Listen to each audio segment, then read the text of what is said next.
morning here on a Thursday. God, I can't believe it's already Thursday.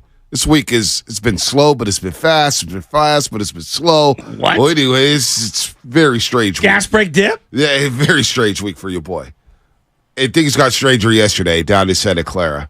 As we say, good morning to everybody out there getting out their graveyard shift. If you're at work, what is happening? If you're getting ready for work, what is happening? We are about to have some fun today, folks. 888-957-9570. And the news broke, about 11:15? I want to say 11:45. Somewhere in that 11 o'clock hour yesterday. That Kyle Shanahan, has named Sam Darnold the backup quarterback to Brock Purdy. He's QB2 now. Where does that leave Trey Lance? Well, it leaves Trey Lance either at QB3 or the Niners will be exploring for a way to get him out of here, giving him a fresh start. Shanahan delivered the news to Trey Lance yesterday. Trey Lance didn't take it well, didn't go out on the practice field. And, it is what it is. And now we're in a situation 3 years later to where the number 3 overall pick from 2021 has no spot on his roster. Now, Shanahan did mention that everything all good. We all good? Everything all good? Shanahan mentioned that he would love Trey Lance to be on this roster. He expects Trey Lance to play on Friday. However, the end of the Trey Lance era seems to be over. As we say, good morning to Spinoni, Shasky. Everything all good? We all good We're back just here? working on the YouTube real quick. So What's going on YouTube? It's just not up for some reason. We'll get the live feed going up in a second. All right. We're a little short-staffed today, so work with us. All right. 888-957-9570. B, I got so many thoughts. There's so many angles to this. Can we both let's put this out right here. So Kyle Shanahan is the head of the family, right? Yep. He's the main dog. He makes all the decisions, correct? Yep. With the 49er organization. Yep. I have a saying. You can disagree with it. You could have your own spin on it. But my particular opinion is when there's adversity and you have to face the music, right? You really are getting a glimpse into someone's soul. And when someone doesn't want to face the music or how they respond to the adversity, that's very telling. Now, I'm not saying it's the end-all, be-all. There have been times where something happens tragic and somebody doesn't handle it well. And then, down the line, they have some thinking and they recalibrate and they realize that maybe they made a mistake. But I'm going to be real with you, man. I have held Kyle Shanahan in very high regard for a long time. And to me, it's not about if Trey Lance is good. Clearly, they've shown that they don't think he's good, and that's fine. Like, this is a football decision on some level, and I understand that. If you want to roll with Brock Purdy, no one's saying that Trey Lance is better than Brock Purdy right now. I think everybody's in unison. Clearly, Brock Purdy's better. We could have the debate about Sam Darnold, but they chose Sam Darnold to be number 2. Here's the problem that I got with it. Yesterday's a day where the internet is exploding. And everyone's talking, and there's reports from Ian Rappaport, Tom Pelissero, 2 very prominent, big media members in the NFL circles. The Niners are aware of it. They know what's going on. They know if we talk bad about the team, even a little, and we hear about it months later. Trust me, they hear everything. They see everything. So for them to not understand the storm that was going to be created and then not address the media yesterday. I think they understood it. They understood the storm that's coming. They understand. Then where were they? Don't know. Now, here's a fact. They weren't scheduled to speak. Okay. They weren't scheduled to speak. My thoughts are a situation like this involving Trey Lance, involving your number 3 overall pick, you have to go speak. You have to go talk about it. Now, that'll probably get done today, but it was a bad look to have Fred Waters, up there by himself. Kind of just fed to the Sharks, right? It was not good form from John Lynch and Kyle Shanahan to not be up there speaking yesterday. That was not good. Now, maybe during practice they didn't want this stuff released because Trey Lance and Sam Darnold do have the same agent. And maybe they try to keep it under wraps. And by the time everybody noticed that Trey Lance wasn't on the football field, and people noticed that, oh, wait, there's a report out there by Ian Rappaport. Maybe they said, you know what, we're going to putt today. We're going to get our thoughts together and speak tomorrow. Now, again, I don't agree with that. You brought the circus on yourself. I don't agree with them not speaking to the media. What's been the biggest story at camp? Well, I don't agree with the situation there. Kyle Shanahan, now he did go on the show. He did go on the radio station to talk, and he spoke about it. But not seeing the media, not seeing them yesterday, him or John Lynch discussing, this is a big move. This is a guy you hand-selected number 3 overall. And there's so many angles to this Trey Lance story, and I want to get into it all. There's the Brock Purdy angle. There's the Darnold angle. There's the Mac Jones and Justin Fields angle. Well, the Jimmy G angle is the one that's not getting talked about enough. And here's the deal with the Jimmy G angle, in my opinion. You drafted Trey Lance to replace Jimmy Garoppolo. That locker room in 2021 didn't seem like they were ready to move on to Trey Lance because Jimmy had been there and helped them win a lot of games. And he was in the building. He was in the building, and he helped, and he grew with that regime. He grew with Fred Warner. He grew with Kittle. He grew with Debo. He grew with some of the most important figures on his football team. And so I bet a lot of those guys had a hard time with saying, you sure you want to move off of Jimmy? He helped us get to the promised land. I know we didn't win it, but he's a proven ally. He's a proven asset for us. And so already Trey Lance is walking into a locker room where he's like, gosh, I don't know if these guys are rocking with me like that. I'm sure they like me as a person, but me quarterbacking this team that's already had success before me, it's a tenuous situation walking in there for Trey Lance. And then you go into the next year as a starter. You get the job handed to you, and Jimmy's out there on the baby field. And so that tension right there for Trey. And so the Jimmy angle is fascinating. And what it created in that locker room, what it created on that football team, I don't think it divided the locker room, but it definitely, Trey obviously couldn't be himself knowing that Jimmy was still there, knowing that those teammates they weren't ready to move on. They weren't ready to move on. I agree with from you. A guy who helped to win big games. Psychologically. And from like a team aspect. It's interesting. I was so critical of Jimmy Garoppolo, and I think some of it was warranted. And now looking back in retrospect, maybe I went a little overboard on some of the stuff. He's a very good player for this team, right? Not great, very good. I think where I fall down on this, and I think I want to start with Jimmy G because they told me not Joe Shasky, not Bonte Hill. I'm a Niner fan. I read the moves that you make, and I interpret them like any other normal fan. You told me. After 2020, when it was kind of a down year. Right. It is so important for us to be special at quarterback. We have to move off of Jimmy, and we are so willing to do it, we will trade multiple first-rounders to find that guy. That was the message. That was the message that it sent to not just me, but all the Niner fans. Am I interpreting that wrong? And Shanahan addressed this yesterday, said we wanted to get a quarterback. We wanted to get a quarterback who could be on a rookie deal so he could retain some of our other assets in guys like Fred Warner, George Kittle, Nick Bosa maybe in the future, Trent Williams, and so on and so forth. Can I stop you there? If you just wanted to, see, to me there's a distinction. Had you just stood pat, let's say hypothetically, I look at the Packers situation. They kind of stood pat, and like Jordan Love fell into their lap at 30, right? That is very different than trading up multiple firsts, going to number 3 overall. Right. Number 3 overall. Can you agree with me? There's a difference, right? No, there's a huge difference. So that's what I'm saying. So like, there's a huge difference. So like for Green Bay, like I can understand a lot of fans like, hey, we owe it to ourselves to get a look at Jordan Love. You didn't move anything. You just stood pat. Right. And Aaron Rodgers had a down year prior. This may go down as the worst trade. I mean, O.J. Simpson's right there. This may go down as the worst trade in 49ers franchise history. And when you think about the history of the NFL, to move up to number 3 and select a guy you didn't know that was ready, select a guy that you knew you didn't have time to develop, is an all-time blunder.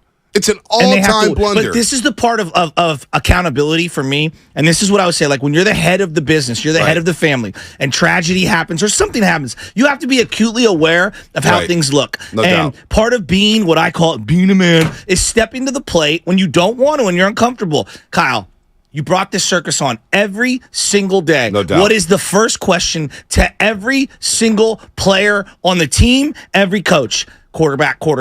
Whether it's Brock Purdy, whether it's Sam Darnold, whether it's Trey Lance, Brandon Allen. Everything has been centered around quarterback. So I would look at Kyle and be like, look, Kyle, if you had made this decision, you can make the decision. Yep. No one is sitting here saying that the decision to have Trey Lance be the number 3, but you should have understood the domino effect and the ramification of bringing this circus on. Well, A, you're trying to compete for a Super Bowl. I'm a Niner fan. I want to win a Super Bowl. And so you brought this circus on knowing that you had the Sam Darnold, in his mind, now we kind of can admit it.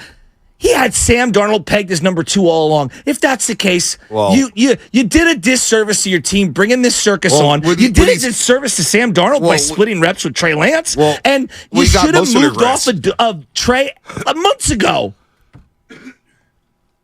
When Sam Darnold signed, I'll never forget when he signed. You called it. And, third-string quarterback, Sam Darnold, there was no chance he was coming here to be the third-string quarterback. He knew maybe there's an outside chance Brock Purdy isn't ready for week 1. But if he is ready for week 1, they don't really believe in Trey Lance. They're telling me that they don't believe in Trey Lance by courting me in free agency. The second day of free agency. Yes. Not the third day, not the 5th week, not the 4th week. The second day of free agency, they went out and got Sam Darnold. And there was rumors in the past that they wanted to trade for Sam Darnold when he was a Jet or a Panther. They have always been linked to Sam Darnold, and they got their guy in Sam Darnold. And they pivot. Now, long term, you look at this quarterback room, you're going to have a lot of flexibility. Brock Purdy's only making $1 million for the next 2 seasons. This year, he's making over $800,000. No, Brock is making less than $3 million over the next 3 years. Darnold's on a 1-year deal. So the quarterback room next year may look completely different. We're not there yet, though, because there's the Jimmy element. So wait, what is it's real quick? It's year 7 right now? It's year 7, and we still don't know who the quarterback is. Year 8 might look different. It will look different. My God. And there's a lot more pressure on Brock Purdy. Now Brock Purdy has to play well, because if he doesn't play well, all of a sudden the Kirk Cousins rumors are coming, and they're going to run rampant. They're going to be right back in the quarterback market, and we're going to be right back to square one again with this football team. Like in this particular analogy, right? Let's say you're the family member that had to buy this car. You gotta, I gotta have this car, okay? And when that car ends up being a lemon, which to this point, Trey Lance is a lemon, right? It's not usable right now for the family. Like I'm using this analogy. You need to step up to the family. Guys, I'm getting rid of the car. I made a mistake. It's very simple to me, right? And so to have, one of the people under you in the family, your child or whatever, step to the podium unprepared for what's going to happen, to me, I'm just telling you, it's something I have a hard time unseeing. And, maybe he could walk it back today and he could get in front of it. He lost a lot of respect from me. And I held him in such high regard. Well, he lost respect from you today. But if Brock Purdy starts the season 5-0, nobody's even talking about this. Yeah. We're moving on. Yeah. We're moving on. But the moment Brock Purdy struggles a little, or the moment we turn the page to Sam Darnold, because this is the other thing. Now I'm looking back, because like I did this in my life. Like whenever you've lived with an addict, right? You go back after you find out that they're an addict. You go, oh my God. And I'm not saying Kyle's an addict. I'm using the analogy here. Like, oh my God, I was completely naive to all of these other things. So now me, Joe Shasky, admit it, Niner fan for life, is looking back going, if I self-reflect, Kyle was really good. I also think I really underrated Jimmy Garoppolo, and at every turn that Jimmy struggled, I blamed it all on him, and it was probably a little overboard. Well, I go back to Super Bowl 54, and I don't know why people couldn't see the play calling in Kyle Shanahan. Jimmy took all the heat for Super Bowl 54. And I didn't think that was right. I didn't think it was right. I'm coming around to your side. I didn't think it was right that he got all the blame in Minnesota. It's his first ever playoff game against a tough defense, and he struggled at times, and we all went crazy. We all went crazy on Jimmy. But the dynamic that drafting Trey Lance created in that locker room, I can't unsee that. The council. Remember that he had the council in which he spoke to the top dogs of this organization to bring Jimmy back in 2022 to be Trey Lance's backup. If you didn't think that was a little strange, Trey Lance is working out the starters. You got Jimmy Garoppolo, who's helped you win a lot of football games, practicing on the baby field because you didn't want to give him up for nothing. You didn't want to give him up for nothing. You flirted with Matthew Stafford. You flirted with Tom Brady. You joked about Aaron Rodgers on draft day, and you don't. And then you look at the players that you could have had moving up to number 3. You move up to number 3. You move up to number 3. Okay, you pass up Kyle Pitts. You pass up Jamar Chase. You pass up Jalen Waddle. You pass up Penei Sewell up in Detroit. You pass up J.C. Horr in Carolina. You pass up Patrick Surtain II. You pass up Devontae Smith. You pass up Justin Fields. And you pass up on Micah Parsons. To take a guy who was a project, who I thought was a good project. You should have just gave the keys to him in 2021 and said, here's your team. Let's see what happens. But again, you had Jimmy Garoppolo there, and now you got the leaders of the football team saying, well, Jimmy's our guy. You can't possibly start a rookie. We still have Super Bowl talent. We're still there. And it gets to the NFC Championship game in 2021, and you create this confusion in the offseason with Jimmy. One day you say, yeah, we want Jimmy back. Jimmy's like, hey, it's been real, Niner Nation. The next year you say, yeah, there's no scenario in which Jimmy could come back. So this whole quarterback situation throughout the tenure, and I've been on this the whole time with Shanahan, it's the one flaw. Go get your guy. Is it a fatal flaw? It feels like, yes, it is. It's a fatal flaw. This could, I mean, I don't know how many franchises can overcome blowing multiple top 5, top 10, top 15 picks. Right now, the Javon Kinlaw pick looks like a blown pick. Well, they've got the Mike McGlinchey pick feels like a blown pick. Well, Reuben Foster. Solomon Thomas. Into the first round. But Solomon Thomas, top 5 pick, blown pick. He's already in Minnesota. Or excuse me, with the New York Jets on Hard Knocks as a rotational defensive lineman. Trey Lance, number 3 overall. Now I'm thinking to myself, damn, you should have just took Justin Fields. Damn, you should have just took Mac Jones. And the whole Sam Darnold thing, that we're one play away from Sam Darnold. Now, Sam Darnold at times didn't look better than Trey Lance in camp. But to say that he separated himself 10 days ago, and then you get the stats, and you get everybody saying, well, he was 1-7 one day. He didn't look good against the Raiders. Yada, yada, yada. But we're one play away from Sam Darnold. But if here's the thing, like, if that's what he wants to do, you're the head of he runs the Niners. He can do it.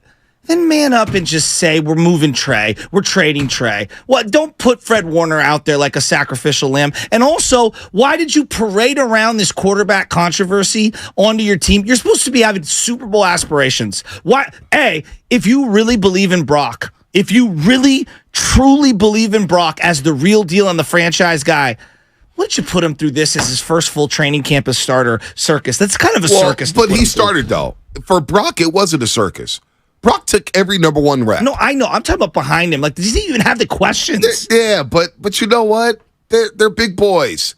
This is pro sports. Well, but I agree. No, I agree. This whole circus thing. No, Brock's acting like a professional. Once you get to week 1, Kyle was in front of the podium the day before, and they asked him the question. Well, here it is right here. Here it is. Kyle, do you plan on announcing a number 2 quarterback, or are you going to wait till right before the game? And is that something that could rotate week to week throughout the season? How do you see that?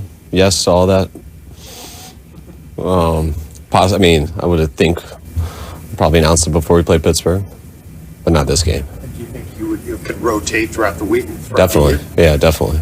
See, right. Okay. You can move off Trey. Just say it. Just man up and say it.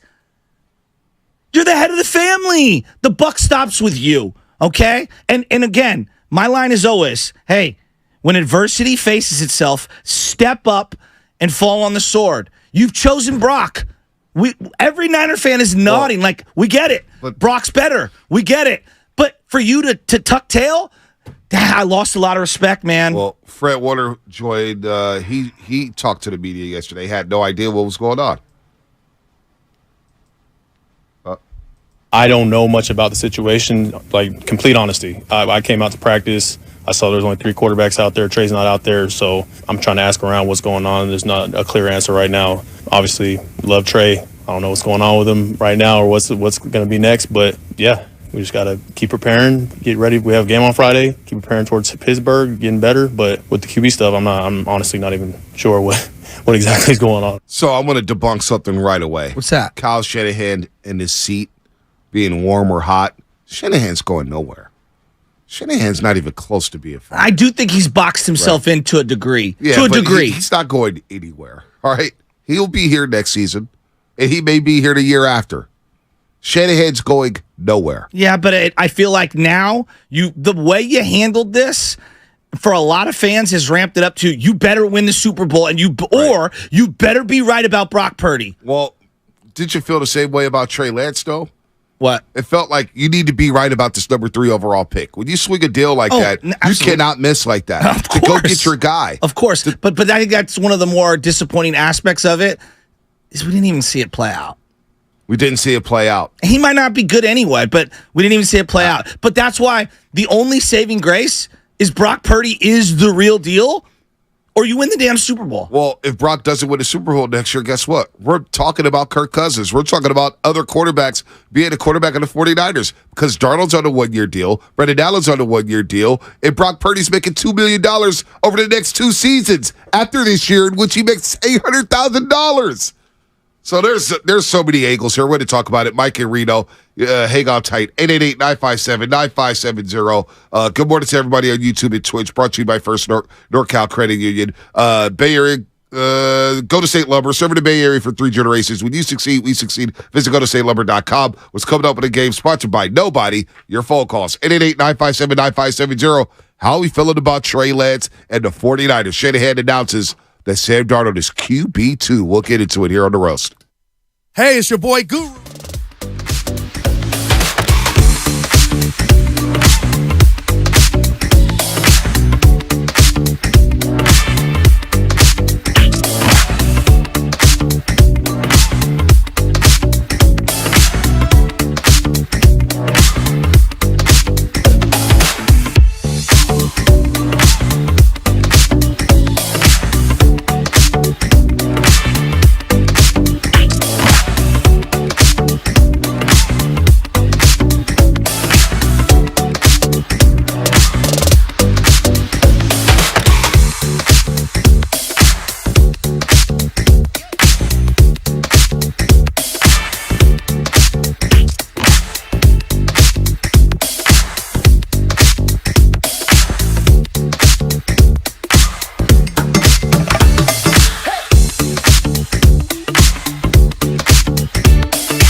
Bonte and Shasky.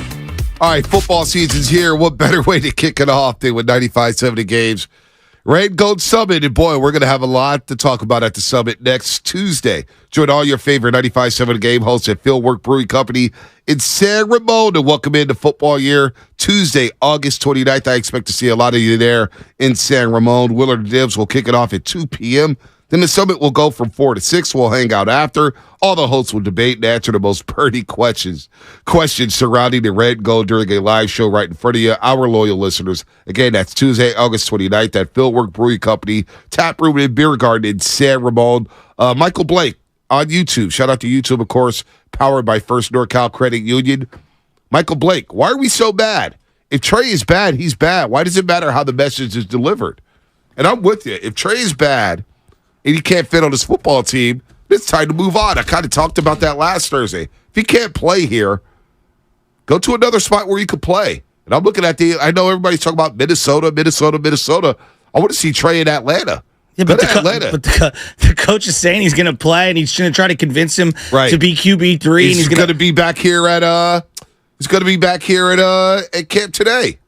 The whole thing is just, look, can we all admit the last 4 or 5 months has been very bizarre? That's all. It's been very bizarre. And if you have convictions, if the kid can't play, which they've made the determination that he can't, you just move off of him. Yeah, but why did you bring this on upon yourself? That's not what they do, though. The same thing happened with Jimmy Garoppolo. We thought, just move off from Jimmy. Just move off from Jimmy. They held on to Jimmy. They held on to him. They didn't get what they wanted to receive in the draft, in the trade compensation package. They said, we'd rather just keep Jimmy. And they kept Jimmy over and over and over, and they restructured the deal. Comes as the backup last year, and of course he takes the job in week 2 when Trey Lance breaks his ankle.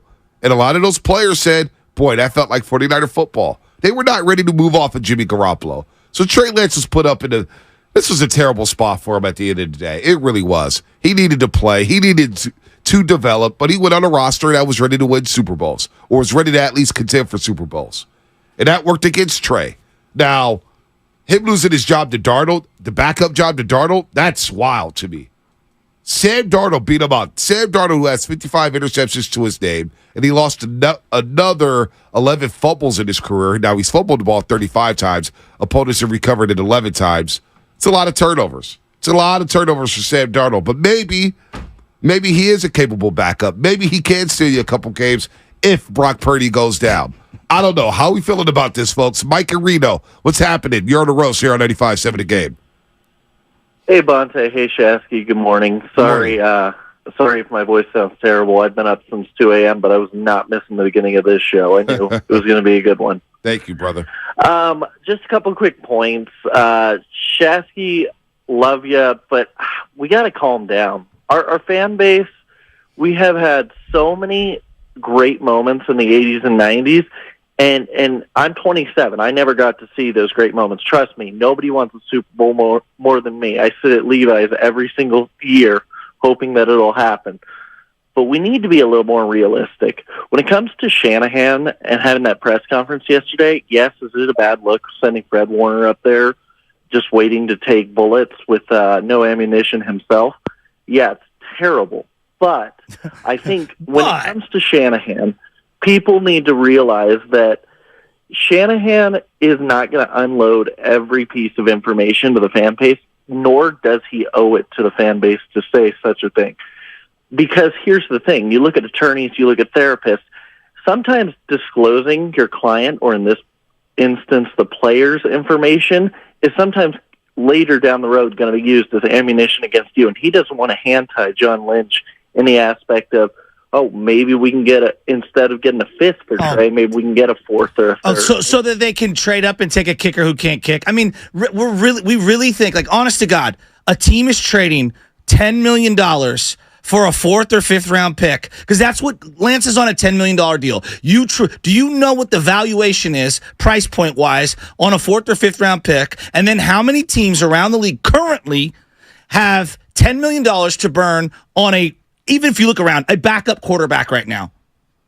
Very understandable, Shasky, but here's something. I mean, deal in reality, bud. I'm all about reality, so here's where we're going to get back to reality.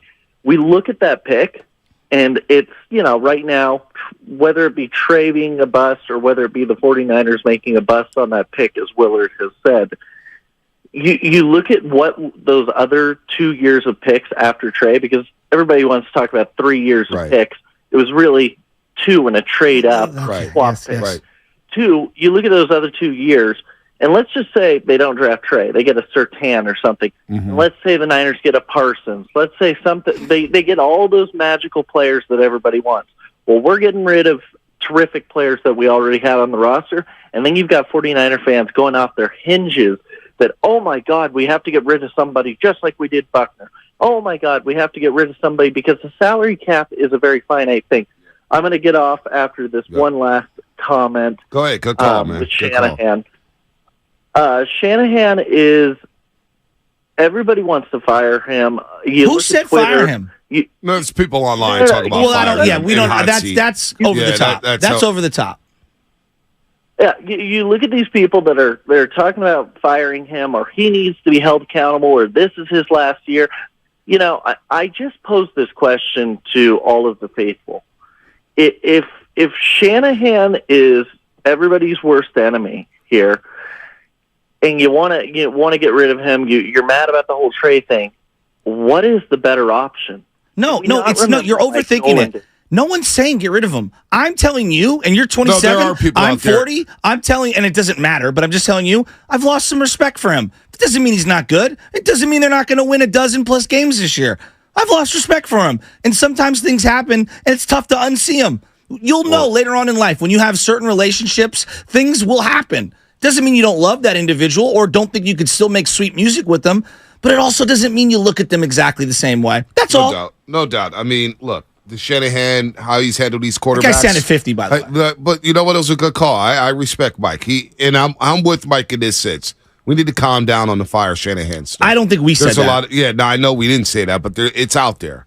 It's out there. A lot of fans are not rocking with Shanahan right now. We need to chill off that. He's not going anywhere. That's a ridiculous conversation. The seat's not hot. It's not even warm. Now, will it warm up if they fall flat on their face this season? It could.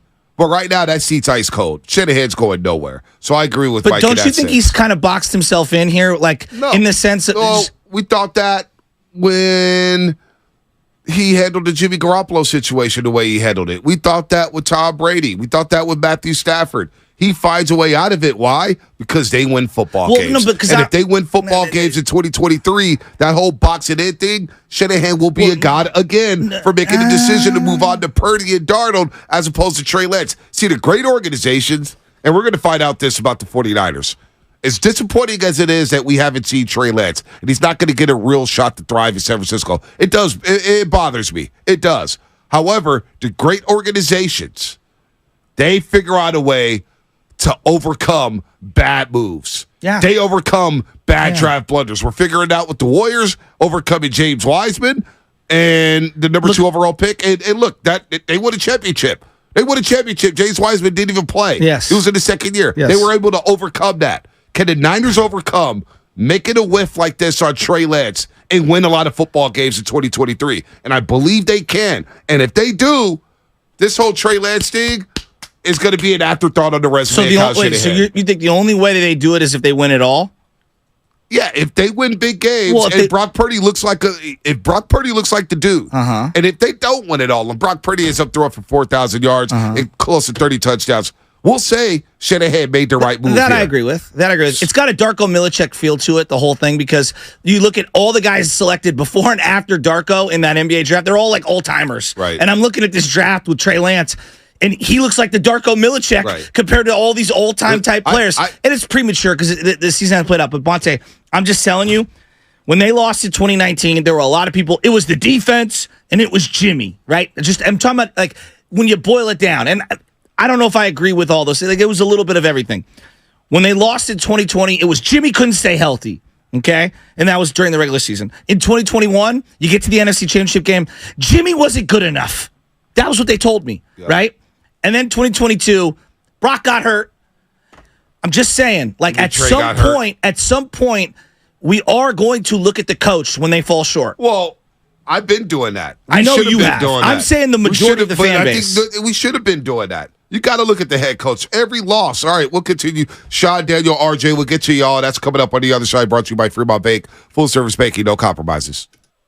The biggest pro football contests in Vegas are back and bigger than ever with 14.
Now, back to the morning roast with Bonte and Shasky. The segment is sponsored by Golden State Lumber, serving the Bay Area for 3 generations. When you succeed, we succeed. Visit GoldenStateLumber.com. We got the bombshell yesterday. The bombshell in the 11 o'clock hour, 11 a.m. Styles and Guru were all over it. Kyle Shanahan announces that Sam Darnold has won the backup quarterback job. He will be QB2. Where does that leave Trey Lance? Did he announce it, or did Tom Pelissero and Ian Rappaport announce broke it, and Shanahan later confirmed it. Okay. Later confirmed. Sorry, I don't mean to get caught in the details. No. Tom Pelissero broke it. I do think details matter in this debate. It does. It does. We'll get to the calls in just a Discussion. second. Here's Tom Pelissero. He joined Willard and Dibbs yesterday. Willard and Dibbs, Tom Pelissero, NFL Network. And he was asked if Lance knew of the quarterback 2 decision prior to the report that broke yesterday. Trey Lance knew. Sam Darnold had been told that he was going to be the number 2. There was communication. Again, I'll let Kyle and those guys talk on exactly what happened today. But everyone knew. Everyone was on board with Trey not being there today. No, I don't think it's an issue with the relationship. And Trey's not that type of guy. I'm sure he's disappointed and frustrated and all those things. But it's not, not a bleep you type of situation from everything that I understand. The 49ers do a good job of that. Kyle does a really good job of that. I don't anticipate that being an issue. What about Lance not being at practice, his disappointment? Here's what Pelissero had to say about that. Well, the fact that Trey Lance wasn't on the field today probably gives you a pretty good indication of what this. But that doesn't mean that it's a storm out of the building type of situation. But there's an intense disappointment when, by all accounts, he's made strides through the course of this offseason, and it still wasn't good enough. So he takes a day away at this point. He and Sam Darnold have the same agency, CAA.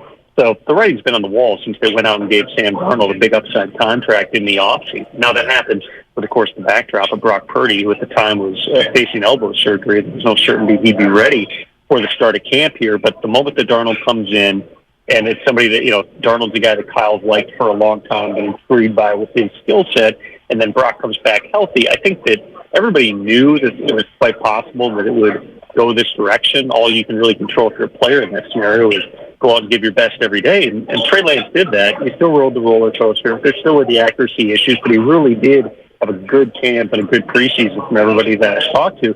It's just not enough. It's just not enough. Now, Shanahan also added about Trey Lance missing practice. Watching how Trey was when we talked. Watching how Trey was when he talked, we just thought it was better. Hey, take the day off. Get away a little bit. Clear your head some. We'll talk later in the afternoon, and we'll get you back in here tomorrow. So obviously when Trey Lance was talking, he was a bit shaken up by what happened yesterday at practice, which was, of course, Darnold being named the backup quarterback to Brock Purdy in 2023.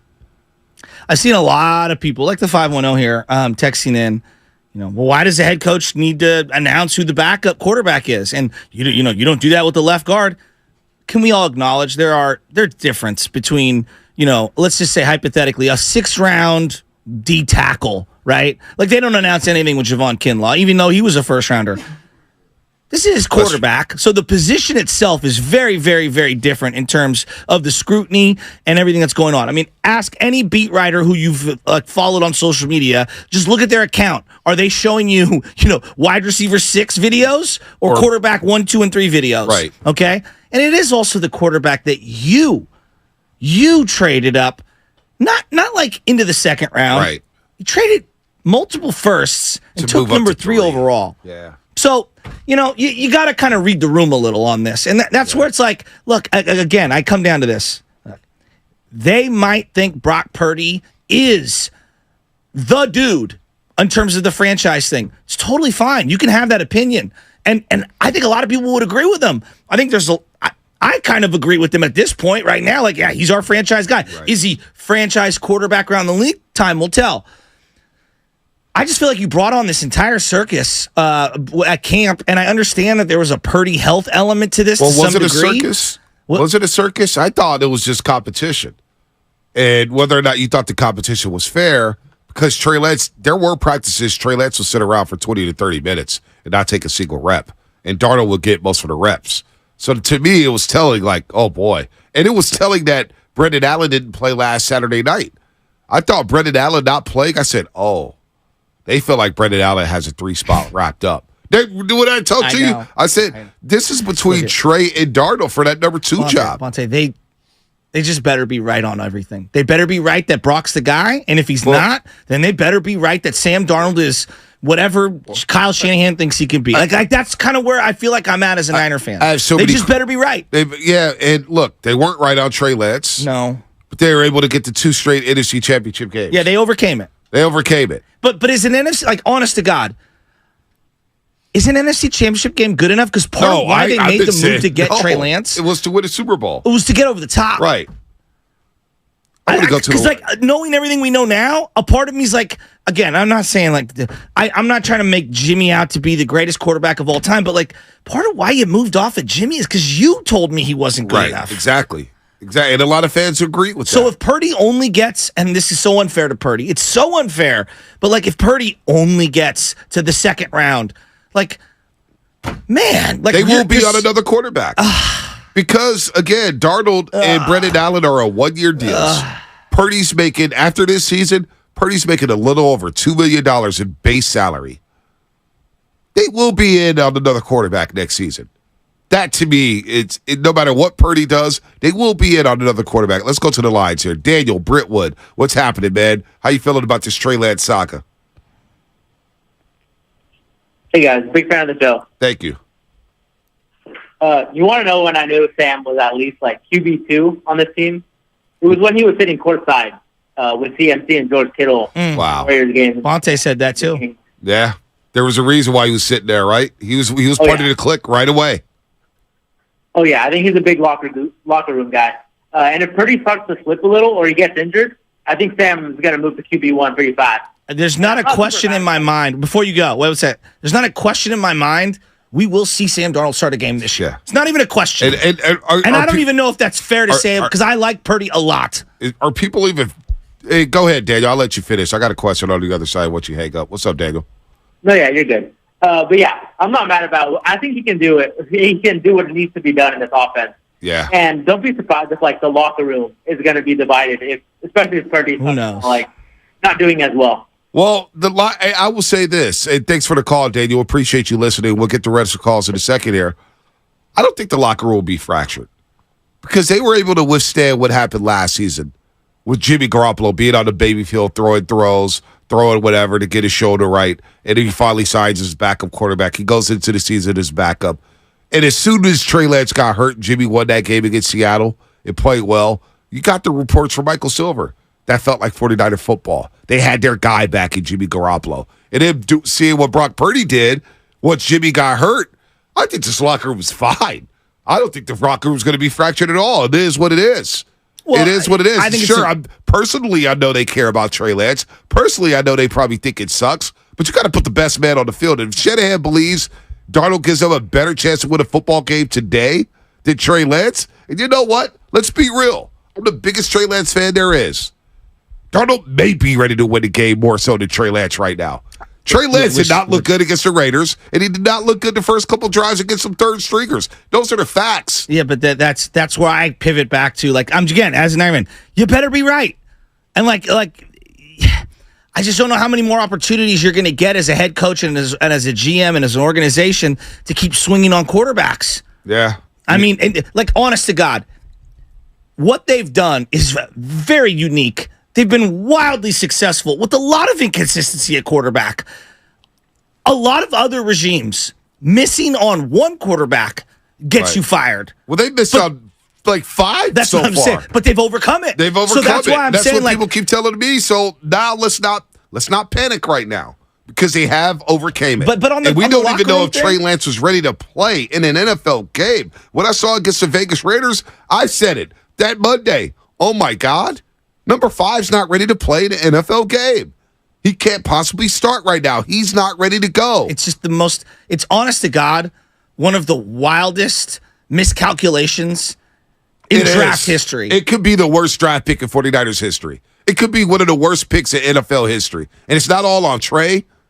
It's on Shanahan. It's on Lynch. It's everything. It's the process. It's the selection. It's the player. It's the They development. botched the whole situation. Anybody who doesn't, like, when you lose, like, for example, when they lost the Super Bowl, pie chart of culpability. Right. When you whiff on a pick of this magnitude the way that they did, it's everything. It's never one thing. No, but here's what this move signals to me, is that Shanahan can't hide no more. Why do you say? Because at the Super Bowl 54, Jimmy Garoppolo got all the heat. Yes, Jimmy Garoppolo was the guy who could make the throw to Emmanuel Sanders. This couldn't. Shanahan. I went crazy when he didn't call a timeout before halftime and run a 2-minute drill, and everybody gave Shanahan a pass because they thought the quarterback was inferior and the quarterback would hurt the team. Well, now we can't hide under that no more. This is on Shanahan.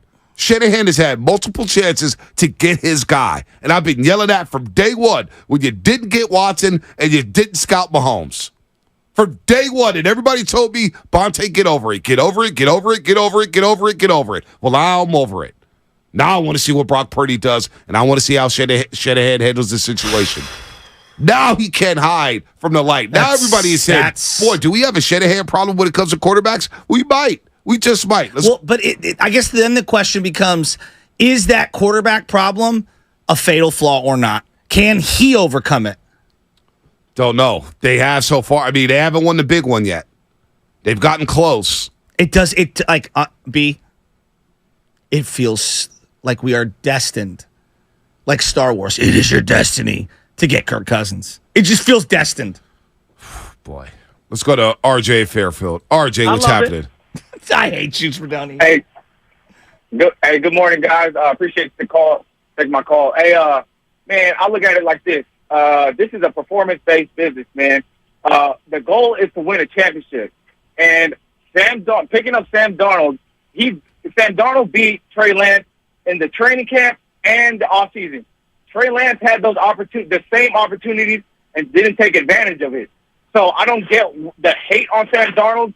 But I do think that as soon as we signed Sam Darnold, I think Shanahan knew that Sam Darnold was going to be a number 2. You don't pick up a Sam Darnold and not have him to be the number 3 QB. He has to be number 2. I can agree with that. I mean, but his resume stands out too. I don't get the hate on Sam Darnold. I know he was in the Jets and he had a lot of turnovers and stuff like that. But I said, well, as soon as we signed him, he'll be different in the Shanahan offense. And he proved that. Guys, in the preseason, he was making those throws. Quick, decisive decisions. We are the 49ers. We are trying to win chips. We don't have time to wait. How old are you? Dang, Shasky, you got to go. I'm 33. 33. They haven't won since you were 3. Why you got? But you can't say like we win Super Bowls. Like the Warrior fan can say we win championships. Like they've been wildly successful, but they haven't won Super Bowls. Come on, we can't say that. What I'm saying is that we don't have time to wait on Trey Lance to become. He's still a project. We agree on that. We agree on that. But it feels like they've boxed themselves in when you say those kinds of things. Then I'm looking at like Purdy and Sam Darnold. I'm saying one of them better win a Super Bowl. And that feels unfair. No, well, look at it. If Purdy went down, if Trey Lance went in there and Purdy went down, you don't think Trey Lance would start slow? Here's the difference.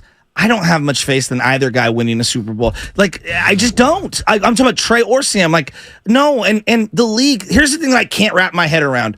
The league, not just the Niners, not me, Joe Shasky, the league said that Baker Mayfield was better than Sam Darnold multiple times. Yeah, they did. And I think Baker Mayfield stinks. They did. You are listening to 95.7 The Game, KGMG FM and AC1 San Francisco, always live on the free Odyssey app. Don't forget, you can also watch us every single day on our YouTube and Twitch streams, sponsored by our very good friends at First NorCal Credit Union. Just log on and search 95.7 The Game. Be sure to like and subscribe to the channel while you are there. Let's go to Daniel in Tacoma, Washington. Daniel, what's happening? Hey, what's up, fellas? What's up, Daniel? Hey, man, just wanted to call in, first-time caller.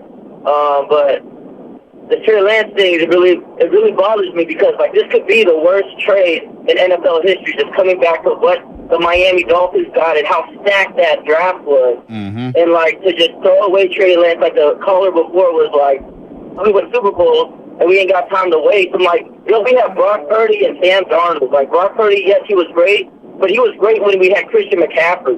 You know what I mean? Christian McCaffrey changed the whole entire offense for us.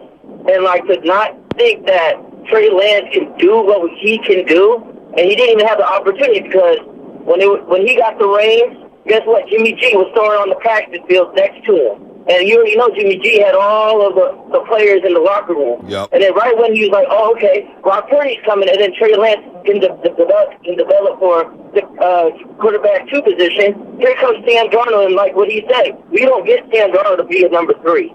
You know what I'm saying? So it's like, I feel like this guy, coming off an ankle injury, didn't even have a chance to, like, compete. Like, put him at the number 1s with Christian McCaffrey. Christian McCaffrey changed the whole entire thing for me. And honestly, like, I don't know about you guys, but this season has a little damper on it. Like, I'm usually, like, amped up. I'm ready to go. It's week 3 preseason. This is when we're going to watch our ones, play maybe a half, ready to go. But, like, for some reason, like, this could be, honestly, the worst trade in NFL history. I just wanted to let you know. Good call, Daniel. Thanks for calling. They better sign Nick Bosa, too. Yeah, I mean, it'd be a good time to sign Nick It Bosa. would be really good. It'd be a great PR move. It'd be I think that's getting close. I know that they've called him the real deal, Brock Purdy. And I don't know, we can interpret real deal however you want, but I do find it interesting that, like, and again, pivoting as an organization, you're allowed to do that if you keep winning. But they went from, like, Jimmy G, where they're like not game manager, but like better than game manager, but not one of the elite. That's good enough to get us as close to the Super Bowl as possible. Then we got there, and it was like, oh no, we need special, and we need to swing big on special. They swung big on special, never let it play out for a variety of reasons. How much is this? And then now we've pivoted back to all we need is game manager with a sprinkle of special. Well, how much of this is on Trey Lance? No, he shares a ton of it. He's not good enough. He's the one who got beat out by Sam Darnold. Sam Darnold's so bad, he couldn't convince Brian Greasy, the quarterback coach, Kyle Shanahan, Chris Forster, offensive line coach, that he was better than Darnold. Well, how much of it? Like, part of it is I don't want to let Trey off the hook.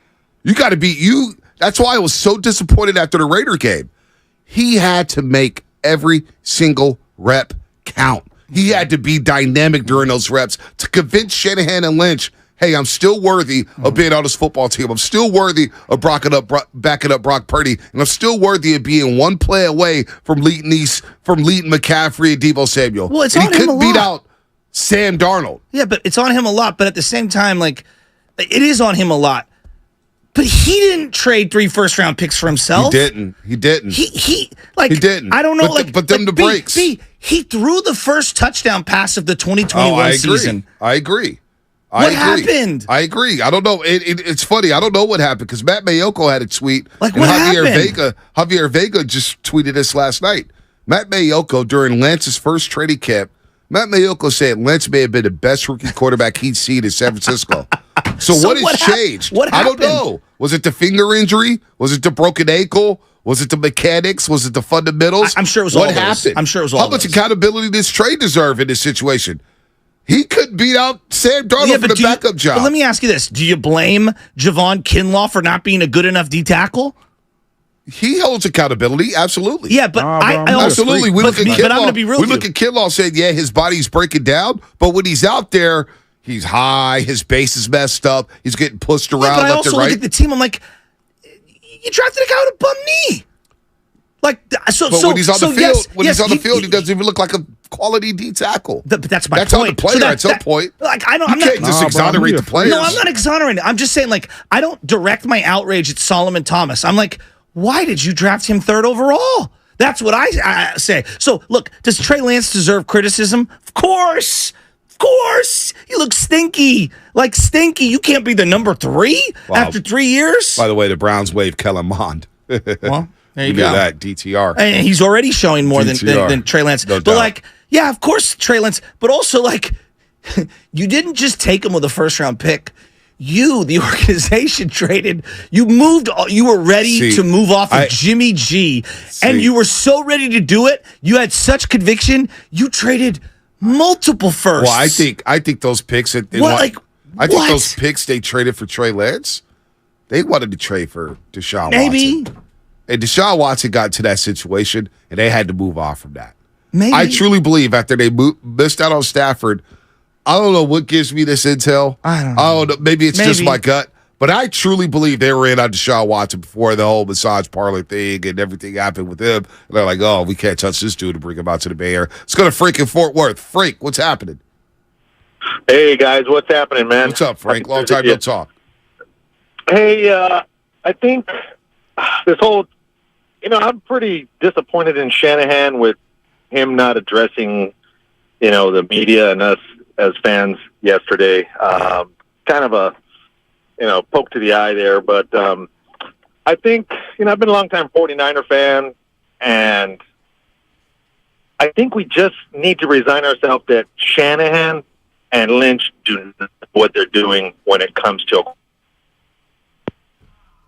you think you're saying quarterback? When it comes to a quarterback? When it comes to quarterback. Well, see, like that, and then this is where I get conflicted.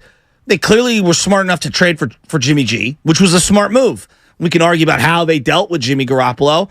It's clearly smart to keep Brock on the roster last year and trade away Sudfeld and to roll with Brock. Like, that's smart.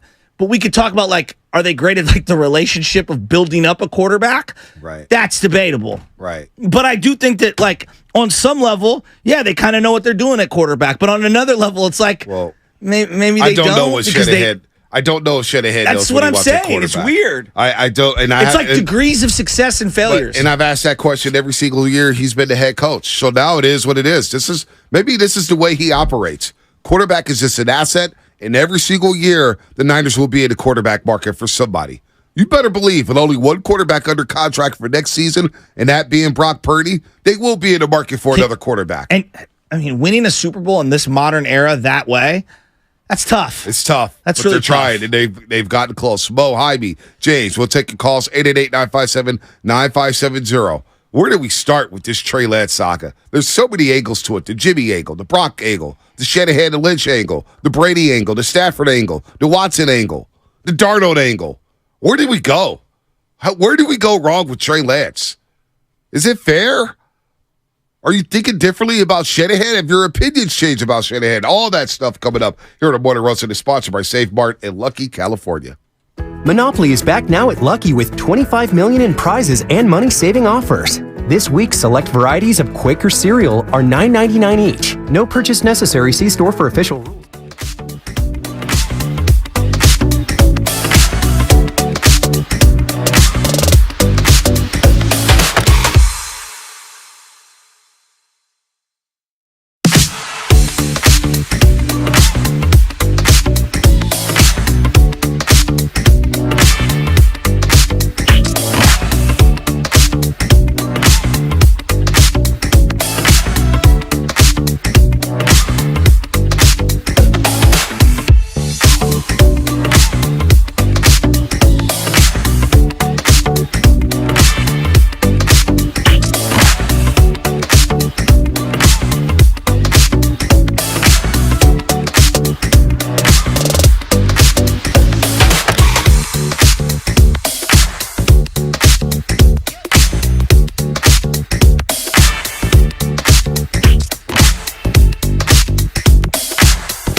This is Steve Kerr, and you're listening to the Morning Roast on 95.7 The Game. What up, Steve? They're in the Philippines now. The Philippines playing some hoops. Team USA having a nice little run here. They haven't lost a game yet. But football season is here. And what better way to kick it off than with 95, 70 games, Red and Gold Summit. You saw the photo during the break. All your favorite hosts and all the hosts you hate will be there from 4 to 6 p.m. Willard and Dibs will kick it off at 2 at the Fieldwork Brewing Company in San Ramon next Tuesday. Again, that's next Tuesday. 4 to 6, the Summit will go down, but get there by 2 o'clock when Willard and Dibs kick it off, and then we'll be lingering afterwards as well. We'll take some questions surrounding the Red and Gold during the live show right in front of you, our loyal listeners here at 95.7 The Game. Again, that's Tuesday, August 29th at Fieldwork Brewing Company Tap Room, if you're regarding it's San Ramon. We're talking about the quarterback situation. I've got a plethora of questions. How much is Shanahan? How much is this on Shanahan?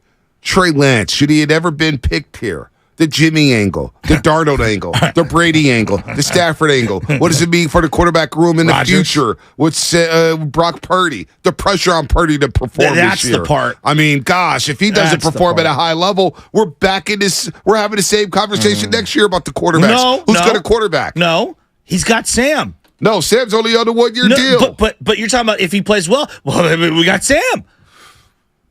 Like that.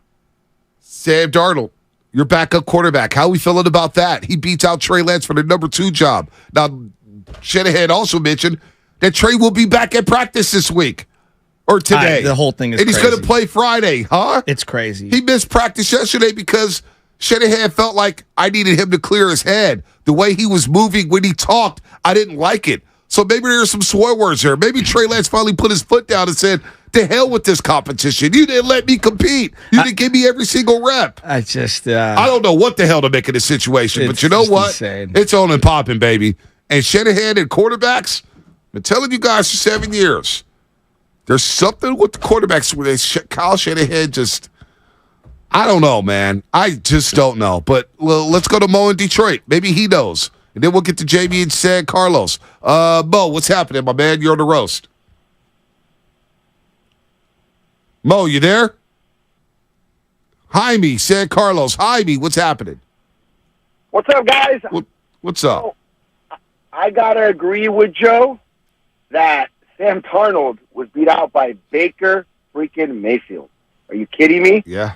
That's the first thing. The second thing is, I know you're saying that you guys are going to blame Trey, but what top draft pick in the last 30 years has only gotten 4 games to showcase what he can do? Yeah. This is a terrible look for Shanny. He has not gotten a quarterback right, and he better hit with Purdy. Yeah. I don't know. Okay. I've been a fan for as long as you guys. I'm 47. I saw the Joe Montana, Steve Young day. Okay? And I don't see it. I see Purdy as Jimmy G 2.0, but he can move a little bit better. And Shanahan falls in love with the guys with the low ceiling that do what he wants. And I don't know. I just don't see it. Well, I saw him play excellent last year, and I'm still holding out hope that he can play excellent this entire year. But, man, there's a lot of pressure on him. There's a lot, and I think that some people, I'm not going to do this, but I do think some people are going to say, well, you know, we whiffed on the 3 picks for Lance, but we found Purdy. Well, okay, on some level, I agree with you. Like, yeah, you offset it. But on another level, you still missed on 3 picks. Yeah. And if you're saying that Purdy is better than Lance, you still invested 3 picks into the quarterback spot. So, he's got to play really, really well. There's just a lot, man. There's a lot of pressure, and it's so unfair to him. What does it look like if Trey Lance is still on his roster as a number 3 quarterback? I would be very surprised. Yeah, I would be very surprised. Look, but there's been weirder things. Like I didn't think Jimmy was going to come back as many times as he did. Yeah. I didn't think Alex Smith would stay around as long as he did. Can you dismiss that notion that he's going to be the number 3 quarterback? That scenario could happen. I don't know what to make of this whole thing because, if you cut him, you actually end up kicking in more money that costs more money to just cut him. Right. If you trade him, you can eat some of the money and then staple some draft picks to it and hope someone else absorbs some of the money. But there's a financial component where the reason why no one wants to trade for him is because A, nobody has a lot of salary cap money, and B, nobody wants to give you a 5th-round pick for somebody you and don't pay know. $6 million for a player that's going to be their backup. Well, I'm looking at cap space right now. $38 million for the Browns, $24 for the Cardinals. They're not going to trade within the division. So some of the teams that people have talked about, Vikings, right? Vikings have just over $10 million in space. Falcons, $11.7 million in space. Who else would need a quarterback? But that doesn't include, just real quick, that doesn't also include, because like the Niners have space, it doesn't include whatever front-loaded money you're going to give as an extension to someone else. Yeah, no doubt. So it can be a little misleading. It could be, but this seems to be up to date here, over the cap right here. Over the cap.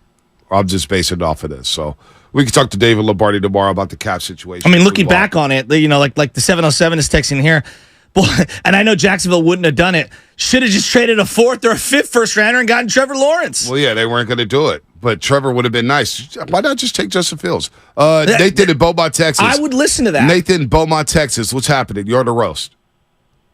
Hey guys, I'm doing good. Actually, I'm Beaumont, California, but that's no big deal. But here, I got one word to say about this.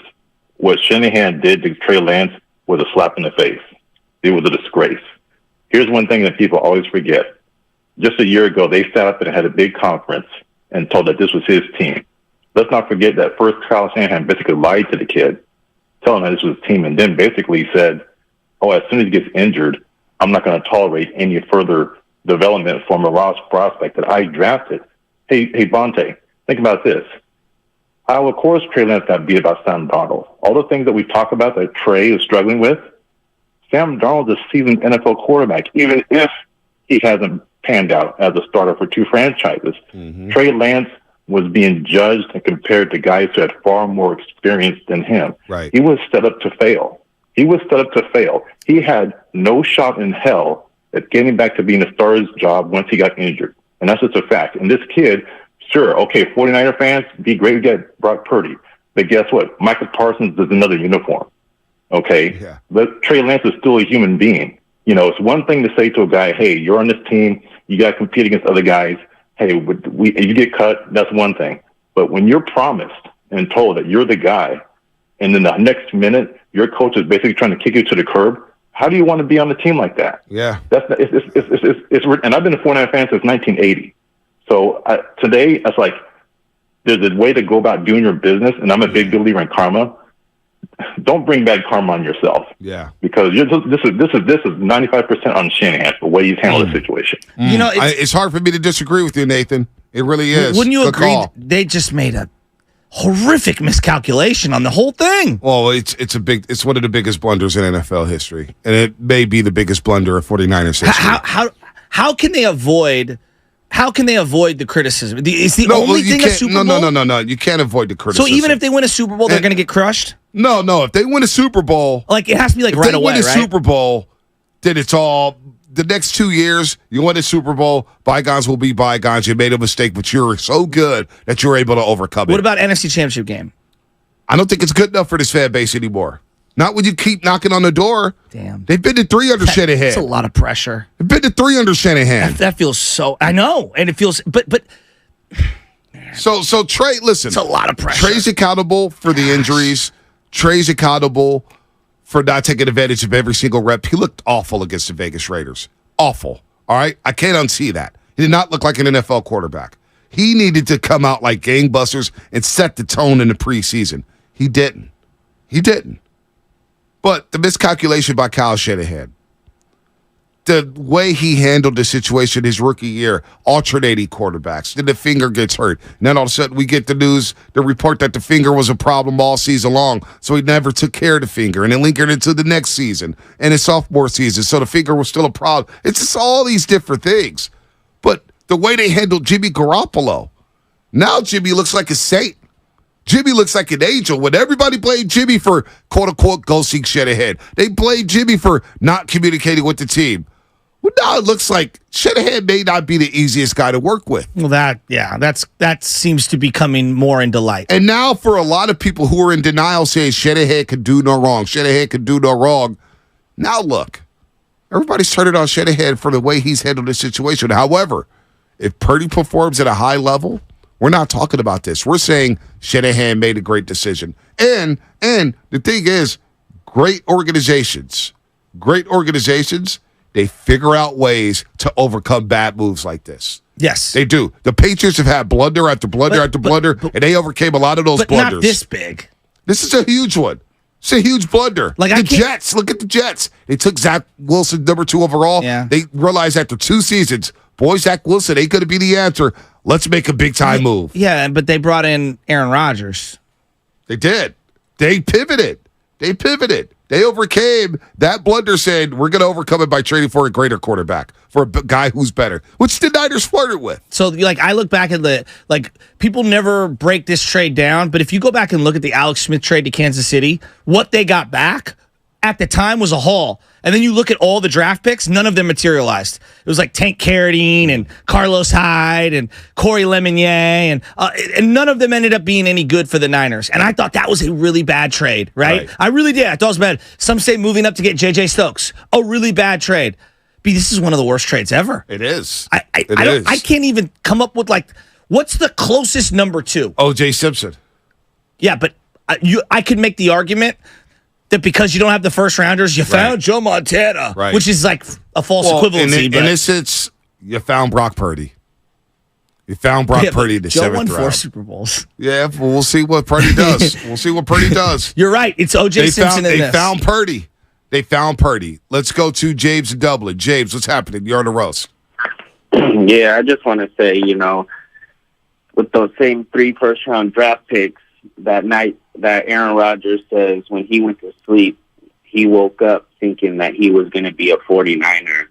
And just to think what we could have been had we actually traded those first-round picks for Aaron Rodgers, I just think, all this situation that's going on now is putting a lot on Brock Purdy.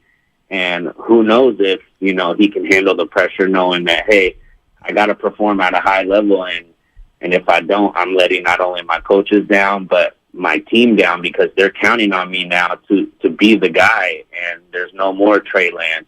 And I just want to know if Trey did have a fair shot in training camp to work with the ones with the one O-line, with the one receivers and Christian McCaffrey, or if he kind of just got a shot with the 2s and 3s. And if he did, I don't think that's fair for the young man, because how can you perform at a high level when you're playing with guys that might not even be on the roster next year? So that's just kind of my take on it. Good call, James. Good call. I want to play some sound from Nick Wright, believe it or not, who actually made some sense. He was not wrong about this one. Let's go to Mad Dog. Mad Dog on the road. Mad Dog, what's happening? Hey, fellas, thanks for taking my call. Anytime. I just really want to touch in on this whole thing about where Trey was drafted. Yes, he was drafted number 3 overall, but once you start playing, draft position doesn't matter. You're out there, you gotta perform. I was watching this the documentary about the Florida Gators, and they said Urban Meyer would put a piece of tape on the floor, and if you performed, you would eat steak. If you didn't, you would go there and eat hamburgers. You gotta go get it yourself. Urban Meyer is unemployed.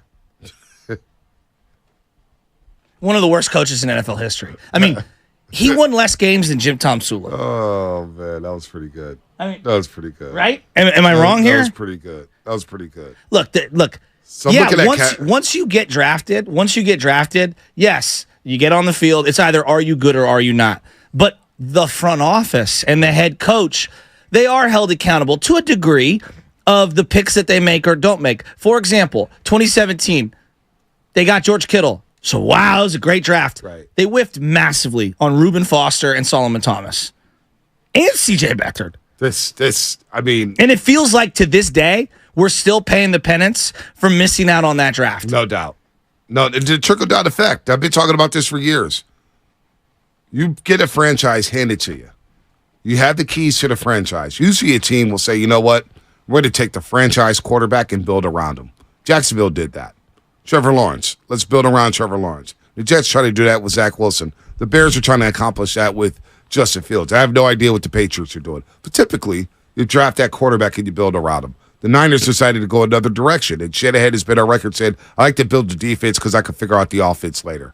Well, that's what he did by taking C.J. Beathard, moving up in the third round. We figured out very quickly C.J. Beathard would not be capable of leading the franchise to the promised land. We realized quickly that C.J. Beathard was a career backup. What was that game where they were wearing the black jerseys and I believe the Rams were wearing the all yellows? Brian Hoyer. Yeah, was that a 40-40 game? Oh, my God. That game when Aaron Donald took over There and was that one game Todd Gurley. where people believed in Brian Hoyer. Yeah.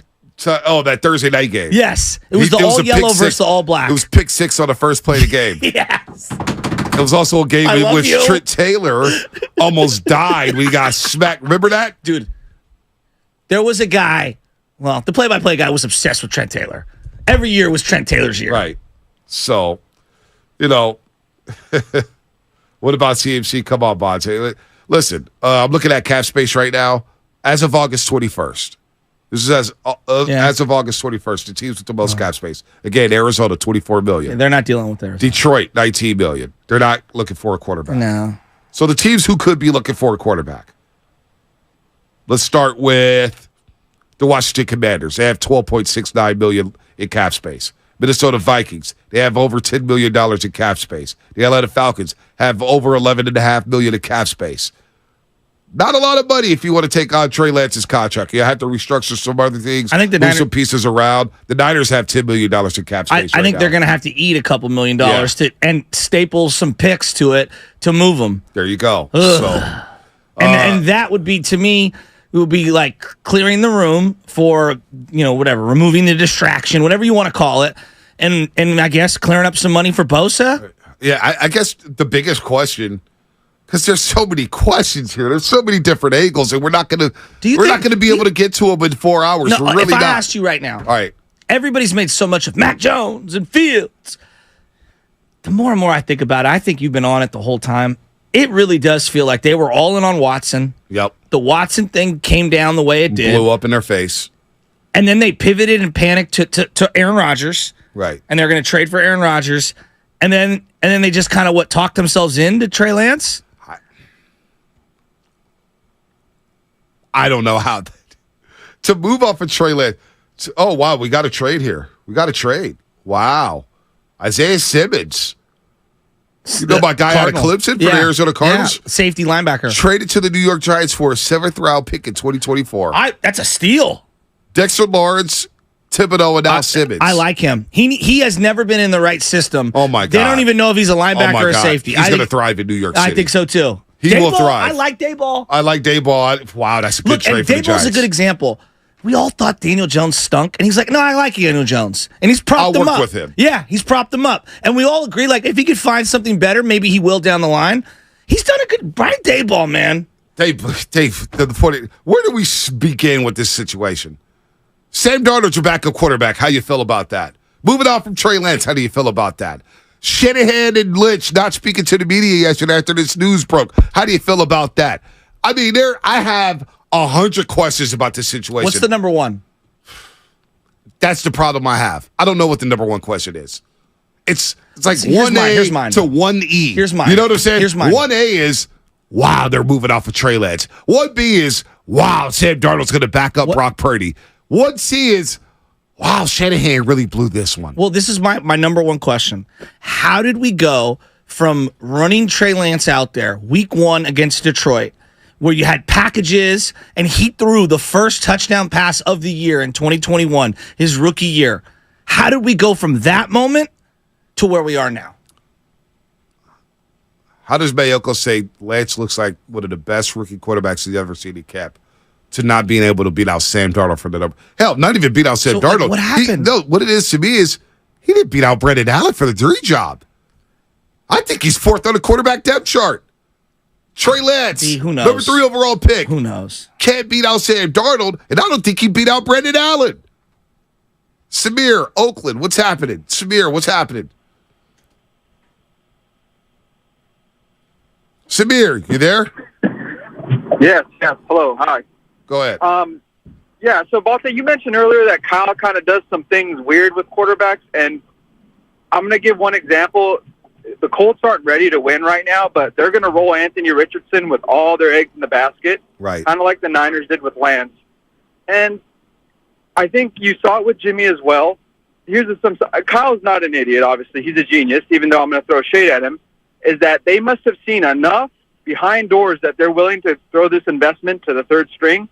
But my thing is, at this point, is like, then you need to move off of it and kind of try to trade him and get whatever you can, because if not, then you're going to have like a Garoppolo situation that it's going to be looming in the background, because Kyle has already made it clear that I'm smarter than the quarterback and I can win with any type of quarterback, and he's not willing to take the work on it. I just think it's crazy that this is how it ended up. I said Darnold would be the best quarterback, but I still think Lance should have gave number 2 because you have nothing to lose. You're paying him the minimum. You have so much invested. Have him as your number 2 because you still need to give him the reps, but it seems like they've thrown in the towel completely, and I don't want him to come to practice on Tuesday. He already missed Monday. Don't make another Jimmy situation out of the third and second string quarterback. But you guys have a good day, and we'll see what happens. We'll see what happens. Good call, Samir. Let's go to Aaron in San Jose. Aaron, what's happening? You're on the roast. Hey, good morning, guys. Thanks for taking my call. Love you guys. You know, here's what I'm going to say. There's much ado about nothing. You guys mentioned earlier that Channing and Lynch have been getting bailed out with some solid late-round picks, going to the championship game. We are spoiled fans. Trey Lance didn't deliver. The bottom line is, yeah, we screwed up some draft picks. Shanahan, Lynch are accountable for that, but they're still producing on the field. That's the key thing here. I love Lance's potential, but he did not deliver in practice and on the field. And you guys saw this with Brock Purdy's throw to Jawan Jennings on the second level. Why didn't he take that first throw underneath the easy one? He took the second level one. Garoppolo would have missed it. Lance would never have thrown it. That's just my thing, guys. And can I ask you a question? Can I ask you a question? We all like Shanahan. We think he's pretty smart. He's the one that traded heaven and earth to get Trey Lance. He's the one. He runs the show. Like, I know everyone wants to point to Lynch. He runs the show. So, like, I get what you're saying. He's not good enough. But, like, Kyle's the one who took him. Like, I'm not. And again, I'm not saying he needs to go. But, like, he also should just step to the podium and be like, yeah, he's not good enough. I whiffed on that one. You know? And I think everyone will be like, yeah, you're probably right. Yeah, I don't disagree, guys. You know, and I hope we continue because you're right. NFC title game's not good enough now. We got to win the bowl now. Really? We got to win it. Got to win it. Got to win it. I think a lot of people feel that way. Yeah, and the setting was already Super Bowl or bust. I have a hard time saying that. It's so hard to win the Super Bowl. Yeah, but you know what? They whiffed on this pick. You got Purdy. This offense averaged 32.5 points per game.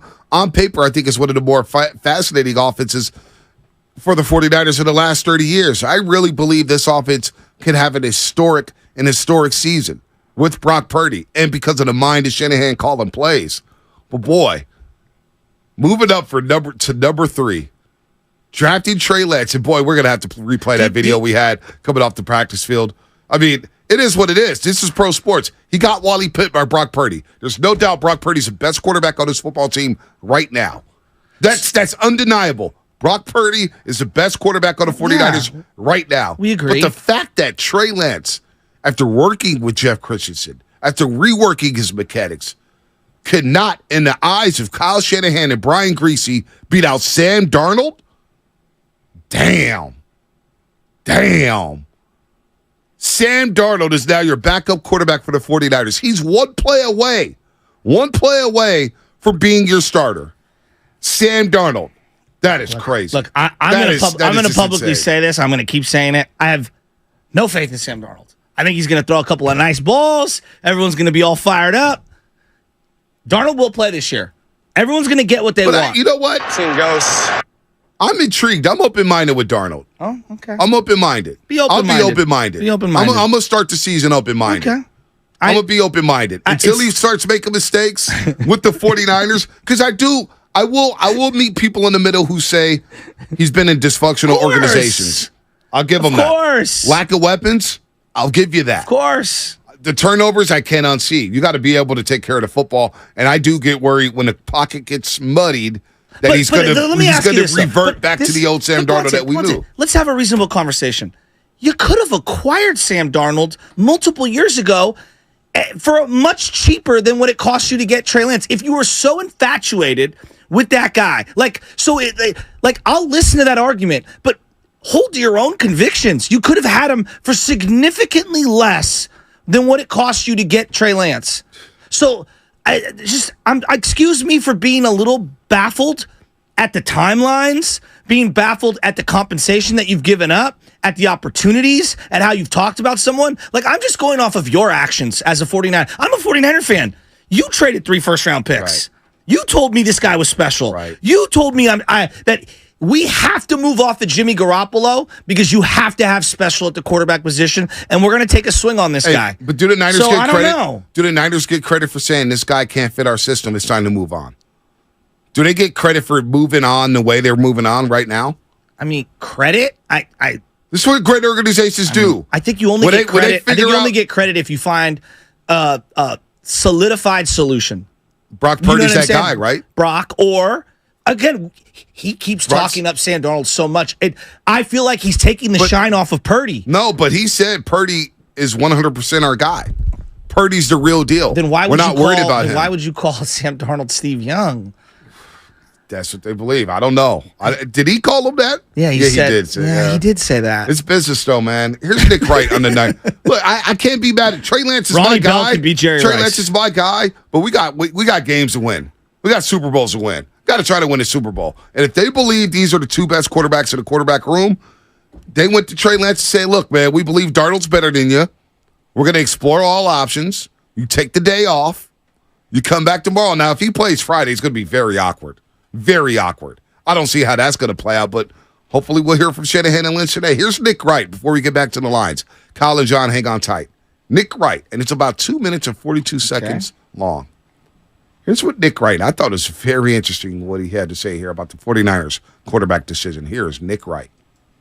The process for the San Francisco 49ers over the last 3 years regarding Trey Lance has been one of the most ridiculous, unprofessional, disorganized I've ever seen in big-time pro sports. The San Francisco 49ers, who had recently been to a Super Bowl and had the 12th pick of the upcoming draft, felt we need a difference maker at quarterback. Enough so to trade up 3 first-round picks in one of the deepest drafts of the last decade. Micah Parsons went number 12, the pick they were sitting at. Mac Jones was still available at 12. Justin Fields went 11. All of it. We must go get this 1 AA player who has a dozen college starts.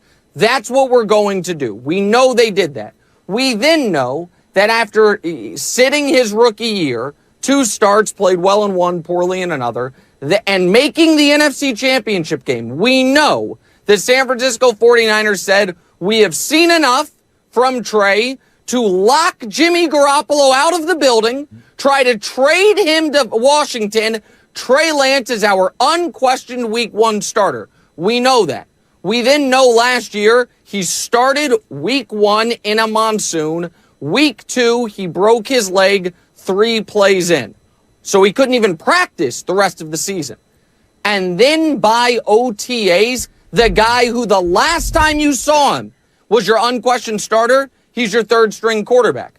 Something's messed up with that process. You had Brock Purdy and Trey Lance in camp last year.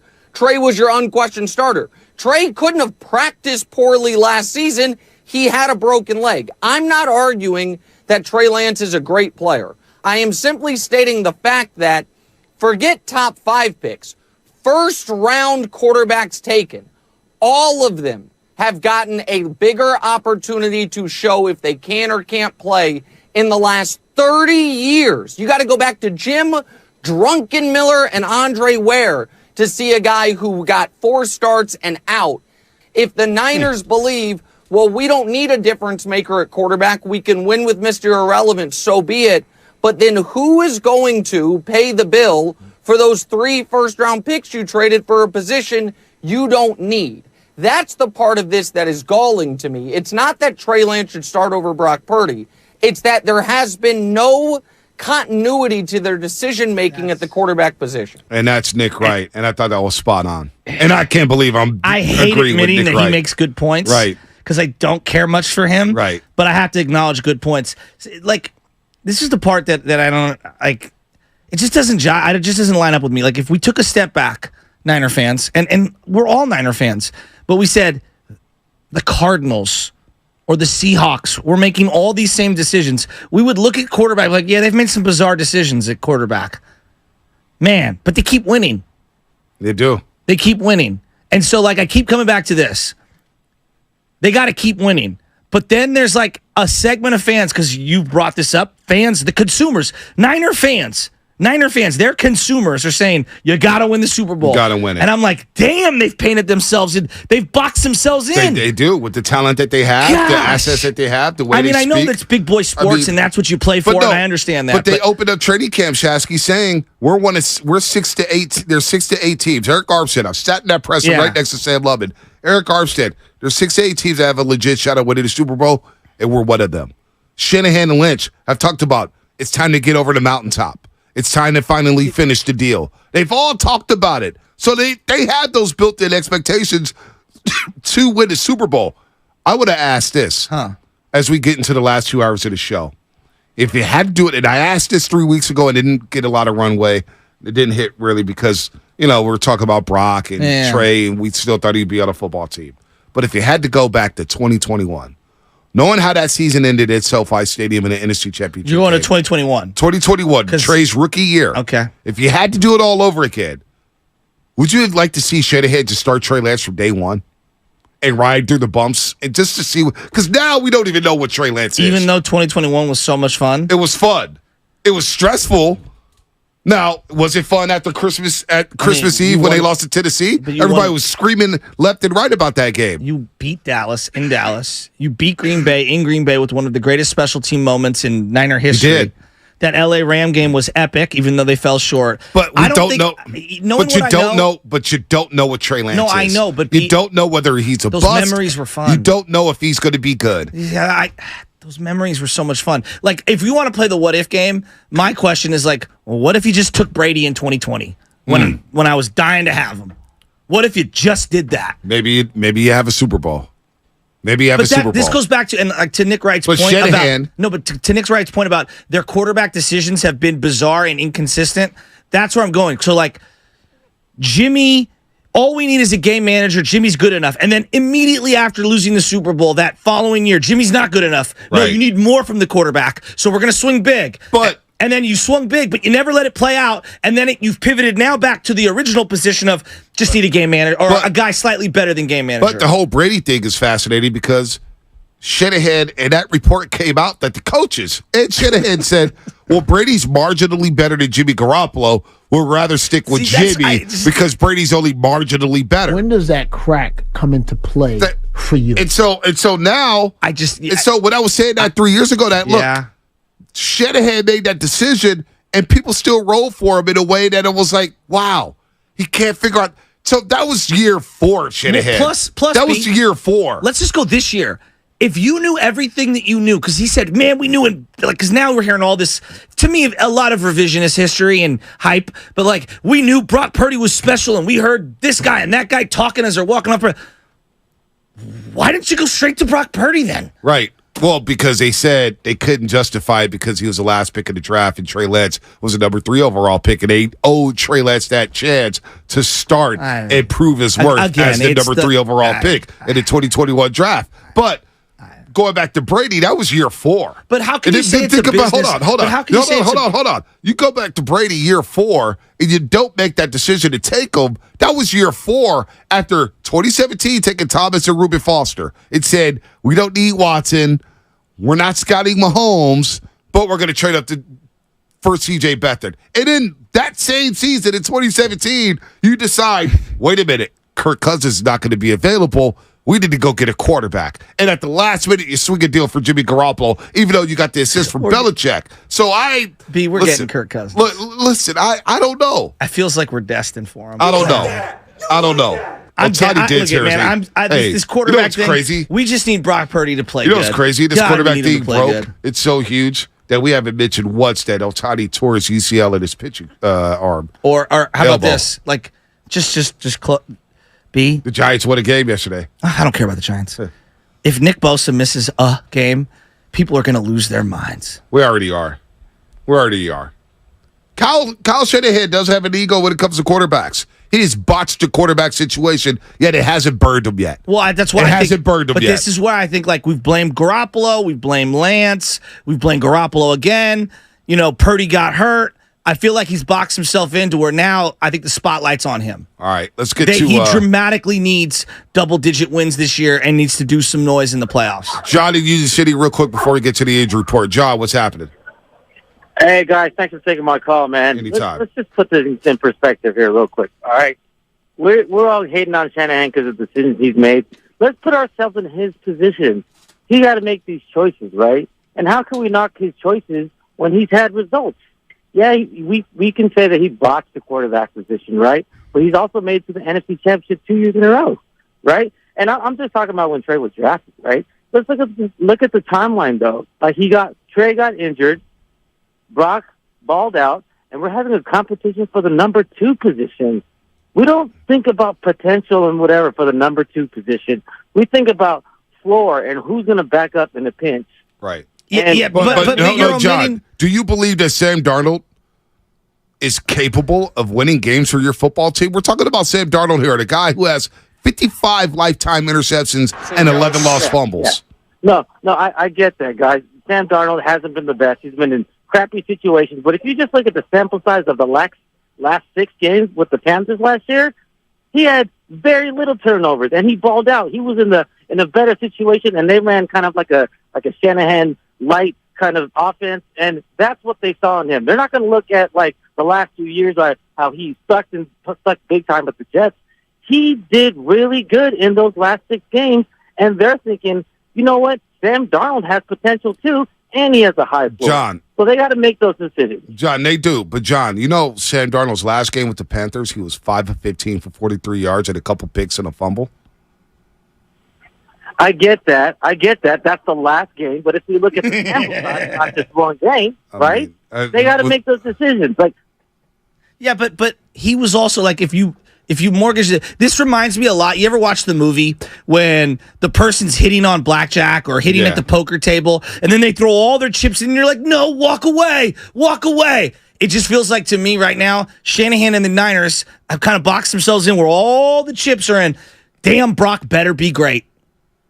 That's what it is. And if not, then you have one last ace up the sleeve. At least that's what they think in Sam Darnold. Whoa. You're Joe, Kyle, Dave. We'll get to you on the other side. It's a guest-free show. So unfair to Purdy. We're talking about Trey Lance. We're talking about Purdy. We're talking about Darnold. What does this mean for the 49ers' future? Wow, what a whiff. The biggest whiff in Niners history. Dang, they traded 3 picks to go get Trey Lance. And after 4 games, maybe just 3 1/4, 3 1/2. Trey Lance hair is over. Just like that. Let's go ahead and get to the injury reports, Bernard.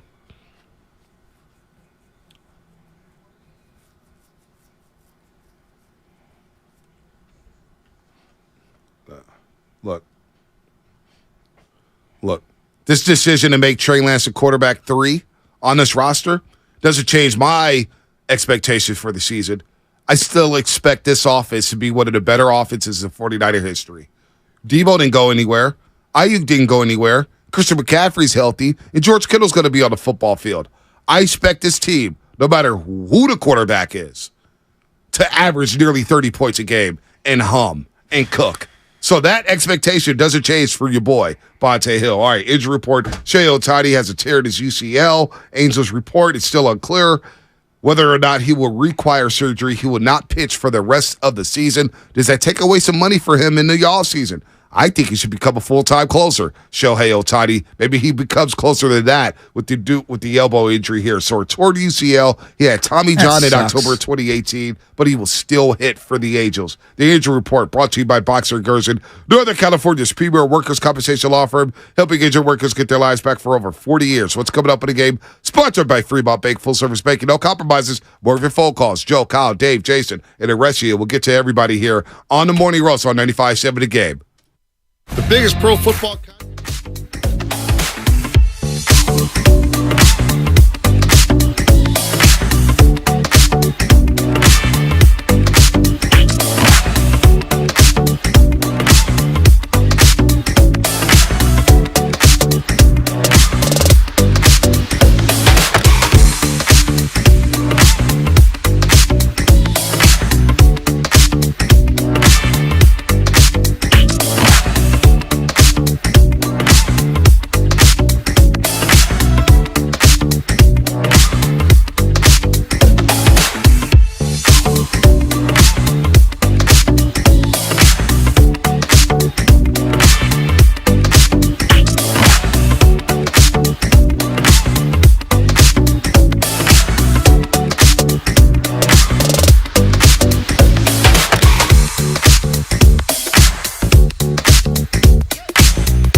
baby. The drama continues in Santa Clara with the San Francisco 49ers. 3 years ago, we loved him. Trey Lance, number 3 overall pick out of North Dakota State. Niners move up 3 picks to go get him. He comes in 2021, throws a first touchdown pass of the season. But he has the injured finger. Doesn't play much after that. Does help you win the Texans game to keep you in the playoff hunt. He gets named the starter for a second season. Gets hurt in game number 2. Jimmy takes back over after being jettisoned to the baby field. And then Brock Purdy. Along came Brock. And now it's Brock's job. But along came Sam Darnold, too, this past offseason, and he beat out Trey Lance for the QB2 job, which was announced yesterday. Sam Darnold, your quarterback to Trey Lance. The Niners are looking for options. They're exploring ways to move off from Trey Lance or maybe even keep him as a number 3 or 4 quarterback. But the Trey Lance situation has been nothing short of a disaster. It really has. It's the worst pick, maybe the worst trade in 49ers history. It's one of the worst trades in NFL draft history. It is going down as an all-time bust. As I say, good morning to everybody out there getting out their graveyard shift. If you're at work, what is happening? If you're on the roadways, what's happening? Good morning to Twitch and YouTube, powered by First NorCal Credit Union, and of course the Xfinity Mobile text line. A lot of questions. We're going to get to everybody here about this situation with the 49ers. All right, so it sure feels like it's over, right? Shanahan did mention that he expects Trey Lance to play Friday. All right. So this is going to sound absurd. If I was in Trey Lance's camp, if I was a part of his family or something, I'd be like, dude, I know it sucks right now. I know. Believe me, I totally understand the situation. The best thing you can do is just show up, shut up, and play. Right? Like, that's what I would suggest to my brother. And I think that's really easy for me to say. It's really hard to do because I'm sure he feels a certain way. But what I would say to him is you have very little leverage, and how you react to this adverse situation, people are going to pay attention to that. And just because you may not play one snap in San Francisco this year, right, doesn't mean that you can't get an opportunity down the line. Where? Now, what? Opportunity where? Not here. What I'm saying is there any...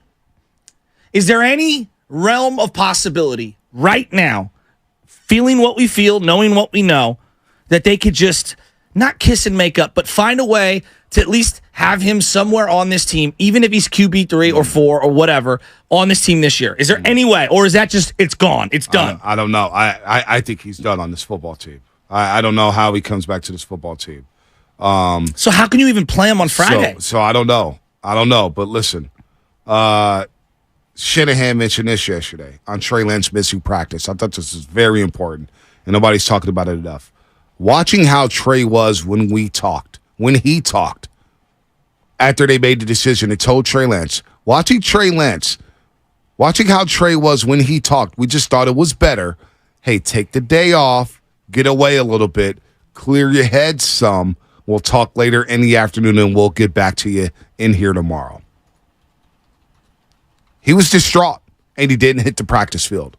Now you hope that he comes back on the practice field today and possibly plays against the Chargers, which Shanahan mentioned would be after Sam Darnold. After Darnold. Boy, oh boy. So you I just think Trey's distraught. Trey doesn't want to be here. That's well, he might not want to be here. But he's supposed to be back at the facility today. So yeah, that's what I'm saying. Like, he might not want to be here, but like, I don't know. Maybe I'm being too ridiculous. I don't know. I'm holding out the possibility that like cooler heads prevail and that everybody realizes like there's not a lot of great options out there. Right. If the Niners cut him, they cost them more money. If they can't work out a trade to appease the parties, just find a way to make it work. And you never know. You just never know. Never know. In terms of opportunities, you just never know. You never know, but that opportunity does seem like it's here. It feels so unlikely. We could go in a number of different directions here. There's no wrong answers. There's so many thoughts.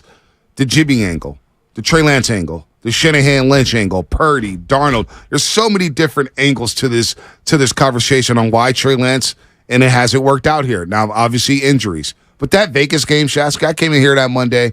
He did not look like an NFL quarterback. Agree. And I'm the biggest Trey Lance fan here. But I think he did not look like it. And I said, oh, boy, he's got to take advantage of these reps. And Darnold didn't blow everybody away at Vegas, but I thought he looked better than Trey by a long shot. The anticipation, climbing the pocket, making some of those throws. The throw to Roddy Bell was the best throw in all of preseason by a 49er quarterback. But can I just, again, Like, let's be reasonable here. Everyone's like, oh, Sam Darnold just clearly beat him out. How do we go from Matt Mayoko, not even Joe Shasky and Bonte Hill losing their minds, Matt Mayoko, who's pretty reasonable, coming out of the first ever training camp saying, man, he looked like the best rookie they've ever seen at camp, him throwing the first touchdown for the Niners in Detroit week 1 of his rookie year when they were playing him and putting him in there and doing all kinds of stuff. They had so much confidence in him there. To now, he can't even beat out Sam Darnold. We all agree like Jimmy's better than Darnold. Most reasonable people agree with that. How did it fall so? Did he just regress? Right. Maybe. I mean, because listen, he knew this offense. Darnold signed here in the offseason. Trey had a leg up by just knowing the offense. Now, he didn't get a lot of reps because of the broken ankle, but he at least knew the offense. You got to put it on Trey. He's accountable. You got beat out by Darnold. And then we only went to 2 practices, Shasky. The first practice, Trey looked better. The second practice, I said Darnold was the better quarterback on the field, and it wasn't even close. It wasn't even close that day. And so I could see how Darnold beat him out in the eyes of Kyle Shanahan and Brian Greasy. Look, Trey's our guy, but he got beat out by Sam Darnold. You're the number 3 overall pick. You're not someone's guy if you get beat out. I mean, you got beat out. He's our guy. He got beat out by Sam Darnold. And I told you. And I'm not trying to sit here and say, I told you this and I told you that. I'm not trying to do that here. But when Darnold signed the second day of free agency, and I knew, to me, I was like, oh boy, Sam Darnold's going to get a chance to compete. You did. For at least the backup job. And I probably was pretty naive. And a lot of people say, oh, this is just, he's a practice squad guy. He's a third. No, Sam Darnold still believes he has untapped potential. And a lot of people believe. We had the guy from the Carolina Panthers, a play-by-play voice, who came on here and said he wanted to keep Darnold in Carolina because he believed he played well in 5 of those last 6 games. In the last game, he was 5 of 15, 43 yards. Nobody's going to write home about that. That was ugly. That was a terrible performance by Sam Darnold. But before that, people thought Sam Darnold was making strides.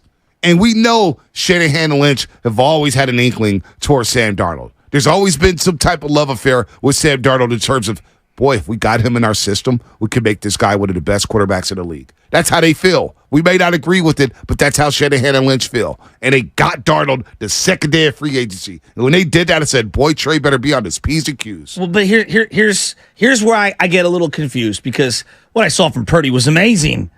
But I've also seen that, like, Kyle, when it comes to quarterbacks, he hasn't been right. You know, like I don't even know what to think. Like he told me Jimmy wasn't good enough.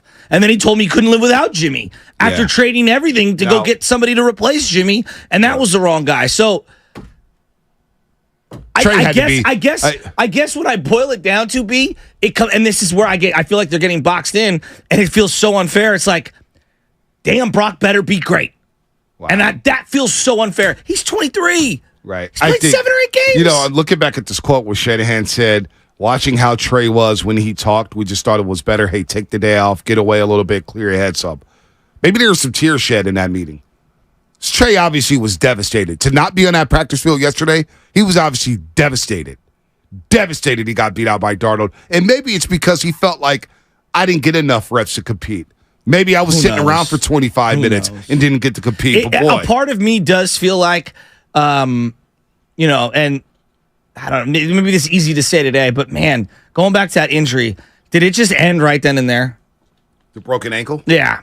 Well, once Brock Purdy came off the bench and balled out the way he did, he was the leader in the clubhouse. Yeah, but I'm talking about how they viewed Trey Lance. Like, here's your opportunity.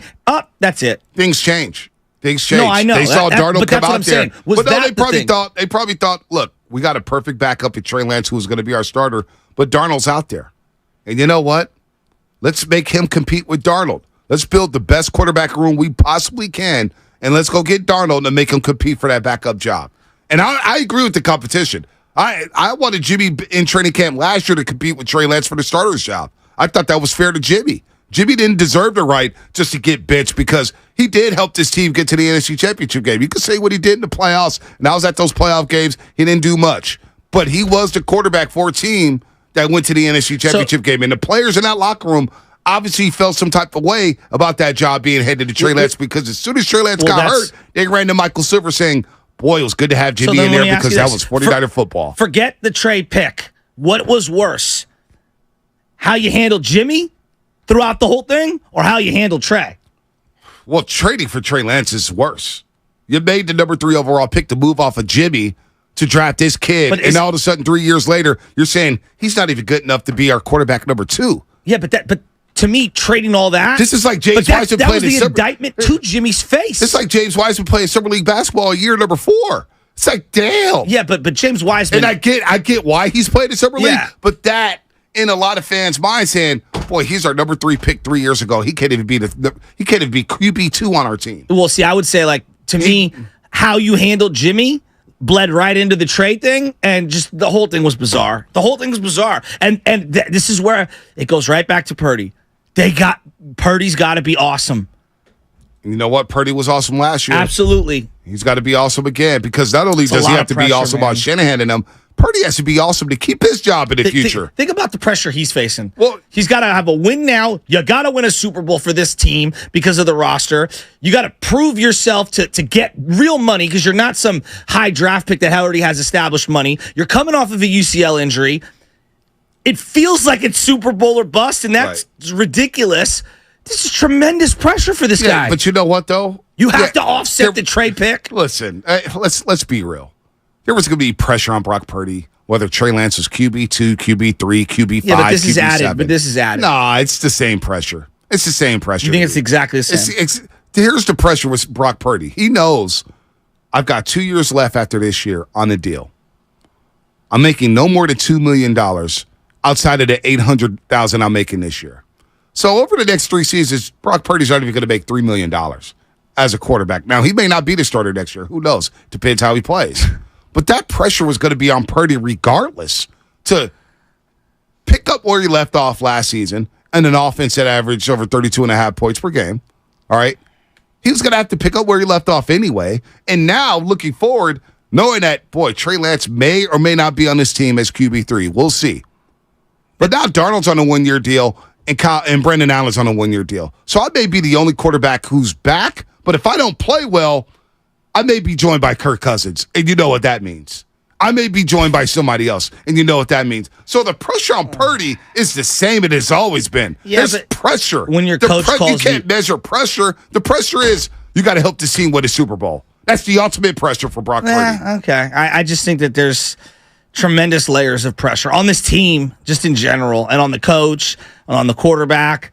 There's just so much, man. And it almost feels like the expectations are now so out of whack that they inevitably are going to fall slightly short. Right. There's pressure. Even the greatest year, they go 14-3, and they lose in the NFC Championship game on a field goal, for example. The kicker misses a field goal, or Philadelphia marches down and beats them on a field goal.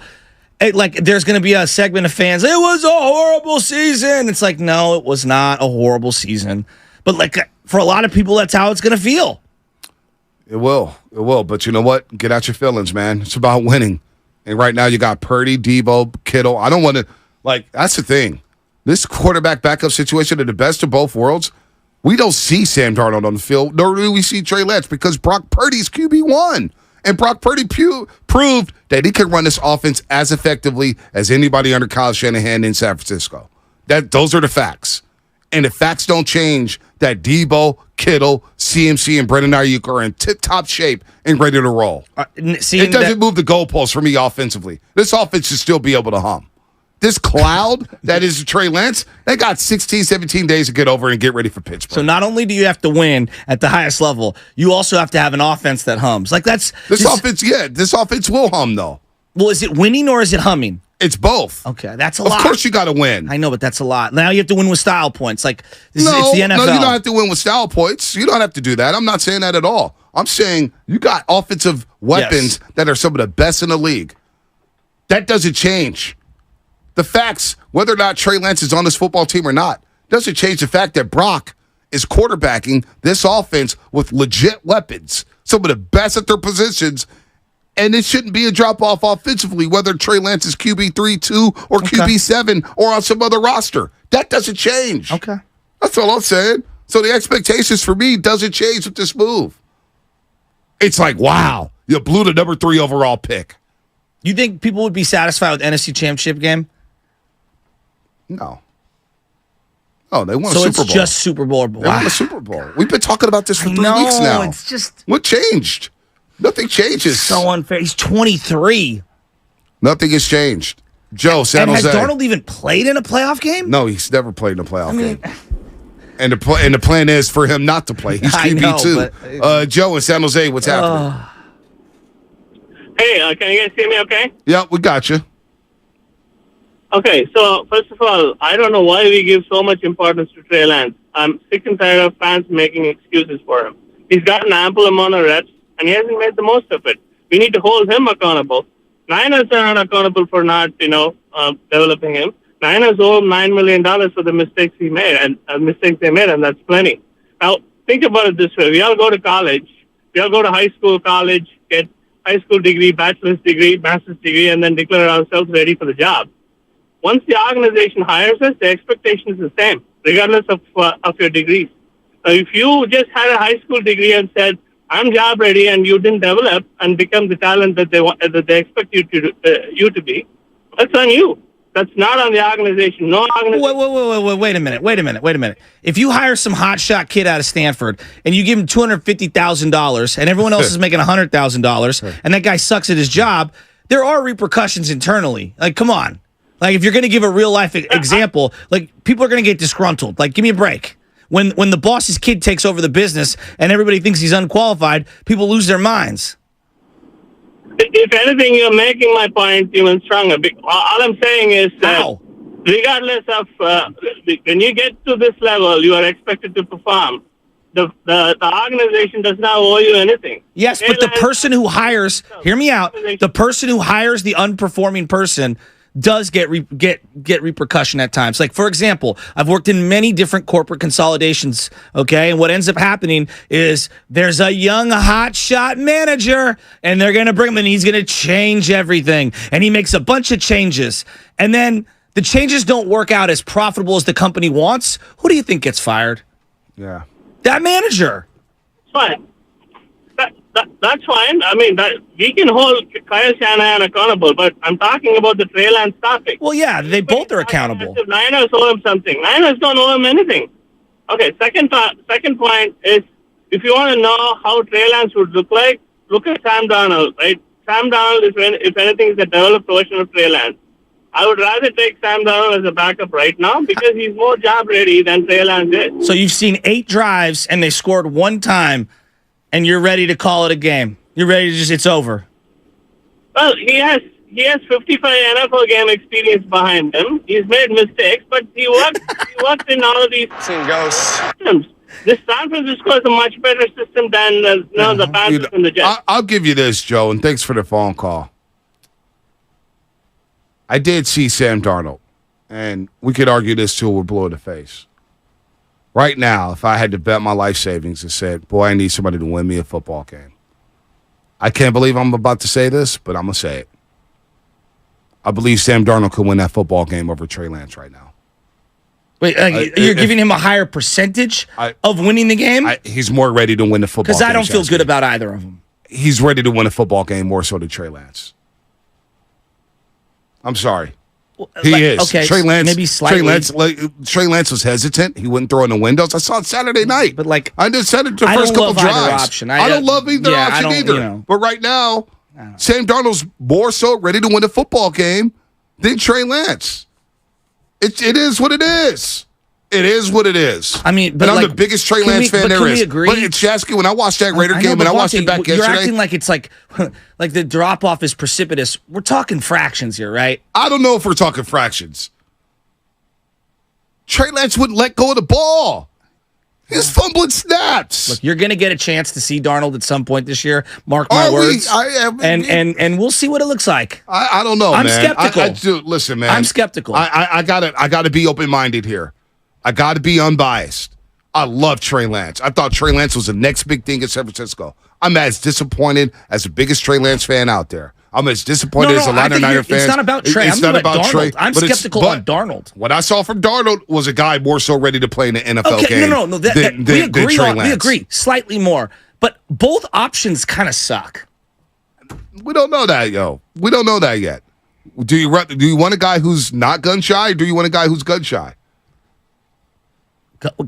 Trey Lance was gun shy. I don't even know. I just don't think he's very good. I don't think Sam Darnold is very good either. We'll see about that.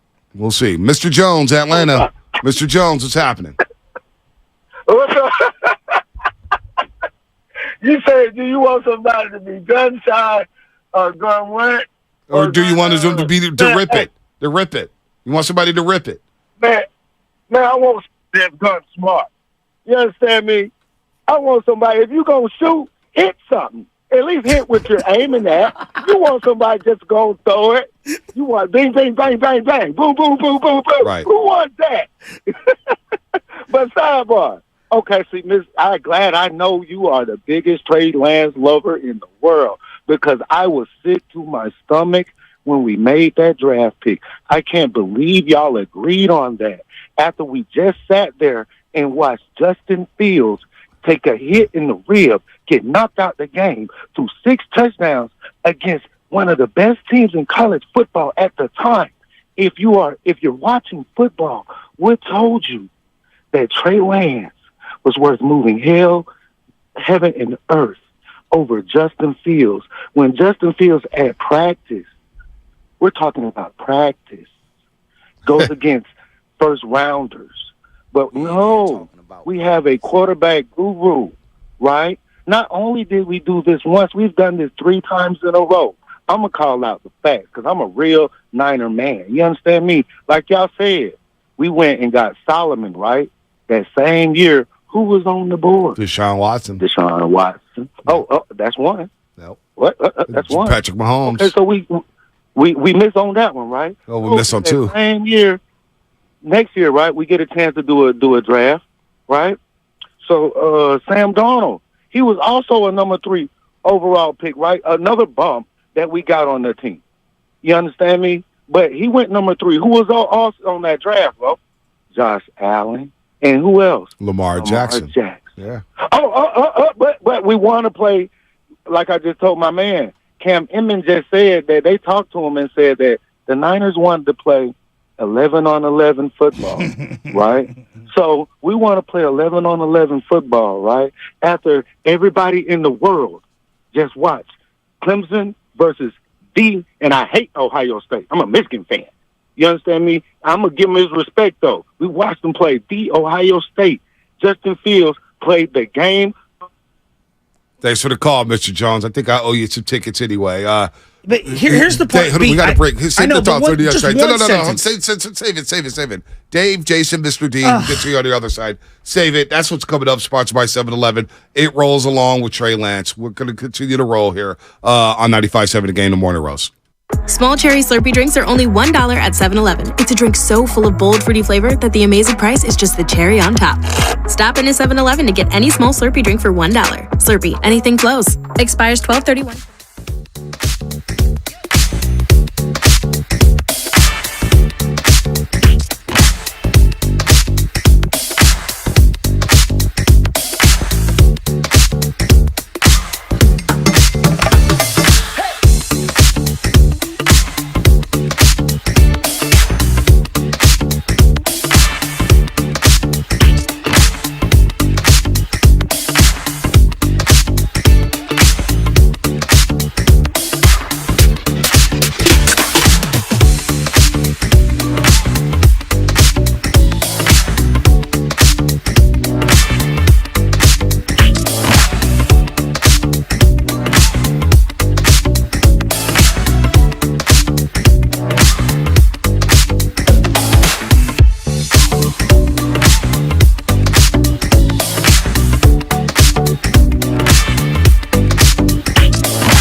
North Dakota State. And it is the Bison, Trey Lance. With Bonte and Shasky. Wow, how time flies. We're all happy about that pick there. Trey Lance, number 3 overall in 2021, over Justin Fields, over Mac Jones. Yeah, 2021. 2021? Yeah, I just said that. April what? I don't remember the date. Like in the 20s? Yeah. April 29th, 2021. Did you know what happened on April 5th of that same year? What? Sam Darnold was traded, okay, for 2nd, 4th, 5th round picks. He was only under contract at that moment for under $5 million. Right. Now, he did have a 5th-year option, which you could have declined or accepted. It was up to you. You could have had him if you were in love with him so much. Because that's the thing I'm hearing a lot now is that Kyle's always like Sam. He's always been in on Sam. It would have been a very low-risk maneuver to be able to get yourself Sam Darnold at that point in time. Well, they didn't. They went with the outside of Trey Lance. And let's be real. This number 3 overall pick was a massive blunder. It was a massive mistake and a massive failure. And can the Niners overcome this one? They were able to overcome Solomon Thomas. They were able to overcome Reuben Foster. You're able to overcome Mike McGlinchey. You're able to overcome Javon Kinlaw. Can you overcome whiffing this hard on Trey Lance? Sam Darnold to QB2. Brock Purdy QB1. I still expect this team to be damn good in 2023. Because Brock Purdy is starting. He is the leader of the clubhouse. And what we saw is 7 games, we saw this offense go to another level. So that doesn't change. The expectations of the football team does not change. If you could redo one sequence of events, because you were asking me, like, what would you done with Chess? Just the sequence of events. What is the sequence of events that you would have changed when it comes to quarterback with the 49ers? I would have drafted Watson in 2017. Okay. And I don't like saying that now because of what we know about him now. Yes. But this is before then. Yes. I'm working under the premise that we thought this was a clean-cut young man out of Clemson who was obviously grown up in low-income housing but work done in his housing foundation, helped Deshaun Watson's family out, and he was one of those kids in the work-done housing out in Georgia. I would have taken Deshaun Watson to start my franchise with the franchise quarterback. That's fair. I think I would have still made the trade for Jimmy. I just think that instead of the 2021 draft pick, which I wanted, believe me, I was all in on it, and it feels very dumb at this point. Maybe you just stand pat and you just roll with Jimmy. Maybe. And now I feel really bad in retrospect on how critical I was of Jimmy Garoppolo. I'm seeing a lot of Trey Lance was treated badly. Trey Lance was treated poorly. Well, Jimmy was treated pretty bad too. I don't subscribe to that because that rookie year Trey Lance came in. Look, I wanted Trey Lance to start from day one. That is my position. I saw him at camp. I give the job to Trey Lance. Let's move off from Jimmy. It's obvious you don't like Jimmy. It's obvious you don't believe Jimmy could be your guy. You traded up for Trey Lance. You passed up Brady. Oh, Jimmy's not your guy. So just play Trey. I would have done that in 2021. And if I go back in time, I would have done it again and again and again and again. I would have started Trey Lance that year. But you didn't. And so Jimmy had to look over his shoulders, no matter how bad you thought Jimmy played in the Super Bowl, no matter how bad you thought Jimmy played in 2020. And I get Trey Lance hurt his finger, but he was healthy enough to play in Arizona. He played. And he was healthy enough to play against the Houston Texans. How about and Detroit? we let him up. Week 1, he threw a touchdown. The first touchdown pass of the year. So the finger injury that is being used for an excuse now, nobody talked about it in 2021, and he played in 4 different games that year. Remember the touchdown against Green Bay at the end of the half to get the Niners a touchdown? Remember that? So Jimmy, so when it comes to Trey Lance being treated unfairly, I thought Jimmy was treated a lot worse.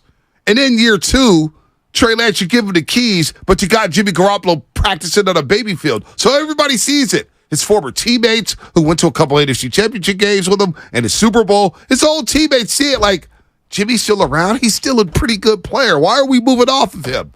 So you create this tension in the locker room that came to a head after week 2 when guys like Juszczyk and Kittle are running to Michael Silver. Hey, that was 49er football. Jimmy this and Jimmy that. Poor Trey Lance just broke his ankle. And we're talking about Jimmy being here and looking all handsome and stuff. And then all of a sudden, the next week you go to Denver, he throws a pick 8, and it's, well, he didn't have a training camp. Blah, blah, blah, blah, blah. But you treated Jimmy like crap. So did he treat Trey Lance unfairly? Trey Lance had the job. Trey Lance was given a job. Broke his ankle. Whether we agree with the play call or not, Whether we agree with the game plan of running Trey Lance up the middle, he broke his ankle. And along came Brock Purdy. And so this pick is a massive miss, but I don't want to hear anything about Trey Lance being treated unfairly. Well, what I don't. Jimmy was treated a lot worse than Trey Lance. We agree with that. Well, what I feel bad for Trey Lance and again, and I know people have zero empathy for anyone who makes quote unquote millions of dollars. I do. You don't have to, but I do. When I see him being compared to like Jamarcus and Johnny Manziel, it's like, I mean, at least the kid cared. He was showing up. He wasn't some malcontent. It's not like he gave up emotionally, mentally. Now, maybe 5 years from now, somebody writes a book and we find out all kinds of things that we didn't know. I'm sure there are lots of details as to why this didn't work. I honestly, we're all fascinated to hear about it. But man, I feel bad that the guy, didn't get more starts. But I understand why he didn't. You know what I mean? Like, I watched Alex Smith's career play out over and over and over and over and over again. The guy got chance after chance after chance, and it feels like maybe they gave him too many chances, but then it ended up being right. And, all right, and then in this one, it's like, I know they wanted to win now and win now and win now. He didn't get a full chance, per se, or didn't make the most of his chances. It is unfortunate, but I don't think they did him wrong. I think a sequence of events happened, both in their control and out of their control, and stuff happened, and it just the time passed. Boy, Joey Bart, James Wiseman, Trey Lance. Now, John Lynch has spoken in the last hour, and he's saying the most likely option for Trey Lance is to be the number 3 quarterback here in San Francisco. I hope they figure that out. I hope they figure it out. If there's one thing I've seen with these Niners, stuff happens, and you just need to be ready. So, they also, and I figured this as much, which is why they didn't speak to the media yesterday. Now, I don't agree with John Lynch and Kyle Shanahan not speaking to the media yesterday, but I do understand why they probably wouldn't. Lynch is on record saying, yeah, we didn't think that news would get out yesterday. That news got out somehow, some way. Darnold and Trey share same age. They have the same agent. So it got out. Trey got it out there. No doubt. Trey got it out. I got beat for the number 2 job. Now the Niners are going to explore a trade. And I'm sure the Niners weren't ready for that to be leaked, but it got leaked. Well, I mean, they had an opportunity to control it themselves and just say it out loud. I don't know. I don't feel bad for the Niners having it leaked. Like, you got to kind of understand the room a little, and you got to understand the situation that everybody's been in. I mean, how many times did Don Yee, Jimmy G, Kyle Shanahan, the team? Remember 2020? There were a lot of disagreements on the timeline of the injury. It makes Shanahan look worse. What do you? Garoppolo's coming out like it, and Garoppolo's been speaking about this ever since he signed with the Raiders. I like this offense. I've got more control of the offense. It's obvious him and Shanahan did not see eye to eye for a few seasons, for a few years. They didn't see eye to eye. Which is why Shanahan tried to move off of him. Well, and I don't know. There's been some things said of Shanahan regarding that they've gotten out regarding Shanahan and Jimmy Garoppolo toward the end of last year. They're not a good look for Kyle. They're not. And people could say, well, Jimmy's X, Y, and Z. Yeah, you just don't want that out there. You like Andy Reid doesn't have that on his resume.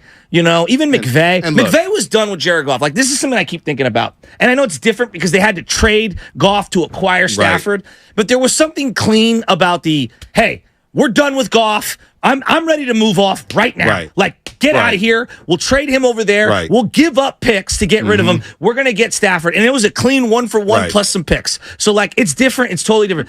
But, like, I keep coming back to this. Like, if you kind of knew you needed to, like, you were going to go Darnold and Purdy and then maybe get Brandon Allen in there, why did you waste everybody's time? Well, maybe they thought. I don't know. Well, maybe they thought Trey would rise up to the occasion and beat out Darnold. Well, hasn't he gotten better? He has gotten better, but obviously not better enough to beat. Okay. Obviously not better enough to beat out Darnold for the number 2 job. Now they're expecting Trey Lance to be back in the building today, but Trey Lance got beat out. And you know what? And I got to say, I'm the biggest Trey Lance fan out there. I am. And I think this kid could be great, but he needs to play. He needs to play. That's not going to happen here, but he needs to play. He has to get better by playing. Where's he going to play? Like right now, like just he's not going to play anywhere. Well, so then he needs to. He needs to go to a situation to where maybe he has a better chance of getting on the field. Right now, he has to beat two quarterbacks out. And if I'm his brother, I'm saying to myself, dude, 5 of the last 6 years, this team has used 3 or more quarterbacks. Then I also say, hey, Atlanta has Desmond Ridder. Okay. Are they sold on him? Well, no. Maybe can I find my way down to Atlanta? No, that's fair. That's a fair rebuttal. But I would tell him to just like. You don't have a lot of legs to stand on, dude. You don't. Like everyone's looking at you like one of the greatest busts ever. Be a good teammate. Put your head down. Show up. It's easy to say. It's hard to do. I know what I'm saying. Be the number 3 is ridiculous. He may not even be above. I don't even know if he's a number 3 quarterback. I thought you said John Lynch said he was 3. Yeah, he said that. But it wouldn't be surprised if they feel like Brandon Allen's more equipped to win a football game. Then I give up. I don't know what I'm saying. That's what it is. So I give up. All I'm saying is this. I'm going to go back to that preseason game against the Vegas Raiders. He got the start. Mm-hmm. He knew he had to start. That was his time to shine. I mean, his first 9 snaps since breaking his ankle in September. He hasn't played since September. You know what? It's not fair, right? You play with the hand that's dealt. I know. He had to go out there and he had the ball out and he did not look like a NFL quarterback. It's okay to say.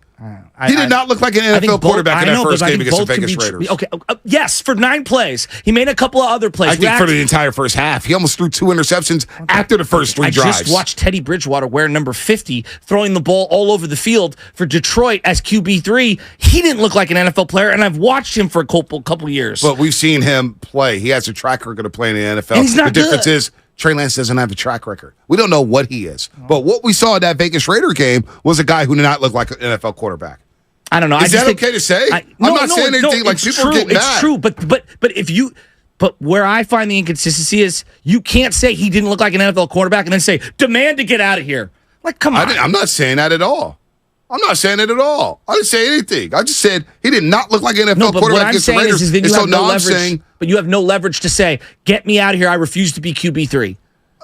Who's saying that? Well, it feels like a lot of people are saying he should demand to move on. It's like you have no leg to stand on. Just play nice, show up to practice, work your ass off, wait for your opportunity, and see nobody's where it goes. Even talking about that, though. I don't even know where you get that from.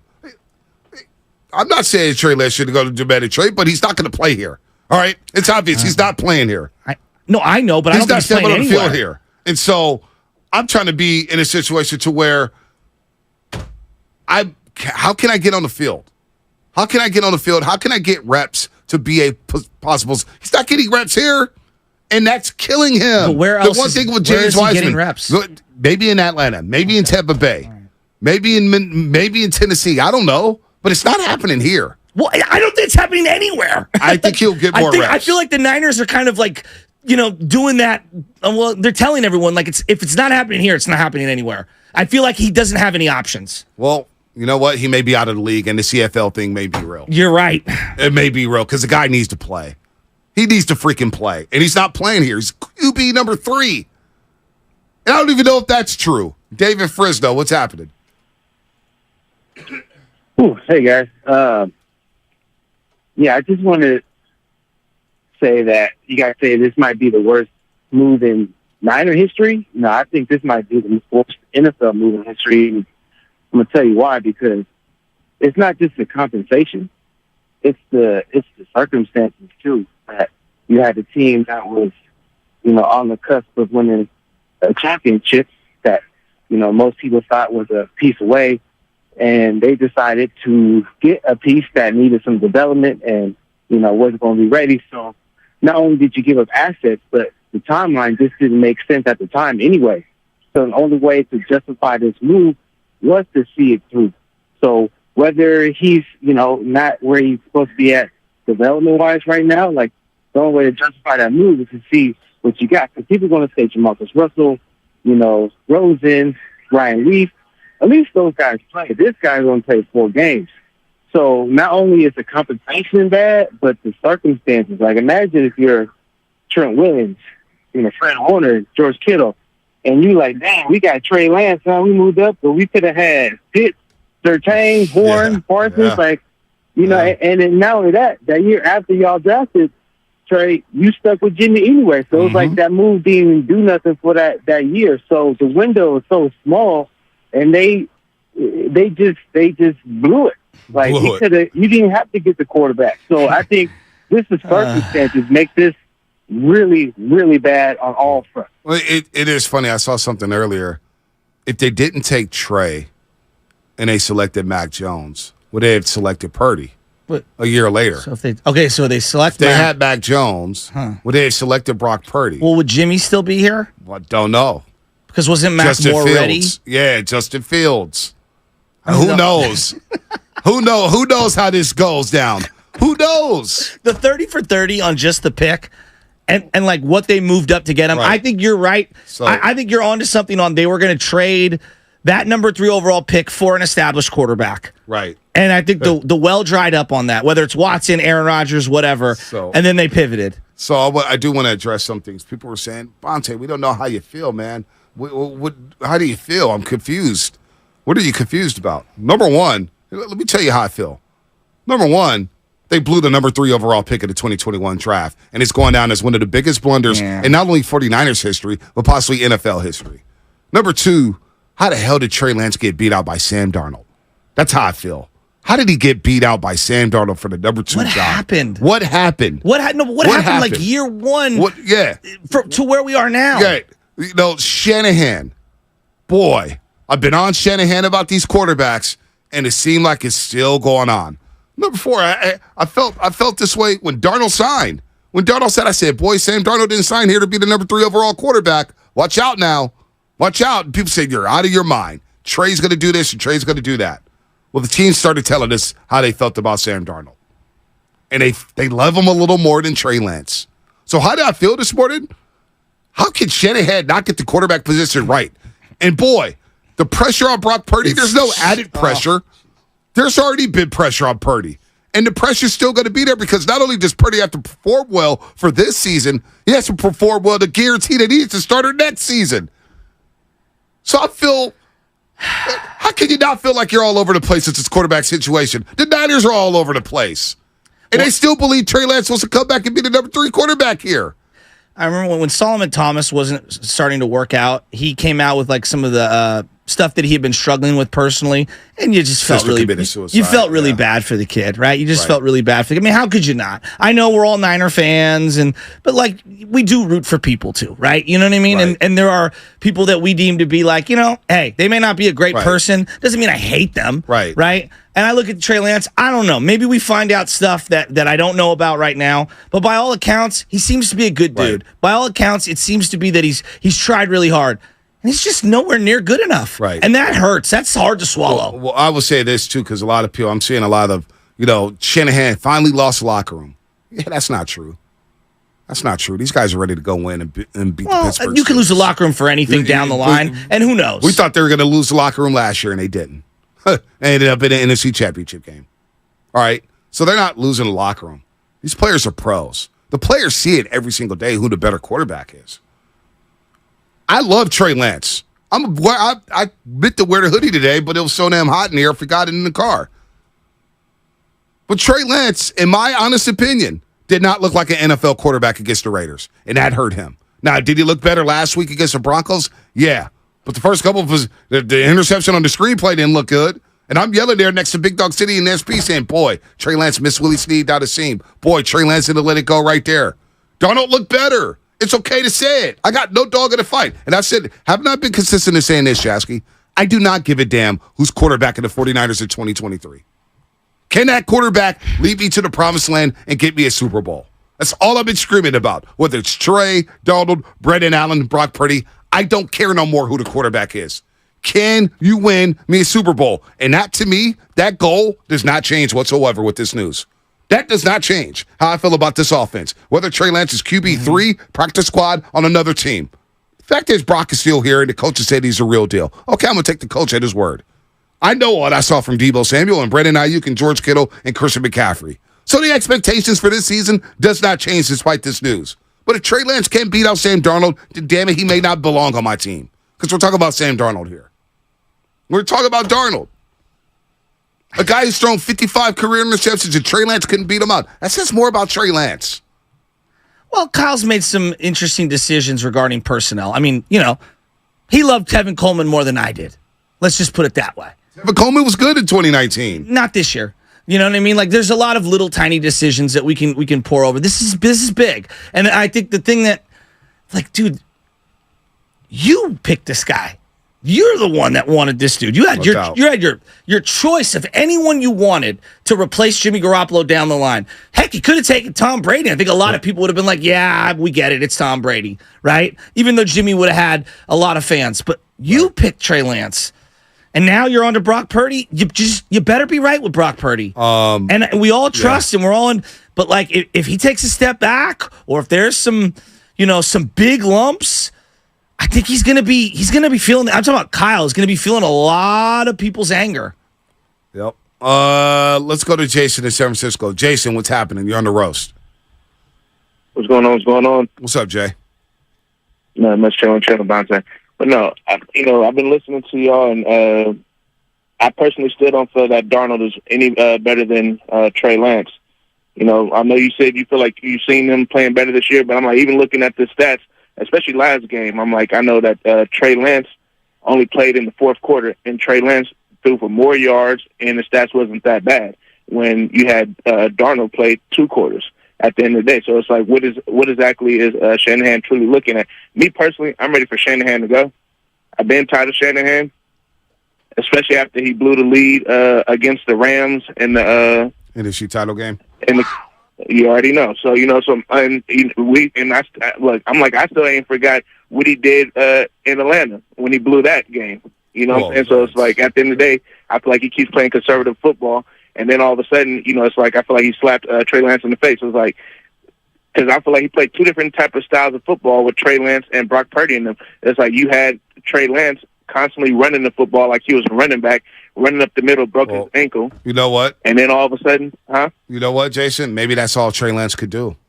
Maybe. We haven't opened up our minds to it. Maybe that's all Trey Lance could do. But that's a gross miscalculation. It is on Shanahan. I mean, geez Louise. It's on Shanahan. But like, I don't even know if, like, you but let's not be stupid. We're not firing Kyle Shanahan. Shanahan's not even on the hot seat. So Jason, Jason said that. He's over Shanahan. Well, he can say that. He's a fan of the Niners. He can say whatever. And watch the game. I don't give a damn about the numbers. I don't care about the numbers. Watch the game. Well, watch the 2 quarterbacks and tell me what Trey did better than Sam Darnold in the first 2 preseason But using games. the Shanahan algorithm, I'm not sure Fields would have fit his profile for quarterback either. Probably not. Right? Probably not. I think that is, like, he wants a very specific quarterback, which I think is why everyone was so shocked that he took Trey Lance. Because it was so out of the Shanahan box. I mean, we heard about his love affair with Kirk Cousins and how much success he had with Matt Schaub and how much success he had. Matt Ryan's different because he was a high-profile quarterback, but similar statuesque quarterback. Did that caller say, did I miss Jason saying he wants Trey to play more than he wants a Super Bowl? I didn't hear that. I hope that wasn't the case because, see, that's where we got to get out our feelings. You guys play for you. You guys get on me all the time about, quote-unquote, being Trey Lance's agent. Well, I've told you all offseason, I don't care who plays quarterback as long as I get a Super Bowl. I don't fault Niner fans for being emotionally invested. No. Like, I watch Niner fans be really emotionally invested into Alex Smith. I fault Niner fans for wanting a particular quarterback to play over winning a Super Bowl. Well, no, that's that. But I fault you for that. Time out. You don't get credit for that. Become fans. I know. I hear that fans, but to be player stands and to say I would rather this guy play than this guy win, that's stupid. Don't you have I don't subscribe to that. Okay, you don't, but don't you have a couple of friends out there somewhere who are like, Alex should have never lost his job? No, my friends believe that Alex should have lost his job. Okay, what about you? I don't have do you one feel friend. That Joe Montana should have lost his job to Steve Young? Probably not, but I was young. I don't know. You came in here after watching the Peacock doc and said that Joe Montana would have won us 2 He would have won that. He would have. He would have. Joe Montana's the greatest quarterback ever. But that's what sports fans do, right? It's a little irrational at times. But I'm just saying, I'm not a player stan. And I wear Trey Lance hoodies. I was beating my chest about Trey Lance for 2 years. But what I saw in the Raiders game was like, oh, boy, we got issues here. So it's we got just problems. the one game. No, it's more so. Last week, I was there at the game last week when he was missing guys the first 2 drives. Okay. Hell, even on the winning drives, he was missing some guys. But it is what it is. But I thought Shanahan himself said that it was all about the practices. And then everybody who we all trust, guys who have been covering this beat for 20 years. I mean, I listened to Matt Mayoko on his podcast say multiple times, I think Trey Lance is slightly ahead of Sam Darnold. But David Lombardi would say Sam Darnold is slightly ahead of Trey Lance. Eric Branch will say a different thing. Cam Newton will say a different thing. Yeah. Greg Cole will say a different thing. So who can we believe out there at the practices where they're all saying different things? I don't know. That's why I'm so confused. What matters is Shanahan spoke and Lynch spoke. And what they say, well, they did Trey Lance are not the backup. Well, no, but that's what's important. Forget I think anything we learned is that the backups. By the way, 5'2", Kirk Morrison, what's happening out there? Just texted me, he said, I'm still old enough to remember when the 49ers were locked in on drafting Mac Jones at number 3 in 2021. He's not wrong. Speaking of that, yeah, so John Lynch, GM of the San Francisco 49ers, he's spoken to a media outlet today. Quote, and this is John Lynch, quote, I give Trey a lot of credit because we didn't tailor an offense around him that highlights a lot of things Trey is able to do. And I think this offseason, he's grown from that. So like that quote right there for me, I was like, Kyle Shanahan's inability to even tailor an offense around the guy he traded 3 first-round picks for? You can't tailor anything around that? That's unbelievable to me. Yeah, no, that's bad. It's either my system or the highway. That's bad. Well, Shanahan is not exonerated from this. It's my system on the highway after 3 years. Like, we got to do it after 2.5 years. Well, it sounded like he didn't do it after year 1. Sounded like he never did it. Well, they did. They ran him like crazy. Well, John Lynch just said it, though. I give him a lot of credit because we did not tailor an offense around him. Well, I thought he meant John Lynch has this said that. offseason. No, during he didn't the say it. It just said in general. That's a general quote. I interpreted it as this offseason for this particular competition. He didn't say this year. Oh, okay. Well, that was my interpretation. Then I'll step down. I don't know. John Lynch also added they felt Sam had won the job and nothing was going to change that. And out of respect for Trey, they called Trey in. Never did we think that news would get out, but things don't stay quiet for long in today's world. But here's where I get confused. If you feel that way, and this is what I'll go back to, like, Kyle, you run everything. You've built equity. We all trust you, right? Most reasonable Niner fans realize we were a dumpster fire before you got here, and you've been wildly successful, okay? Most reasonable Niner fans. You were at the podium the day before, and someone asked you the question about QB2. Here's his answer. Kyle, do you plan on announcing a number 2 quarterback, or are you going to wait till right before the game? And is that something that could rotate week to week throughout the season? How do you see that? Yes, all that. I mean, I would think probably announced it before we played Pittsburgh, but not this game. Do you think you could rotate throughout the week? Definitely. Yeah, definitely. Well, they still may do that because they plan on Trey Lance being the number 3 overall quarterback. But right there, you just could have. I mean, you could have came out, and I don't understand why it has to be secret. You could have just came out right then and there and nipped it in the bud. I don't know. Let's go to Mr. D in the city. Mr. D, what's happening? What's up, fellas? What's up, Mr. D? You guys sound rattled this morning. I mean, come on. You guys, we play chess. We don't play checkers. No doubt. I want to put a scenario out there. All right. We know that they said that Trey Lance is 3rd string, 4th string, 5th string, whatever. But what if we take this into consideration? We're going into the last preseason game, and somebody's going to lose a quarterback. And if they can get your number 2 quarterback, they're going to try to take a flyer on the number 2 quarterback instead of the number 3 quarterback, because they already think Trey Lance is damaged good. So if they can get something for Sam Darnold, they're ahead of the game. You think they're willing to trade Sam Darnold, Mr. D? I think they're willing to trade. I think they want to trade Sam Darnold. I don't think they want to trade Trey Lance. Interesting. He's got a look. Shanahan's got he's got an ego.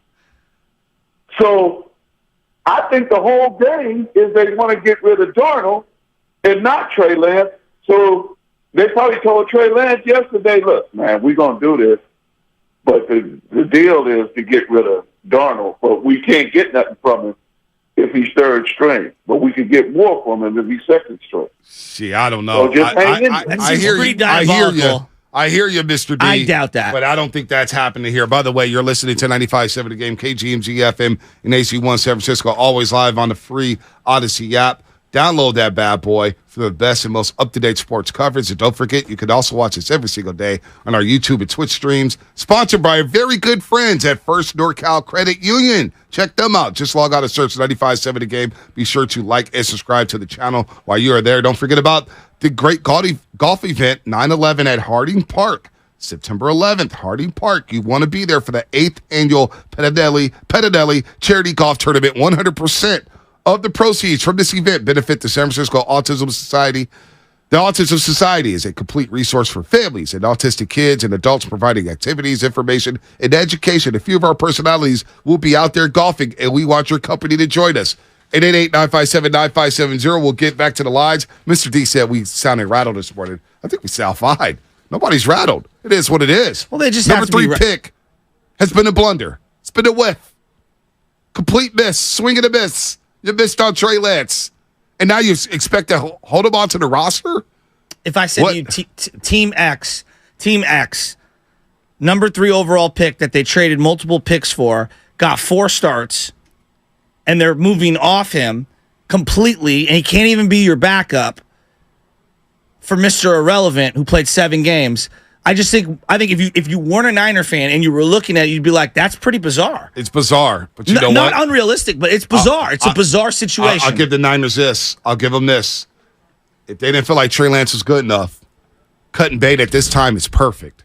Hey, we already given the job to Brock Purdy. He's quarterback number 1. Let's not forget this. We got a starter who let this team average 32.5 points per game. And I'm bringing back C-Mac. I'm bringing back Debo, who's in phenomenal shape. I'm bringing back Brandon Ayuk, who's looking for new money. And I'm looking for George Kittle. I got him back. There's a lot going on. That's a lot of weapons right there. I know. Well, it's a lot of still needs to firepower. sign. It's a lot of firepower. Do you guys think that Trey Lance's trade value has been diminished a lot the last 6 months? Do you think they should have? He never had any after the broken ankle? Well, no, but I'm saying if he had any, it would be in this past offseason before he even took any snaps, right? Well, yeah, but here's the problem. Because you could at least say, I haven't seen enough from him. He's looked bad in these preseason games. It had to have hurt his stock a little bit, right? Yeah, no doubt. But also the new mechanics, the foundation, the new throwing motion. People didn't know how we would respond to that. We hadn't seen it. So I don't think he had any value. The minute he broke his ankle, the value was gone. I think you could have at least gotten like a 6th or a 7th. Now it's like you got to cut him because 31 other teams already have leverage on you because you don't want him. But here's the thing. They might end up keeping him is what I'm saying. But this is the part people need to come to grips with. Like, there's money associated with draft picks. And once teams set their finances for the year, yes, is there opportunities like trading for Jalen Ramsey multiple firsts? Yeah, absolutely. Most teams, unless you're paying the bill, are not acquiring a backup quarterback when they're already, or even a third-string quarterback for $10 million, even if it only costs you a 6th-round pick, because they're doing their finances and saying a 6th-round pick is not worth $10 million. Yeah, that's... That's business. But that's business, and they wouldn't even give up Jimmy Garoppolo for that. Yeah, they kept Jimmy around. They would not cut. So... anyway, 888-957-9570. How are we feeling about Shanahan? They ducked the media yesterday, although he went on another station. His weekly obligations, we get that. John Lynch has gone on another station, but they both speak it out. They walked after practice yesterday, though, didn't talk at all. We'll see them to the press. I think they'll talk to the press today. They may talk to the press today. We'll see about that. How you feeling about Shanahan right now after whiffing on this pick? Let's go to Nick in the city. Nick, what's happening? You're on the roast. Hey, Bonte Shesky, morning, guys. Morning.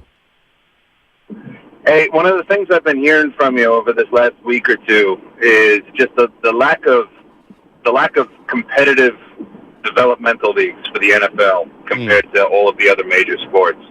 And, it got me thinking. I think one of the things that the NFL could possibly explore to get some of these really talented young guys actual playing time is mimicking something that the European football or soccer leagues do.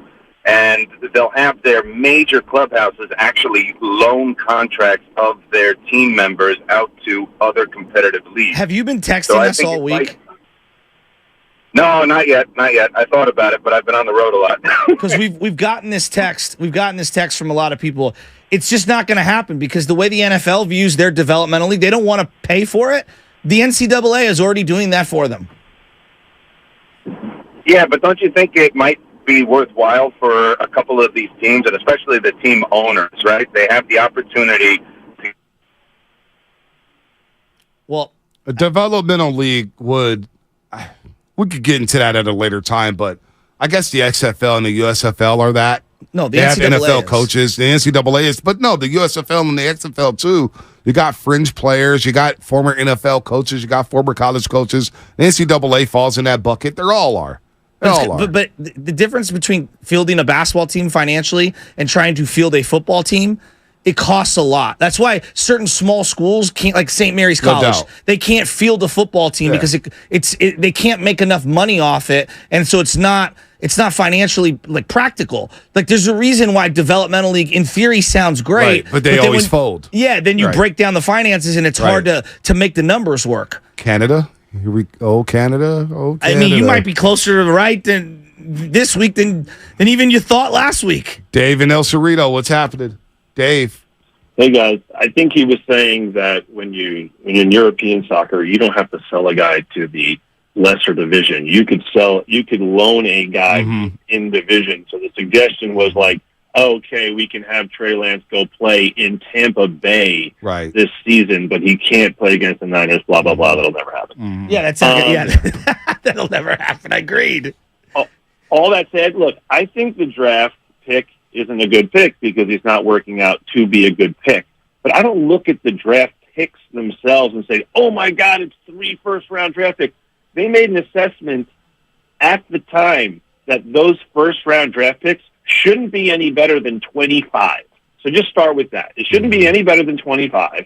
And those draft picks are expensive. And they're deciding, we don't want those picks because we think we're good enough now and have to pay Trent Williams, that we have to pay McCaffrey and Ayuk and Samuel. So we don't necessarily need those picks in the future if we're good today and we have to pay Bosa. So we can get this guy and give away some draft capital and also build to the future off of this guy, then that's a win for us. But it's not like, oh, my God, it's the worst move ever because of these 3 draft picks. It's not necessarily the worst move ever. It just sounds bad because when you go watch the draft, your team isn't picking. So I think, like, getting bananas over the whole thing is just getting bananas. This team is ripe to go attempt to win a Super Bowl this year, and that should be the focus. And they're watching practice, and they're saying, hey, we trust.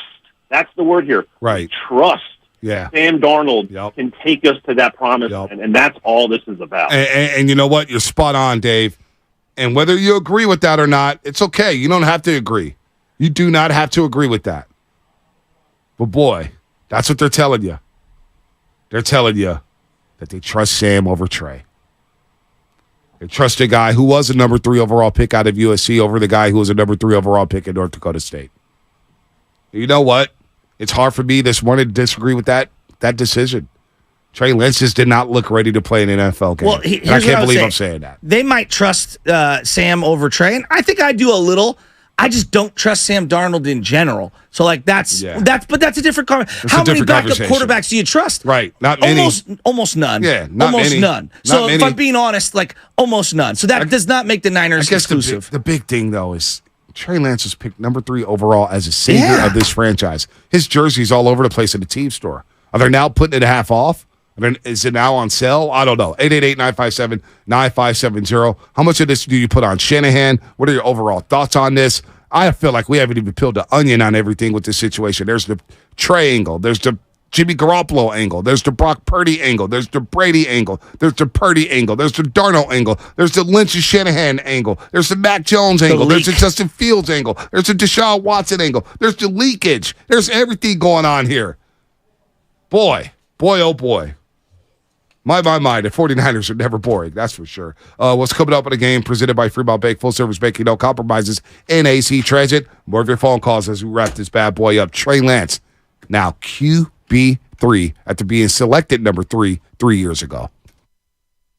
Get in where you fit in. AC Transit wants you to drive the East Bay. Take the wheel of your career and level up. No driving experience required. Paid training is provided. New bus operators are eligible for a $2,000 bonus. Secure the bag. Apply today at AC Transit. Hey, you ready to go to IKEA? I have some bad news. The car broke down. So we can't go. Well, haven't you?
back to the Morning Roast with Bonte and Shasky.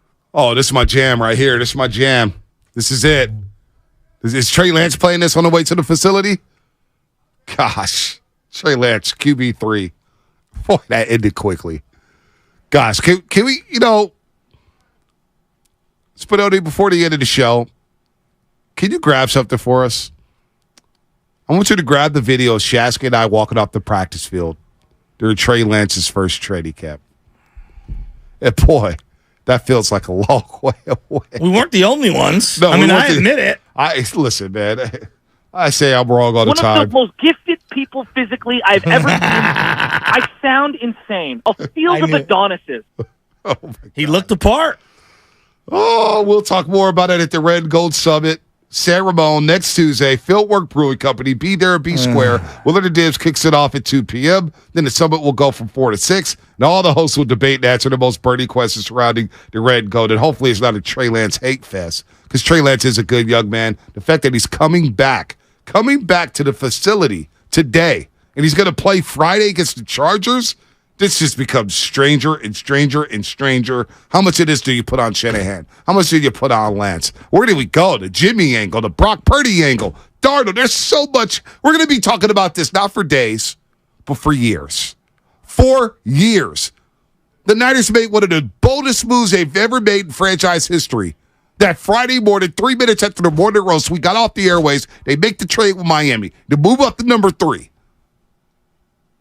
And they decide to take Trey Lance after there was a lot of smoke about Mac Jones and a lot of smoke about Justin Fields. They take Trey Lance. And here we are now. Trey Lance is your QB3. Darnold is your QB2.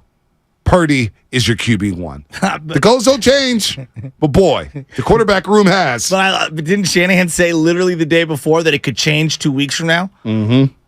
He did. So now he's QB3, but could he be QB2 in a couple weeks? This is what Shanahan said 2 days ago. I'm teasing. 2 days ago, this is what Shanahan said. Kyle, do you plan on announcing a number 2 quarterback, or are you going to wait till right before the game? And is that something that could rotate week to week throughout the season? How do you see that? Yes, all that.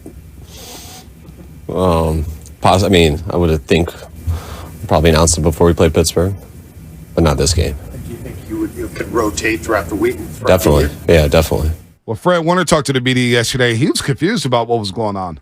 I don't know much about the situation, like complete honesty. I came out to practice. I saw there's only 3 quarterbacks out there. Trey's not out there, so I'm trying to ask around what's going on. There's not a clear answer right now. Obviously, love Trey. I don't know what's going on with him right now or what's going to be next, but yeah, we just got to keep preparing, get ready. We have a game on Friday, keep preparing towards Pittsburgh, getting better. But with the QB stuff, I'm honestly not even sure what exactly is going on. Yeah, Tom Pelissero broke the news for NFL Network. He joined Willard and Dibs yesterday.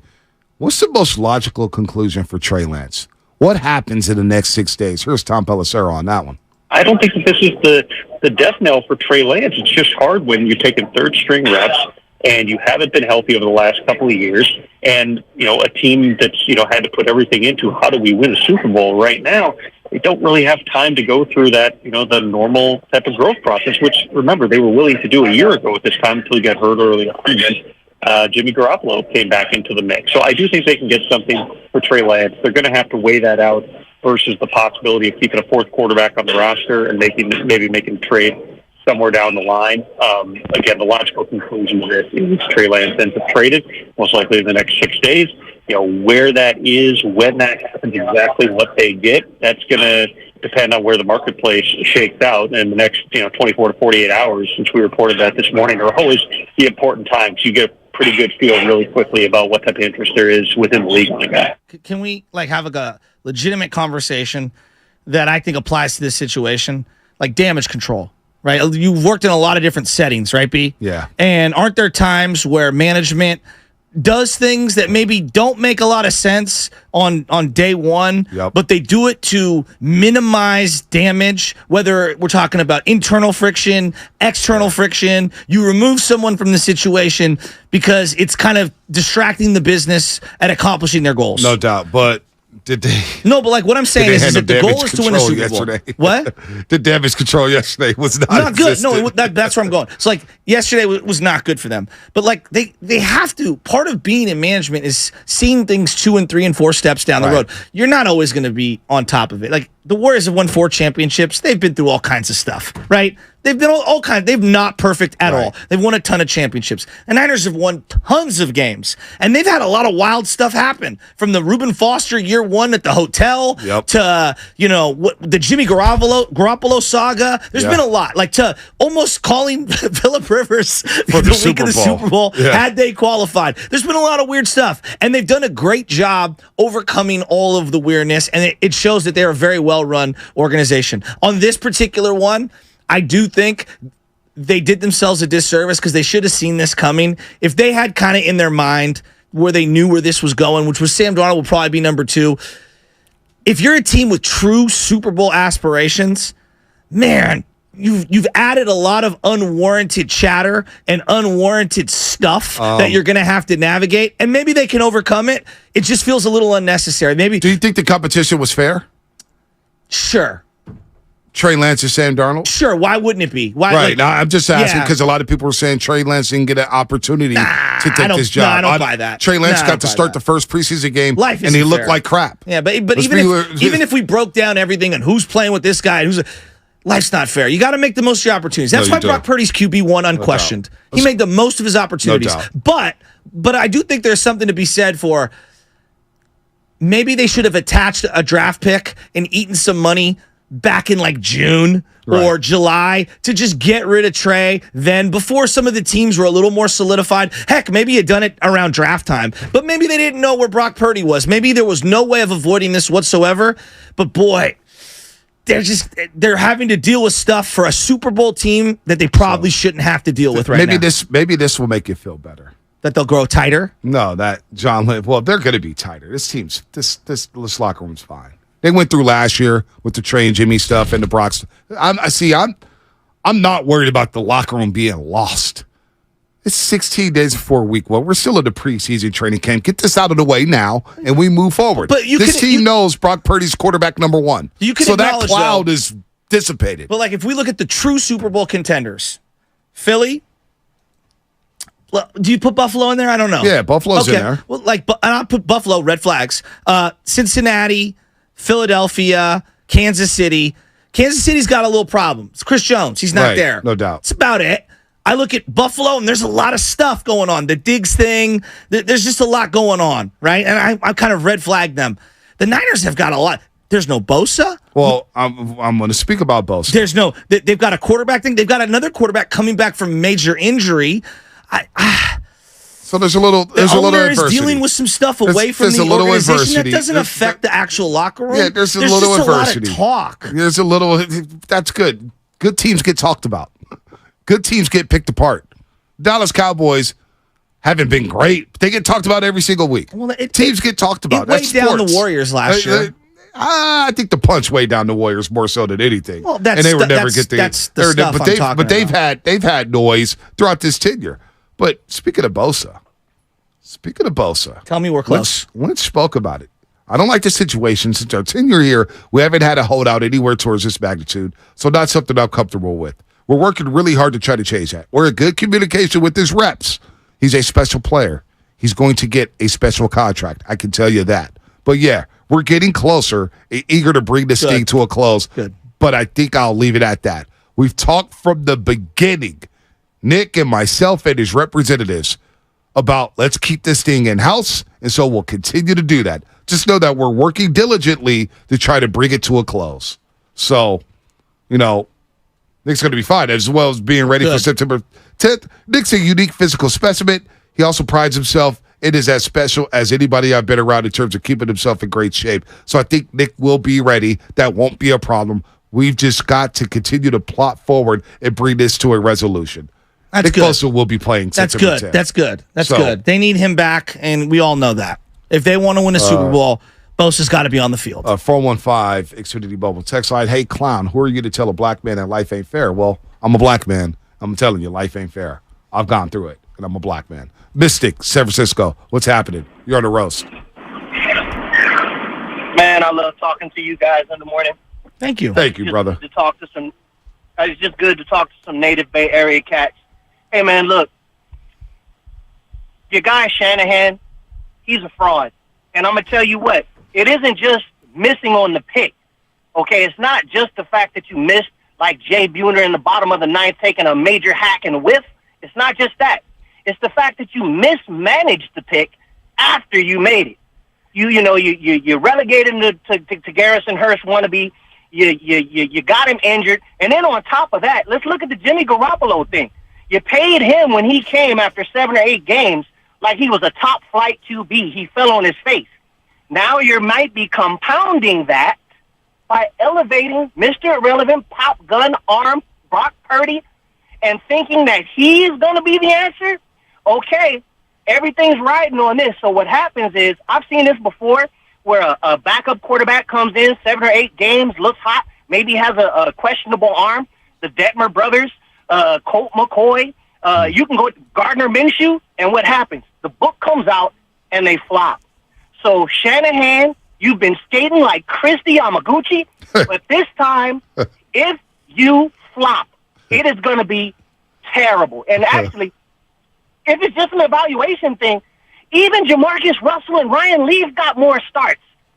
I mean, what are we doing here? How are you skating on this? Hey, I'm with you guys. Shanahan is definitely culpable.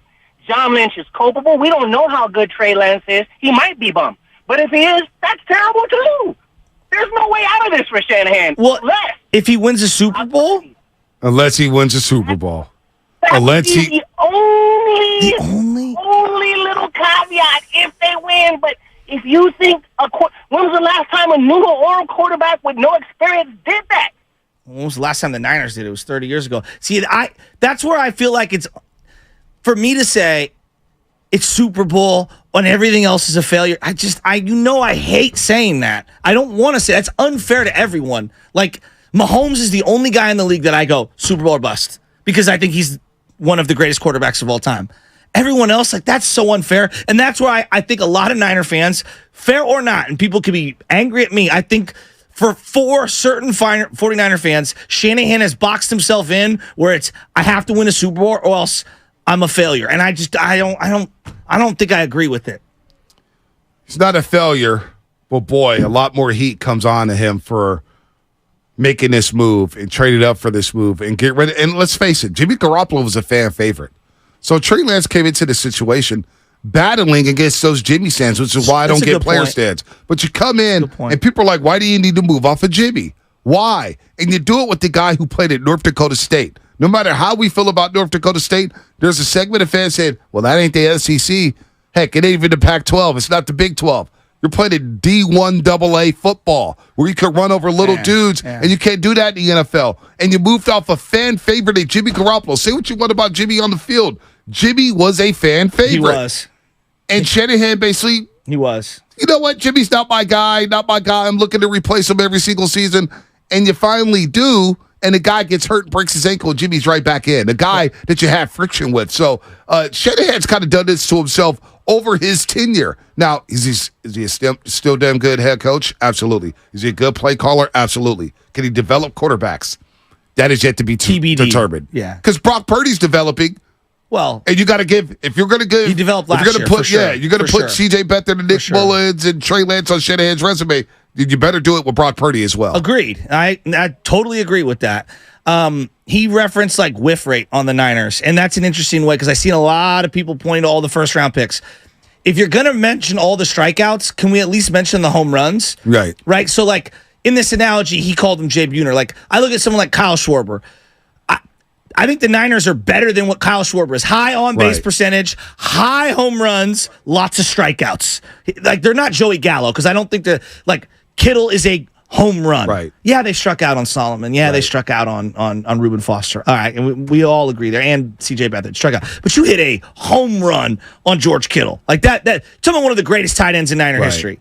Right. You hit a home run with Bosa. It's one of the greatest defensive ends in 49er history. You hit a home run with Deebo Samuel. He's not one of the greatest wide receivers, but he's had great seasons for the Niners. Been very productive. Ayuk, I feel like, is a home run, double at minimum. Right? Hufanga, is that a double? I think so. Sure feels like it. Now, what about the trades that they've made? What about Christian McCaffrey and Trent Williams? Those are Hall of Fame talent players. What about Emmanuel Sanders? Emmanuel Sanders is a good D one. Ford was going to work out, but his body gave in. So they've had a lot of whiffs. They moved off of Quan Alexander when they realized that Drake Greenlaw was better. Was Jimmy Garoppolo? I think it was a home run. It maybe wasn't a grand slam. Jimmy Garoppolo helped flip this thing and raise the expectations.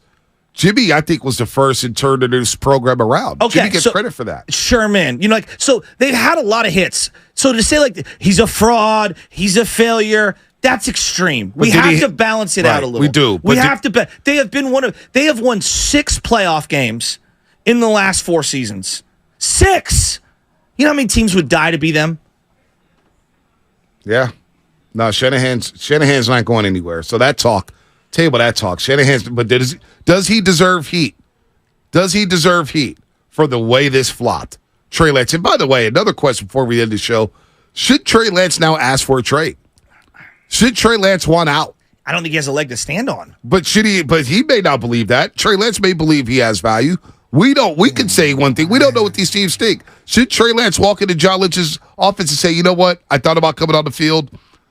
I want out." Yeah, I would say I want out. My counter to him would be like, dude, you have 0 leverage and you haven't done anything. But again, and I think it's a bad look for you. you. He may just want a fresh start. No, it's a fair He point. may want to change the scenery. But you don't think that helped James Wiseman? You don't think Jordan Poole's going to benefit from a change of scenery?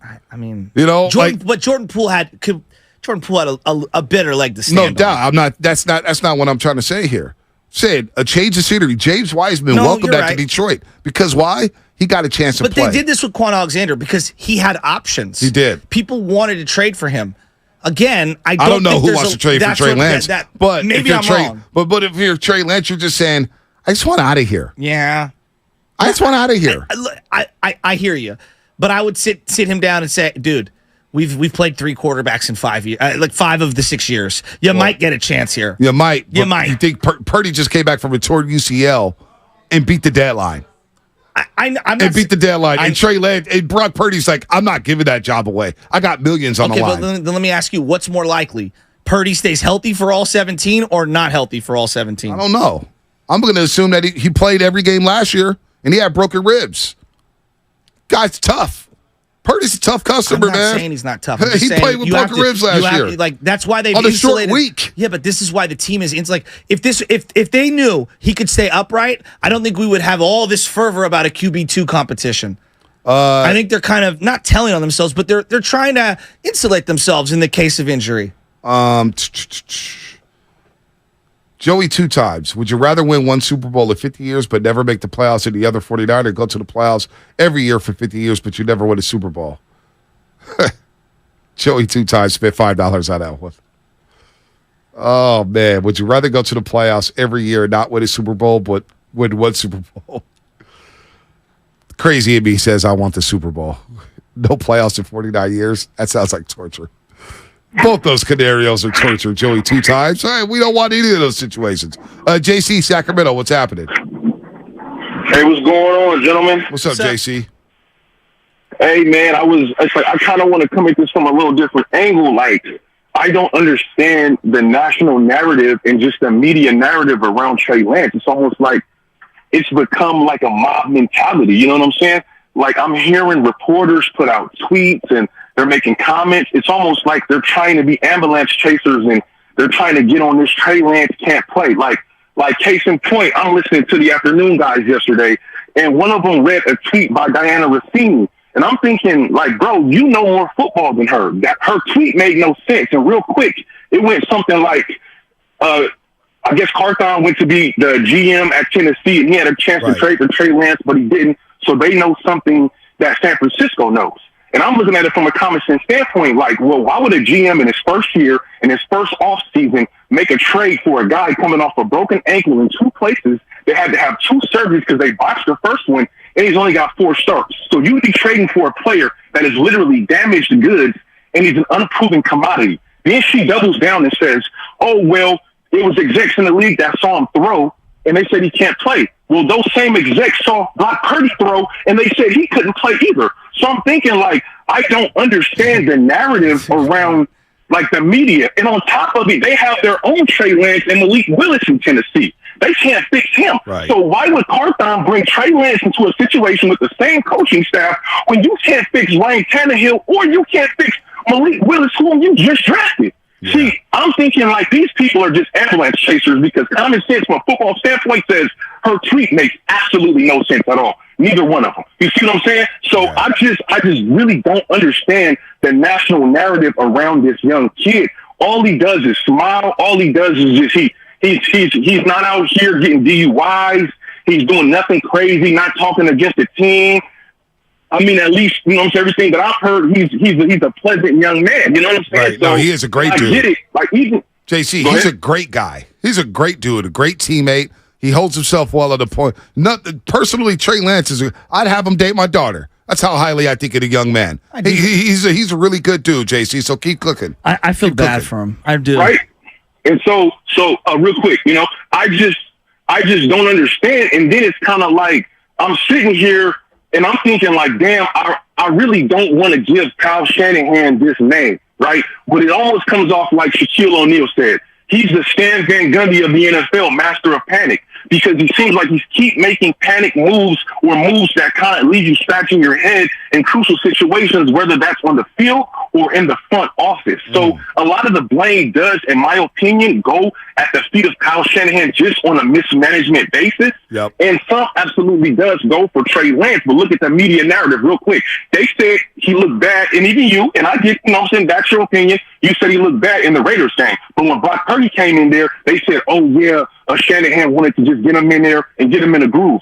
Well, when you think about it real quick, Brock Purdy never missed a game. He hasn't missed any time. Trey Lance is the one that missed an entire season. Brock Purdy played in the last game and played in the second preseason game, and he's going to play in the first game. So Trey Lance should have been the one that got the underneath screen crossing routes and a bubble screen. Oh, JC, let's not go there. Let's not go with the play calling. Let's not do that in the preseason. Look, they came out and said Brock Purdy's number one. You know what I need? QB1. He's QB1. And so when you're QB1, you're going to get a chance to run with the starters and run some of your scripted plays. That's how it works, folks. And when you don't participate in OTAs or mini camps because you're rehabbing from a torn UCL, well, guess what? You got to play catch up. And playing catch up is I need to build these reps with Debo, Brandon Ayuk, and Kittle. And that's where we're at with Brock Purdy. Maybe it changes if Purdy was participating in minicamp. Maybe they don't sign Brendan Allen if Purdy was healthy in minicamps and OTAs. But that wasn't the case. And so you got to catch up, and you got to get Purdy up to speed with the starters. So I don't want to hear anything about, well, you know, they called 3 straight pass plays for Brock Purdy Saturday night. Nobody complained about that, but yet we're complaining about Trey Lance. Oh, 3 straight 3-downs. They called 9 pass plays. Oh, my God. Let's stop complaining over play calls in the preseason. Trey Lance had an opportunity to throw the football and throw him through windows, and he did not take advantage of it. All right? Those are the facts. Trey Lance did not take advantage of it. It's not hard, folks. He looked like trash in the Raiders game. That looked like a guy, I said, oh, boy, this guy's regressed.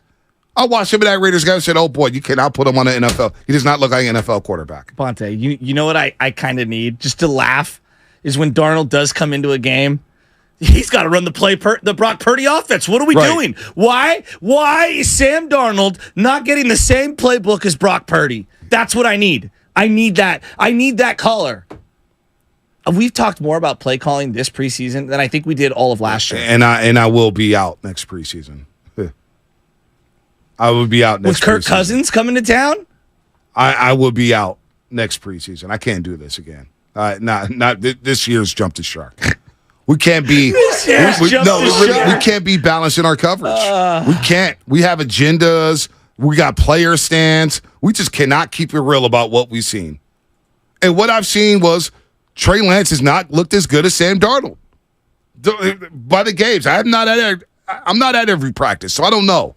I see the stats and I see all this and that. I don't know. But in the games, Darnold looked better. It did. It's okay. It's okay to say that. Did we pull the video from Shasky and I from a couple seasons ago? If you can find that, we'll just play it for some laughs. So, you know, it's funny. I see a lot of people say, like, there are more better draft picks and better NFL players undrafted and late in the draft than any other. If you just do a quick Google search, like in terms of like, why did the Niners do this, right? If you just do a quick Google search, look Hall of Famers by round. No, Hall of Famers. When people try to draft someone, they try to draft Bosa. They're not trying to draft Trey Lance or Solomon Thomas or Javon Kinlaw. They're swinging big. It's 3-1. Any other draft, any other round, excuse me. First rounders are where the Hall of Famers come from. The special. Are there outliers? Hey. Of course there are. Of course there are. So looking back on it, like there is a big part of me. I'm happy that they swung big. They made the wrong pick. There was a horrible miscalculation. I don't know what they should have done. Like I will listen to the Justin Fields. I'll listen to the Stan Pat. I'll listen to the trade for Aaron Rodgers. At this point, because they were wrong, I'll listen to any other argument. But at the time, I'm going to go back to how I was feeling in real time. I was so happy they had the guts and the gumption to swing big, and it just blew up right in their face. And if Brock Purdy ends up being the dude, boy. What a pivot. And who's to say he can't be that dude after what we saw last season? The only thing that's stopping him is this year. Like, let's see what it looks like. That's the only reservation. 17 games of this year. If he gets 17 great games this year, I think everything goes away on the Trey Lance thing. Wow, they really swung and missed on Trey. I mean, it's huge. Well, let's go to the lines. It's Austin huge. in the Bay Area. Austin, what's happening? Yo, what's happening? Hey, I'm so done with him. He done went through like 8 different backup quarterbacks and went from a Super Bowl quarterback in Jimmy G to giving it to Trey Lance, from Trey Lance getting it taken. This is all dumb. Shit, Safety, you was all on board for Trey Lance, screaming out loud. I know. Oh, we got yeah, man. This is wrong. Let's just trade this man to Washington or trade him to Green Bay. Well, you know what's crazy? You know what's crazy about this Lance whiff? And people don't want to hear it today. But the fact that they're in a position to compete for a Super Bowl, despite whiffing on this pick, says a lot about this organization. They have not had a solid in their eyes, and they've been looking at quarterbacks every single year. Well, it's all. But the fact that they're in contention for a Super Bowl, and they got the gall to announce that Sam Darnold's your backup quarterback, and they feel good about Darnold, is amazing to me. They missed on Trey Lance, and yet they're still here in contention for a Super Bowl. And guess what? If Purdy doesn't play well this season, and Darnold stinks it up, you don't think there's a quarterback out there who may be on the market to say, boy, San Francisco still has a lot of talent. Debo's still there. Brennan Ayuk, Kittle. Yeah, but do you want to work with Kyle after everything that's happened with all these quarterbacks? I don't know. I'm asking. It's a user-friendly system, right? Well, but you're also the reason that when they don't win, you become the blame game. You do. Right. Kyle can handle it. Kyle can handle the it. hardest part to swallow on the Trey Lance thing, the whole thing. Like when Alex Smith finally it was said and done, it was like he was solid. He wasn't good enough. We saw a lot of them, right? And I thought he got dealt a bad hand for the majority of it. But for the most part, we got so many looks. Right. It felt like whether you thought he was good or a little better than good or whatever, like we at least saw enough. The hardest part to swallow, for most fans, is like you just didn't see anything. I don't even know who Trey Lance is. Didn't even see it. Like it's like Zach Wilson. Zach Wilson, we saw it enough. It's like, yeah, he just doesn't have it. You know what I mean? Like Trey Lance, from the very little we saw, doesn't look like he has it either. But like, I still don't know if it's enough to make a full sweeping proclamation.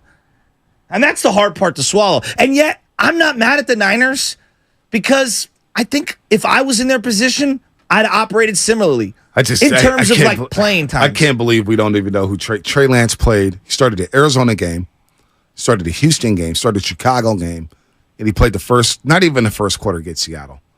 We saw 12 and a half quarters of football. Well, no, we saw 14 and a half because he played the second half against Seattle his rookie year, and he made some plays in that game.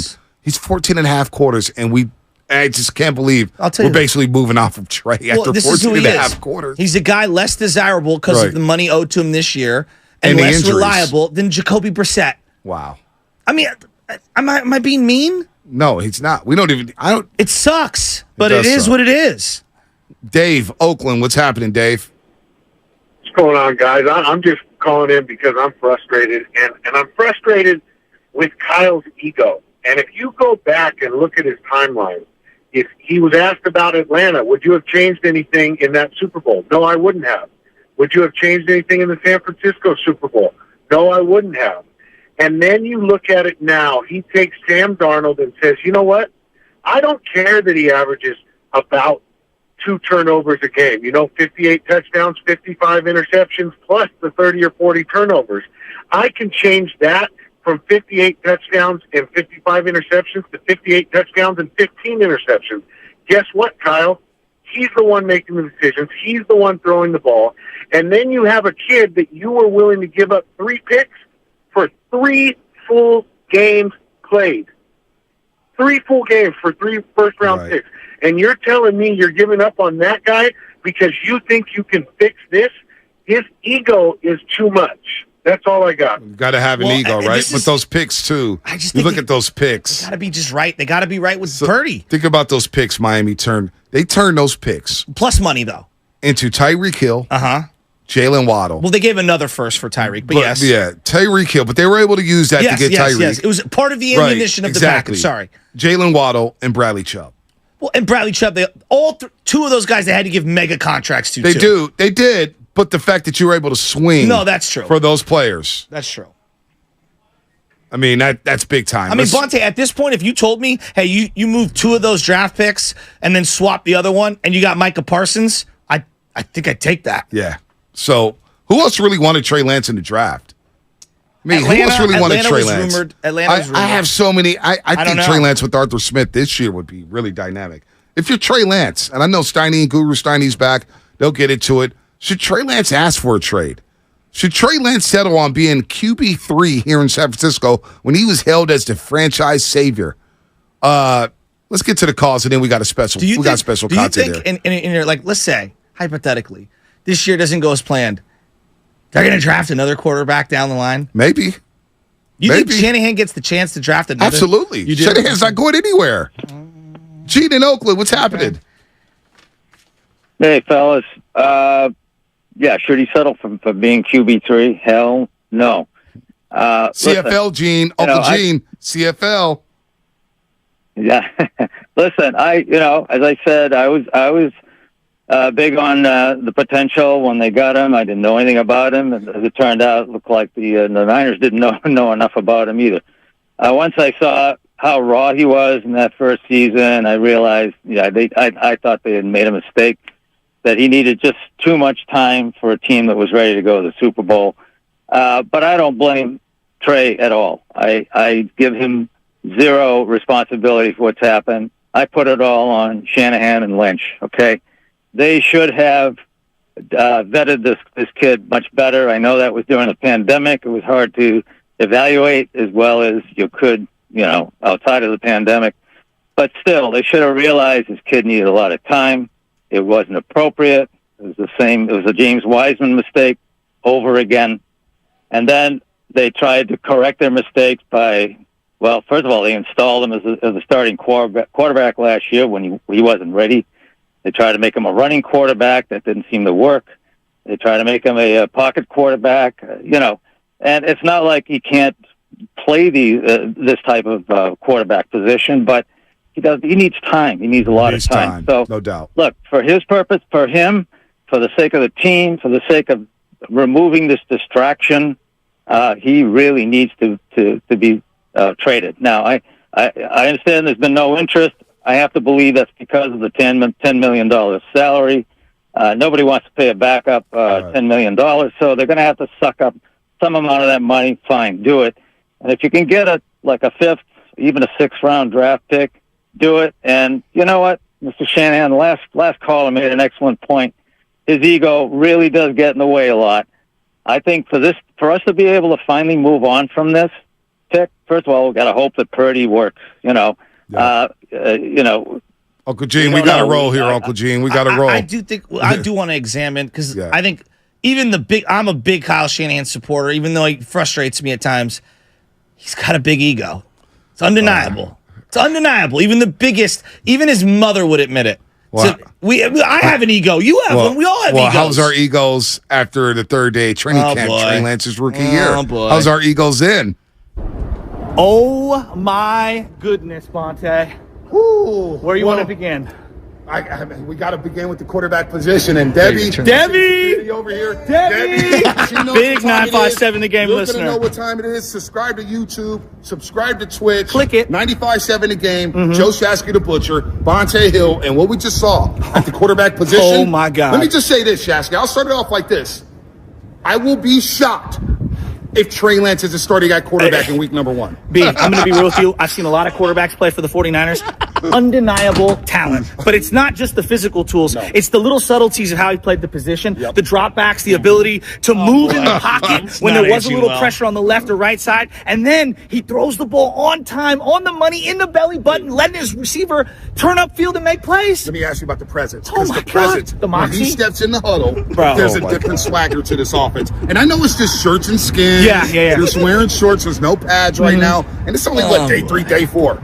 But the zip out of his hands, the way he can run and eat up yards and gobble up yards, it just looks different. And poor Jimmy Garoppolo. I'm not going to say poor because he's got a lot. Oh, my God. Hey, can I be honest? It's our best work. Oh, man. Hey, you know what's funny? Fast talk, because I got a thought. Do you know what somebody said? I got a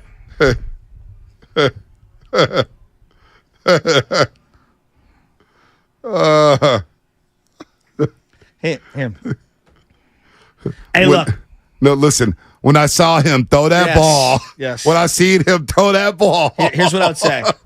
Clearly, me and Kyle Shanahan have similar quarterback views because we saw the same thing and then we didn't see the same thing.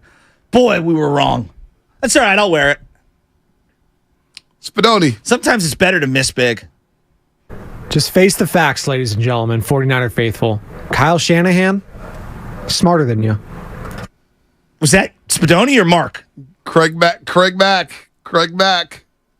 Well, at least we'll see Trey Lance playing for Tampa week 1, so I think he's better than Baker Mayfield and what they got down there, so I'm excited about that. Oh, boy.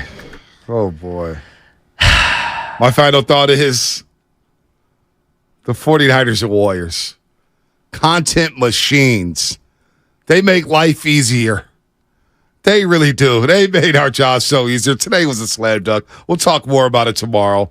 Bonte, I'm wrong all the time. I know. You know what? Trey Lance is now QB3. He'll be back on the practice field. Will he speak today? Will Lynch speak? Will Shanahan speak to the media, not to the other station where they had to do their obligated weekly hits? Will they talk to the Matt Mayokos, the David Lombardis, the Grant Cohns, the Eric Branches, the Cam Emmons, Jin Lee Chans?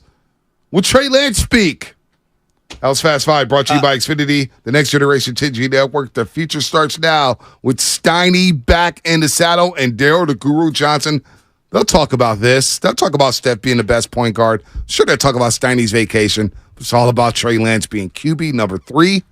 And boy, Sam Darnold now is your backup quarterback. He's one play away from leading your San Francisco 49ers. What a time to be alive, folks. What a time. Seen ghosts. O'Reilly Auto Parts' new Brake Best Select Pro brand raises the bar for the best aftermarket domestic brake pads and rotors available. For vehicle-specific friction formulations, Quiet-Tech noise-canceling shims, and stainless steel hardware, choose Brake Best Select Pro. Professional.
number 2 quarterback. Trey Lance is number 3. If he can stay on the team, it looks like they're going to try to look to trade him, which apparently they've been doing for a while. Wow, man. But yesterday, I think we crossed some kind of threshold where the writing's on the wall. You can't erase it, and it looks like Trey Lance. You think he's done here in San Francisco? There's no doubt. I'll put it that way. Okay. And Steiny, I'm so conflicted, and I need your help to get me through these 4 hours. But Steiny, you got a fresh haircut too. We're ready. We'll be in Vegas tomorrow, 10 to 2, Circle Hotel. But I feel lied to by Kyle. I don't like the way he handles and goes about his business, and it's his prerogative. But I honestly thought Trey Lance had a chance to get this number 2 job, and Mark Willard, Bonte Hill looked us in the face, and they felt like when Sam Darnold put his John Hancock on the contract to come here, it was already done. So I'm going to say this, Steiny. Kyle Shanahan, you are brilliant at devising plays and drawing up plays, but my goodness, you are not allowed at the table when it comes to projecting on what a good quarterback can be, because this is a total miss and fail. And all the people that bought Trey Lance jerseys, all the people that had confidence in Kyle's genius or Jedi to know what a good quarterback's going to be or project again, you failed. This is bad. And the only reason I'm not going all the way in, Steiny, is they got Brock Purdy, which is the best deodorant for us to go in on Kyle in this blunder that does cost people their jobs. I thought Trey Lance had a shot at the backup quarterback. Are you saying now you think that he didn't have a shot at all? No, I thought he did. Yeah, I thought he did too. But we find out now he didn't. Well, they were trying to trade him allegedly in the offseason. So take your victory lap. No. On your first day back. Why? No. You said, Goo, they know. They don't. They watch practice. No, we fought. Well, no, but I thought Trey Lance had a chance to be the backup quarterback, to beat out Sam Darnold. The thing that I think's funny now is now it seems like members of the media are saying, well, what's all the hubbub? That's we what knew I don't Darnold like. was going to be the backup. Oh, they didn't man. bring Darnold in here to be the third string. I get all that, but you're damn right I thought Trey Lance was going to I thought he was probably going to win the backup job. Am I in the minority there? No. Or that he certainly had an opportunity to win it. But the idea now that why is everybody so surprised? The reason everybody's so surprised is because this has taken everybody by surprise. Because yesterday what happened was the 49ers told Trey Lance, you're the number 3 quarterback, and clearly the kid was despondent. Didn't show up. What? They told him, apparently, look, take the day. Just take the day, get your head clear. So it must have been a surprise to Trey Lance. Ooh, so if it was a surprise to Trey Lance, I guess the media knew something that Trey Lance, who was competing for the job, didn't know. Because I do think this is a big deal. Humongous. Whether it matters in the long term, we'll see, because this is so similar to James Wiseman, it's unbelievable. As long as the 49ers keep winning, they're fine. They're fine. But the Warriors, unlike the Niners, don't have their version of a Brock Purdy at that position. But you still got true. Steph Curry. But They also have I 4 hear you, titles. So, yeah, no doubt. They have a little more wiggle room than the San Francisco 49ers. But welcome back, I'm Jack. pretty. I don't know if I'm surprised, because we all knew there was a competition at number 2. I guess the other thing I'm intrigued by is how it all came down. So the 49ers start practice, and I'm just going to, this is the way I saw it. Tell me if somebody thinks I'm misreading it. Media goes out to practice, and Trey Lance isn't there. Okay. Well, at that point, the writers start, why isn't Trey Lance here? Fred Warner, too. He was like, where's Trey? So at that point, during practice, the reporters start making calls, and Pelissero finds out, Trey found out, or Trey's the number 3 quarterback, and he's not practicing today, and they're probably going to be looking for deals for him. So the reality of the situation, little stuff I think of is, well, what if Trey Lance wasn't despondent? What if Trey Lance said, you know what? Okay, fine. I'm number 3. I'm going to go out there today and work hard to be number 2. And Trey Lance would have been out there.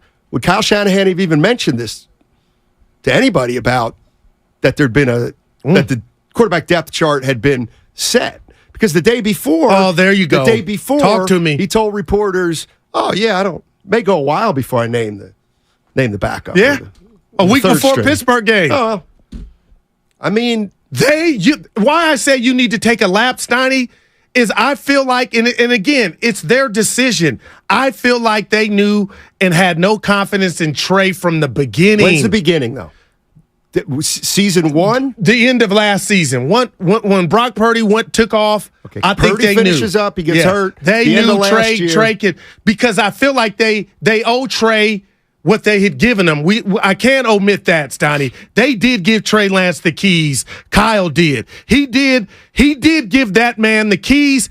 He got hurt, and now, we got a Cinderella story going in Brock Purdy. So that is the one part of this I got to slow my roll on. If I'm Trey Lance, Steiny, I got to be mad that the luck was so bad that Cinderella took over once I got hurt after I was the starter. 888-957-9570 is the number. Steiny Guru back together. We'd love to hear from you. Just huge news yesterday out of Santa Clara. And, Kyle Shanahan was the one that said that Trey Lance was despondent. What was the exact word that Shanahan used? I want to be that he took it hard and he was emotional, and they said, "Look, take the day off." So clearly he wasn't saying, "Woo! I'm ahead of Brandon Allen." Wow. At least I'm ahead of Brandon Allen. And I thought that's what he was playing for, Steiny. Yeah, I don't know. I was like, as long as you make the team. Couple things that I think of. So I was thinking of this. So what are we going to do today? What's the show going to be like? Steiny's trip. 4 hours of complaining and saying they made a big mistake and talking about accountability. And I get it. This is probably the show to do it, about the mistake the San Francisco 49ers just made. But in a way, we can do it. But because we were talking about the backup quarterback and the third-string quarterback, how much does it really affect the team? That's what we're talking about. If everything goes right. Now, if everything doesn't go right, we'll have a lot more to talk about. The thing that I think, to me, the biggest takeaway is I do think it makes Kyle Shanahan, and I want to be careful how I use this word, more vulnerable. Not vulnerable to getting fired. Not vulnerable to being on the hot seat. But it's made him more vulnerable with a fan base. And the fact that everyone knows he moved up to get this guy, and everyone knows he realized the guy couldn't play for him, that means that as much as Shanahan's got his fingerprints all over the quarterback position, he still hasn't figured it out. Yeah. So we move on. But there's a flip side to that, Steiny. There's a B to the side A, right? Give it to me. The euphoria of, hey, I know I messed it up on the third pick and those picks, but look what I got.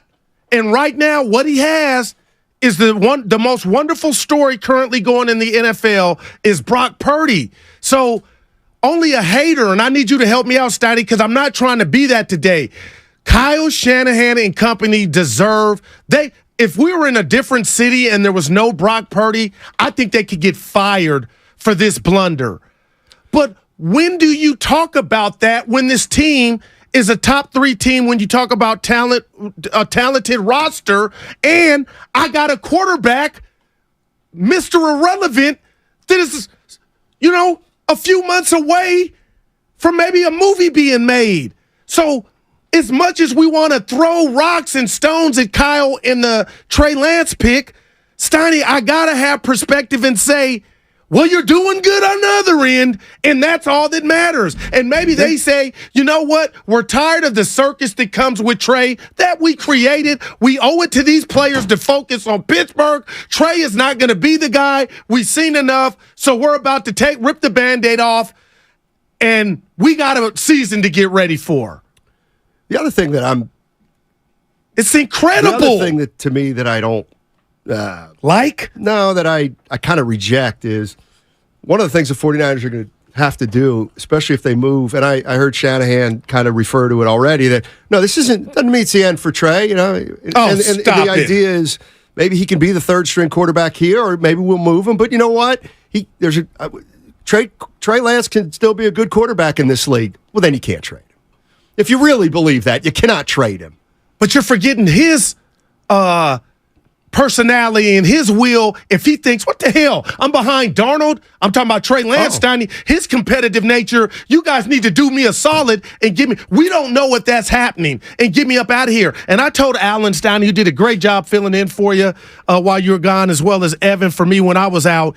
I told him after Trey Lance, I know you were across seas, but Saturday night, Trey Lance drives him down. Didn't have the best game, Steiny, but he ended on a good note. He was getting dressed now, I believe, in his locker room.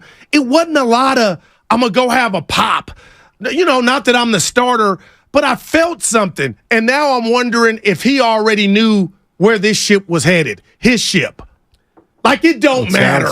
Sounds to me like he probably saw the writing on the wall for a while. Man. And yesterday was when the ton of bricks came down. In spray paint. That writing was in spray paint, nice. Steiny. 888-957-9570 is the number. Steiny Guru with you. We'll be here till 2 o'clock. Yeah. And we're headed to Vegas for a show tomorrow. You tired? What's that? You tired? No. Okay. Why would I be tired? Well, you've been traveling. Maybe I and your daughter's going with us? I had a rest Yeah, day your daughter, Grace? Exactly. Yeah. Exactly. So, No, Mia. Oh, nice. I like it. Yeah. Let's go to numbers 888-957-9570 is a number. This is one of those topics, as far as I'm concerned, where there's so many different avenues to go up. I don't have to ask a specific. What is this? Is this an indictment on Kyle Shanahan? Is it an indictment on his arrogance?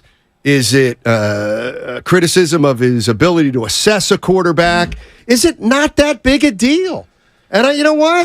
If you come in here and say it's not that big a deal yet, or let's just say it's not that big a deal, I would say you're right. Yet, for example, we don't know. The 49ers may not surface for another year or two, this mistake. But I do see the people out there who are saying, look, we got a high draft pick wrong, but we got this guy Purdy, and we think he's pretty good, so no harm, no foul. But hold on, Stein. It's not that plain. It's not that simple.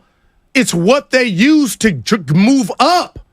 They could have Micah Parsons. Remember how you always talk to me about, okay, Goo, who behind Wiseman can we really say was available? And it's our guy, LaMelo Ball. Right. But there's a litany of guys, Micah Parsons, Surtain, the defensive back special, all kind of guys the Niners could have had, maybe an old lineman. So it is a big deal, and I think it's added pressure on Brock Purdy. And people could say, oh, he's a pro athlete. It's kind of not his fault, pressure, Steiny. It's funny, because your coach and GM put you in a situation, son, to where you got to ball out. Because if you don't, it could be EDD for these guys. But hold on. This is the part where I'll just take the other side. Okay, so what were the 49ers, what was the goal for the season for the San Francisco 49ers 4 days ago? Super Bowl. What's the goal today? This is what I mean. Trey Lance, in a way, is irrelevant. It's up to Purdy one way or the other anyway. Right. And if Purdy's able to get it done, nobody's going to care. Nobody cared that the Warriors drafted Wiseman and then when they won the title. Nobody cared that the San Francisco Giants made one of the worst free agent signings in history when they signed Barry Zito, and then they won in spite of him. So I do feel like, obviously, if Trey Lance is gone, they made a big mistake, and they'll never get those 2 picks back. But they still made 3 NFC title games the last 4 years. They were in a Super Bowl. You are right. They think they're going to go there again. So, that's his safety net. And when I say his, it's Kyle Shanahan's safety net. Now, you go 10 and you go 9 and 8. Okay, or get off to a 3-5 start again that we've seen. Yeah. My point is, Brock Purdy not only looks like he's the guy, Steiny, but he's the cologne that will prevent anybody from really coming down the road for the missed pick on Trey. No doubt. Do you think Trey is going to be traded in the next 48 hours? I don't know about that. I think he'll be traded. Okay. Eventually. So it's over here. Do we see him at practice today? We're supposed to play tomorrow in the game. Oh, who are they playing tomorrow? Oh, Chargers. Yeah. Chargers. Last preseason game. Yeah. I mean, this is crazy, man. You were right. Is it? You were right. But how crazy is it? I think we just found out yesterday something we all were we all thought might happen, but we were hoping it wouldn't. I wanted Trey Lance to be the backup quarterback. Like, You wanted 4 games. I've been using that while you were Sam gone. Darnold to be the backup quarterback. Like nobody. Like nobody. We put a poll yesterday, Sonny, with 77%. People wanted Lance to be the backup. I mean, Yeah. No, I'm always with a young player. They got to prove it. And I feel like I always come down on the side of the team for not playing a young player. I don't like when young players are given anything. But by the same token, I mean, Purdy earned his, Steiny. Absolutely. So it's going to be it's going to be interesting to see. Maybe I know we got maybe we'll calls. have bigger news. You're right. Maybe we'll have bigger news quickly. Ask me if I had a bottle or a genie, and I could get or speak to anybody and look in their mind. It wouldn't be Beyonce, Jay-Z. It would be Kyle Shanahan, Steiny. And what made you think Trey Lance could be your guy? It's $1 million. It's one of the $1 million questions. I think it's $2 million, which I hope to bring back from Vegas. Yeah, Steiny. 925. There's a possibility that this really does go sideways on Kyle. No, Oh, my God. I agree with that. Oh, my goodness. I agree with that. Yes, right. Waze would Absolutely say, agree with hazard ahead. Be careful. So the question is Brandon Allen going to be the number 3 quarterback now? You got to Is that think. where to understand? And Steiny, while you were what are gone, you going to get for Trey Lance right now when Kyle Shanahan has basically kicked him to the curb? That's the other thing. or was Saturday's game-winning drive, did the Atlanta Falcons say, okay, we'll take a flyer, we'll give you a fifth? I think at this point the Niners would take anything for Trey. I don't know. I mean, on a practical level, though, can you really have? And I know what's he making, $9 million. Yeah, but can you have your highest paid quarterback be the third string quarterback? So they move off him, and man.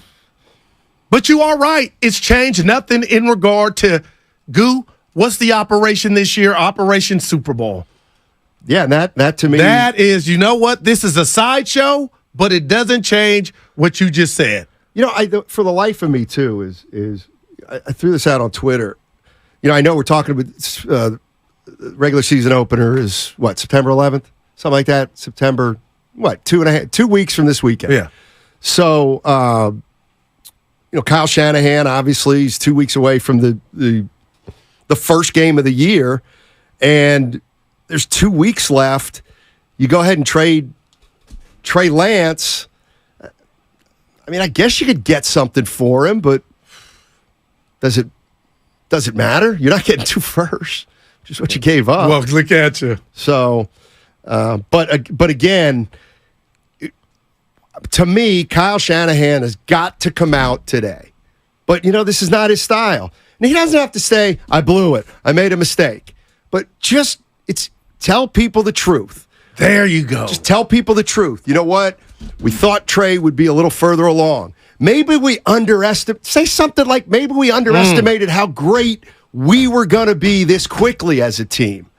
Maybe say, you know what? We're afraid we made a mistake because we can't put Trey in a position I love it. where he's learning and everybody else. So we'll take that hit. And if you believe Trey Lance still has a future, then say Trey Lance still has a future. But my point is you still have an opportunity to just say, look, this is the situation. We did what we did. We're here now. And we got to move forward, because I do believe if Shanahan just comes out and says it, and again, you don't have to, I made a mistake. I blew it. I drafted a guy who couldn't play. That's not what I'm asking for. But what I'm asking for is some kind of acknowledgement that, whatever happened is now done, and it's Purdy and Sam Darnold, and here we go. And then by week 1 of the regular season, I do think this thing won't be a big deal. Kind of like James Wiseman's not a big deal right now anymore for the Warriors. He's just not. But it's to me, it's up to Kyle to put this thing to bed before the season starts. The other thing I was thinking of is we really don't know how the team feels about anything. Well, I think before we do. Tell me if you heard this one before you left, and it might have been on my watch, Steiny, but it was about Brock Purdy and a practice they had last offseason, and practice was over, and it was Warner and Trent Williams talking about Brock Purdy and the practice that he had, and just how fond they were of him. And I think we talked about it, but correct me if I'm wrong. They knew then that this kid had it. So I guess, Steiny, they weren't the only ones. Yeah, I mean, I don't know what's going on in the locker room, but it's pro Trey, and right, he's earned that. But excuse me, it's pro Brock, but it's absolutely pro Brock. But that doesn't mean that there might not be an issue with how the team views the way Shanahan handled Trey. Because there's no Warriors doing that with Wiseman, right? I mean, that's the one thing that I mean, I know it's that people. Oh, you're stirring it up. Like, why did they hang Fred Warner out there to dry yesterday? I mean, they did. Sorry, but that's what happened. Hey, Fred, what's going on in the quarterback situation? Humming. Wow, man. What's that? That's kind of.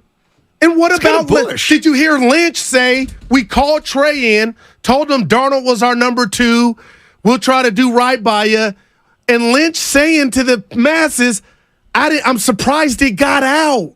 Like, how can you be surprised, John? Look at your phone. So is this the Shanahan from the day before yesterday? Yes, this is here's your guy, Goo. No. This is the guy, Shanahan. This was 2 days ago on, hey, what's going on with the quarterback situation? Who's your backup? Who's your starter? When are you going to announce it? Kyle, do you plan on announcing a number 2 quarterback, or are you going to wait till right before the game? And is that something that could rotate week to week throughout the season? How do you see that? Yes, all that. I mean, I would think probably announce it before we play Pittsburgh, but not this game. Do you think you could rotate throughout the week? Definitely. Yeah, definitely. But not this Larry game. Krueger. But not this game.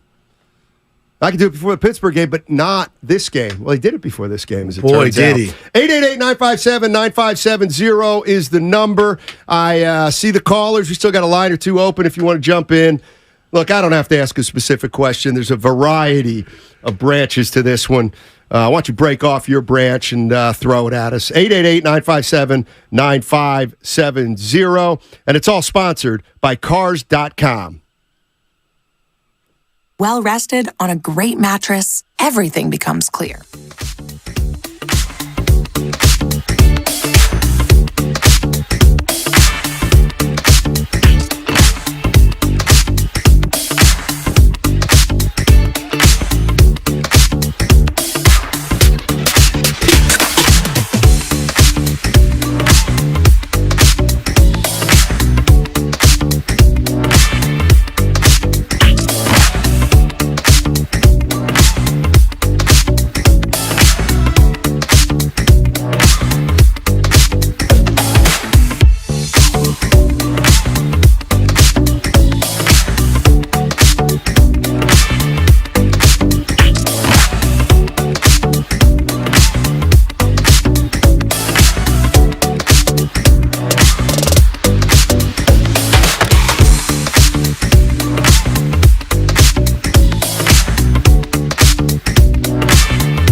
ain't true. This is Kevon Looney. Welcome back to Steiny and Guru on 95.7 The Game. Take it away, Steiny. All righty. Thank you very much. Steiny is back.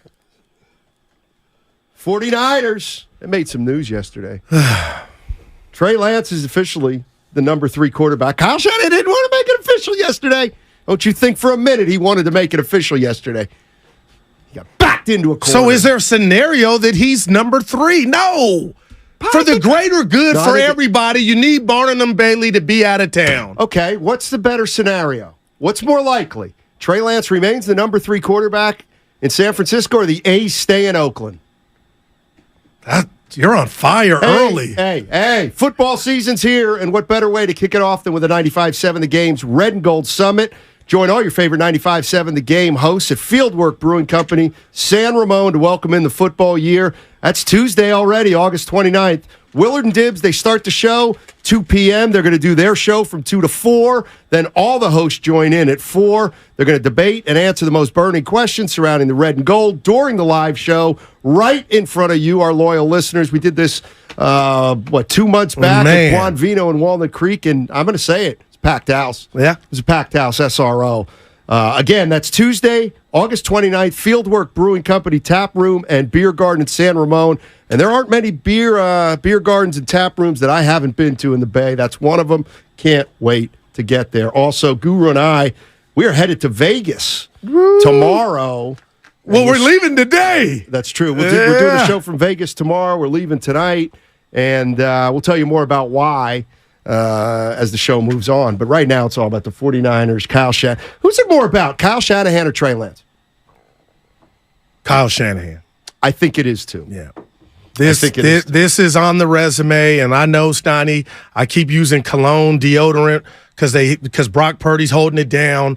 But good Lord, if Brock Purdy regresses and somehow this Niner team is 3-5 for whatever reason, we hadn't even talked about Bosa not being here. I don't know if you still feel that's not a big deal. I don't like it, but it's like John Lynch told us that the finances and the way that they orchestrate and run their business, we see this freight train of a contract coming. It's just about Bosa. Everybody relax. We're out in front of it, and here we are 2 weeks before the kickoff, and he's nowhere to be found. Like, that's just not good to me, Stein. Like, I expected more. Is Trey Lance really going to play tomorrow? There's no way. I don't Where know. are you getting that from? No, Kyle said the plan was to play him still. Oh, well, wink then. The last thing Kyle said was he plans to play him Friday. That's Trey Lance. And also Sam Darnold. I'm wondering if he's at practice today. We'll see. All right. Max Zach's in Oakland. Let's get going. What's happening, my man? Hey, fellas. This coming down Kyle's road, man, is so wild to me. I mean, if you think about after the hardball years, man, we were dog meat. We stunk, man. And to tell me that you want to side with a guy who hasn't bust a grape in a fruit factory over a guy that's getting us to 3 championships, 1 Super Bowl in 6 years, and keeps us with a chance every year. We're up to bat, for greatness every year. And and then people talk about his ego. Come on now, what you want? You want some sucker that's scared to pull the trigger, scared to, go out and make moves to at least try to find a quarterback. To, all these interviews, it's like Bob Mr. Apple's trying to find these quarterbacks, and Kyle's doing his best, man, and he's keeping us competitive. Let me ask you this, Mac, and I get it, because that's a legitimate point of view. That's a legitimate point of view. Yeah. How come Kyle hasn't found his guy? It's preposterous. How come Kyle hasn't found his guy, Mac? Man, it's not for a lack of trying. Okay, that's fair. Wow. Hey, listen, thanks, Mac, Zach. Appreciate the call. Or bad intel. The stuff that we giving him credit for, I have when I throw out the word, Mac, and I felt you. Wow.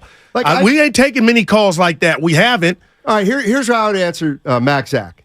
Because I think that's a legitimate point of view. It's like Kyle's gotten us to this.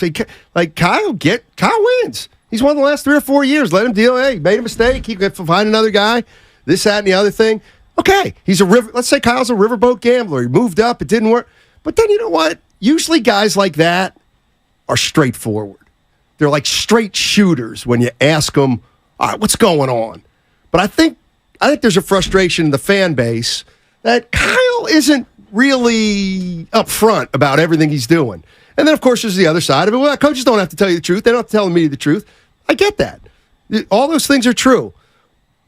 All I'm saying is with the quarterback position like it's been for 5 or 6 years, with Kyle trying to run through him, trying to find the guy. We found a guy. Garoppolo's not the guy. We're going to get a guy, Lance. He's not the guy. But look, we found a guy who's now going to be the guy. Just be more, I don't know, just more upfront about the whole situation. I asked you if that matters. And here's the part that bothers me. I do think the media, in a way, is caping a little bit for Kyle Shanahan right now. Because I've read a bunch of stuff today that's saying, well, we knew this was good. The writing was that we knew Lance was going to be. You didn't read that, The Steiny. minute Darnold was brought in, we knew Lance was going to be the number 3. No, we didn't. We just knew that Darnold was going to compete for the job. So we thought. So the reality of the situation is this is a surprise. This is a surprise. Yeah. And I'll tell you what else is a surprise is the reality that Mac is coming from, because Mac is looking at it from this perspective, Steiny, and that's what's on the field. And since 2019, the Niners have been players or damn near close to hoist up that 6th Lombardi. But why I told you I need to slow down, Steiny, has he found his quarterback? And I know you can't give me that. And there's no doubt about it. He better have. And he better have. And when I say, like, I think this is his 9th life, Brock Purdy. Purdy or Shanahan? Purdy being the guy for the next 6 or 7 years, this is nothing. But if Purdy falls on his face, no doubt. This could cost him. You know, I heard Bonte and Shasky talking about pressure on Purdy. Agree with them. There's a lot of pressure on Purdy. More now. There's more on Kyle Shanahan. That Purdy performs. Like if Purdy, but he ain't getting fired, Steiny. But I hear you. There's a big with difference the fans. between. Exactly. Once sentiment starts to turn, that changes things. No, I'm not saying Kyle Shanahan. I don't even want to go there. But what I'm saying is, Purdy better get it done this year. Okay, and before you get to the phones, another rat on the table. First one since you've been bad, brought to you by Atco Pest Control.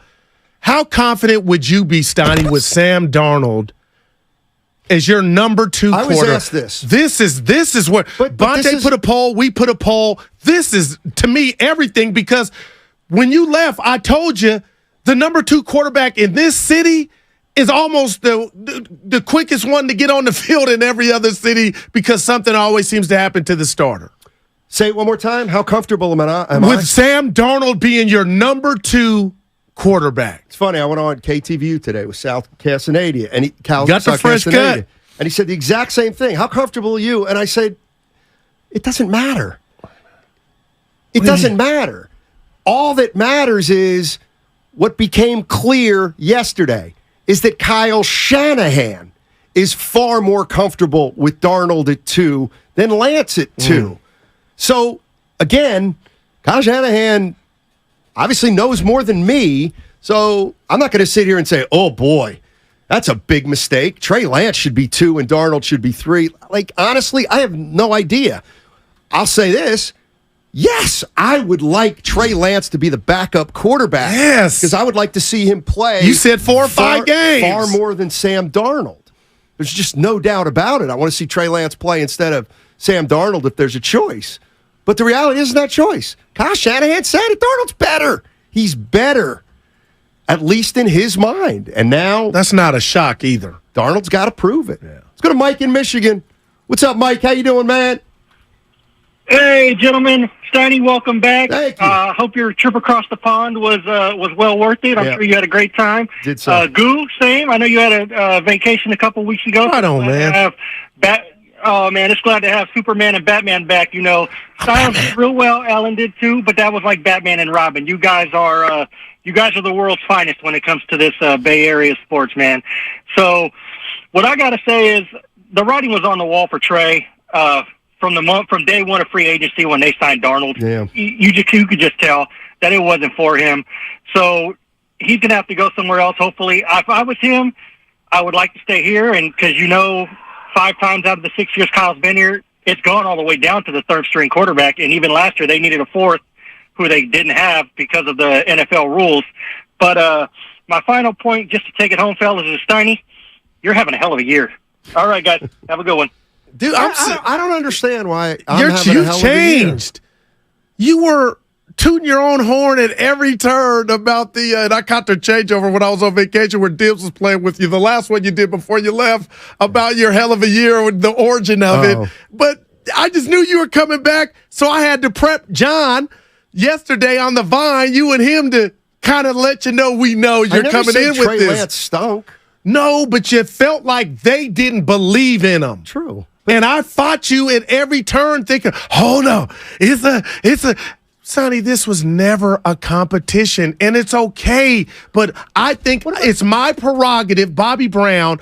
I don't like the way Kyle and John run their business. That's fair.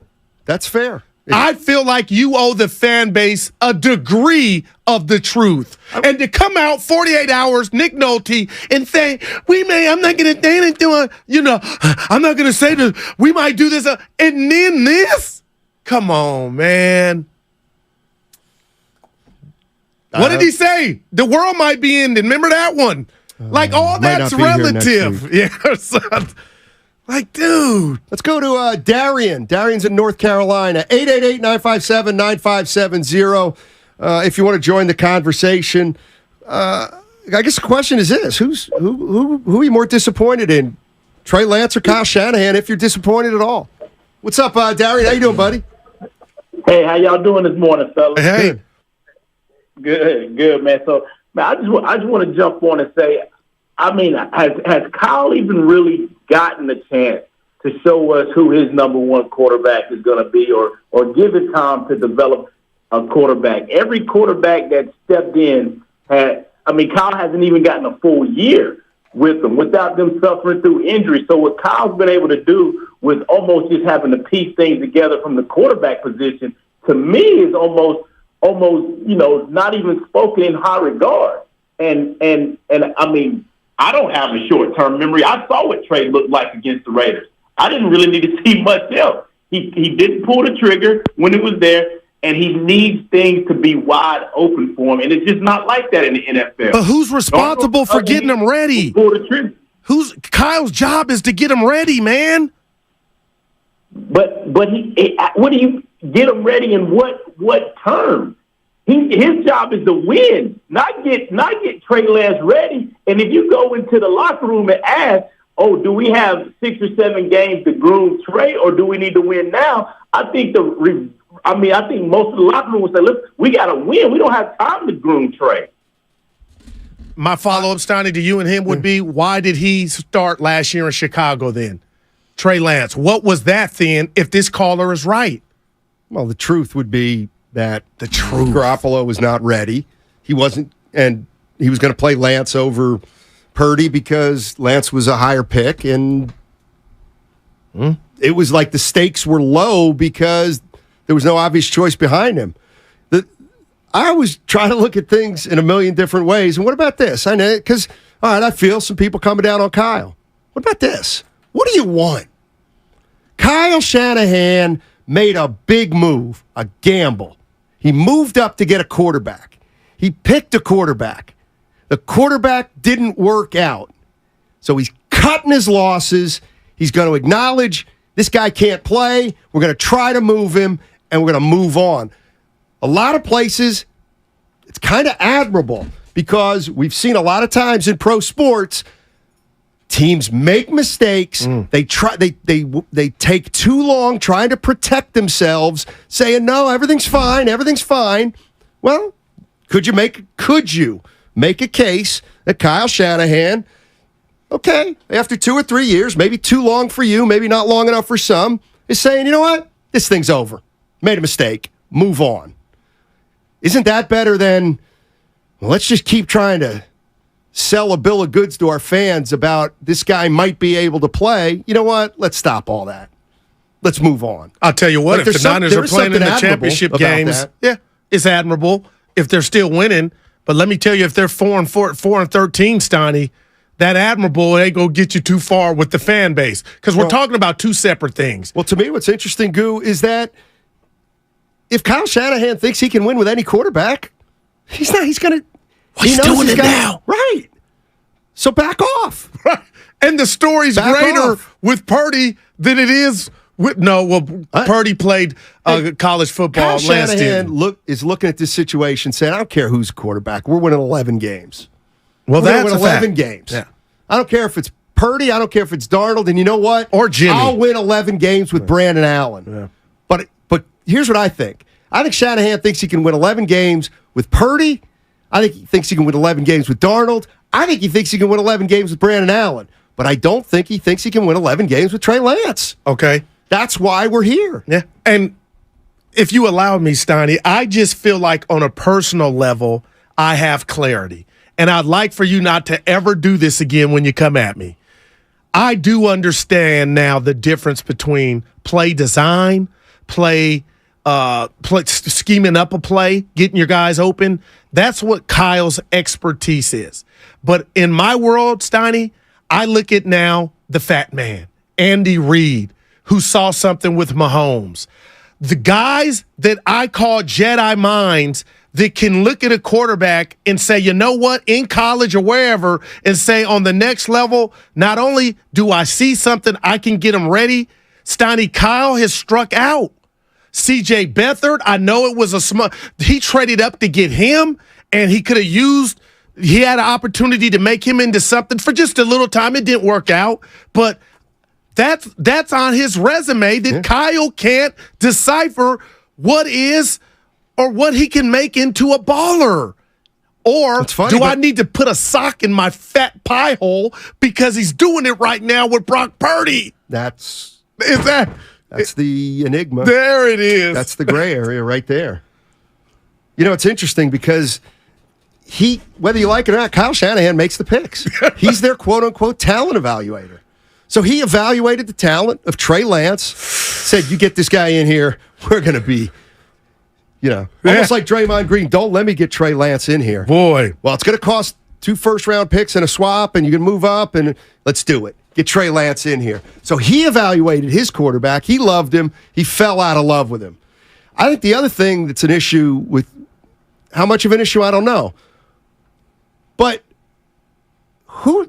I almost feel like nobody's going to be able to find Kyle Shanahan's quarterback for him other than Kyle Shanahan. Right. I feel like Lynch was the impetus behind getting Jimmy Garoppolo. Because I do think at that point he was called. That Shanahan was thinking, let's wait a year and sniff around for Kirk Cousins. What do you say we get this Garoppolo? Okay. So he sold him on Garoppolo, 5 games, contract extension. But I actually think there's something about Shanahan that you can only be his quarterback if he's his quarterback. Man, Purdy looks to be that, Stoney. Quarterback. Yeah. Purdy looks to be that. And now you can't start looking back with all the evidence and thinking, why didn't get Tom Brady? You know what? I'll say it. Because Kyle didn't want him. Yeah, no doubt. Aaron Rodgers But either. Aaron Rodgers. Kyle didn't want him. You're right. Because they're already developed. Allen said he's got a type, Steiny. But what is it? It's like it's Don Nelson's center. And that's perfectly it's like he's said. looking for Don Nelson's imaginary center. Yeah. Let's see if it's Purdy. Let's go to Dennis. Dennis is in the city. What's going on, Dennis? How you doing, man? Good. How you guys doing today? Doing well. But something that you said earlier, Steiny, I agree with you. You know, why, if they had confidence in Lance, why would they go after Darnold? That's one thing with him. But I think, people call and talk about the arrogance or the ego of Shanahan, and I didn't understand why he would have given up so much draft capital for a kid that you knew was raw. He's hardly played 1 season. I actually thought that they would probably in Fields with that pick because he was, he played against the top competition in the country. He had a lot more playing time, college years in him under his belt.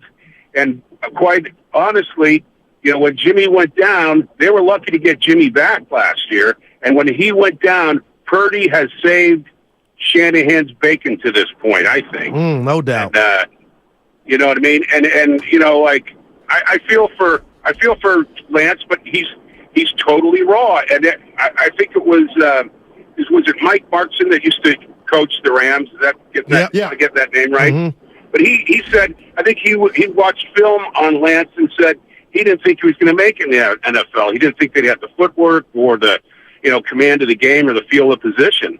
And, that's what showed up. And, that's what we've seen so far. I hope the kid makes it somewhere. So do I. Here or somewhere else. So do I. Absolutely. Thanks for the call. Appreciate it. Yeah, rooting for him. By the way, and maybe now's not the time to throw this out there, but so I did go to Ireland. People want to know what you golfed. There were a lot of different golf 9 rounds, so there were a lot of different numbers. Okay. But I went with my buddies from back east. 16 of us, 14 hardcore Eagle fans. 14 of them like legitimate Eagle fans. Where are you going? They're just not. I'm sorry, but they're just not afraid of the Niners. They're almost not on the Eagles' radar. The Kansas City Chiefs or whoever comes out of the AFC. Wow, man. They believe, that's how dismissive they are. The Eagles fans, for everybody here that says, the 49ers outside the quarterback position are the most talented team in football, they don't think so. They think the Eagles have more talent outside the quarterback position than the Niners. Yeah. And clearly, they've got an advantage at quarterback. Well, just food for thought. And I love your friend, Stoney. Fan short for fanatic. Yeah. But at the end of the day, you can go to Dallas, you can go to the Niners in regard to one of the most talented rosters per man, and Kansas City wouldn't show up. Kansas City on offense does not represent what the Niners have at their disposal except Superman at the most important position on the field. And the Eagles should feel that way because they beat the Eagles, Stoney, in the Super Bowl. 408. Xfinity Mobile text line. Kyle automatically anointing Darnold as a quarterback number 2 before training camp. I'm going to keep reading this, but is that really what happened? Maybe it is. Before training camp even started, sends a terrible message to the locker room that jobs are handed out and you can't compete and it won't be best man wins a job. Guys will notice that. Well, the players don't feel that way. It don't sound like. Well, we don't. What do you mean? Trent Williams and Fred Warner are singing the sweet nothings about Brock Purdy. Well, then, no, they're talking about Trey. Okay. Well, they've also sung sweet nothings about Trey Lance. Yeah. And his improvement. I mean, I don't know. I have no idea. But I think I would like to ask the question among the players. Hey, how do you think the Niners handled Trey over 3 years? Because maybe they say, dude, he got so many chances. You have no idea. They bent over backwards for that kid. And that might be the truth. But they also might say, they did him wrong, man. They did him wrong. And don't forget, they put him in a position to fail the way they used him when he did play. Who knows? There's so many questions we still don't have answered. But 49ers, they might have put more. Kyle Shanahan may have put more. If they announced that Trey Lance is the number 2, he went all in now. Good. Yeah, it's a way to put it. Would you be upset with me or anybody that told you, as much as I don't like what I feel the lack of honesty coming from Kyle and John, how they blew this pick with Lance, because we all can, set our hat there. Steiny, I'm telling you, I'm being real. Sam Darnold gets in this offense with the ones. Okay. They can go to and win a Super Bowl like they can with Brock Purdy. Okay. I believe that. That's what makes my Philadelphia Eagle fan friends, they'll laugh their ass off. Like if they would just say, "Did you hear what this guy out in San Francisco just said?" I would tell them they got to the game last year with Brock Purdy. Purdy's better than Darnold. That's why he's the number 1. Is he? Look, his resume's cleaner than Darnold, Steiny. But the arm strength and I'm not saying you're wrong. Okay. But I understand. It's laughable to many people that you would say, Fournette's going to a Super Bowl with Sam Darnold. Because Darnold's career's been laughable. Please. You're right. I give you why they're laughing. The San Francisco 49ers are going to go into Philly in January and beat them with Sam Darnold at quarterback. Good luck with that. Steiny. Good luck with that. That's all I'm saying. And it might be in the Bay, too. That game could be here. It better be if you're going into it with Sam Darnold. 2 in the last of them been on the road. 888-957-9570 is the number. Jump into the conversation. We're having a lot of fun today. The San Francisco 49ers. Trey Lance, as of right now, is the number 3 quarterback. How long is he going to be on the roster? Couple days? Couple weeks? or will he last all season? Is it the end? We don't know. There's still a ton of questions out there. It's all sponsored by Chilton Auto Body. Have you been in a car accident? Chilton Auto.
It's disgusting to what we're into right now. Now, back to Steiny and Guru on 95.7 The Game. All right, let's go, man. Let's go. Hour in. Hey, so I guess we're leaving for Vegas tonight, huh? Yeah, baby. Me, and Grace. It's a quick turnaround for me, but that's all right. You're looking good and trim. Why don't? Yeah, that's. You ain't been eating. Yeah. Your stomach ain't sticking. Steiny, did you said I haven't been eating? Dude, you're right about that. I gotta say something. But I have been drinking. Well, a lot of water. Liquid diet. Hey, you showed your 6-pack. I was gonna text in, that's Steiny, but it got to you to where you flashed it. The washboard, you said, baby. I was proud of you.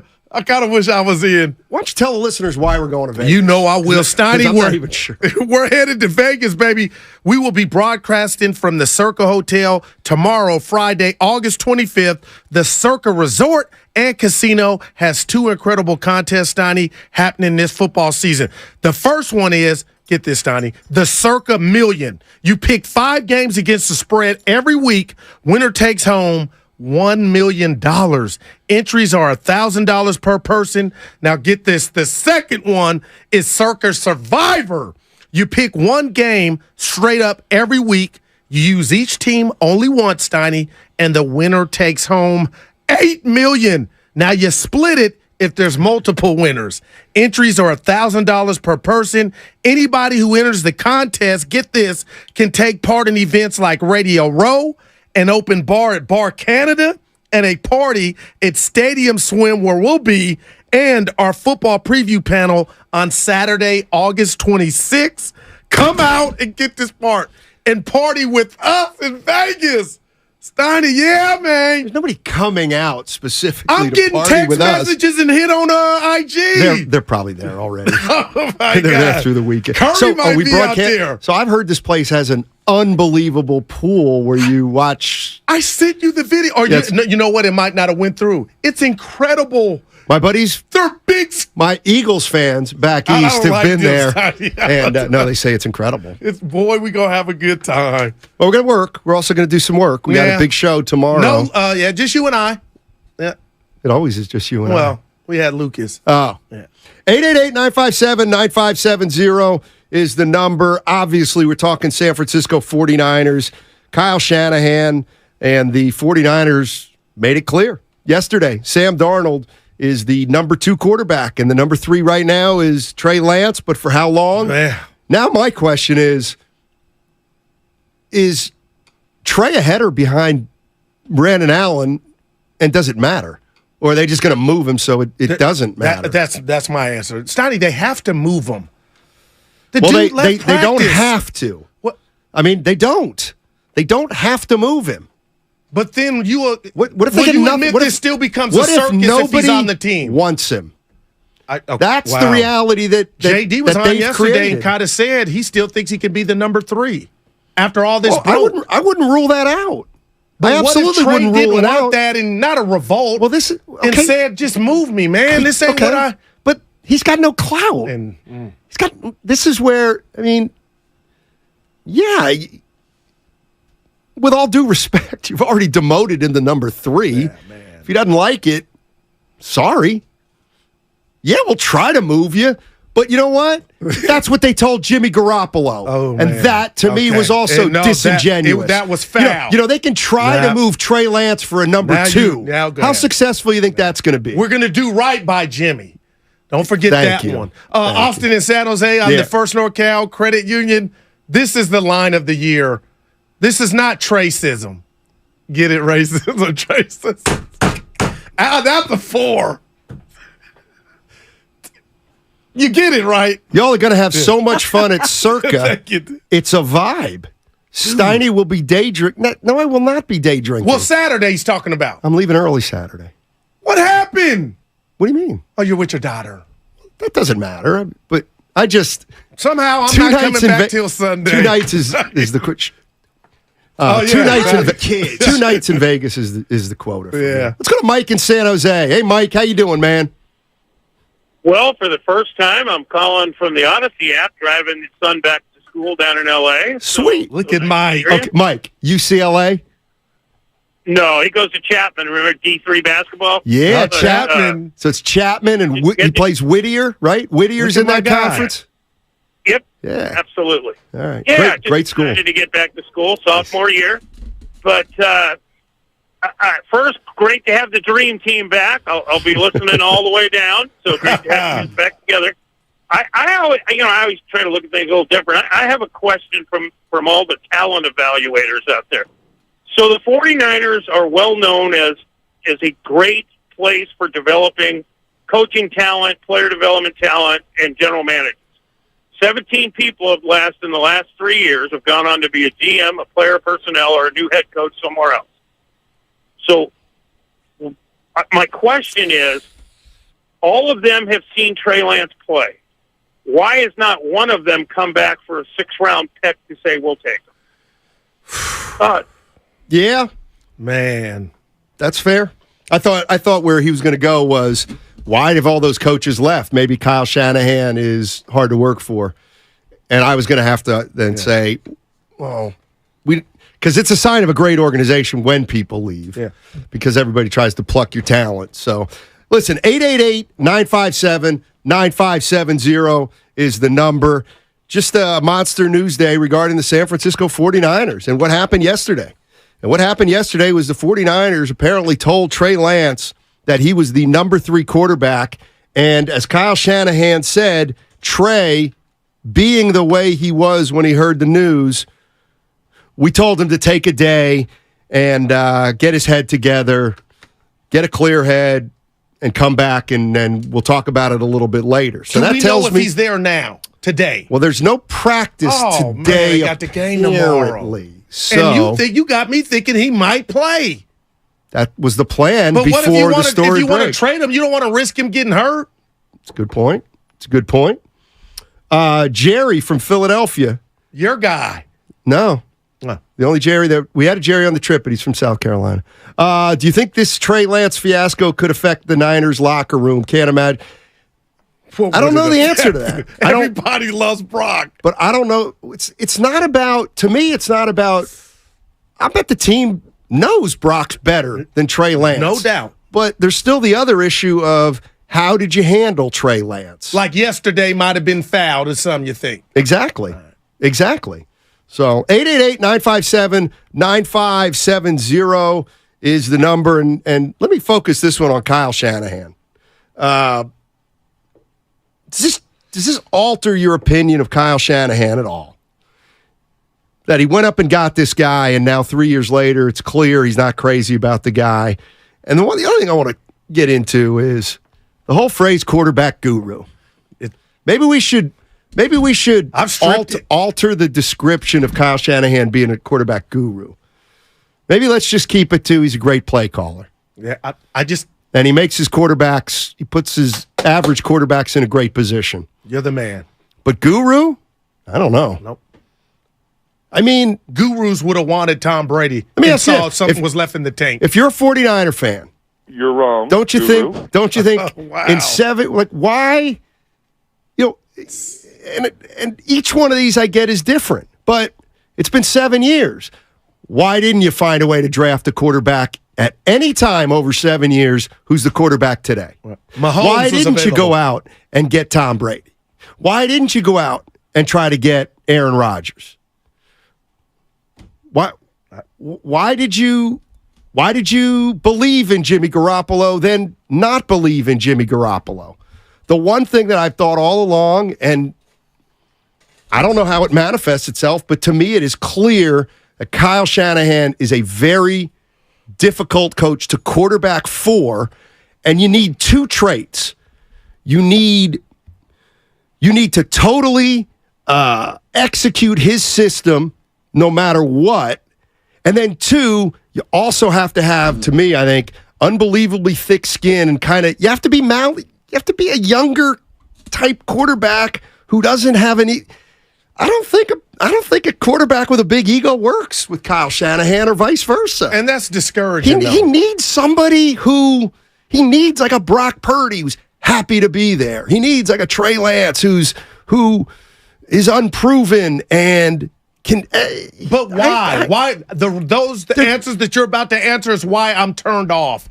Ego, Steiny. Because can you imagine if the 49ers win the Super Bowl this year, he'll get to say, I want a Super Bowl with either Purdy, Darnold, or Brandon Allen. And he gets that to me, the credit. Exactly. And I think that's what's fueling him. Okay. And that's Isn't why it easier Brady, to go get a great quarterback and win it? And he's had chances. Why? And quarterback why hasn't he? would have knew pre-massage gate that Deshaun Watson was a stud, and you would have knew Patrick Mahomes had the goods. I'm just saying, Steiny, he seems to want most of the credit when he does get it done. And right now, he's on par with Mr. Irrelevant. 650 makes sense why I didn't want Brady or Rodgers. Why? I'll wait. No, tell me. Oh. I don't. I mean, no, I'm not saying it doesn't make sense. Just explain to me why. Brady won a Super Bowl with Tampa Bay. That could have been your Super Bowl. Or I think he's saying the reason he didn't want Brady or Rodgers is they're too big a personality for him. They're too bad. And you know what? And that's why I think that's one of the reasons he's not crazy about Jimmy. Is because Jimmy started to stand up to him a little bit. Wow. Like Jimmy wasn't a guy who was just, okay, whatever you say, Kyle, you're a genius. Wow. Whatever you say, Kyle. No, I know. You need me to get to read 3, and because I didn't get to read 3, you think I don't Remember, Jimmy was dressed in black. Quit asking average quarterbacks to do things that only elite quarterbacks can do. But you don't want an elite quarterback because you can't coach him, apparently. Stinks. That's a character flaw, and that stinks to me. And you're robbing your team of getting the best at a position because of your personal, hang-ups or what have you. But just to your point about Jimmy, he was dressed like Johnny Cash after a game, Steiny, and somebody asked him about the lack of deep throws, and he kind of bucked up. And I don't know if you remember, he was like, I operate the plays that are called, almost like he was being hamstrung or put in a box, Exactly. It wasn't let Jimmy cook. Well, but, in reality, Jimmy probably wasn't the quarterback you let cook. Well, we're going to see in Vegas. It doesn't mean he didn't have a gripe. Let's go to Scotty. Scotty's in Marin. Hey, Scott, how you doing, buddy? There's so much to get to on this. Exactly. Crazy. Look, so Kyle has Brock Purdy now. I believe the guy he's wanted, looking for. This kid is an elite player. He's going to be an elite player. It's real simple. And the players in the locker room know it. You know it, Steiny. Any team you ever played on, you know who the players are. You know who the players that can't get it done. You know as a player. So, what's going on? Nah, that's probably. Call back, buddy. Yeah. His line, he kept going in and out. What was his name? Blamed us. What was his name? Do we know? Call back, buddy. Because I kind of liked where he was going there. But he said the players knew. Wonder why he said you know how the locker room is. I played too. Well, because you covered the team? Probably. Yeah. Probably. Sidey, did you just call Brock Purdy elite? Because that's what Shanahan asks of his quarterbacks. Did I? Maybe it turns out to be elite. Play calling, he's elite. Yeah, Shanahan's let's say that. He's an elite play caller. But hey, let's put the rat on the table. How's Kyle at evaluating quarterbacks? I'll give him a D+. Or do we go incomplete because of what Brock Purdy is currently doing? That's Steiny, help me, man. What if Kyle's listening, throwing up the middle finger to both of us and any texter or caller because are you not watching what I did with Brock Purdy? Talk to me in a couple months, clowns. Yeah, and that trophy would be sweet because he would get more. But it's got to be a trophy. Oh, well, there you go. I mean, well, man, he might have found his guy. Oh, he might have. I think he thinks he found his guy. But you know what? I think he found Garoppolo. Otherwise, why would they pay him 5 games after he got here? That man. I'm telling you. Let me tell you what else. Quarterback guru. Let me tell you what else. Or is he? We're another step closer to 2020. Kirk Cousins. Kirk Cousins in 2024. Hey, you're not. Injury could make that happen. Well, you got Sam Darnold. Kyle Shanahan on the quarterback position yesterday. It actually blows my mind that there's confusion about the quarterback position, he said. Because I feel like we've said that 100% consistent since day one. that Purdy was the number one. All right. Well, that's not what we're really talking about. Get to the meat and potatoes of it. The 2 and 3, Kyle. But I think that's also what Kyle's saying. Why y'all tripping? Why are we talking about the second and third? Because your third-string quarterback seems to get on the field every season here.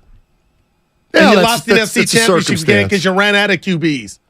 How about that? So you think here's the other thing. You got to be on one side or the other. You think you can win a Super Bowl with anybody, or you got to give them all the credit in the world for getting close with these guys? Which is it? Which is it? Can Kyle Shanahan put a Super Bowl contender out there every year? Okay. Then is it fair to say, well, is the quarterback position the reason, though, they're not getting over the hump? Well, not 19 Super Bowl, even though I was fixated on that overthrow. Polo in Redwood City. What's up, Polo? How you doing, buddy? Okay, I'm doing pretty good. Hey, how about this? For Kyle Shanahan, arrogance, all that, Tom Brady would have threw that out the window. He learned how to play, but we wouldn't hear anything coming from Kyle Shanahan if we did. But Tom Brady out-of-eye everything Kyle Shanahan throw at him. I guarantee. But let's say we would have Andrew Luck. I think that's his type of quarterback right there is Andrew Luck. I don't know if y'all remember him. Yeah, they ain't bad. I don't even think they could go get Luck without. They still would have to deal with the Colts. 4 years ago today, Andrew Luck retired from the NFL. Kind of a random. Do they just hold his rights until? Yeah, I think something like that. He dies. Is that how that works? You know, it's funny. I was reading The Athletic today, and Tim Kawakami, and I mean, he's on top of it, but it's funny, and this is kind of my point, is how you can look at things two different ways, and just because you say one thing doesn't mean that's the way it is. But along with the trade, Kawakami writes, but along with the trade surrender, this quarterback order is also a message that the 49ers survived this woeful trade. They've thrived despite it. Wow. And they're deeper at quarterback than they've ever been in the Shanahan-Lynch era. Really? So the 49ers survived this woeful trade. First of all, I would say we don't know that yet. Oh, man, Let's wait a year or two and make sure that Purdy gets it done. 2, they've thrived despite of it. I could make a case they've thrived in spite of it. Oh, man. And then lastly, are they deeper? Do you believe right now? Depth on the defensive line. No. At quarterback, are they deeper at quarterback than they've ever been in the Shanahan-Lynch era? I don't think so. Why not, Steiny? Well, because they have a quarterback who's quarterbacked 8 professional games as their starter, and the backup is a guy who has failed at every turn so far in his NFL career, or has not succeeded. So, listen, I'm not saying they can't win the Super Bowl with this team and this quarterback. Wow, but man. to think they've survived this trade, I think it's way too early to say that. We're in the first quarter, buddy. Thank you. He ain't even quarterbacked the whole year. Castani, can I read something to you and you tell me if you think this is my guy Hawk. He loves us. He says, can you guys please stop talking about the Niners and Super Bowl in the same sentence? They haven't won one in 30 years, and you had a Hall of Fame quarterback or 2. There's bigger issues at the offensive line, Bosa's contract, and the youthful secondary. I mean, those things do exist, Hawk, but this team just got to the NFC Championship game in Philly with Brock Purdy. The furnace is turned up. And I'm not looking at Brock Purdy, Steiny. I'm looking at Kyle. I went Star Wars on Bonte on the Soda Weight Loss video crossover. And please explain. You remember when the Emperors come up to him to give Darth Vader bad news? And I didn't see Star Wars. I have to leave now. I have to jump in the car. Why not? Why? How un-American is that? Star Wars got children. Star Wars is a movie about outer space. It's not American. It's a family movie made by a great American named George Lucas, a local here. God, Come George, on, Steiny. You're not looking Get with the culture of the Bay back. Area. Lie to me. Skywalker Ranch. Lie to us. Let me know when you guys are done, and I'll tell you a little something about George Lucas. I'm done. He's overrated. Wow, you're calling him George Flukas? Oh, that's Steiny. That's a 4. Spadoni. That's a 4. No, I've never seen Star Wars. Lucas is a pretty good talent. I will say that. No, I've never seen Star Wars. Start to finish. Start to finish. Okay. First of all, it was 38 years ago. So you get the gist of what? Okay. I actually don't. Oh my God! Seriously, I never. Princess Leia, Carrie Fisher. The thing I never quite figured out was Darth Vader a good guy or bad guy? Oh my God! Now you figured he's got to be a bad. Yeah, see, that was the problem with Star Wars. Everything's too convoluted. But don't he both? But more of the evil. But well, anyway, Darth Vader's bad. And When somebody's he turned back son, into Anakin, he was good. There's a son involved. All right, real quick. Messed everything up. Darth Vader. When you go to tell him, "Hey, I blew a reed," he would choke you out. He'd have a way to make you. He would choke you. That's where Kyle's at with the Niners because of this situation and blunder with the pick and the draft capital. Brock Purdy better pop because if he does it, Steiny, the Emperor, Darth Vader would obviously be York, but the fan base, which they would do the Darth. Did we talk about? Now I can't remember. It's been so long ago. Did I tell you I started watching the Suge Knight documentary?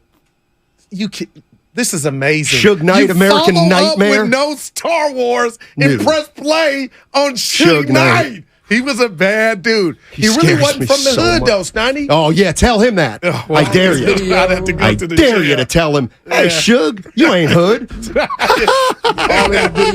Night.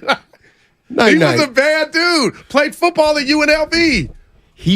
One of the things I always assume with a bigger guy, Bill Romanowski used to do a show with him all the time, and I used to just mess with him. Right. Because I was like, what's Romanowski going to do? He's 6'4", 239. Oh, he's not going to beat me up. No big guy would ever beat. Suge Knight might. Oh, right. Don't ever. I don't like you. They might, Steiny. Most big guys look at guys my size and be like, just run along. But you're right. Not Suge, Steiny. And then as I run along, I'll be, that's right. You don't want any piece of me, do you? The examples he would make out of the Pee Wee Hermans, you would think, okay, I'm off limits. Suge. He would humiliate you physically in front of other guys. Not just big guys? No, little guys like you. Yeah, I don't want to ever be near him. Alan and I had a problem with size and shoe size while you were gone. And anyway, but yeah, he would do that to the little dudes. Really? Yeah. He didn't care. You know what that is? What? It's a gutless. Yeah. Come on, Suge. Yeah. Come on. Yep. All right. By the way, here's what we're doing. We're going to take a break here, but we are having our summit on Tuesday. Let me get some info here because it's big. Fieldwork Brewing Company. And right now is when the boss is supposed to come in, right, and show this thing? We'll show it. But on the other side. All right, so we have an item that if you go to Fieldwork, the summit, Fieldwork Brewery, Tuesday, August 29th, get out there about 3 or 4 o'clock in the afternoon. We'll show it on the other side, but we got an unbelievable prize you'll be eligible to win if you're at the summit on Tuesday. We'll give you more information on the other side. You know the number, 888-957-9570 is the number. 49ers, season is coming quickly, and there's excitement. And let me tell you, it's abounding. It is abounding. Cam Inman, Bay Area News Group, San Francisco 49ers beat writer. He's joining us at noon. It's going to be a heck of a rest of the show on 95.7. I love provocation.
Now back to Steiny and Guru. Take it away, Steiny. Hey, Steph, I tell you what. Whoo, you should be thanking Trey Lance today or Kyle Shanahan. Because I didn't have to do all the homework on that about listening to him say he's a better point guard than Magic. Come on, Steph. But that's a Seth. He's on a mission. For what? To MVP? Like, he's done playing Curry. He's done playing the PC game. He's ripped the Game 7 speech. Get ready for Hood Curry. And when I say Hood, it's in a good way. He don't give a damn. All that stuff he's been doing to Obama, now he turned it into Pac. And I love every bit of it, Steiny. Well, let me just get on the record. Steph, because this was the heart, this was the crux of an issue when he started his career. And the fact is that one of the reasons that Steph Curry became one of the greatest players of all time was that he wasn't solely a point guard. Right. He's not I remember saying early in his career, Steph's not a true point guard. Tweener. What's it matter, Steiny? What's it matter? And I was like, well, at that point, the positions were very defined. You had point guard, shooting guard. He came in, and Steph Curry was, I'll say it, the biggest reason this phrase came in. Positionless basketball. He's a 1.5. He's a 1.5. If you want to call him a point guard, which is fine, call him a point guard. But he ain't in Magic's class as a point guard. Right. You want to say he's a better guard than Magic? Steiny, I'm with Fair. you. Fair. You want to say he moves off the ball? Sure. Yeah. Come on. Speaking of which, man, Steiny, winning time is in the zone. Hey, I haven't had a chance to catch people, up on we that. fight, but we're family. I need a minute. All right. I just got some unfortunate news that a guy that made an impact on my life, we've worked with here, unfortunately, Michael Urban, URBAN, covered the A's and Giants, and had Inside the Bigs on 95.7 The Game, a great Saturday show, Steiny. He passed away. So, we kept in touch, but just not as much. But he touched a lot of people, so I just want to say thoughts and prayers to his family. And I know you knew him, Steiny, but he always spoke highly of you.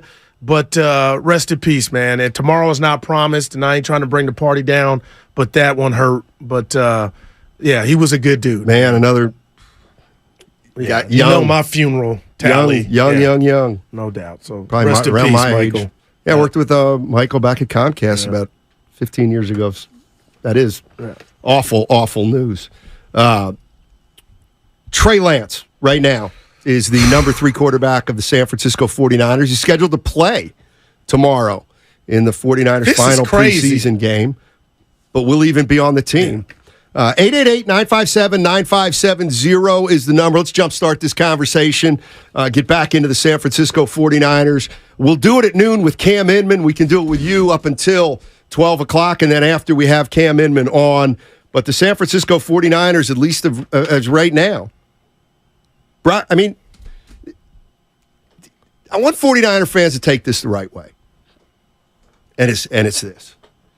You do realize that if you're outside the Bay Area, one of the reasons, the 49ers are a damn good team. But when you're telling the rest of the league that your starter has 8 games total in the NFL, essentially, and the backup is this guy, Sam Darnold, who, has yet to be effective, like, how can you win a Super Bowl? Seriously, how can you? Because of what you've put together around the quarterback position, Steiny. And that's why Brock Purdy, So you don't believe, I think there's Go ahead, I'm telling you, as much as I'm coming down Shanny's road, I can see Sam Darnold beating Jalen Hurts or Dak Prescott in an NFC Championship game. Okay, then what about the Super Bowl after that? I believe that. How did Darnold get, so Darnold can take them all the way.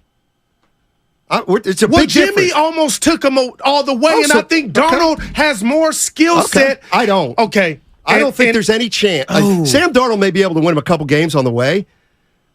But Jimmy got him to a Super Bowl, and Purdy got him to an NFC Championship game and got hurt. So I don't want to be the guy that's Daryl Johnson from Union City's telling you Sam Darnold's the man. No, I go back to the origin, to the inception of Sam Darnold coming out of USC, and he was supposed to be the man. He flamed out. But, Steiny, I firmly believe you are a product of your environment, and I am not exonerating Sam Darnold for being trash because I'm seeing Ghost, it was bad. But I can tell you, friend, I'm not just about to highlight Steiny. I know how to look and see what a guy's bringing to the table, and maybe everything's so toxic around him, it don't happen. This thing right here, Jimmy Garoppolo has blossomed in it to play in a Super Bowl, and now Brock Purdy on the fly has done it. So I believe if Kyle's in his bag, he can, for whatever he does, get Sam Darnold.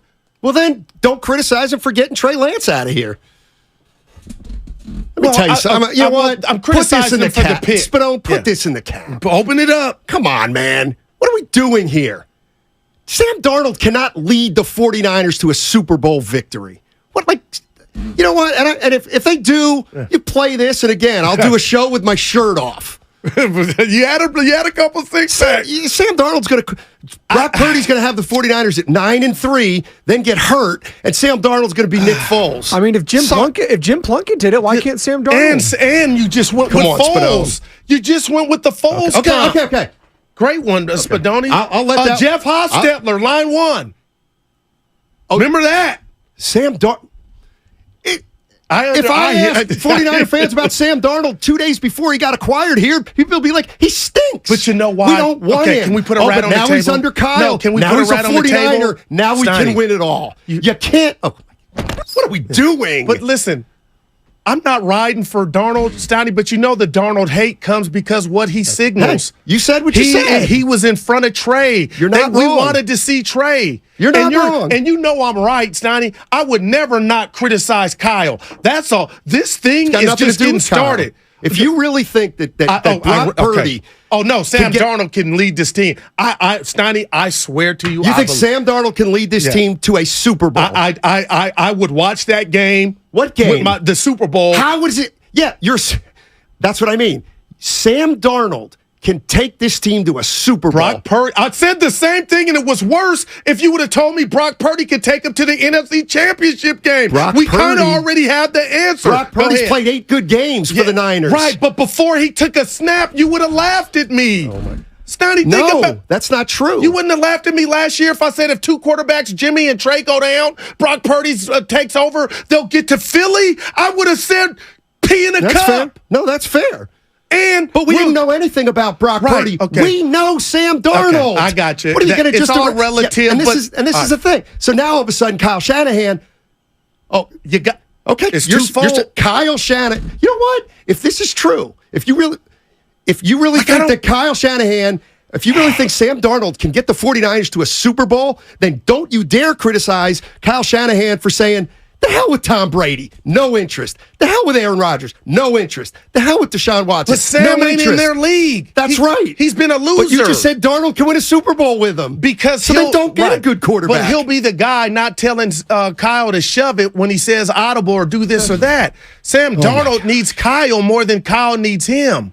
But he fits the narrative of what I used to be when I played Madden. Man. Look at me. Look at me. I want the credit. Watch me do this. That's Kyle, and that's why Darnold's here, because guys like Steiny, we got to be careful here.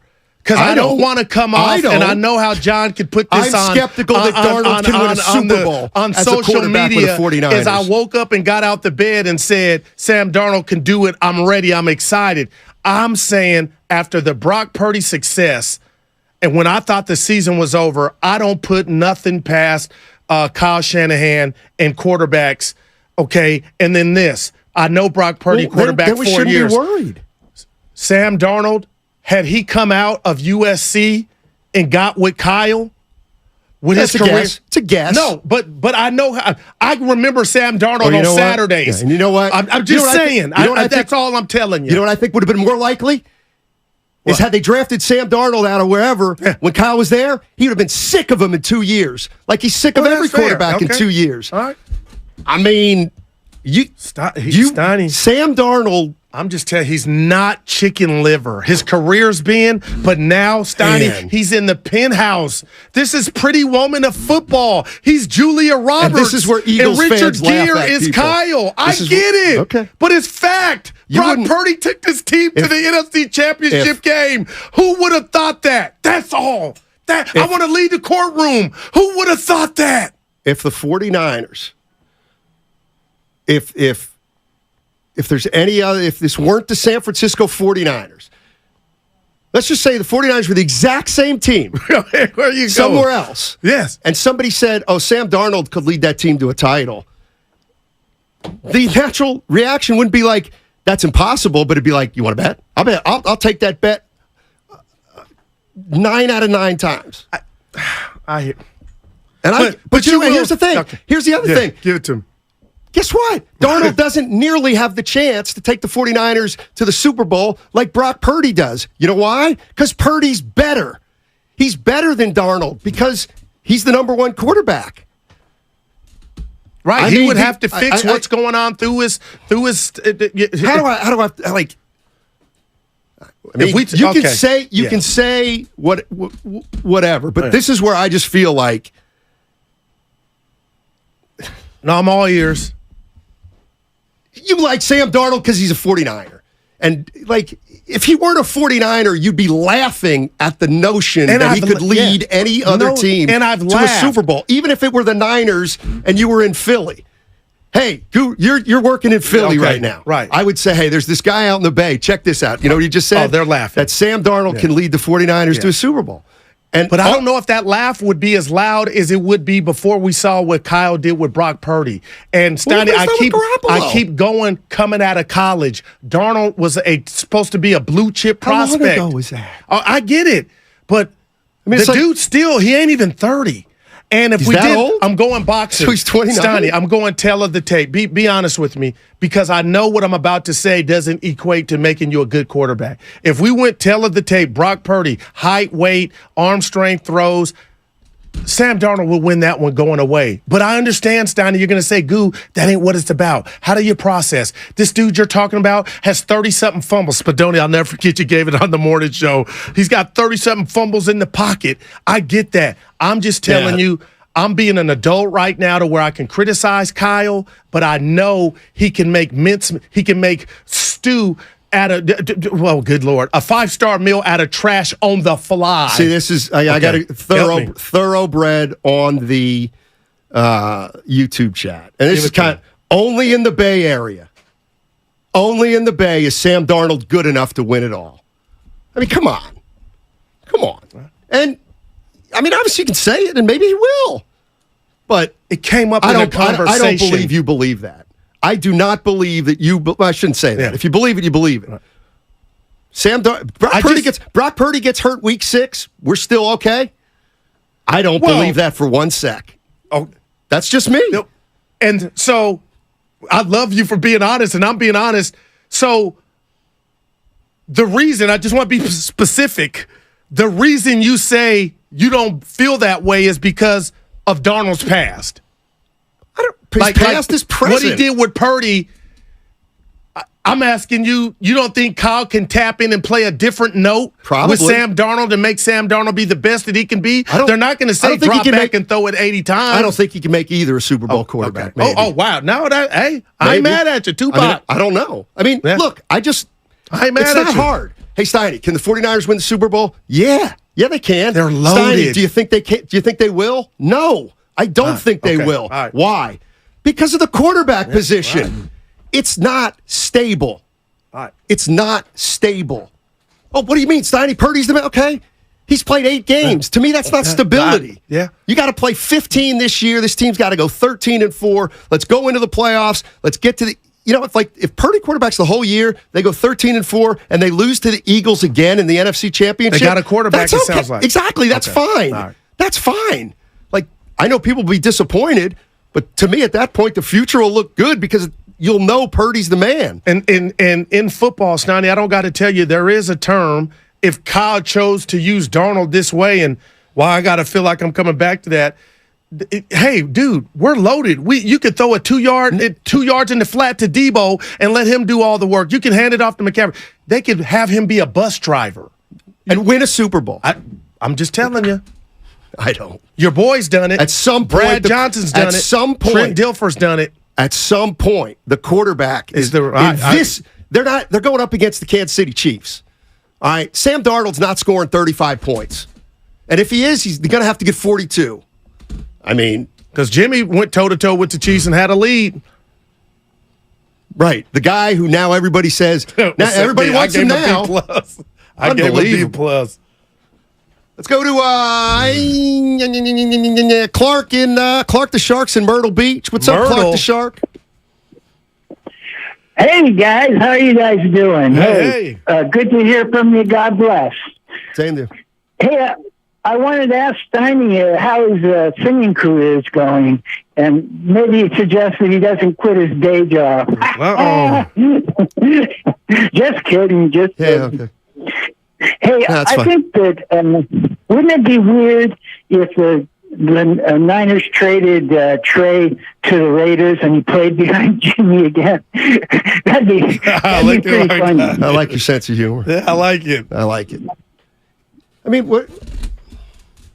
They have O'Connell, by the way. They don't need him. Yeah. One more time? They have AOC. Aiden O'Connell. Oh, he's got a nickname Here's already. the other thing. AOC. When we look at the big picture, so this is 7th year Kyle Shanahan has been the quarterback.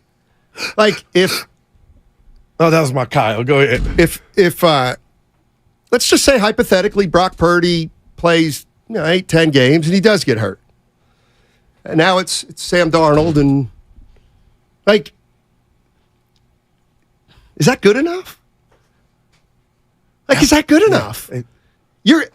I'm not saying anybody's incapable of anything. And if you want to say Kyle Shanahan is such a great coach that he can overcome the quarterback situation, then you believe that, and maybe it's true.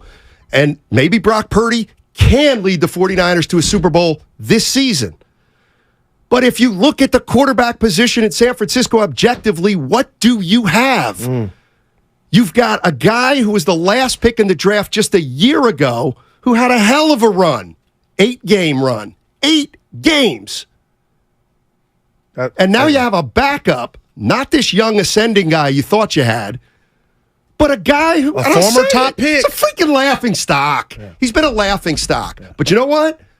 Kyle, the great magician, the great quarterback magician, does he know talent? Does he not know talent? Does he develop quarterbacks? Does he not develop quarterbacks? We'll give him every benefit of the doubt, though, with Sam Darnold. Kyle Shanahan's going to turn Sam Darnold into a Super Bowl winning quarterback. Right, but you don't have to be Joe Montana to do it. No, but you got to be good. You still got to be good. And what were Well, you know what? I'd love to see Brad Johnson's stats and Trent Dilfer's stats in those games, and what the score of those games were. Because I bet you they're fairly low scoring. Oh, there's no doubt. Well, how low scoring is the Super Bowl going to be? But the Niners got a great defense, supposedly. Okay, again, how low scoring? How many points are the Chiefs going to score in a Super Bowl against the Niners? 4 touchdowns, and the Niners defense will be great. But okay, well, let's do it the flip side. Stoney, this off. And this is what it is. Not without a dynamic quarterback. They don't have a dynamic. Do they need to be dynamic? Well, I wouldn't say yes, but I would say throwing it to Debo Jimmy got to a Super Bowl. And now everybody says Jimmy was the reason they couldn't get over the top. I didn't say that. I said Kyle's got blood on his hands for reasons that he's not hoisting up the I do not think Sam Darnold is better than Jimmy Garoppolo. I just don't. It's Jimmy Garoppolo. Sam Darnold would have gone 30-10 as a starter for the Niners like Jimmy did. You know what, Snotty? I'm not mad at that assessment, but what I'm going back to, and tell me if it's the statute of limitations, I'm going back to what these guys were in college or supposed to be in the pro. And that's what the Sam Darnold I remember. I am omitting the laughing stock stuff. It's fair, and I get it. And I didn't come in here. I told you when they signed him, I kind of laughed, and then I thought, what did I just watch last year? I couldn't believe Brock Purdy was quarterbacking in 4 quarters away, and I had to give Kyle credit for what went into getting Brock ready enough, and maybe it was at birth. Maybe Kyle doesn't deserve any credit. But then on the flip side, Steiny, I gave Garoppolo a B+ when it was all said and done, and I was a grown-up. Like, we're laughing. Dak, Aaron Rodgers been the one, and it's been forever. All these guys haven't got there. Jimmy did, and then followed that up with another NFC Championship game he was in. It's Jimmy Garoppolo. Out of Eastern Michigan. Jimmy Garoppolo, believe it or not, has had success in the NFL. Right. Darnold's had none. But my whole thing is all these McShays and Kuipers coming out of college, none of those dudes can hold a candle to what Darnold was supposed to be. That's all, Steiny. And I think this dude ain't 40 years old in this scheme with Kyle, who I'm giving credit for, knowing what he's working with. Yeah, I'm the exorcist right now. So you're giving Kyle credit for he's working with the minimum. You're trusting that, he got Darnold right. The same guy who got Lance wrong, but he got Darnold right. Well, he got Darnold right because Darnold's already failed, but yet he's quarterbacked in the NFL. Now he's looking at Kittle. Now he's looking at Ayuk. Now he's looking at McCaffrey. Now he's looking at Debo. What if Darnold's oh, Bethard? My God. You and I can do it. No, we can't. But you feel like it, though. I don't. Sam Darnold's a below-average quarterback in the NFL. Well, he was.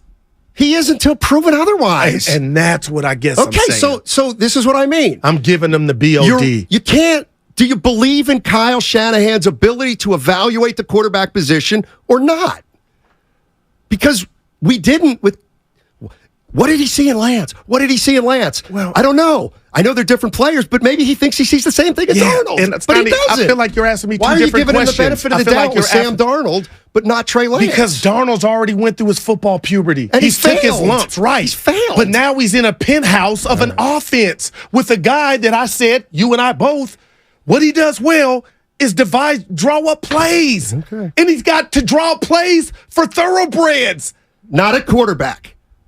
But that's what I'm saying. The guy, like Sam, this is the easiest quarterback that you're going to ever have to do in your life. That doesn't mean you hit win. lotto. Doesn't mean you're going to win a Super Bowl. And in fact, if it's the easiest quarterbacking Darnold's done in his life, they're probably not going to win a Super Bowl. Oh my gosh! Like eventually he's going to have to play and make throws that he's never made before. I mean, we'll see. Hey, what if he's Geno Smith? Darnold. I just find it interesting that you're giving Kyle the benefit of it. You think Darnold's going to thrive. You thought that about Lance, but why is he right now? And why was he wrong about Lance? Because Lance was never the big man on campus. He was never we knew why Darnold was supposed to be the top pick and came out of college. Steiny, that's the difference. We knew why Lance was 30, 50-something games in his career. Forget the failure. He knows what it's like to quarterback. Lance, this was all new. That's all. But he saw something in Lance that he moved up, traded picks. I don't care. That's terrible. Okay, but so what he saw in Darnold is more legitimate, and now this one he got right? Well, I don't. We'll figure it out on the other side. 888-95. You know what? We got Cam Inman Bay Area News Group coming up. It's all sponsored by AC Transit. Get in where you fit in. AC Transit wants you to drive the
called the Garoppolo segment. This is Tim Roy, and you're listening to Steiny and Guru on 95.7 The Game. All right, Steiny Guru with you on 95.7 The Game. Let's get right to it. Cam Inman, Bay Area News Group, covers the San Francisco 49ers. He's joining us right now. Cam, obviously an interesting day down in Santa Clara yesterday. Is there any, let me just throw a couple questions at you. Is there any update to whether Shanahan had that conversation later in the day with Trey after Trey took the news like he did? Is Trey still in the plans to play tomorrow? Where are we right now? Well, I mean, it would be nice if we could actually ask Kyle Shanahan those questions ourselves, but he's not available to us. So all we know is that he talked to Trey yesterday morning and informed him he was not the number 2 quarterback, and he gave him the day off, and that Trey was supposed to be back in the building today. And they had a walkthrough practice, probably just finished up right now, that the media is not allowed out to. So I guess we'll show up tomorrow at Levi's Stadium if Trey Lance hasn't been traded, and we'll see if he's actually going to play because, man, what a weird sight that would be after yesterday's situation. I mean, it was one of the most bizarre days. Wow. I mean, we've seen guys, just like lose their jobs or get fired or whatever, and this is, you don't win the number 2 job, and then but just like he's not on the field, and there's all this scuttlebutt and this secrecy, and there's no side of the coach or GM with the media. They send out the linebacker, your team captain, to answer for something. It was odd. It kind of just bad taste and everything. But, I mean, at the same time, you want to get down to it, Sam Darnold was the number 2 quarterback because Trey Lance didn't beat him out for that job. Cam, Steiny, this is his first day back from vacation, and I'm trying not to make this a 2-minute answer. I'm already doing a good job, but I got to tell you this, Cam. It was crazy. I'm upset because I thought Kyle could recognize, a quarterback from afar and project, and I just can't believe the Trey Lance era never got off the ground. But with that, Cam, I got Steiny perplexed because after the Brock Purdy success story, I can follow up and say, I believe in second chances. I go back to what Sam Darnold was supposed to be when he came out of USC. He can make all the throws. I understand everybody's laughing, but my gosh, I just told my partner, if Darnold were to get on the field, I don't think the season's over with this loaded roster on offense and defense. You say what to that, Cam? Well, you're right. I mean, it's the same thing last year because Brock Purdy got on the field, and you're like, well, this season's over. Nobody's ever won a Super Bowl with a rookie quarterback, and he goes undefeated all the way up until his arm gets torn up. So the way this roster is constructed, as long as you got Nick Bosa and Christian McCaffrey out there, Trent Williams, you got all pros all over it, you're going to be fine. Now, I think Brock Purdy is far and away the best quarterback they've had in a long, long time because just of how well he runs Kyle Shanahan's offense. And he doesn't overdo it. And he knows his limitations. He knows he's got a competitive fire. He has the it factor. And the greatest thing is he's healthy. I mean, that was the number one question going into this. It was not whether Trey Lance could win a number 2 job. It was, is Brock Purdy going to be healthy enough for the season opener? And he's practiced 4 weeks and looks extremely healthy. He looks ready to lead this team. And so we can all fret over, okay, if he goes down, then Sam Darnold comes in. Fine. Sam looked okay in camp. He didn't wow me, but there would be usually 1 or 2 throws of practice where you go, wow, that was actually an impressive throw, and the rest were kind of safe throws, which is kind of works in the Shanahan offense, whereas Trey Lance didn't have that many wow throws, and there were more throws of, that didn't look good. So that's why it doesn't really surprise me that he didn't overtake Sam. And then even Brandon Allen, this guy barely got any snaps. He didn't get any snaps for about a week and a half up until yesterday. But, I mean, even he could be a serviceable number 3 quarterback, whether that's on the practice squad or an emergency reserve. They do that if they can find a taker for Trey. Cam Inman joining us on 95.7 The Game. He covers the 49ers for the Bay Area News Group. So 2 days ago, Kyle Shanahan was asked about the backup position, whether he's going to name number 2 and whether he had to or when.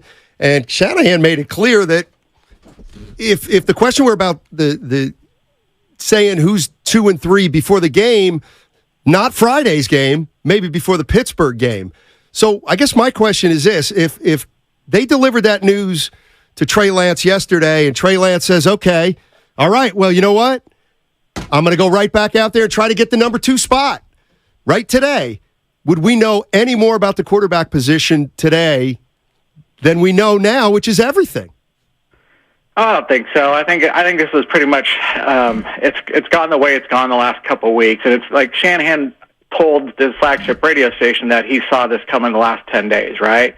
So whatever he said a day or two ago, it doesn't matter because he prefaced everything to saying, "Well, I can do this, I may do that." It's not set in stone. What's set in stone is what he said yesterday morning to Trey Lance and Sam Darnold, is who's the number 2 quarterback. And did Trey not? But it sounds like the reaction Trey gave, maybe Trey didn't see it coming. Oh, I think Trey had to have seen it coming. But then, how come he be so emotional? I think maybe of anything, it's the timing of it might be weird because maybe he wanted one more great chance of going out in a preseason finale and convincing him that hey, give me that last chance to prove you wrong. And Shanahan's like, no, I've seen enough. So, but then Shanahan said he's still playing Friday. It is, and yeah, exactly. So, and they're also saying we want to keep him as the number 3 quarterback because they have to say that in case nobody comes and trades for him. Right. Because Brock Purdy's one and Sam Darnold's 2.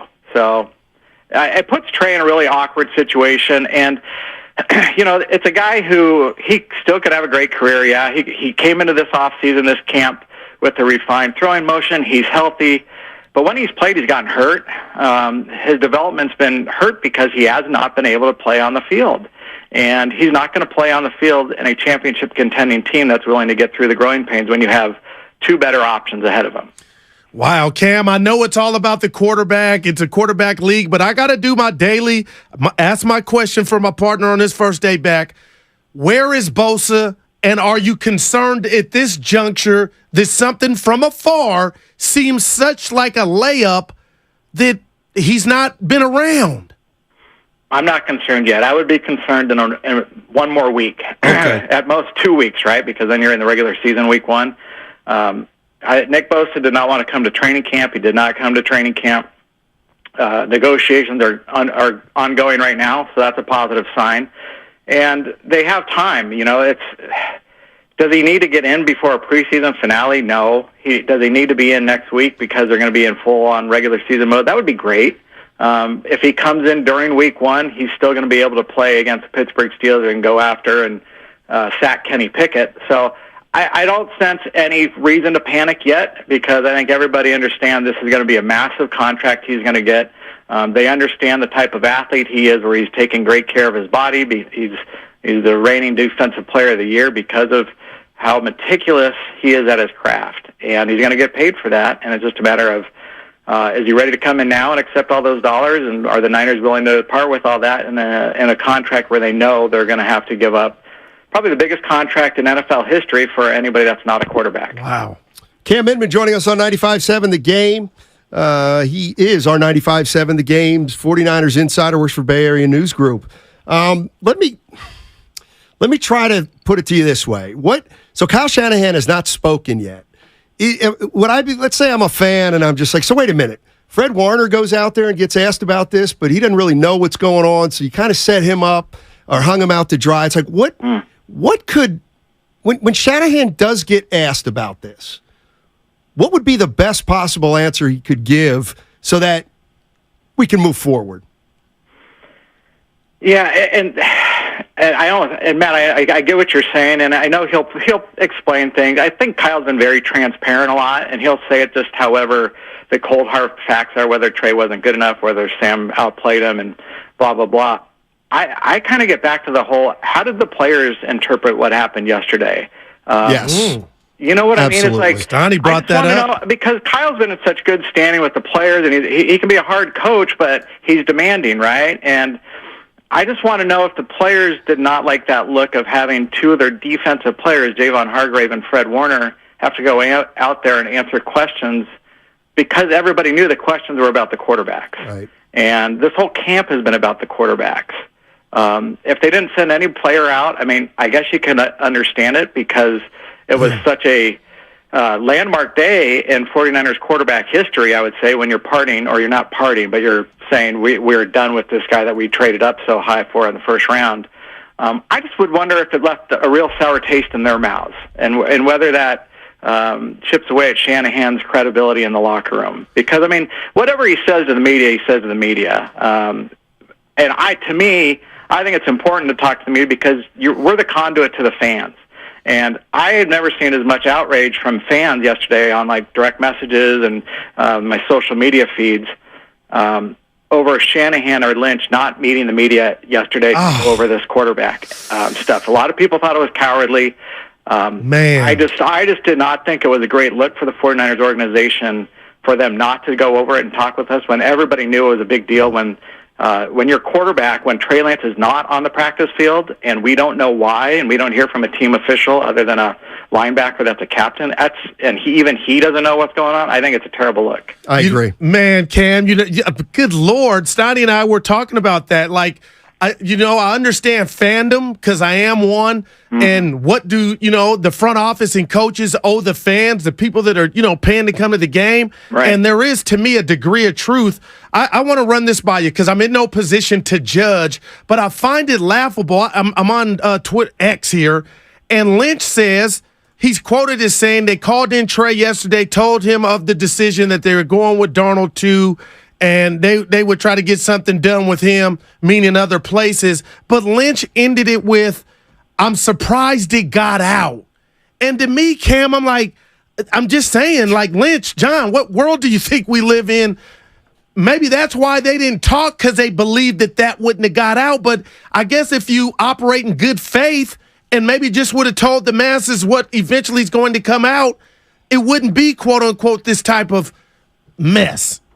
I mean, if I'm Trey Lance's agent, who's also Sam Darnold's agent, you got to get that out because you want other teams to know, even the 49ers would want other teams to know that, hey, we need to trade Trey Lance.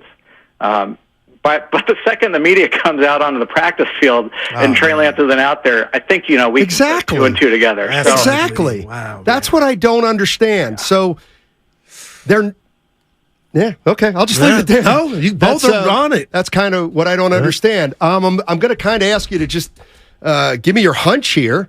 Yeah. How do you think the quarterback position goes tomorrow night? Oh, gosh. Can they just take a knee for like 35 snaps and just get through to get to the Pittsburgh? I mean, I'd imagine Brock Purdy plays a series or two. If he doesn't, great, because I don't need to see any more from Brock Purdy. I'd let Sam Darnold play a half. And then I would probably let Brandon Allen play the other half. If I'm Trey Lance, I'm not playing in that game. Wow. It's too spectacularly bizarre to put him through that. I mean, Jimmy Garoppolo, we've seen a lot of bizarre stuff with the 49ers over 25 years. Jimmy Garoppolo a year ago being in this side field dungeon, throwing on his own, and now Trey Lance is in this purgatory as well.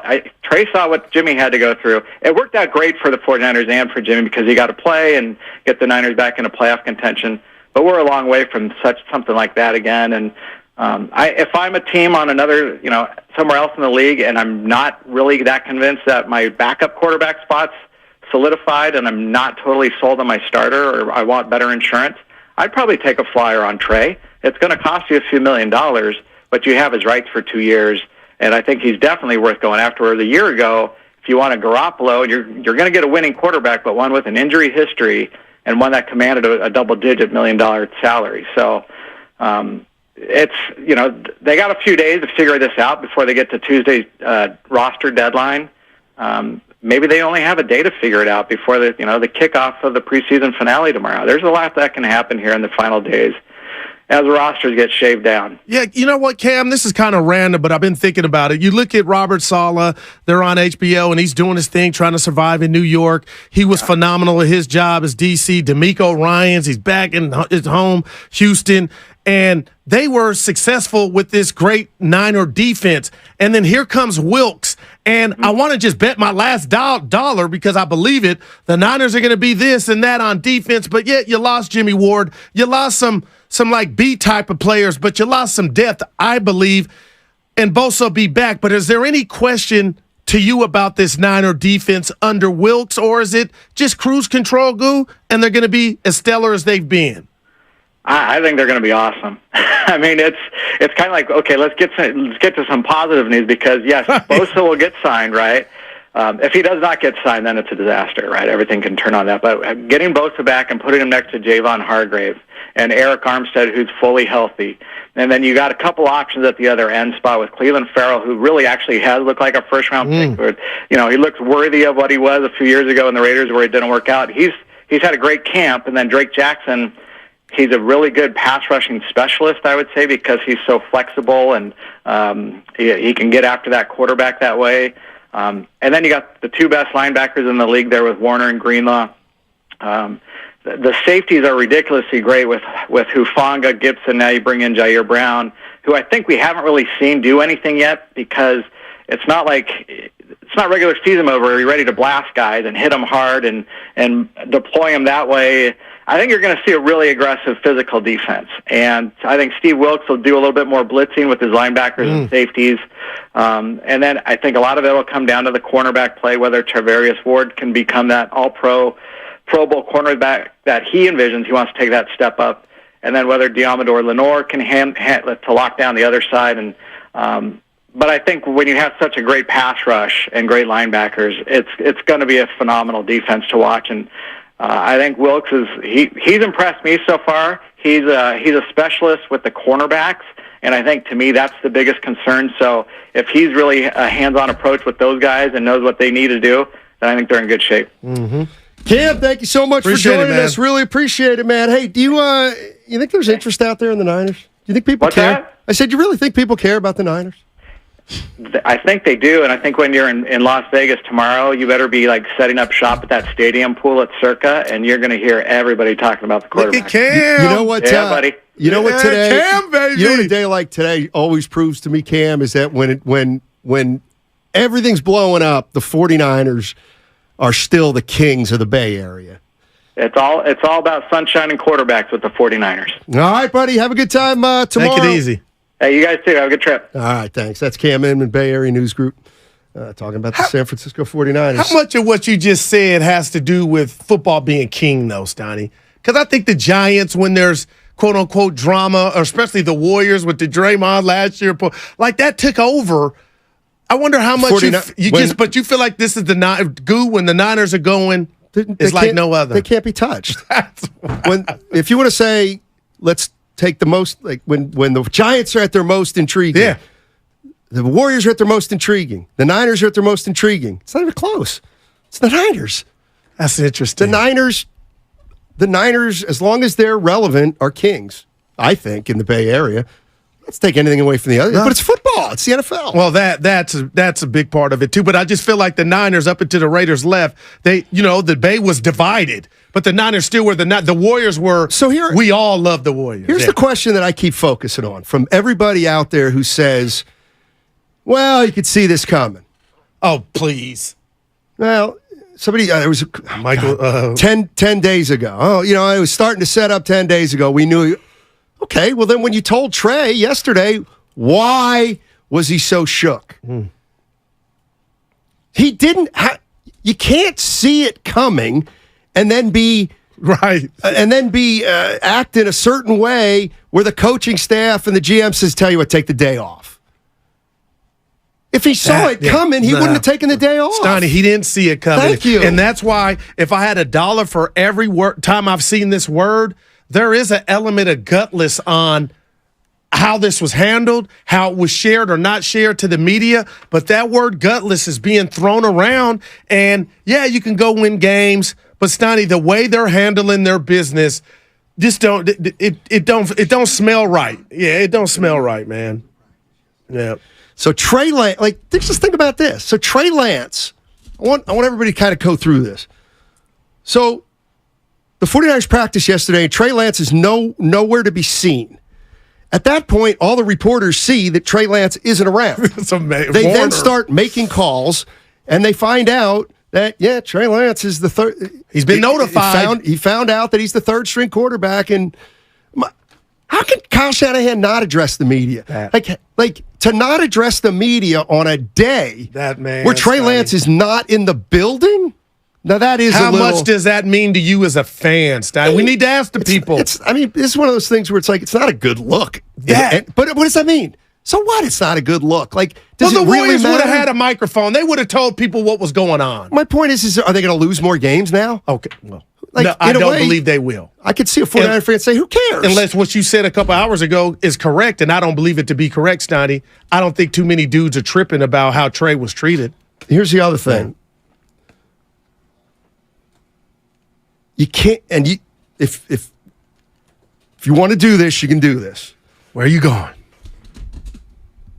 I just think it's interesting when people say, "Oh, if we're not going to win a Super Bowl," first of all, yeah, of course they can. Steiny, but I say, and I don't think they have a great quarterback. Oh, but hold on. What about Nick Foles? Oh, what about Brad Johnson? Okay.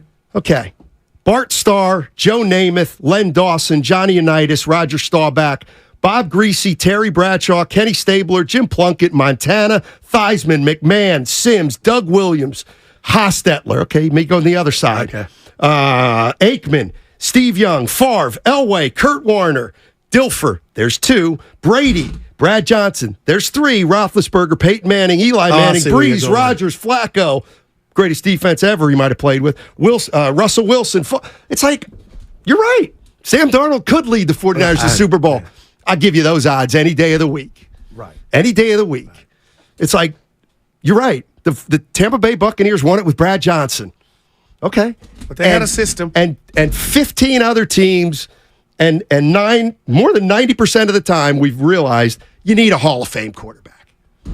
Hall of Fame quarterbacks are what get it done. Right. Great quarterbacks are what get it done. How many Super Bowls have there been? 60?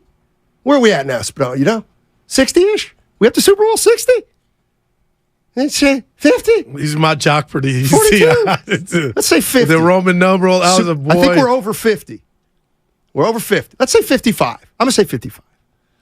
I thought 55, he would know that. 58. 57. 58, though. 57 Super Bowls, and basically a great quarterback has not, or a non-great quarterback has won a Super Bowl 5 times. I don't like those odds at all. And Stanley, I'm not betting on that. Okay, and I'm not betting on it. But I guess where I was coming from, and I got to tell the people, let's just say the same thing happened in Philly in the NFC Championship game again. Sam Darnold goes out there. You're right with that list. I'm not arguing that. I just feel like the game wouldn't be like it was 80-0 this last time. Of course it wouldn't. I believe like Darnold with that weaponry and that defense, Donnie, would make it obviously have to earn it, whoever was playing the Niners in that game. I'll say it again just because I don't have a Darnold jersey. I don't believe Sam Darnold can lead the 49ers to a Super Bowl. I think he might be able to win a couple games. Mm-hmm. Maybe Purdy gets hurt in the first round of the playoffs and Darnold wins a game or two. But I do not believe Sam Darnold can be the starting quarterback for 13 weeks for the 49ers, and we see him in the Super Bowl if that's the case. 888, how do you feel? 888-957-9570 is the number. You heard what Cam Inman said about the San Francisco 49ers situation. Now it's about what you think about what's going on with the San Francisco 49ers. I'm also interested in this. Big deal yesterday in Santa Clara, or, you know what? We all saw it coming. You guys are making a mountain out of a molehill. Which is it? 888-957-9570 is the number. And let me tell you something. Don't forget, football season's here. And what better way to kick it off than with 95.7 The Game's Red and Gold Summit? Join all your favorite 95.7 The Game hosts at Fieldwork Brewing Company in San Ramon to welcome in the football year on Tuesday, August 29th. Willard and Dibbs, they started off at 2. Then the summit goes from 4 to 6. All the hosts are going to be there. We'll debate the 49ers' most burning questions. We'll probably talk about the quarterback situation during a live show right in front of you. We did this at Buonvino 2 months ago, and it was a fantastic evening. Tuesday, August 29th. That's Tuesday, this Tuesday, at Fieldwork Brewing Company Tap Room and Beer Garden in San Ramon. And I want you to go on to Twitch and YouTube right now, because on the other side, we're going to show you what you'll have a chance to win at Fieldwork Brewing if you come there. We're going to have a little contest, and we're going to give away something sweet, and I'll show you what that is on the other side. Hey, you ready to go to IKEA? Have some...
Well, I need to put a sock in my fat pie hole. Now, back to Steiny and Guru on 95.7 The Game. All righty, Matt Steinman, Style, the Guru Johnson with you, and a lot of Niners talk today, obviously. That shirt is fresh, though. That's fire. Which shirt? The 1979 NCAA basketball championship, and you got multiple balls on it. Dude, that's fire. You know who was in that one? That was Magic and Bird. Well, who else? There's 4 teams in the Final Four. Michigan. Nope. DePaul and Penn. Boy. And But Winning yes, Time is focused on Bird right now. It's incredible. And Bird's dad was casted. Bird's dad's in it? Bird's dad killed himself. Oh, no, Bird's dad killed himself. He had left Indiana. I don't want to ruin it. Steiny, you got to get to it. Well, it happened in real life, so you'd only be... Oh, no, I'm talking about the dad. Yeah, I heard... Oh, no. I heard a story... They had a relationship, though. It was a real one. He treated his son like a man. I thought his dad killed himself. Oh, no. Well, they haven't got and kind of blamed it, made it clear at the end that he blamed it on the family. Like, this is what you've done that's to me. Heavy. Yeah. Hey, I know you're ready to press the button because you're just back and we're about to go to Vegas, but I got to just ask you something because it's off the beaten path. Shohei, my favorite athlete, Ohtani, tore his UCL, Steiny. Okay. If he was getting 600 and you thought you were getting both, if you're Larry Bear or if you're anybody out there trying to get him, what's that 600 drop to? Has it dropped? Or are you like, uh-oh? Because he's still a badass at the plate. If he can't be a starting pitcher, then it probably affects his value.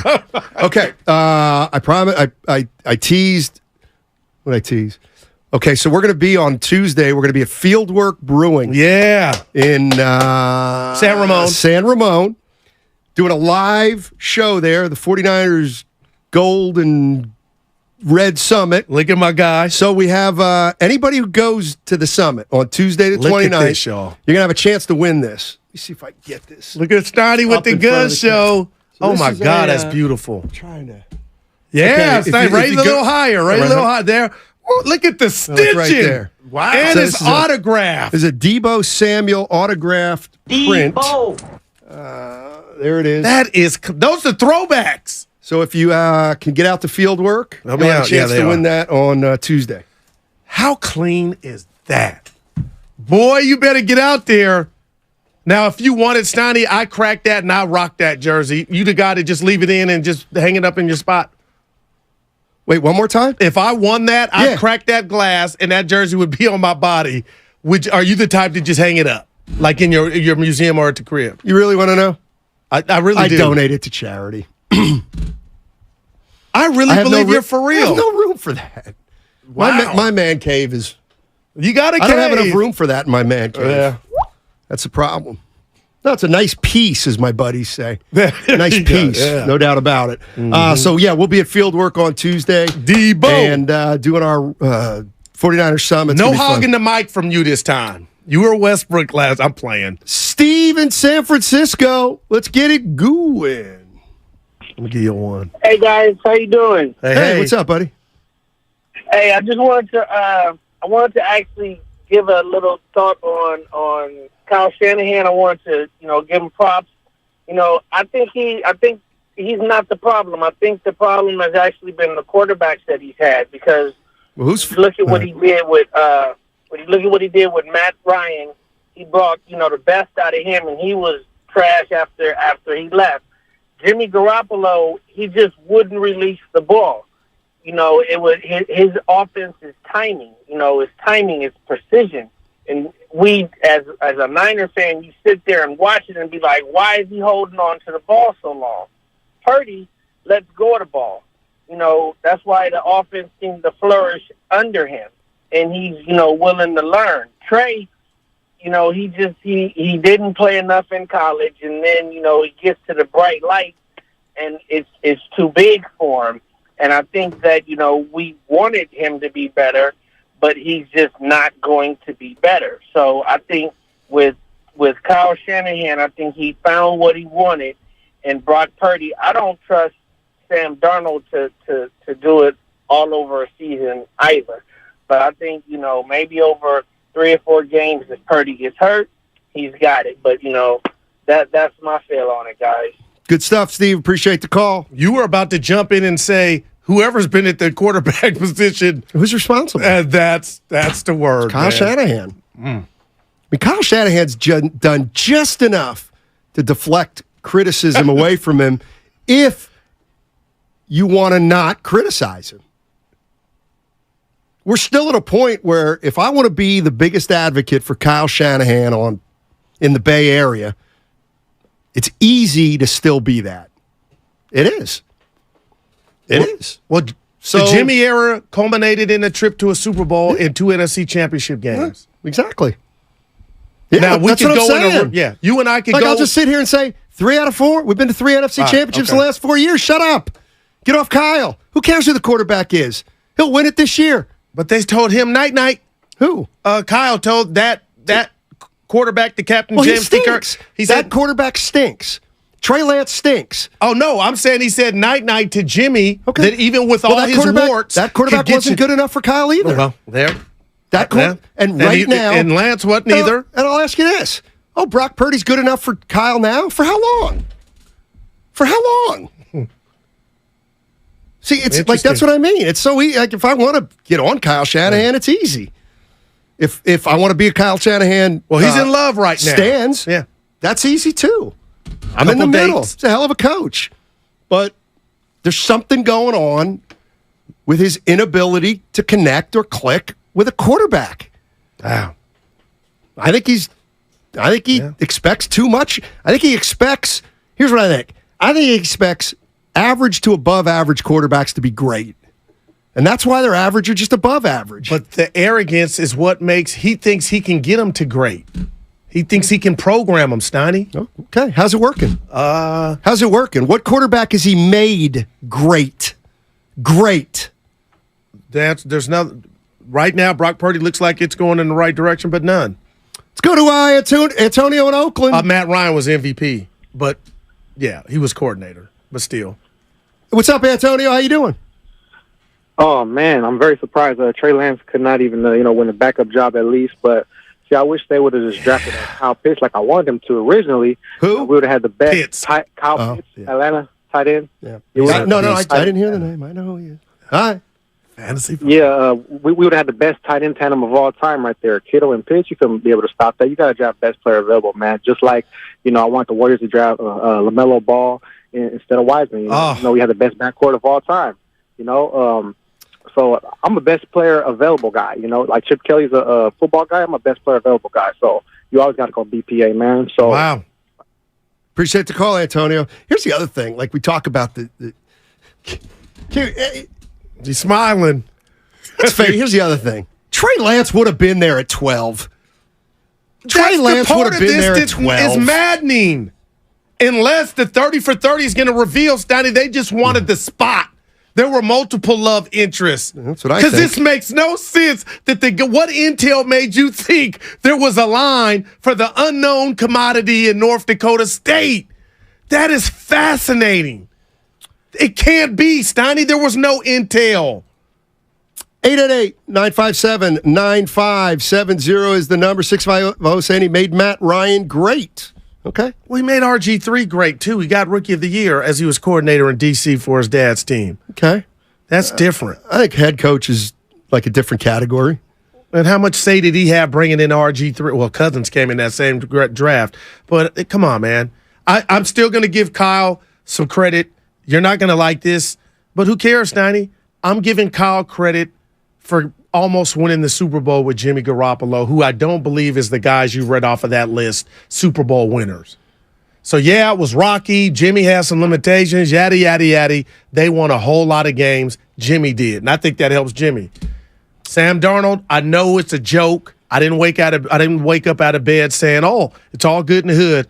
I'm just telling you, if there's a game, and hopefully this doesn't happen, and Darnold's putting on his chin strap to come in with what they have around him, I'm not writing the Niners off.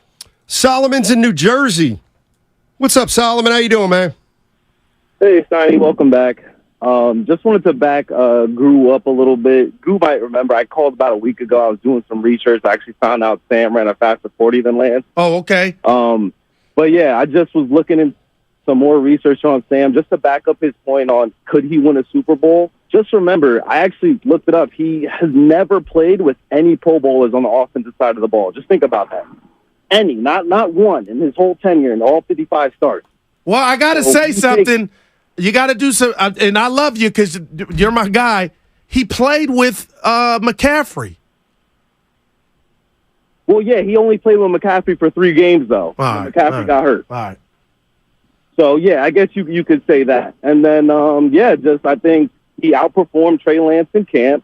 He looked better to me, and to Kyle Shanahan in the preseason games. So, it's an unfortunate situation, but, why not give Darnold the benefit of the doubt? Coming out of college, like I said last time, this guy was supposed to be it. I remember people were saying he could be like Andrew Luck. So maybe this is Kyle's guy. Maybe let's see, if God forbid something happens to Purdy, maybe he could get the best out of him. I just know coming out of college, we didn't know who Purdy or Lance was. We knew who Darnold was. That's all I'm going to say. Appreciate the call. Yeah, Steiny. I'll say Sam Darnold's not going to lead the Niners to the Super Bowl. Right. And now, he might be able to quarterback a couple games, keep them afloat, but and how about this? Just paint me as somebody who, no, I don't believe if Sam Darnold has to quarterback 10 regular season games, I'm not betting on the Niners to win the Super Bowl. We got a text here that's paying money. A donation. $5 from Crypto Dreams. Okay. Lynch says he's concerned about the Bosa deal. Ohtani hurt, may need another Tommy John. What's that mean for baseball? He's only $3 million now. Go Raiders. Okay. That's $5 Trying to keep him a little more succinct and understandable. But hey, thanks for the 5, Crypto Dreams. Appreciate it. We used to call it a fin back in the day. A fin? Mm-hmm. That's fever. $5. 5. Yeah, we used to call it a fin. Yeah. Shout out my boy Den Finn. Yeah. Who's he? Dennis Thomas went to school with him. Here, never go full Jeff. Goo, ask Steiny this. If Brock gets us through the season, so the NFC title game. Hold on. What? That came up. Title game. Shoot, now I can't find it. It sounds to me like he's asking, never go. I can't find it. Well, let me help you. To the NFC title game and wins, but gets hurt, and Sam has to start to say, can he win one game for the title? No, I don't think. I'm not betting on the 49ers to beat the Kansas City Chiefs with Sam Darnold. And my point to you is, I'm just not. Yeah, I don't think it would be 80-0. I'll agree with you there. Okay. Yeah, I'll agree with you. I don't think it'd be 80-0 either. I'm just telling you, Steiny. Just when you think your boy Kyle's out, he pulls a rabbit out of his hat like he did with and you're right. We laughed. He was lucky to get Garoppolo back. Or you said, no, I ain't forgot. He never wanted to move him. Just said that watch, too. They're going to just sit on Trey Lance at the number 3 for a while. You think so? Yes, I do. Because I don't think anybody. You know what? If I'm another team, I'm not giving up crap for Trey Lance. Not a damn thing. It's 5th round pick tops. And I think if you're the Falcons, that's when the 49ers are going to have to save. They don't want to trade Trey Lance for a 6th round pick when they know what they gave up for him. But what if you're the Buccaneers and you're sitting there with Baker Mayfield, who's worse than Darnold, and you're like, why? What do we got to? Baker Mayfield's worse than Sam Darnold? Well, he's actually won a playoff game. Baker won a playoff game. Yeah, so Baker never lived up to what I was in love with him. If Trey Lance can't beat out Sam Darnold, what makes you think the Tampa Bay Buccaneers are chomping at the bit to get a quarterback in Trey Lance? Probably can't beat out Baker Mayfield. So let's go to who's been waiting a long time. Terrence in San Jose. What's up, Terrence? How you doing, man? T. I'm doing pretty good. Hey, I'm just mad that we can't figure out Kyle Shanahan with these quarterbacks. This man then went through like 8 different backups, and then we let go Jimmy G, which is our Super Bowl quarterback. I feel like Jimmy G finally will have a chance to clean that rocking around, possibly a Pro Bowl this year. But that's not what I wanted to call about. Yeah, we picked up Sam Darnold for the number 2. He went from team. He ain't got it done. He was started on those teams, didn't get it done. I feel like Trey Lance, they gave the keys to Trey Lance, got injured. I feel like he at least deserves to play at least 1 or 2 games in the regular season to compete with Brock Purdy. even though Brock Purdy did good with them, 8-game stretch, just to see if he can beat him out in the regular 2 games or whatnot. What do you guys think about that? Yeah, I don't think he's going to get that chance. Yeah, I think the horse has left the barn. I think so too. Yeah, but the barn. Thank you, John. The stable, but I said barn, and that's what it is. I guess what I'm saying the circus still in town if he's the number 3. Here's the thing: that it relates to Shanahan. I don't understand. Like we're give it to me. I just don't understand why. Like, what's Shanahan done to and he's got a great coach, but what's he done to make anybody think that Sam Darnold, after 5 years in the NFL, like Kyle's the one who's going to be so influential on Darnold's career that he's going to potentially be such a great coach that Darnold's going to win a Super Bowl with the 49ers. Like, we've just been criticized. We criticize him about he's not a guru. He saw something in Lance, not there. He saw something in Garoppolo. He thought he saw something in Garoppolo. Then he said, you know what? I don't see it in Garoppolo. Let's get rid of him. Okay, now we got Brock Purdy. Who's to say a year from now he's not going to tire of Brock Purdy? No doubt, but right now, we're going to give him the benefit of the doubt for Sam Darnold. Okay. Steiny, he's not a degenerate gambler he's got some cards in his deck and the card in his hand, and the cards are, I know you're worried about next year and when he'll get tired of the relationship, but you can't ignore the trip to the NFC Championship game with your third-string quarterback. That's why I think Kyle thinks he can do it with Darnold. See, that's the other thing. I'm sorry. But I don't know why Trey Lance started. I don't know why Garoppolo was number 2, and I don't know why Purdy ended up number 3. Where you going? Purdy's the best of those 3. Why did it take so long for Purdy to get on the... Look, the bottom line is this. Trey, for whatever reason, I'm going to look back on it. Yeah. Kyle Shanahan started the worst of their 3 quarterbacks last year, Trey Lance. It looks like Then he played the second-best quarterback, and then he finally got to the best quarterback. Like, what's that all about? Man. 888-957-9570. Joe's got an answer to my question. What's up, Joe? How you doing, buddy? Hey, guys. Going to answer your question. What has Kyle done? Nothing. He is a great schematic guy. He's been a good head coach, developing his staff, etc. But he is no different and has shown no track record over his entire career of being able to evaluate talent. You know, he passed on Watson. He passed on Mahomes. You can't say you're a great guy and then pass on these guys. You can't have it both ways. But I think the premise has been wrong to say, who is he developed or is he good? Because I think you have to say now, after watching him for 7 years, is, quote, in his system. I think that's all Kyle thinks about. Who can execute his system well enough? Not who's going to be the greatest talent, not who has the most explosive ability, who can execute his offense the best. Whether that is sufficient to win a championship is a completely different thing. What do you think? I agree. I completely agree. You know, and we'll go back and forth on this until Kyle Shanahan wins a Super Bowl, but look, Steiny, Kyle Shanahan can get there. He was one play with Jimmy Garoppolo. They were in the NFC Championship with Brock Purdy. All right, I get it. I was just going there. He's going to have to win it. And I don't like the odds that the 49ers are going to win it with any quarterback they have on their roster. Doesn't mean they can't do it. I ain't mad at you. But in any other city, we'd be looking at the 49ers quarterback position saying, that's a little iffy. But here, a lot of people, you know what? Kyle will take Sam Darnold. Okay. He moved up for Beathard. He had Garoppolo, liked him, didn't like him. That yesterday. He moved up for Trey Lance. And now I don't even like to do this. Had no interest in Deshaun Watson, no interest in Mahomes. Oh, my gosh. Those were indictments, but I want to give you this. Drafted Brock Purdy. Oh, Purdy good. Hey, Purdy clicked. Bing. And now we're Sam Darnold. Okay, Sam Darnold. And Sam Darnold. I'm sorry.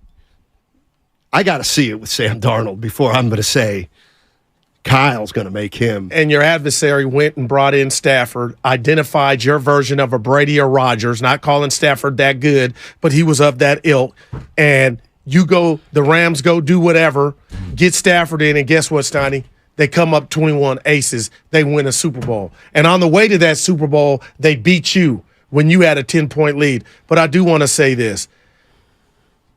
Dallas has what they deem and my point is, just because you have a franchise quarterback like the Dallas Cowboys, when was the last time Dak Prescott played in an NFC Championship game? I'll wait. When was the last time a Josh Allen played in the AFC Championship game? I'll wait. So, Steiny, my point is, just because you have those guys on paper and everybody's like, oh, we got our franchise quarterback, Kyle's going further with lesser at that position. That's great.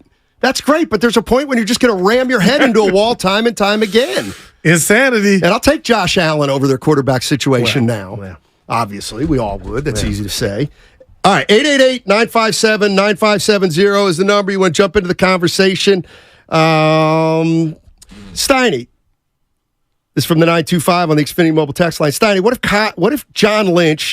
it was John Lynch's idea to draft Trey Lance? Too bad. It's not the way it works. Kyle Shanahan's got control. John Lynch, God love him. He works for Shanahan. Oh, hello. John Lynch works for Kyle Shanahan. No way that went down like that. And you can't. And this is where I can't have it both ways. I can't say on the one hand, Kyle Shanahan's pretty arrogant, but you know what? I'll bet John Lynch talked him into Trey Lance, even though he didn't. No, this is on Kyle Shanahan. He's got all the power in the 49er organization. John Lynch is a bystander. No chance. And even if John Lynch talked Kyle Shanahan into it, shame on Shanny. Shame on Shanny, because then he went against his heart. 888-957-9570 is the number. 49ers, their season's coming up and things are getting hot. Oh, 95.7 again. When you wake up well-rested on a great mattress, everything becomes clear. I do have a favorite child. Things you missed when you were tired finally reveal themselves. I should have just said the baby was cute. It's the actually really seriously best sale of the year for real at Mattress Firm. Get a king bed for a queen price. Save up to $700 on Sealy and get a free adjustable base, plus fast free delivery. The right mattress matters. We'll find yours. Restrictions apply. See store or mattressfirm.com for details. O'Reilly. Increase your vehicle's performance and gas mileage with Lucas Fuel Treatment at O'Reilly Auto Parts. Simply add it to your tank at your next fill.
Now, back to Steiny and Guru on 95.7 The Game. Hey, 95.7 The Game is partnering with a great golf event at Harding Park on September 11th. It's the 8th annual Pettinelli Charity Golf Tournament. 100% of the proceeds from this event benefit the San Francisco Autism Society. The Autism Society is a complete resource for families of autistic kids and adults, providing activities, information, and education. A few of our personalities will be out there golfing, and we want your company to come join us. There will be a $10,000 hole-in-one contest, an auction with some great memorabilia, and a chance to hit some balls at the iconic TPC Harding Park with some of us from 95.7 The Game. Go to 957thegame.com events page for more details. Steiny and Guru with you. We're talking about the 49ers. Obviously, huge news sports-wise yesterday out of Santa Clara. Trey Lance. He's a third stringer. He's a third stringer. He may be teamless. Yeah. Yeah. He's a third stringer. There's no way that man's in uniform tomorrow night if he's not traded today. Steiny, I get it. What if he? Do we know if he didn't say, "I'll get me out of here" after they told him you didn't win the backup quarterback? I know no leverage. Why am I the only one that's like there's a million, there's no way out of this. There's no way out. I mean, that's a movie. Does anybody if the 49ers said, "Hey Trey, suck it up. You're our third string quarterback. You're going in." It's the third. You know what third string quarterbacks do? They start the game that means the least in the preseason. You're not good about it. You got a contract. What if Trey? What if he what? Seriously, sure. Try to do right by him. Try to get something for him. But if neither of those, and listen, I'm not crazy about Kyle Shanahan and what's going on. I don't think he's handled it great. I think John Lynch has handled it terribly. Go back and look at some of his comments. Yeah. John Lynch. We didn't think it would get out. He didn't think it would get out. When Trey Lance wasn't on the field. Yeah, that's just, come on. That's just, wow, man. That don't match. Yeah. That is borderline insulting. Yeah. But point is, there's a lot of 49ers news out there. And yet there's still, Steiny, I don't know, if it's not your Eagles, it's the Cowboys or the Niners to represent the NFC in the Super Bowl. Let's go to Ken in San Francisco. Hey, Ken, how you doing, man? Hey, how you doing? Doing well. How you guys doing? Hey. Listen, I wanted to talk about Shanahan. I think we can agree that talent evaluation is a condition of being a so-called genius coach. And I think that Shanahan has been out-coached by both Pete Carroll and the dude on the Rams. And why I say that is, Shanahan was beat to the punch for Stafford, and he was beat by Pete Carroll in trying to build his roster around a rookie quarterback in the cap, with consideration to the cap. So for that, I don't think he's a genius, and I think he's no more than a glorified offensive coordinator. Really, I'll just take a comment. Well, right now that's what it is. I said play design, play scheme. That's what a coordinator does, Steiny. That's whose playbook I'll use on Madden. But as far as the other stuff, quarterback guru, as you let off the show, he's been stripped of that. He traded up to get Beathard, as you mentioned. How'd that go? Mullins. Well, he wasn't the only one. Kurt Warner had us thinking Mullins he can do what Jimmy can. We love you, Kurt. Brock Purdy. But Sam Darnold can get it done. Sam Darnold's going to be able to get it. Man, oh man. We'll see. You telling me the dude that I moved mountains to get just a few years ago is now Trey Lance, not even a factor, and I went and got Mr. Seeing Ghost? Can somebody please just ask Kyle the question Guru's been asking for 1 year. Kyle, what did you see I love Trey Lance that made you want to move up using 2 first-round picks? And you know what I'm starting to figure out or think? Kyle could be a ghost whisperer, Steiny. That was from John, because Darnold said, "I'm seeing a ghost." I give him a 3. I just didn't put 2 and 2 together. That's good, my. baby. That's my. Like, come on, Goo. That's me being slow. It happened again. What? I just went blank. Travis is in Memphis. 0 dank 30, Steiny. 0 blank 30. What's up, Trav? How you doing, man? How you guys doing? Hey. Long time, first time. Yeah, right. Yeah. Well, in my personal opinion, this should be a Super Bowl or bust season for Kyle. At this point, it's been, 7 years? We still don't have a quarterback. This guy went to a bunch of NFC championships, which was great. But remember when they ran Jim Harbaugh out of town, we don't compete for NFC championships. We compete for Super Bowl. Hey, Trav. Wow. Trav, I gotta put you on the spot. When you say Super Bowl or bust, can I assume that means a Super Bowl win? Yes. Oh, okay. Yes. Yes. He has to win a Super Bowl this year, or he has to go. Fair enough. He's the head of the organization, That's not fair. John Lynch. Okay. We all know it. All right. I'm with you outside of the firing, but I think it's get to the Super Bowl because they ain't better than the Chiefs. They're not. So if they beat the Chiefs, dynamite. But sorry, Steiny, their defense is better than the Chiefs, and their offense, they have more options outside of the quarterback. What's the most important position in all the sports? Okay, I give you. Would you rather be the Chiefs or the 49ers? Oh, my goodness. I can't believe I'm sorry. There was a Wi-Fi delay, but I thought about it. But I'm Mahomes all day, man. Okay. Yeah. And the fact that they've did it. Danker in the city. Danker. Twice. Danker in the city. What's up, buddy? What's up? What's up, my guy? Hey. Hey, talk to us. I think, let me get out this echo. I think this is a good situation to be in because, worst case scenario, let's look at it like this. What if there was no Brock and the Niners felt like Lance wasn't the guy and they end up having to trade for Darnold in the offseason? Then that looks like the draft picks were wasted. That looks bad. But we're only doing this because Brock has kept us on time. The plays are on time. They look better than Jimmy. And unfortunately for Lance, Brock is just looking that much more ready to go. And, yeah, it was 3 picks, but we don't have the money to pay for another Bosa. We pretty much, the Shane's playing 4D chess here. And it just so happens Lance could be the better insurance. And I don't want us to pull a Wiseman move and regret it because in 2 years, Darnold might be out of the league and Lance could be an all-pro somewhere. Dude. So we have to be careful what we say. Dude, And I'm with you. Sorry, Dan. Go ahead. We're just trying to win. No worries. I just think fans need to be a little more optimistic and treat Lance like they're treating Zach Wilson in New York. No one's throwing him under the bus. They just know they have the guy. Well, we're kind of in the same situation, but Brock doesn't have the resume. We all just gotta be a little more optimistic. And Steiny, you gotta watch Supermensch. It's a great documentary. Supermensch, I'm telling you. What's it called? Supermensch. Supermensch. Okay. Danker, I got a quick question for you before you go. I tried to. I didn't have the on button. Why wouldn't you tell not just the fans, how about the Niners front office to treat Trey better? Well, it's hard to say treat him better because that injury, we don't know how they felt even before the injury. The injury just changes everything because it wasn't a minor injury. Like, he needed 2 surgeries. He needed a surgery to correct the original surgery. That's why I give him a rest game. This could be some 4D chess actually creating more value for Sam. If a QB1 goes down, are you going to go to Lance or Sam in a trade? Well, I'll tell you what, Danker, you got 2 weeks before the season. I'm not mad at that thinking, but if that ain't happened now, man, Kyle's hitched his wagon to Darnold. I believe there's an attraction there. It's like his baby cousins.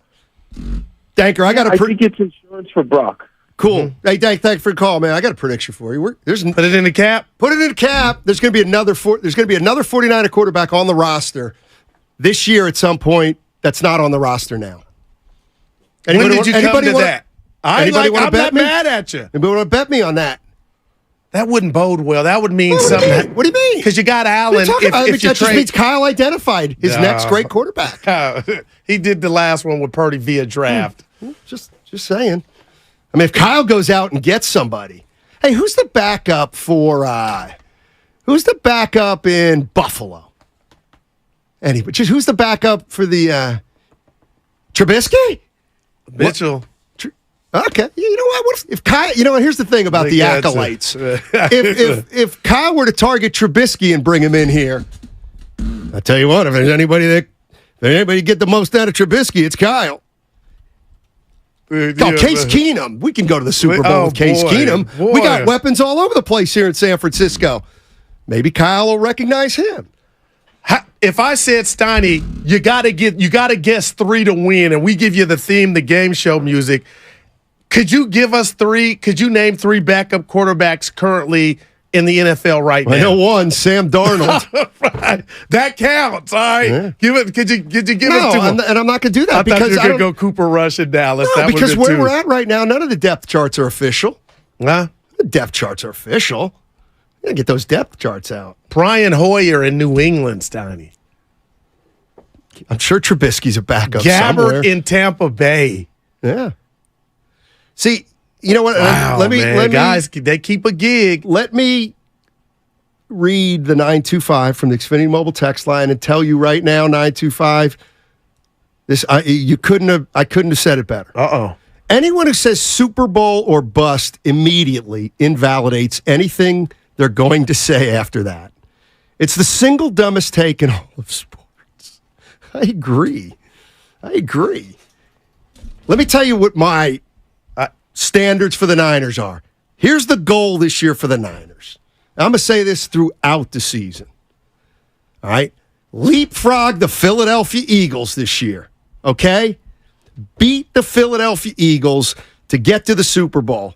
You've got to leapfrog them. They're the team that beat you last year. They're the class of the NFC. You got to beat them. You got to leapfrog the Eagles. Now, if you do that and you find yourself in a Super Bowl against one of the greatest quarterbacks of all time and you don't get it done, that's not going to be a failure to me. That's going to be the time to say, what do we have to do now to get better than the Chiefs? So, yes, I guess on one hand I would say the goal would be get to the Super Bowl and do it by beating the Eagles. And also, gravy would be at the end of the season, like if the 49ers lost in the Super Bowl to the Chiefs in a competitive game, and we're saying, well, you know what? We know who the quarterback's going to be for the next 6 years, guy named Brock Purdy. To me, that's a hell of a season, and then the window stays open for half dozen years. Yeah, but I'm not going to say that if they don't win the Super Bowl, the season's a failure. Yeah, but you're predicting they're who not they're going to good play. enough to say that. They're not the Golden State Warriors with Kevin Durant. They're one of 5 teams. Many football experts believe that the Eagles have more talent. Most people, if you gave them one team to win it all, take the Kansas City Chiefs. I agree. There it is.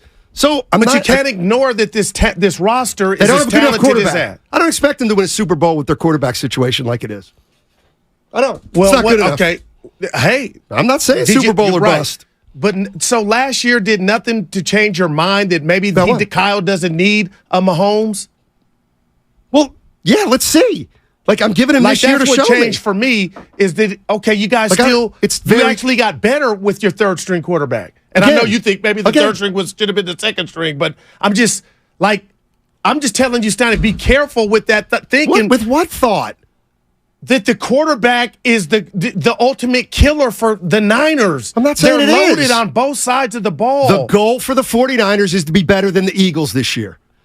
To go further than the Eagles. Because I'm assuming the Eagles are going to the NFC Championship. Okay. So you got to beat the Eagles. But you're not the Golden State Warriors with Kevin Durant. You're not the favorite. Now, that doesn't mean you can't have expectations. But if you are not the best team, or you got a top-tier quarterback. I'm not going to say in September, not even in August, well, if the 49ers don't win the Super Bowl, it's a bust.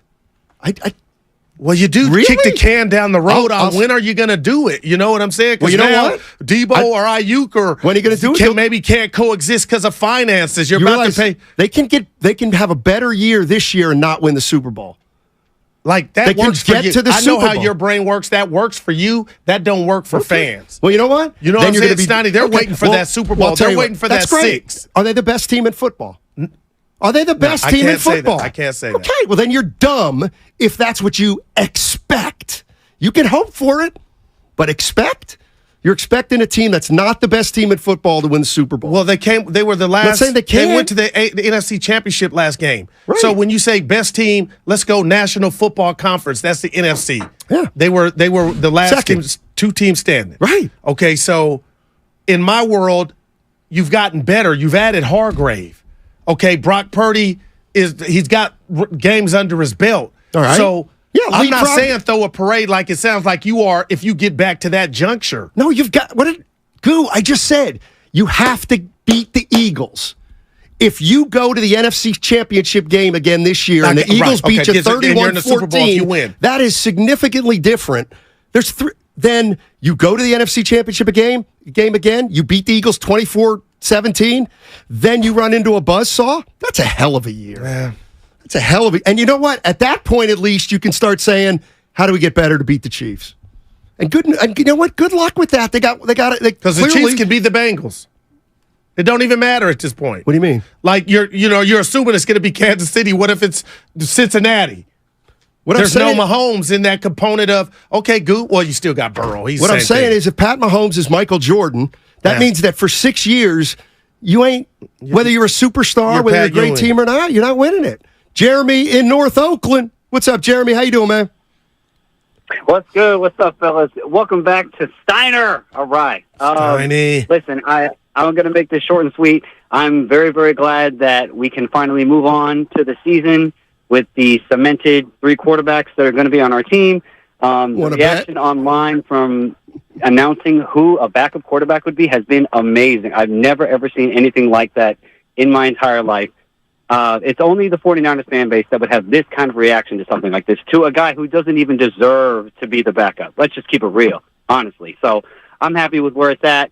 I'm excited for 2 weeks, and let's just go Niners, man. Let's get it going. Man, I got to wait 2 weeks. Well, I get that outlook, but the story is not Lance. The story is that Kyle thought Lance was the guy, and it's just like the Warriors. Wake me up when they get the number 3 pick again, Steiny. It's going to be probably forever and a day, and after Curry's gone. We'll see. But imagine had they popped on that. It's not going to be this year. Well, no, it could be next year. Because you got material. Pick. But wake me up when the Niners are going to get that opportunity again to get a Joe Burrow or Patrick Mahomes. Well, I mean, don't forget. They've had 2 crappy seasons, 3 crappy seasons under Shanahan. Yeah. And one was, I was going to go Jimmy. He got hurt twice. Your argument is so dumb, you shouldn't even be on the radio talking football. So basically, the 408 is saying, what you're saying is the Niners shouldn't expect to win unless they get Mahomes. No, what I'm saying is the 49ers, hey, you need to separate the team from yourself, Chief. What I'm saying is players can expect to win it. They players. They ain't fans. They're actually doing it. Players can absolutely expect to win it. Fans, you got no right to expect your team to win it, especially when there's not clear cut that they're the best team in the NFL.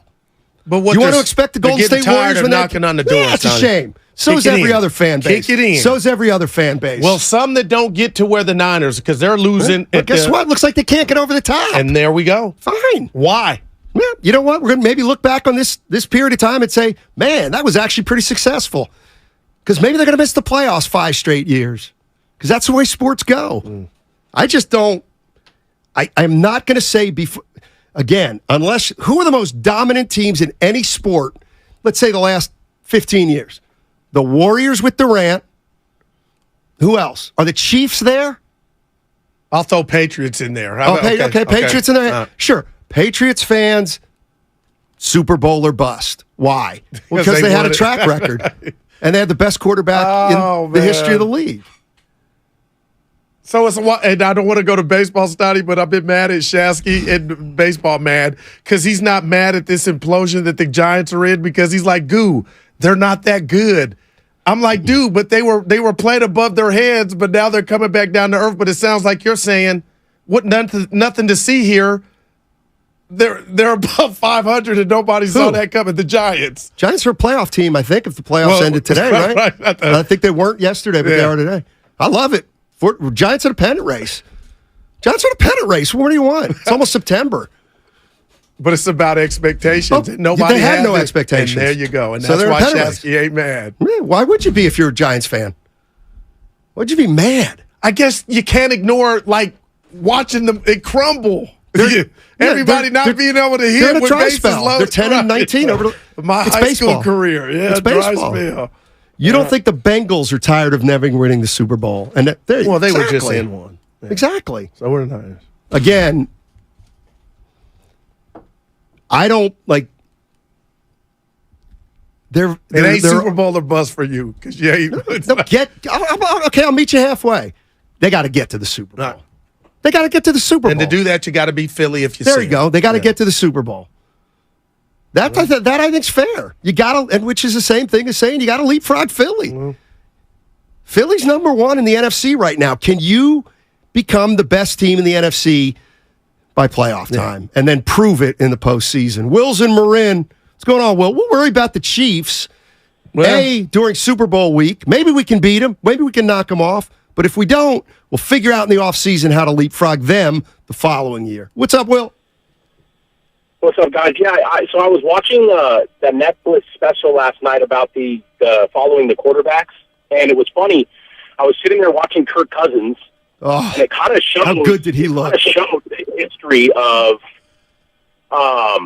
it kind of showed the history of Kyle Shanahan about how even when he had RG3, a prized possession, he gets him in the first round.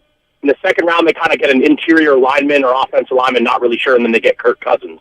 I feel that it's just kind of history repeating itself. I know Purdy wasn't drafted with Trey Lance in the same thing, but I feel like they had Jimmy G, they weren't sure. They get Trey Lance, they move heaven and earth for him, we all know, blah, blah, blah, blah, blah. They still weren't sure.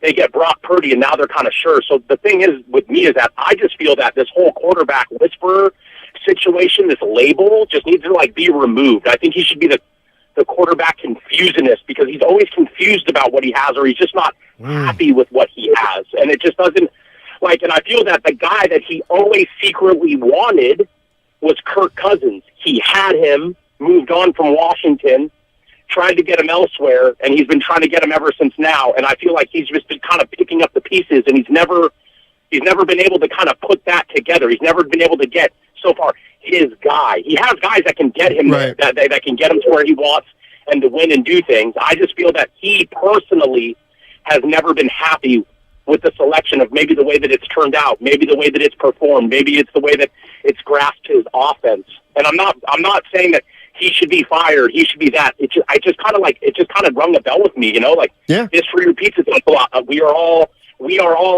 creatures of our own, you know, our own habitat. We all have our certain little things that we like to do. So I just feel that Kyle just has never really been set or been able to pick that quarterback of the future, or at least one that he feels is the correct fit for him. I agree. And it's so fitting to call and say that now when we find out Lance is about to be up out of here, man. Like, hey, I agree too. 510, again, I'll make myself more clear, even though it'll just be repeating myself. Because 510 says, Steiny, tell me how you can say a 49er fan shouldn't have hope of winning a Super Bowl. You realize hope and expectations are different? Hope is something you hope for. Expecting is thinking, well, if we don't get it, it's a failure.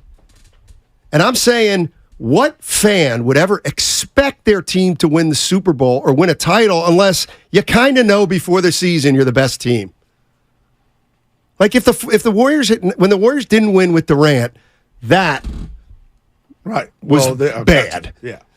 But they only didn't win, by the way, because of injury. Hello. So, again, to me, the goal for the 49ers is to be a better team than the Eagles, to get to the Super Bowl. And then you roll the dice.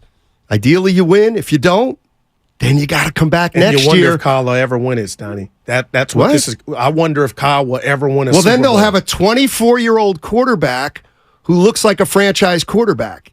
If they go 13-4 and Trey Purdy, Brock Purdy's the man, and they're good enough to beat Philly, I'm not going to ask when's he going to win it. I'm going to say, man, he can win it in the next 6 years. I mean, he's only going to be a 7 year. Like, let's not do that. Where are you at on the 49ers and now the expectations of this team? 888-957-9570 is the number. Steiny Guru in the house. Empower Me Academy, a San Francisco 501c3 social enterprise that facilitates leadership development through basketball, is hosting an Empower Fest.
by First NorCal Credit Union, the smart choice for low auto loan rates and super simple online application process.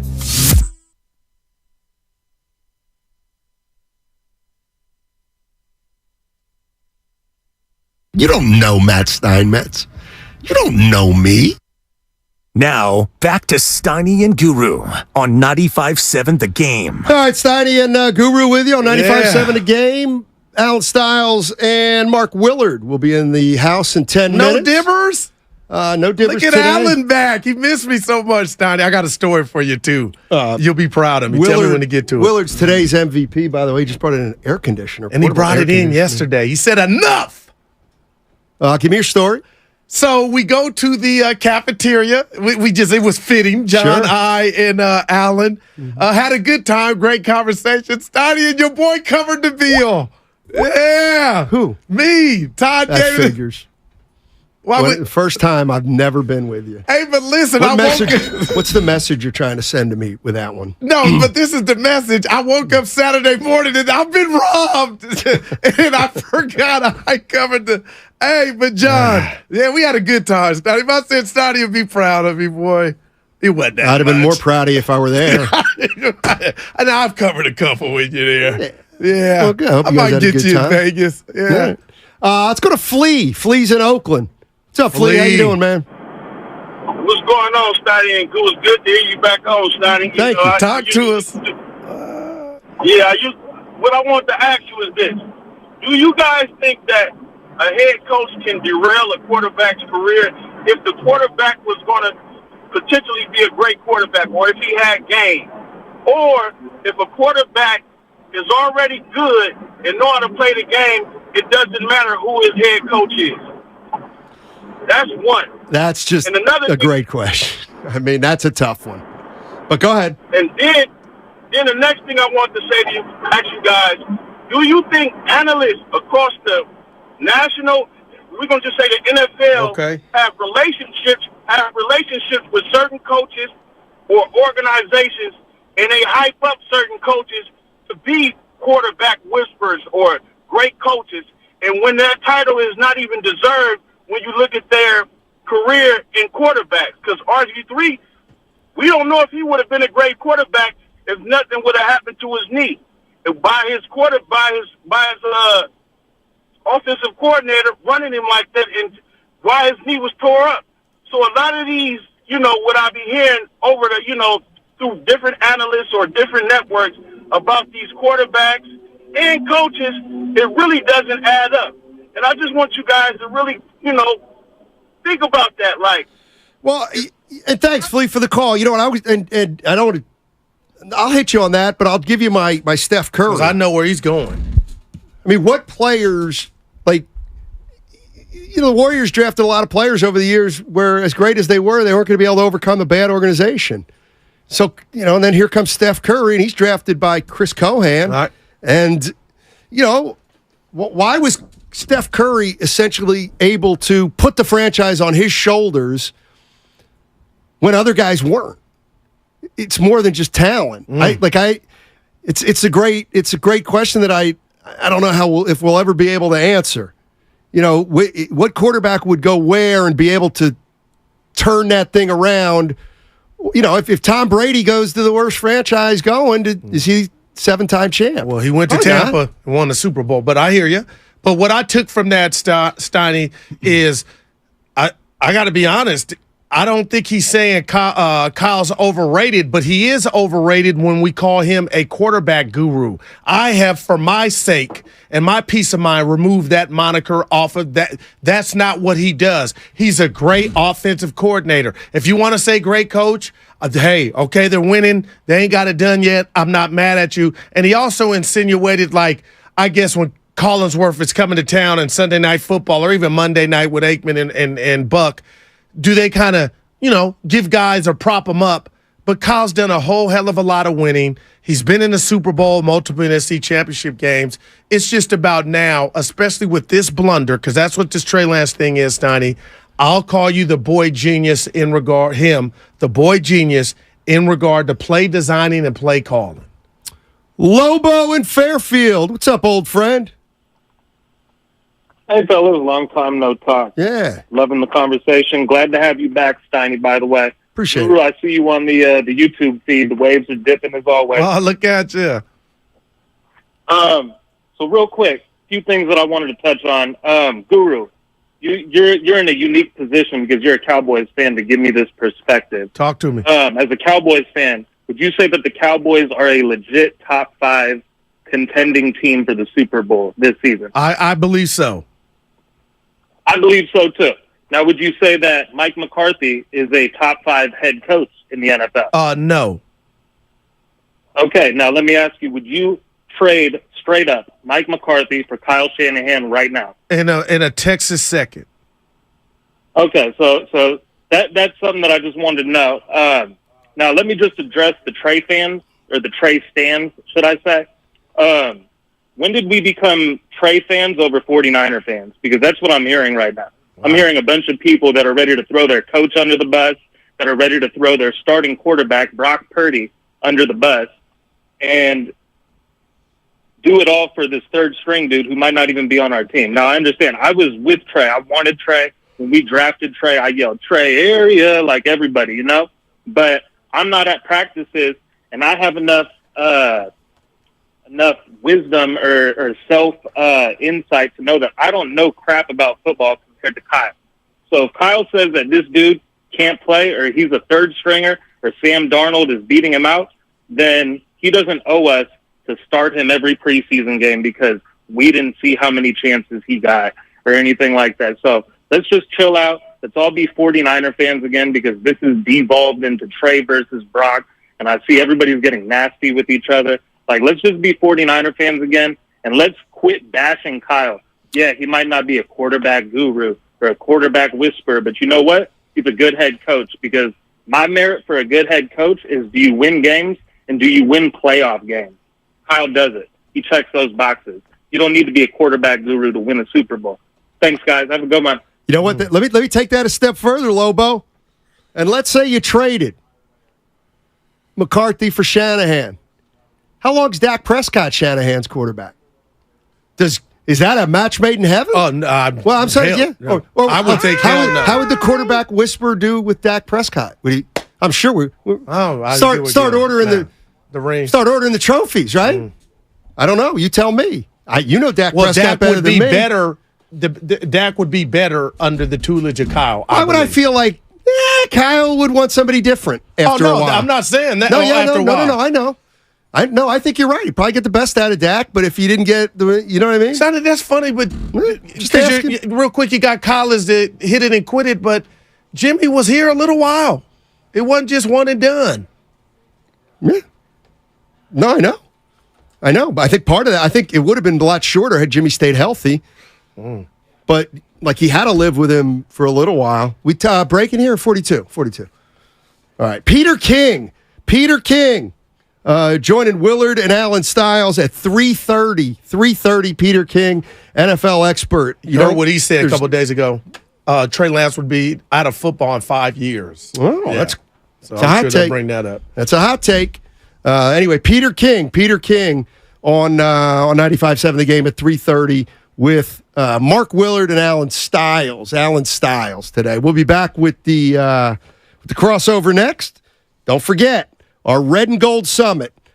Join 95.7 The Game hosts of Fieldwork Brewing Company in San Ramon to welcome in the football year. That's Tuesday, August 29th. Willard and Dibbs, they kick it off at 2 p.m.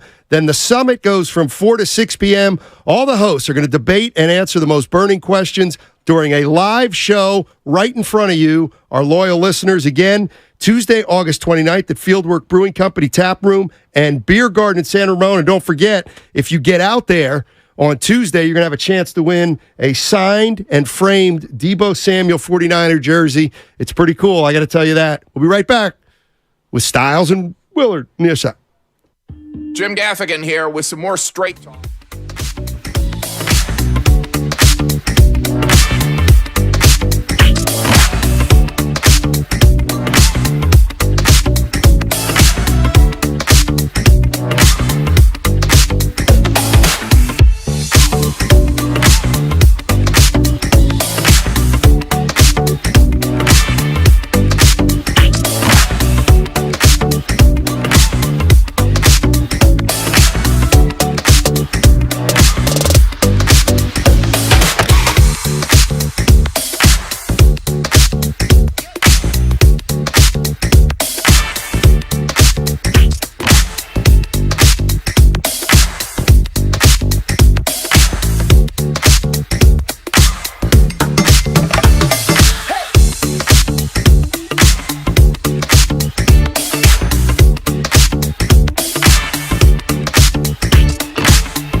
I have no sources.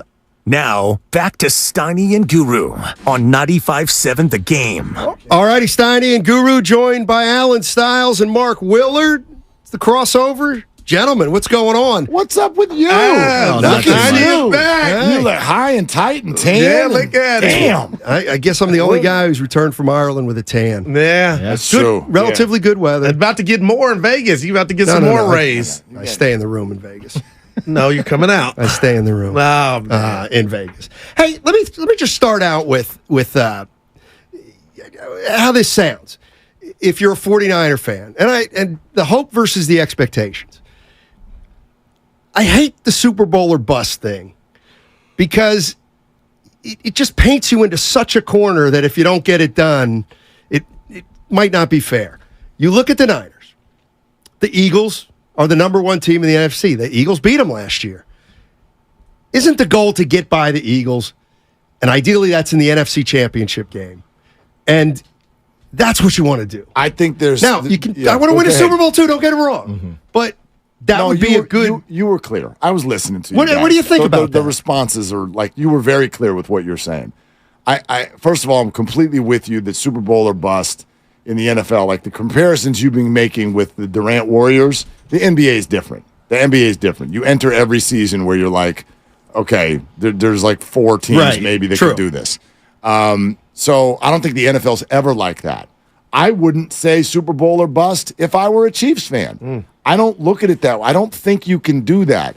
The word expectation is overwhelming and quite frankly unfair without having any idea what's about to unfold with injuries, poor play, good play from other teams, all of that. What I look for from a team, what I try to, if you want to say, use the word expect, and this is why I've been such a big fan of this regime, I ask my team to be consistently good.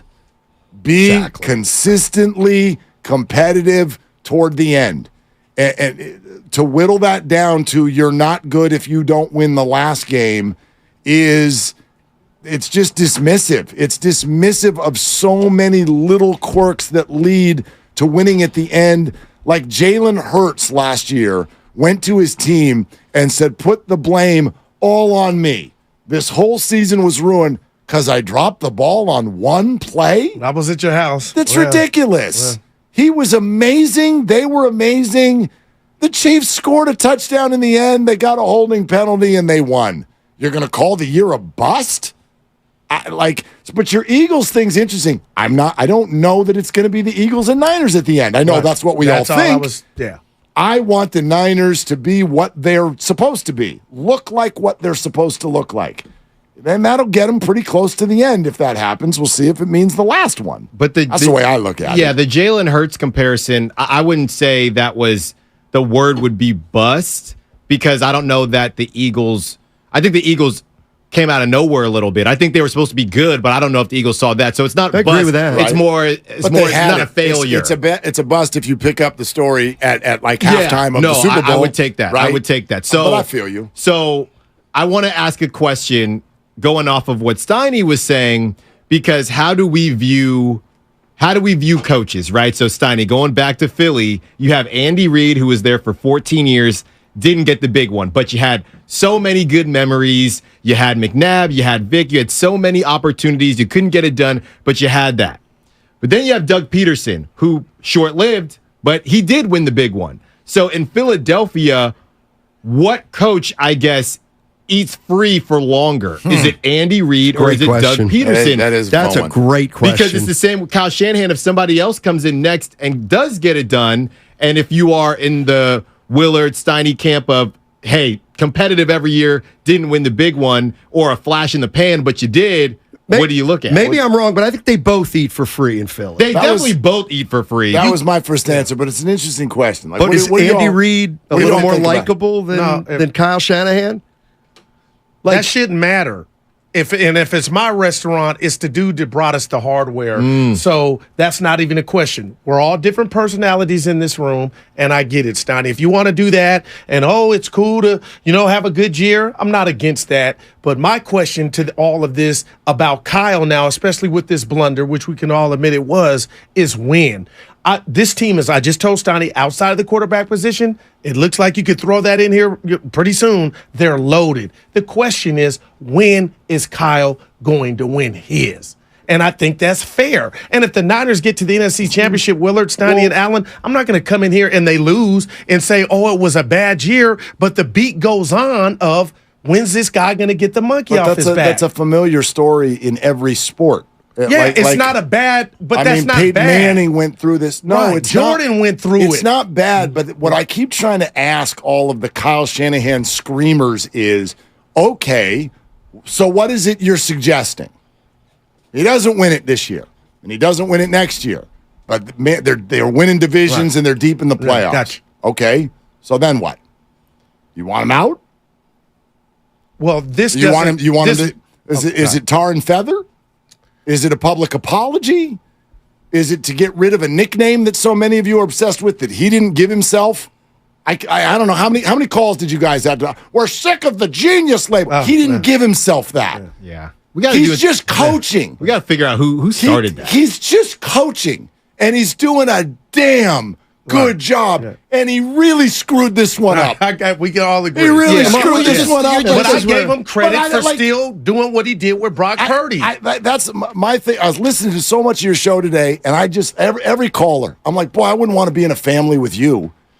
Right? Right? You come They're home emotional. and you make They dinner want that, 7 nights in a row for the hungry mouths to eat it, and then on the 7th night you burn it, and you come in and go, hey, a crappy cook, All right. But and Willard, you stand up and be accountable for burning. Like, yo. But the emotion and the passion comes pre-Shanahan. These are Niner fans. They were Niner fans with Seifert. They're waiting for number 5. Talk about pre-Shanahan. The fans. Talk about pre-Shanahan. The Niner fans. Which ones? The ones who were 20 years old or who are 55? Yeah, the ones that saw that era, that lived through that era. That's very few of them. That era was 30 years ago. Right. Let's talk about pre-Shanahan because it's the number one point to be made here. They were a dumpster fire.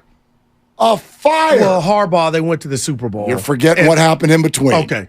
No, You're that was bad. what happened in I between. got you. That was bad. I don't know, man. Yeah, Like, I just think sometimes you simplify this. Are they doing a good job or not? Okay. But They're there doing is that. but as a fan, I'm not saying to be mad. I think fans are stuck because you want to win the big one. Of course. I don't think they're saying. I mean, some fans are saying fire Shanahan. That's their opinion, but they are stuck in this middle ground of we're really good, but we really want to win the big one, and that's the goal. So that is where the conundrum like is. Peterson would they don't know what to do. Over Andy Reid, as great as it was, he never had that parade for Eagle fans. Here's what I think is this is what drives me nuts. Here you go, Dougie. So you can say, okay, Kyle Shanahan's he's been here 6 years, right? First 2 years, he was cleaning up a mess. Yes. Totally. Okay, we can clean up a mess.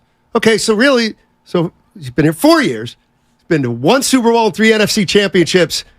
And we're going to start talking about he can't win the big one yet? Yeah. It's been 4 years. It's, okay, now you want to play 6?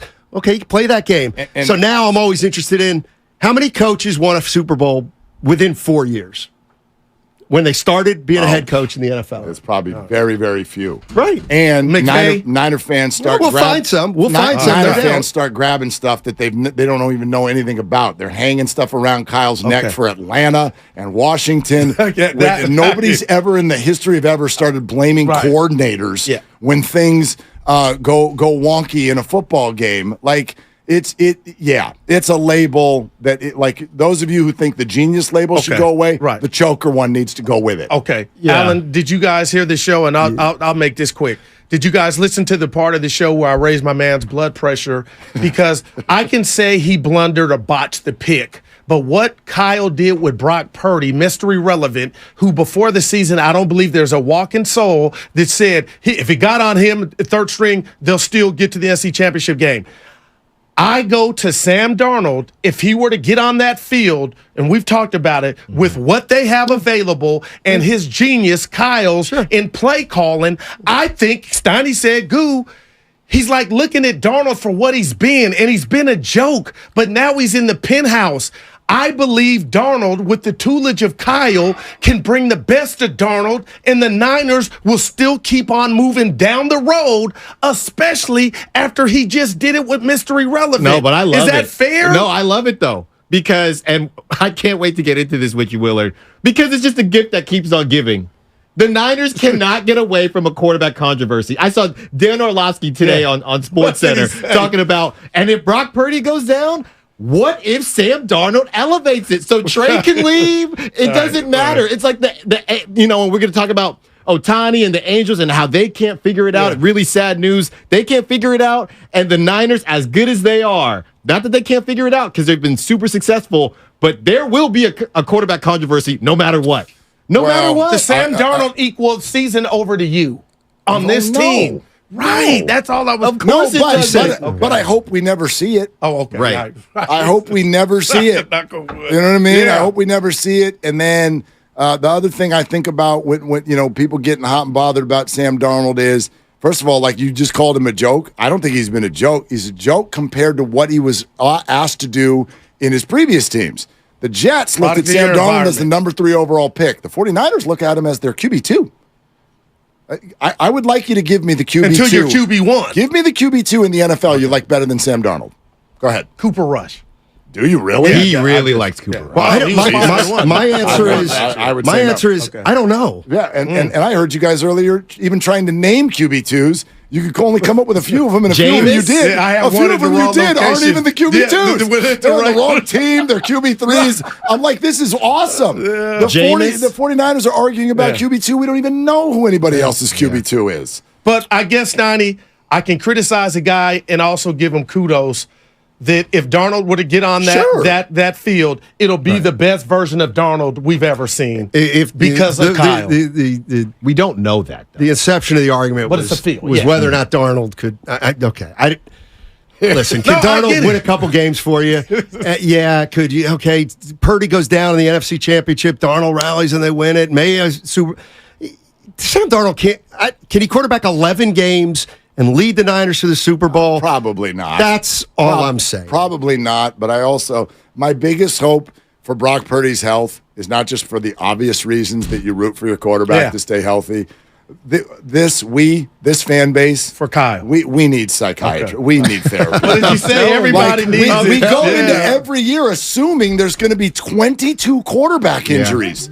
We've got to have a few seasons here where that doesn't happen. Right. So we could we are just assuming. You know what? That's a great point. Yeah, it doesn't usually happen to every team where QB4. You're not that far. But that's a great point. And that's why, to me, if the San Francisco 49ers, they have a good year, they leapfrog, and maybe they get to the Super Bowl, lose. To me, the only way that happens really is at the end of the year, we're saying Brock Purdy is pretty good. Pretty good. He's pretty good.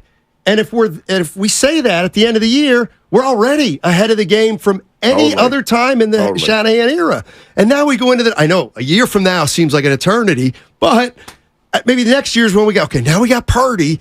How do we get over the Chiefs? Sometimes it takes a year or two. All right, you listen to 95.7 The Game, KGMZ, FNHD1, San Francisco, always live on the free Odyssey app, Twitch, and YouTube, powered by the First NorCal Credit Union. We're off to Vegas. You guys have a great time, and we'll talk to you soon.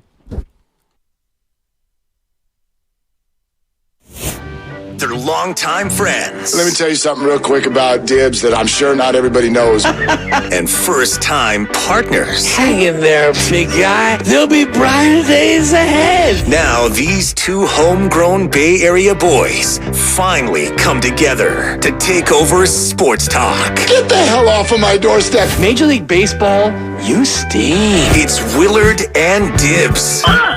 On 95.7 The Game. All right. Glad to have you in, Styles. Styles hopping in. I know you left here yesterday saying, tomorrow's the day that 95.7 The Game. Everybody, all six are finally back. And then here you are again. You're like the 49. You're like Jimmy Garoppolo.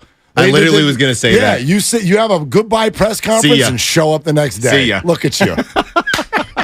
Good to be with you, Willard. I'm glad you're here, man. Dibs is fine. He'll probably be back tomorrow. Everything's cool, so don't worry about that. But, glad to have Styles in, and let's rock, man. I mean, that's my question, and we'll open it up to you at 888-957-9570. I don't think that anybody's going to win an argument if you try to say that Kyle Shanahan or any other coach or human being for that matter is perfect. This is a big, fat, neon mess up. Yes. But, so Mix-a-Lot, big but in this conversation. And that is, for me, my question is, if we all, and I think we do, does everybody acknowledge that if Kyle Shanahan were available on the open market, somewhere between 25 and 29 teams would show up to the job interview? Yes. Okay. We all agree, as Steiny just laid out, that over the last 4 years, always with a healthy quarterback and sometimes without, the 49ers have been incredibly effective and have gotten at least to late January. Right. We all agree on that.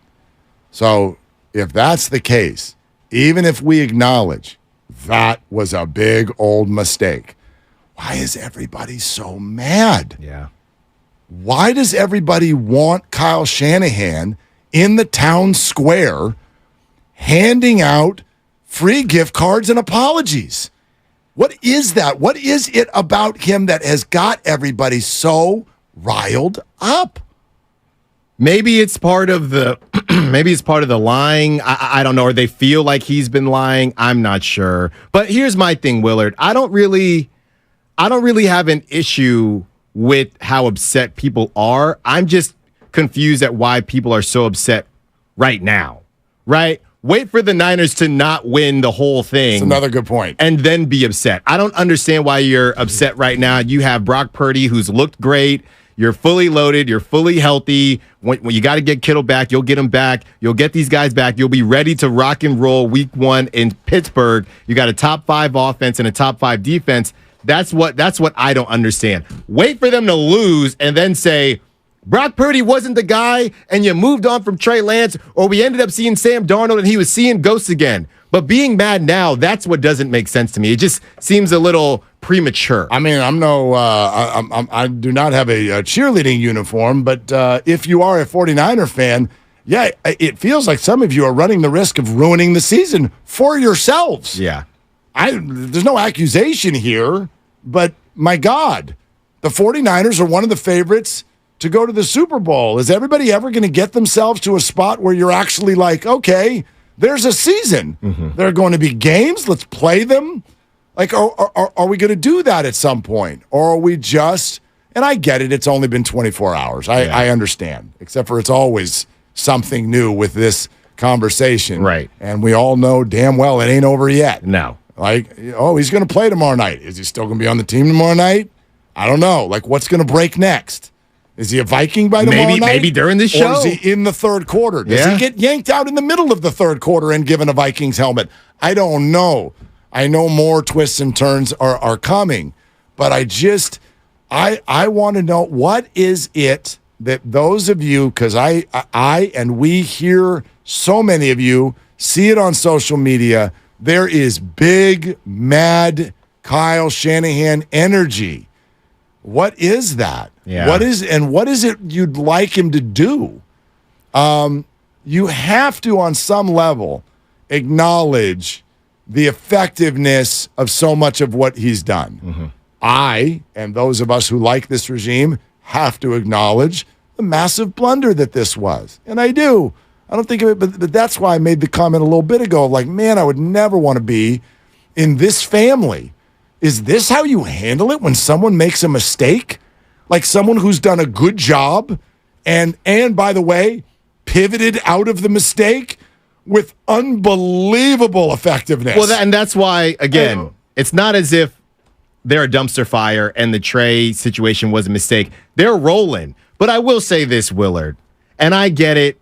You have your head on straight. We know that about you. But can you let people just have some time to mourn? Oh, sure. You know, the 7 stages of grief. We're in what, stage 1 or 2? It's been a couple hours. You're telling people figure it out. Now, can I split the answer? Can I split the answer? Yeah.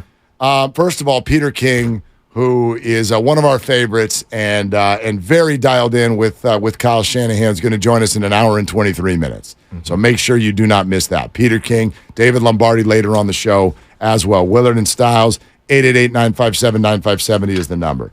Yes, I am never going to rob the fan of their emotion. If we did, what on earth would we be doing here? So fan emotion drives this bus, and so I'm not asking for, like, oh, let's also calm, rational. Right. Like, that's not how it works, and I get that. However, can I ask, should you still be in stage 1 of grief? Or did you have your head buried in the sand for the whole year? And that's why you're in stage 1. Because you should be in about stage 8. How many stages of grief are there? What, with Trey? Well, you should, like, the writing has been everywhere. Well, but it depends on that depends on how you viewed the Trey situation. And I'm very glad that we're going to have Peter King on, because he said some things last week, I believe, about the 5 years and all that good stuff. I think it was earlier this week. Yeah, earlier this week. You know how time works. So I understand what you're saying, but people will continue to see, and maybe it helps. And again, I am not speaking as myself. I'm speaking as people that might feel the way that they feel. The last time, and because we talked about this, me and you went a little bit back and forth before we knew we were going to be on together. Mm-hmm. The last time you saw Trey, hey, he's getting his confidence up. He's starting to look good. And then this whole thing breaks. We don't know if it came from the agent. That might make sense. We don't know. So people just feel that it's finally the end, and you're in the midst of trying to figure out, okay, are the Niners going to do it? And let's not forget, here's the thing, Willard, that I think that separates the Niners from other situations of QBs and teams that have been had to draft high and missed and whiff, things like that. The Niners have gotten so close to the mountaintop, shout out Mount Diablo, multiple times, and they haven't been able to finish the job. So there's less for fans to look forward to. It's almost as if, I don't want to say the fans are spoiled, but there's an expectation. So the fact that we saw Brock do what he did last season, I think everybody loved it. But you saw it a different way with Jimmy. It doesn't matter that Brock looked better than Jimmy, and I agree that he did. What matters is that there's been so much success in this organization, but not the big one, that they're not. It's hard to get as excited until you fast forward and it's, wow, the Niners finally did it. That's an interesting point. I mean, you're probably right that the Niners are 1 year away. Mm-hmm. Let's say something similar happens again this year. You're 1 year away from starting to feel a little Buffalo Bills-ish. Yeah. Right? Or even, Bobby Cox's Atlanta Braves. I know they won one. Some people might feel it now. I think that the Dodgers have dealt with this for the last 15 years, where it's like we win the division every year, and what do we have to show for it? We've got a pandemic championship, which is better than none. Small ring. But exactly. You got to put the ring on your pinky finger. You don't get to put it on your ring finger. It's only about a third of a season. But the Niners absolutely are staring down the barrel of that. Mm-hmm. And that's not good enough. I'm not please do not mistake this for everybody gets a trophy. Right. This is not oranges at halftime. That's not what I'm saying at all. We all hope for the same thing when you're a fan, but that's why, and I'm listening to Steiny and Goo, they use that word a lot, hope versus expectation. I hate the word expectation, and I don't even just mean it in sports. Yeah. Expectations ruin movies. They ruin restaurants. You know what I mean? I was talking with lovely Christy earlier today. I am not assuming that she and I are going to go on a date on your dime, because I don't want to expect that. If Chris Paul starts, I want to be ready for the fact that I might lose this bet. Right. If I expect it, then I'm going to be disappointed. I want to be excited and hopeful. Mm-hmm. And then if I get it, I really savor it. And if I don't get it, I'm prepared for the consequences the other way. So the idea of expecting a championship this year, no. Very hopeful.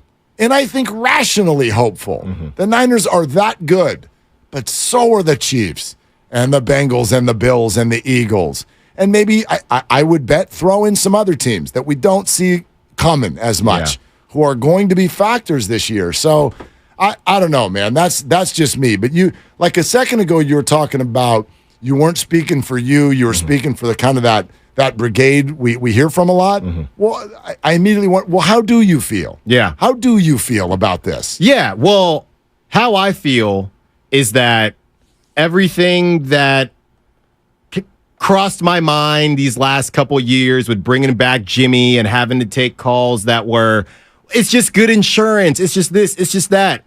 Something was off. Something was off. And the idea, and we'll never know, but I will always say that I believe the Niners and JD, when JD filled in for you and we are with you and did a bit of a crossover, JD even said it wasn't looking great last year for Trey. There was a reason they had a certain offense that they were running with Trey, and it wasn't looking great. And I am so upset that Trey got hurt because I feel like none of the Trey Sands and Brock Stars. Well, first of all, Brock wouldn't have played, but I feel like the idea of Trey not getting a fair shake, none of that conversation would be happening if he even just got a couple more games to see. Nobody even got to see, right? Or people don't feel like they fully got to see. You might not have liked what you saw. Mm-hmm. So I think that you do this thing where let's take Mitch Trubisky, who Buffalo Bills, we know who Mitch Trubisky is. He sits on the Bills, and all of a sudden the Steelers decide, well, we'll take a chance on him. Yep. So it's the idea of what you haven't seen. We all know, use the word expectations again, the expectations for Trey. People don't care that whoever at practice is saying, well, Trey did this, but it didn't look great. No. This is the ceiling. This is what Trey was going to be. This is what we were told, right? This is what we were sold. And I want to see it. And I think people feel robbed of it. And it's just hard to believe. It's honestly hard to believe that the Niners were this wrong. That's well said. Here's the one part of the dynamic I guess I would understand. Because I bet if you feel like this was wrong, if you feel like Kyle Shanahan is actually really bad at his job or personnel or whatever, I know that side of this conversation often hears, don't you think Kyle knows more than you? Mm-hmm. And I think a fair response would be, well, I thought he knew more than me when he made this pick. Exactly. So I hear a lot of people say that. Like, we were excited about this pick because Kyle made it. Mm-hmm. Because we believe in Kyle. And we feel like we got let down. Like, I think all of that is so fair. So feel let down. But this angry mob thing, that's what I don't understand. I don't understand that side of it. The people who I hear who, and again, I don't think anybody really gets to the point of saying Kyle should be fired because they know it's a bad take, so everyone stops short of that. Right. Well. Yeah, like when because I did that a lot. I'm just saying. Right, I said yesterday, okay, you're mad at Kyle Shanahan, so what is it the Niners should do? Yeah. Well, okay, you're not going to say he should be fired because you know that's a crazy take, but you'll hear people go, well, he should be accountable. All right. Well, what does that look like? Again, do you want a press conference? You want him suspended? You want him to come to your house? Yeah. And like gift basket? Mm-hmm. You know what I mean? Like what is it you want that to look like? And I hear a lot of people, we need to stop calling him this guru, this genius. Mm-hmm. And I'm like, then go ahead and stop calling him that. Yeah. You're the ones who started calling him that. It doesn't say guru behind his head when he has a press conference. Well, I don't think they started. He didn't say that. No, I think it's other prognosticators and analysts who said it, and then it just got adopted. And there has been this back and forth because Sean McVay's the same way. He has a version of that title. Genius. Yeah, a version of that title. So I don't think fans just came up with it. They trust. I was actually watching the BS High with Bishop Sycamore. Okay. I watched that yesterday, and Bomani's on it too. And Bomani is saying people just hold TV to such a high regard. And you hear somebody say something on TV, and you think, okay, Kyle Shanahan's a genius. Let's rock and roll. So I wouldn't put that on the fans. No, it's not on the. I'm not putting anything on the fans. Mm-hmm. But I'm trying to understand where this level of either anger, vitriol, or looking for some sort of response, where this comes from in the middle of being a Super Bowl favorite coming off of a 13-4 year. Yeah. I wonder if how many of you know that the rest of the country looks at you and what the hell is so wrong? You hit the nail on the head with the timing. If this was March or February and you have so much time before football actually starts, and let's be honest, you're kind of bored, get the pitchforks out. Why not? We love the content. Wow. We'll take the calls. But right before the season's about to start, with this roster, and you're upset about a guy who maybe part of it is you don't trust Sam Darnold. Maybe that's a part of it. But what is it that gets everybody so riled up? Do you know like that has to be? I've always thought kind of like personally. Kapler. Let's put it this way. Yes, Kapler. I'm glad you're going here. Okay, let's talk Kapler. That I understand. I may not agree with it, but I get it. I said this to JD 15 times last week. If Gabe Kapler rubs you the wrong way, I get it. I'm not dumb, and I can see that. And I like Gabe Kapler. Yeah, I do too. I like Gabe Kapler more than Shanahan personally. But you go out there and you got a Giants team that scores 1.5 runs a week, and you respond by putting out a burger video on IG and showing your hand tat, right? Leave the hand tats alone. I love it. You know that I love it. But the bottom line is he's different. And so that doesn't make it okay. But I understand if people are like, well, who is this guy? What's he all about? Like, and then the incident last week with Danny where he kind of came off of, like he comes off arrogant. I understand that. Some people think that about Kyle Shanahan. I look at Kyle. I wonder, like, this is a fair question. Do Gabe's players think that he's arrogant? I bet some of them do. I wonder how many of you know this and how much it matters to you. Kyle's players, oh my God, they love him. They love him. They think Kyle is that dude. He's him.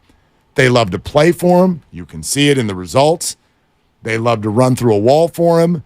They want to come here. He's got a relationship, like even Pelissero comes on with us yesterday through the midst of everything that's happened with Trey Lance. Pelissero goes, this is not a bleep you situation. This is not a standoff. Nick Bosa right now. Why isn't anybody chirping? Because there is an underlying respect that these players and everyone in the organization have for Kyle, the person, the coach, not the play sheet. Nobody there. Like Kyle doesn't walk into the room and go, look, so I'm a genius, so everybody gather around. He doesn't do that. So where does the perception come from? Why does he have this effect on people? I personally think that he does come off a bit smug. Okay. I do. And I think Gabe Kapler does too. I think they both do. When we're looking at how everything went down with Trey, a couple things. You got to remember timing, right? So it really just matters. Do you care that they, I don't know if you want to use the word lie, but stretch the truth a little bit this whole time? And they're not the only, I think a lot of organizations do it, but they got caught. Are there any that don't? No, I don't think that there are, Okay. but it's right in front of your face, and this is somebody that you thought was going to be a pillar. And let's be honest, people still have questions about Brock Purdy. I'm not saying who, I'm just saying there are still questions about Brock Purdy until you win the big one because you've done so much so far. So you went out and you told everybody that getting Jimmy was just a smart thing to do. Again, I didn't lie. It was a smart thing to do. But you're not going to say it's because Trey's been trash. Yeah, no one's going to say that. So let me keep going. Let me keep going. All right. So then that whole thing happens. Let Styles cook. And then after that, right? And I'm not going to hit them all here. I'll get them throughout the show. But now fast forward to this year, Trey goes from the outside looking in. That's how the national media is cooking the Niners because on the outside you have this guy that you gave up these picks for. Just if you in a vacuum and you. Because what Brock Purdy did, and now it's Sam Darnold now Sam Darnold's your guy all of a sudden. You feel very good about that. So now Trey's got to go or Trey's number 3. That doesn't make sense to a lot of people, again, in a vacuum. And then to get caught up the way things leaked just yesterday to where 2 days ago Kyle said it's going to be hot potato. Again, Kyle didn't lie. He did not lie, but he did stretch the truth. I'm just telling you, this is why people feel, hey, man, you're kind of pulling the sheet from over us, and you can do that, and other teams do it, but it doesn't make me feel good. Okay, but I got 2 responses to that. Number one, are any of you running around in life thinking that professional sports teams are telling you the truth? I mean, we could just stop that right now. I don't think so. They're telling you when it's in front of your face. Version of the truth that they can share at the time.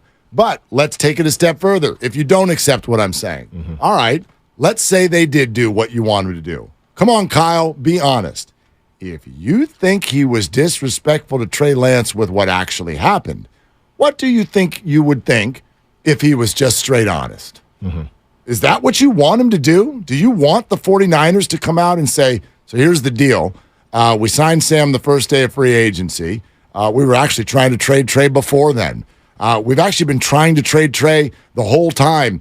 And so we really felt like we were going to need a different QB2. And then he came in and he played better than Trey, so he is our QB2. And we're still trying to trade Trey, and the only reason we haven't is because no one wants him. Well, that's another big one, though. Now, how would you all feel that day? At least, I mean, it depends on the person. That's it depends on the person. ruining the kid. No, I hear you. That's ruining the kid. So it's a darned if you do, darned if you don't situation. It's because darned if you do, and it's crushed and damned if you don't. I mean, no. I hear you. I think the one piece I just wanted to say quickly was bringing Sam in. Right?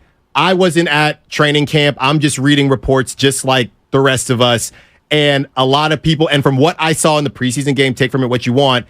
I didn't see Sam shut the door on Trey. So for Kyle to come out, and maybe it's just Kyle, he's trying to cover his tracks. And 10 days ago, and now you should honestly just say less, because now Kyle's saying 10 days ago. So what's the next thing people are going to do? Well, 10 days ago, Sam went 147, and I'm not in that camp. Yeah. I'm just saying this is what it is. The bottom line is, I think, Willard, that Sam was going to be QB2 unless Trey miraculously was a different person, which he wasn't going to be because he hadn't been playing. So don't tell us that he beat Trey. He might have beat Trey out in camp, but it was never really going to be a race. I'll give it to you then. Go ahead. What should he have said? What should he have said about what part? Yeah, all of that. You said don't say that. Don't. I don't know that. So what should he have said? Well, I don't think he should have said the last 10 days, right? So and again, he wasn't prepared for any of this. So when Kevin Durant became a Warrior and he said, I went to bed and I woke up and said, I want to be a Warrior. Yeah. Y'all bought it. You think he decided? No. You think he decided 14 minutes before it hit Twitter? Yeah. They're not telling you the truth. Nobody is. They can't. But now we're in the midst of it because of it. There is no right answer here. They have to tell you a version, which is at least partially a lie. That we as human beings can accept. Well, that goes well beyond sports. I'm not a liar. I don't try to lie to people. I mean, you know what I mean? The stupid example that everybody uses, right? When someone walks in out of the other room, do I look fat in this? How do you like this outfit? Right. What's your answer? What are you going to just? You want everyone to be a New Yorker? Well, it's still connected. With a hot dog on the street corner and just fire everything out on the sidewalk for you to consume. But then it goes back to Willard. Then it goes back to the belief of whether or not you feel like they handled the Trey situation right. And we've gone back and forth on whether he had enough time or not. And I don't think he was ever going to get enough time on this team. I don't think if they start 2-4 last season, they're throwing Trey out there. I just don't think so. Probably, I agree with you. So that's why for me, when people ask that, because that's a very popular question. I want to know what you mean, how they handled it. How they handled it. Do you mean the drafting of him? Do you mean the development of him, or do you just mean the decisions that were made at each stop? I want to say all the above, but I'm not going to take the cop out. I think that the first year with Jimmy, cool. You could have started him, the finger thing. You had just come off the NFC, so we're going to rock and roll with Jimmy. Very similar to what the Chiefs did with Alex Smith and Patrick Mahomes. We get all that. That second year, I understand it was the smart thing to bring in Jimmy, but Willard, I get it. Pull yourself up by your bootstraps. There's always going to be somebody behind you. If anybody understands that, I understand it. But you can't convince me the way that you were just dropping back. The way you were dropping back after, in this preseason game and not being a version of Lamar Jackson, we got to get to a break. So you're saying that they should not have brought Jimmy back last year? I'm saying that's a piece of the pie. Okay. More on that coming up. Your phone calls. We can see you lining up. 888-957-9570. Peter King in an hour. We're sponsored by Bay Area Fast Track. Overdue tolls. Vehicles with overdue unpaid tolls may not be able to renew their DMV registration until outstanding balances are paid. Payment assistance is available. Visit BayAreaFastTrack.org/assistance today. Styles in for Dibs. It's Willard and Dibs. This just in, BMO is coming. Let's go live to the scene. I'm at what will soon be a BMO branch, and it's remarkable. I'm hearing a BMO debit card gets you more fee-free ATMs than the two largest U.S. banks combined. And you can earn a cash reward for saving every month. Janet, is BMO a new phenomenon? New to the West Coast, Tom, but they've been helping customers and businesses for over 200 years. That's fantastic, Janet. For more on this story, visit BMO.com. Conditions apply. Accounts are subject to approval and are provided in the United States by BMO Harris Bank, N.A., member FDIC. Prescriptions require an online consultation with a healthcare provider who will determine if appropriate. Restrictions apply. See website for details and important safety information. Subscription required. Price varies based on product.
Credit Union, the smart choice for low auto loan rates and super simple online application process.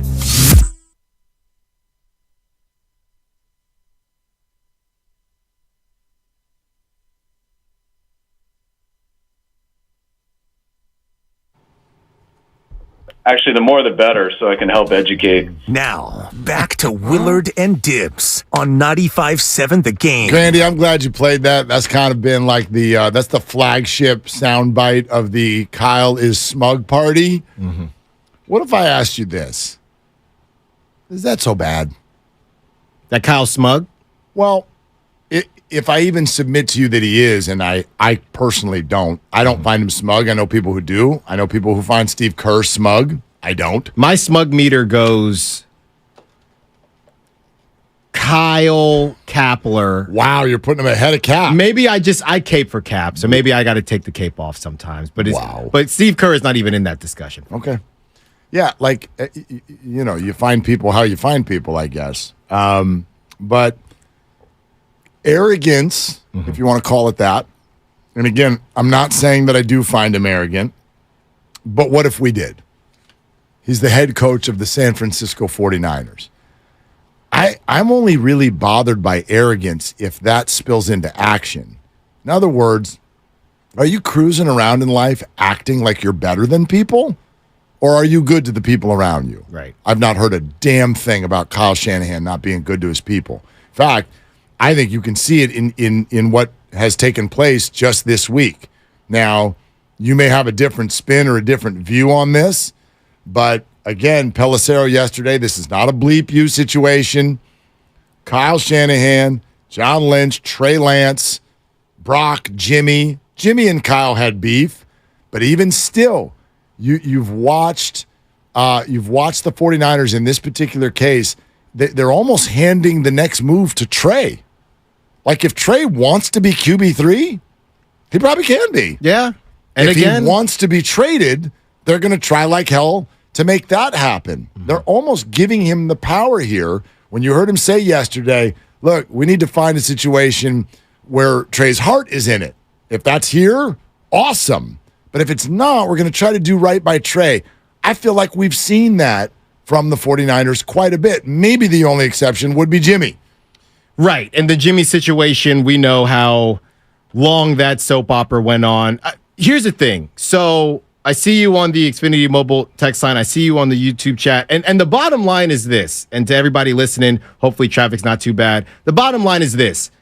My argument or my stance versus your stance is never going to win because you have the trump card of, hey, that's life. Or you're a Niner fan, you kind of got to get over it, right? So there's no way that when I'm speaking and when I'm saying, hey, this is how somebody might feel or whatever, feelings, if you take feelings out of it, logically, you're not wrong. So you're not going to lose this conversation about how they went about things. It's just about how everybody personally feels they went about things. Sure. And if you look at how they drafted Trey, you drafted a guy, and I see you, the 707. You're kidding me, Styles. The first year they didn't start him because he came out of North Dakota State and played 1 year at college to be developed, and you're not going to develop him in the middle of a Super Bowl run. Horrible mistake. That's my point.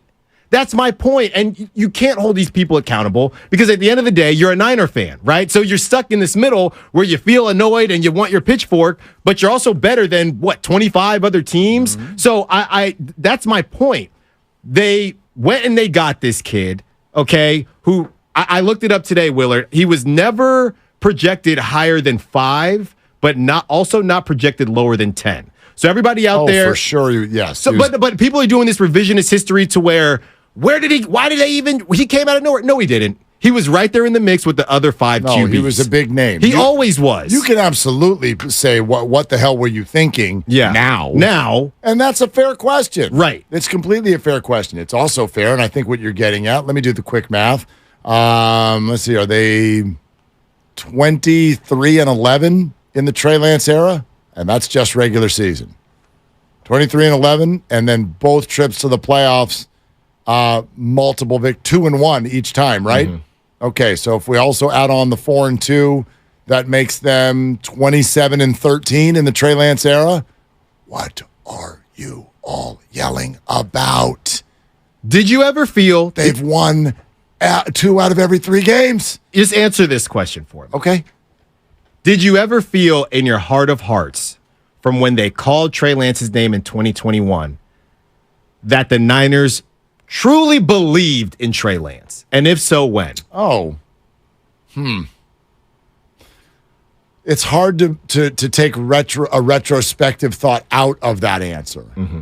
I think the second that they said his name, we had to believe that. Right. Like, that's even weird enough. That's a hell of a swing. They said his name, and as soon as they said his name, there were already reports of, but did they want Mac Jones? Well, sure. I never knew what to believe on all that. The whole idea of drafting Mac Jones third was crazy to me. I think looking at that from a logical standpoint, it's more likely that the trade was made not to get Mac Jones. It was the trade was made because they decided not to get Mac Jones, because they could have gotten Mac Jones right where they were sitting. Right. And I think everybody kind of knew that.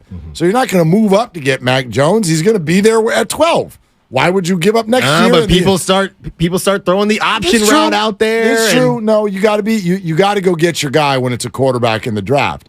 But I never believed that they were going to take Mac Jones at number 3 overall. And that's such a big commitment. 3 years worth of first-round capital, plus more, in order to select a guy in that moment. Yeah, it felt like they fully believed in him, and I fully understood why he was not going to start year 1.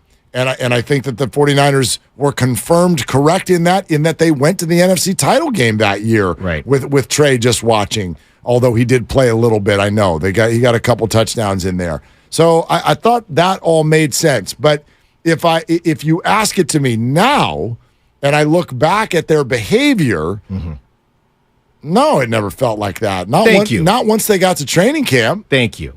And you know what?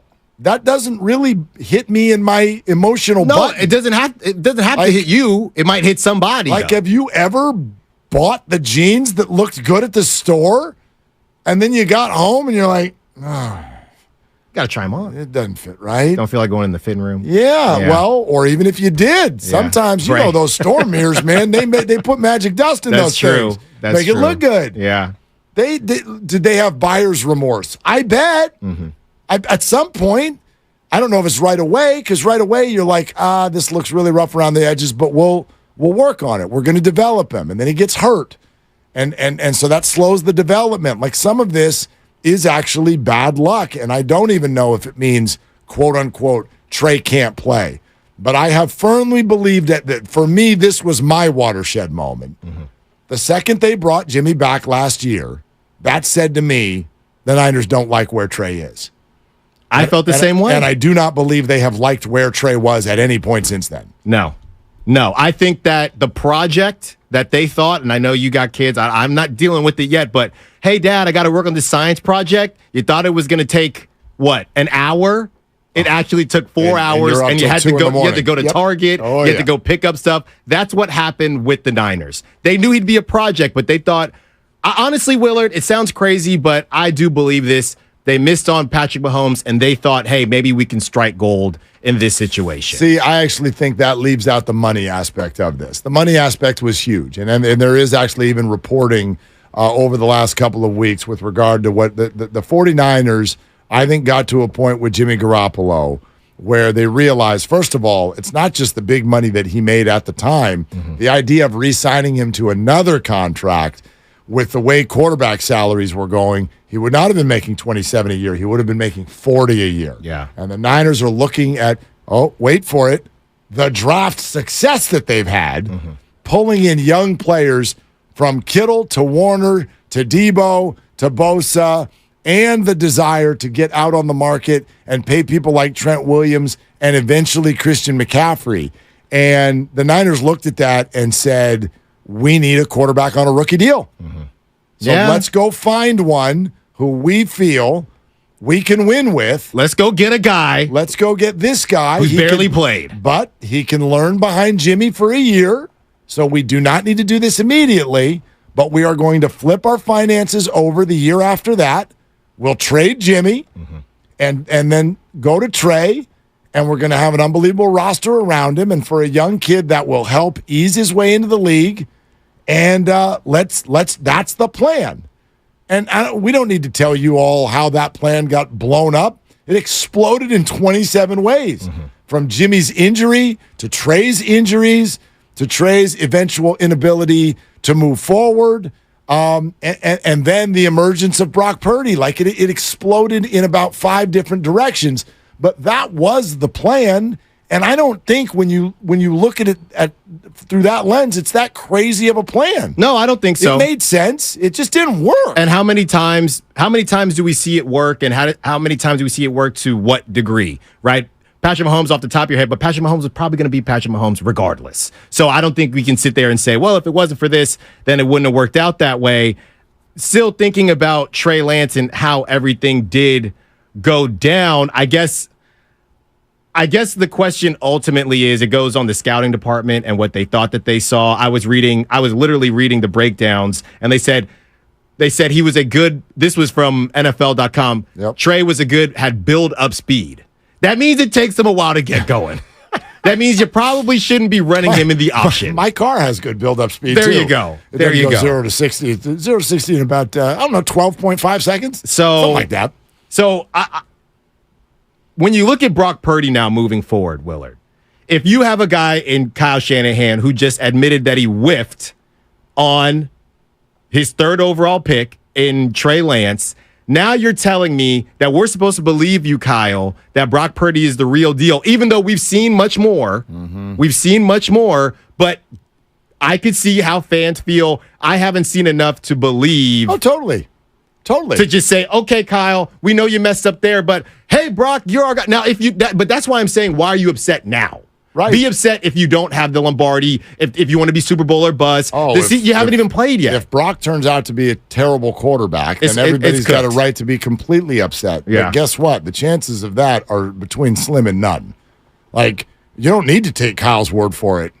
Just go get the tape. Yeah, look, I'm not trying to... Go watch the 33.5 points a game that he posted for a stretch of 8 games. Go look at it. Well, look, that's an accident? To all the Brock stars out there, you better watch how they're talking about Sam Darnold, because you continue to say how Sam Darnold's going to flip. That kind of takes away from how good Brock Purdy is. But that's because we get obsessed with raw talent.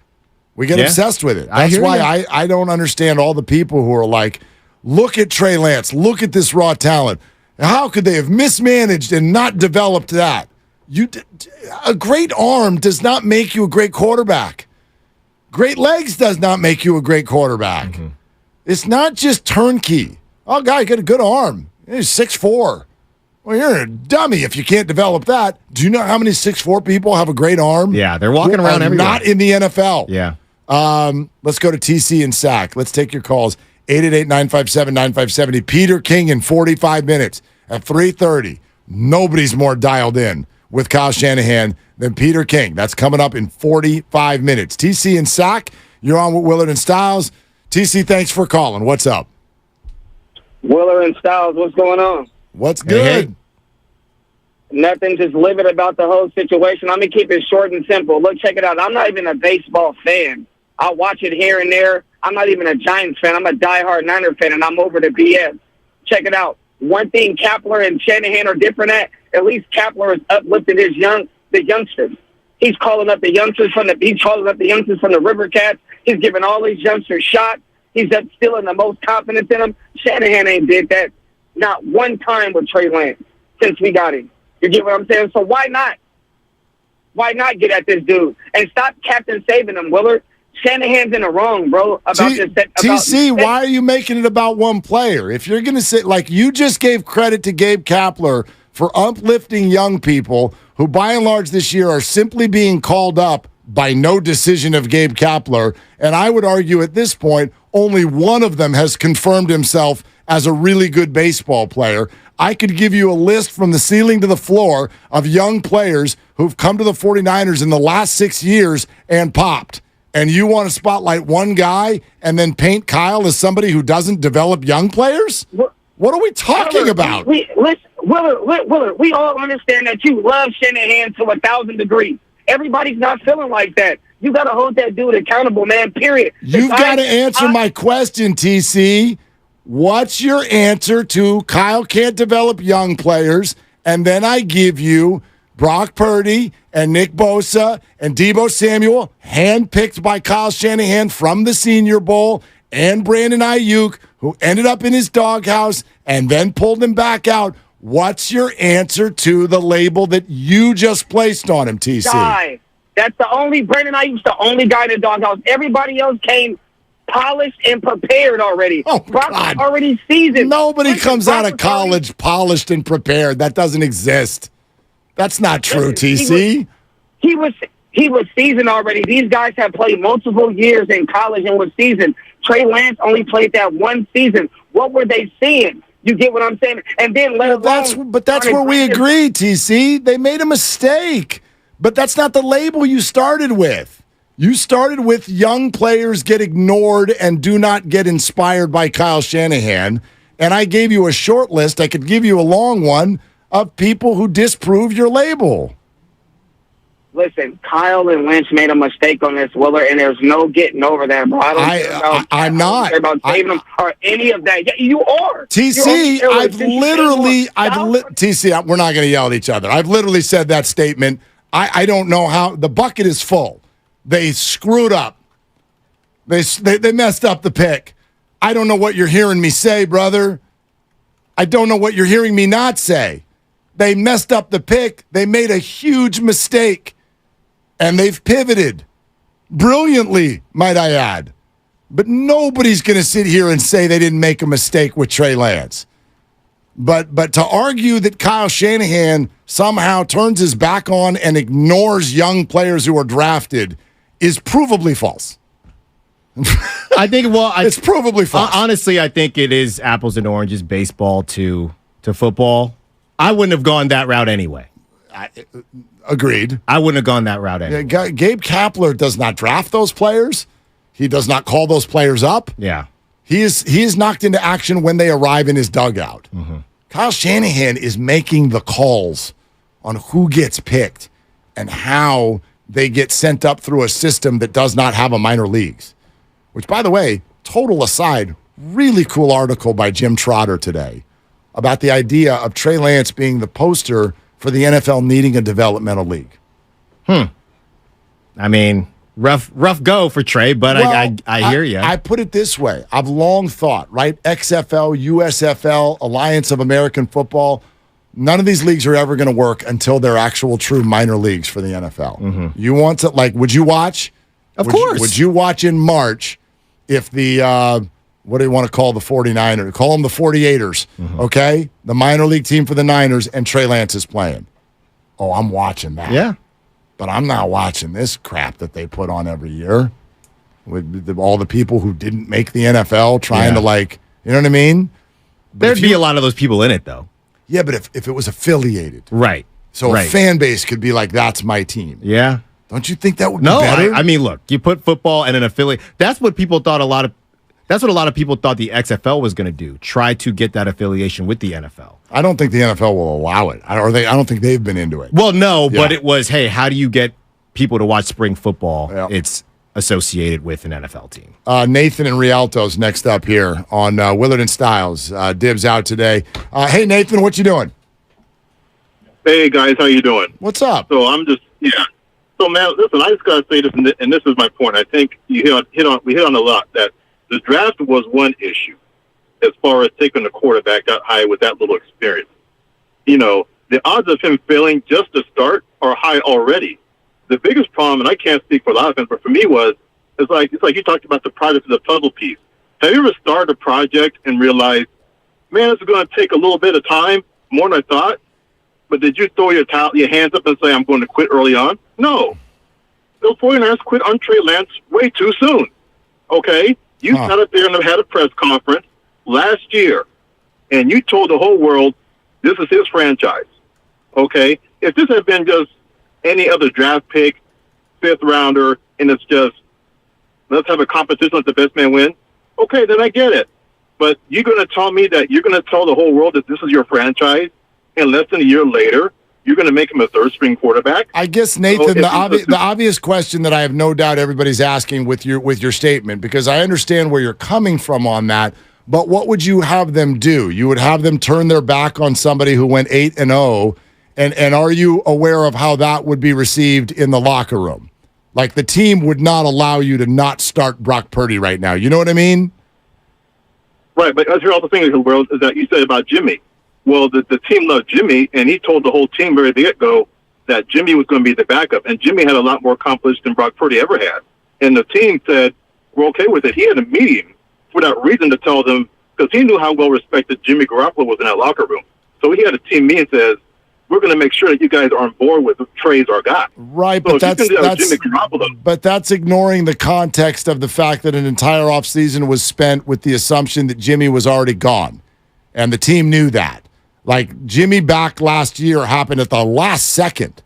I think it happened right around now, right? In fact, I remember I got the news where I was waiting in line to pick up my kid from school, which means school had already started. It would be like you know what I mean? It was 2 weeks before the first game, Nathan.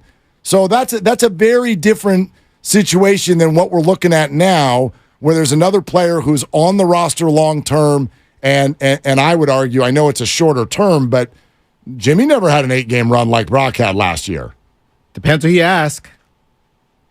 Well, how do you mean? Nathan, thank you very much. That's a good call. Well, I'll throw it to our guy. Statistically. Over our guy, Grandy, for overtime. Grandy told me he felt that he felt more inspired by Jimmy's run than Brock's. Or we not to put you on Front Street, Grandy, but we've had that conversation before. So which run by Jimmy?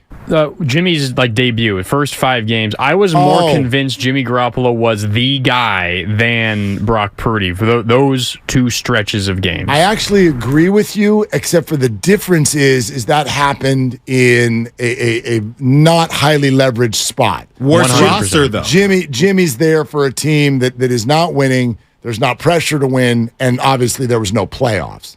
Like, for me, this Brock conversation, where are we at with the Brock conversation? What if he took over and the team was 500 and he went on a nice run, but then at the end of the year, that was it? He just went home. Mm-hmm. Or did the Cowboy and Seahawks games from last year make you go, oh, okay, big blank Brock? Yeah. That's different. No, and honestly, 41 points against the Seahawks. And honestly, it might get to a point where you refire up the highlights, as funny as it sounds, because you remember it in your head a certain way. I think people get caught up, and obviously he's had the injury. I think people get caught up with how it ended and having to throw out Josh Johnson. But when you were in the midst of it and the feelings that you had when Brock first came in and you're on number 3 and there were a couple rumblings of, hey, this guy can do some things, and then you see what he does. You know me, I like to live somewhere in the middle of, I like what Brock did, and I'm not saying that he can't replicate it, but he played very well. I'm also giving credence to the roster because that's why people are saying Sam Darnold can be a dude. Absolutely, but I'd also add that Jimmy came at a time where it was like, you haven't had a drink of water in a week and someone put a glass of water in front of you. Right. That tastes good. Yeah. Like, if someone put a glass of water in front of me when I've just had 3 glasses, this is the greatest glass of water we've seen in 6 years, but I'm not that thirsty right now. Right. So, no, I hear you. You know what I mean? Yeah. But anyway, a lot more calls, and Peter King is a half hour away. 888-957-9570, presented by Fremont Bank, full-service banking, no compromises. Styles doing an awesome job in for Dibs. It's Willard and Dibs. The best time to get a great deal on a Jeep 4xe SUV is now, during the Summer of Jeep event. Well-qualified lessees get a low-mileage lease on the 2023 Jeep Wrangler Release 4xe for $369 a month for 36 months, with $4,770 due at signing. Tax title, license extra, no security deposit required. Call 1-888-925-JEEP for details. Requires dealer contribution and lease through Stellantis Financial.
Now, back to Willard and Dibs on 95.7 The Game. All right, Peter King in less than 30 minutes.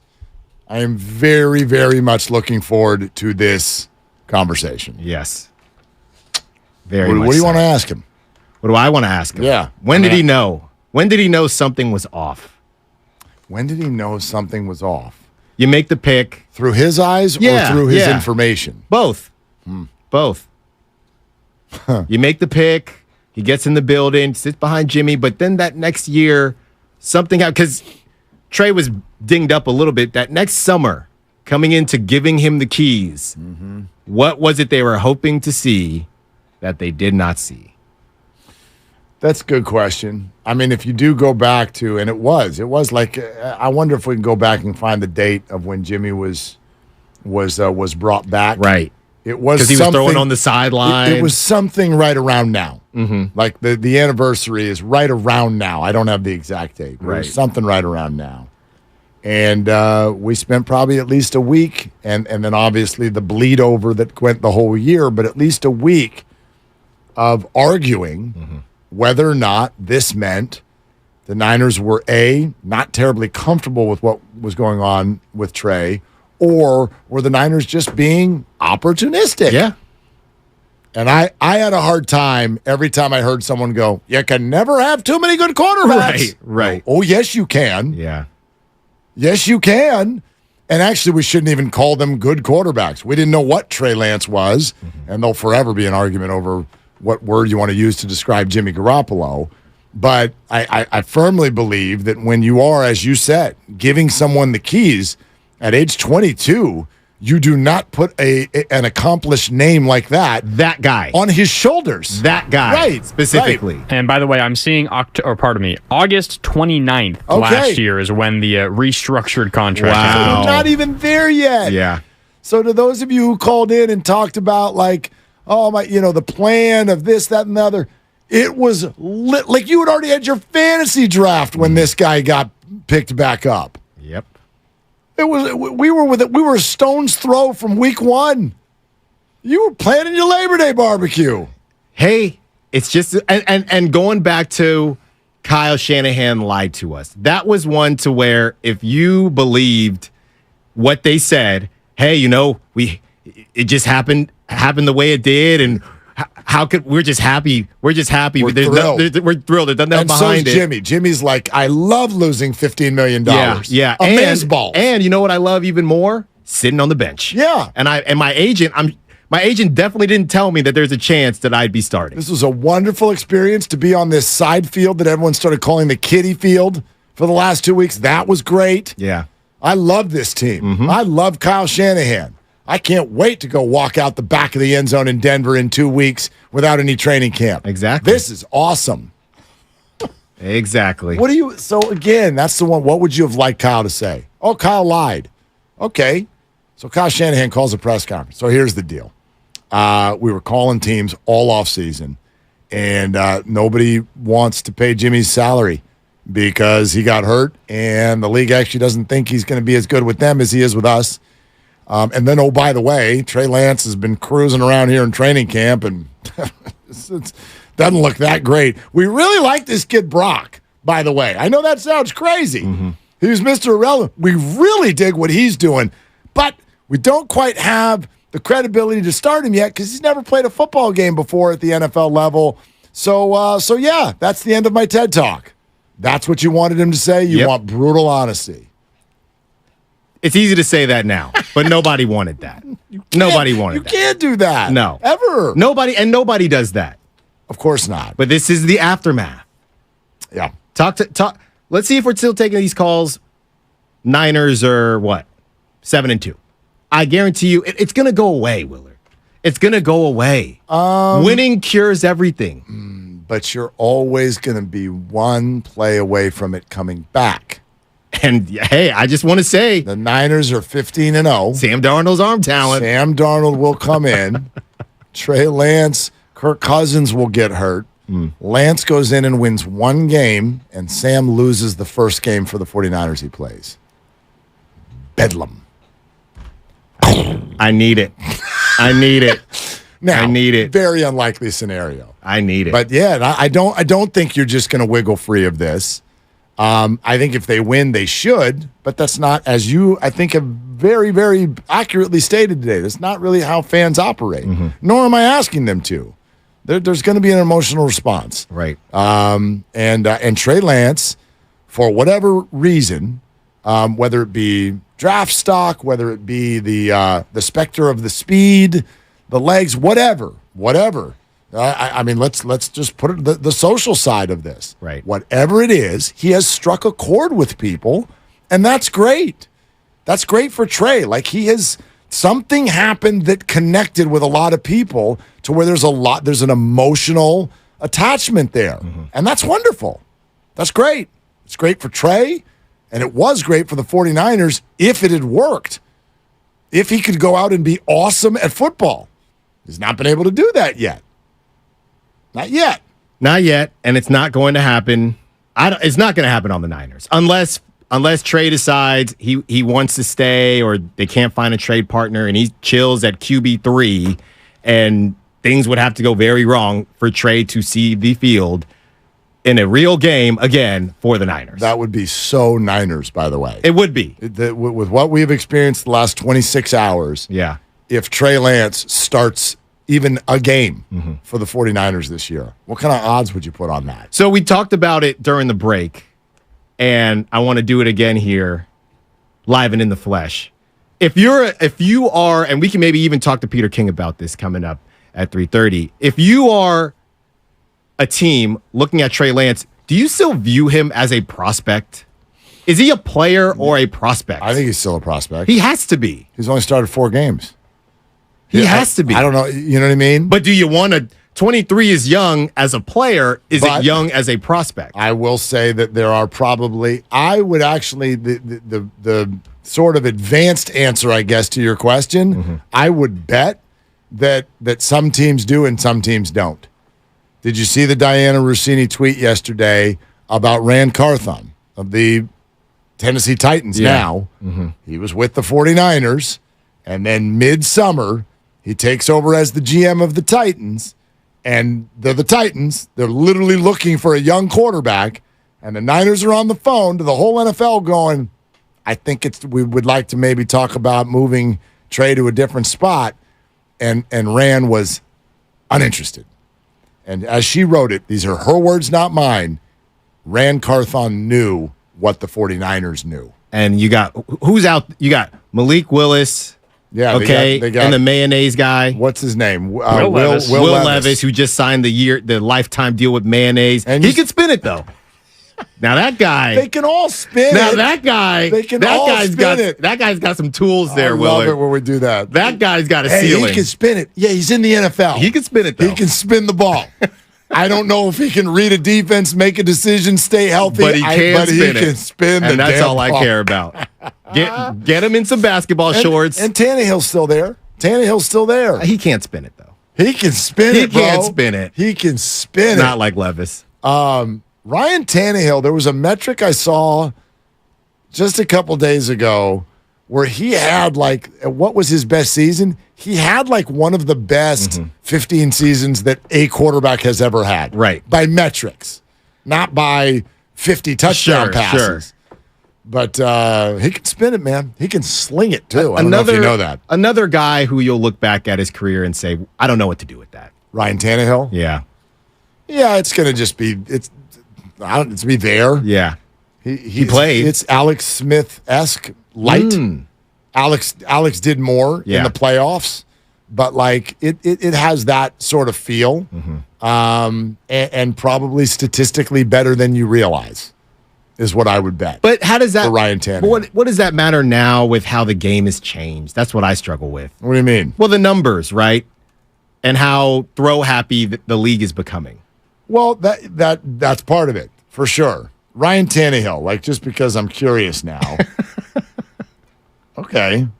This dude's got 212 touchdowns against 108 interceptions. Career.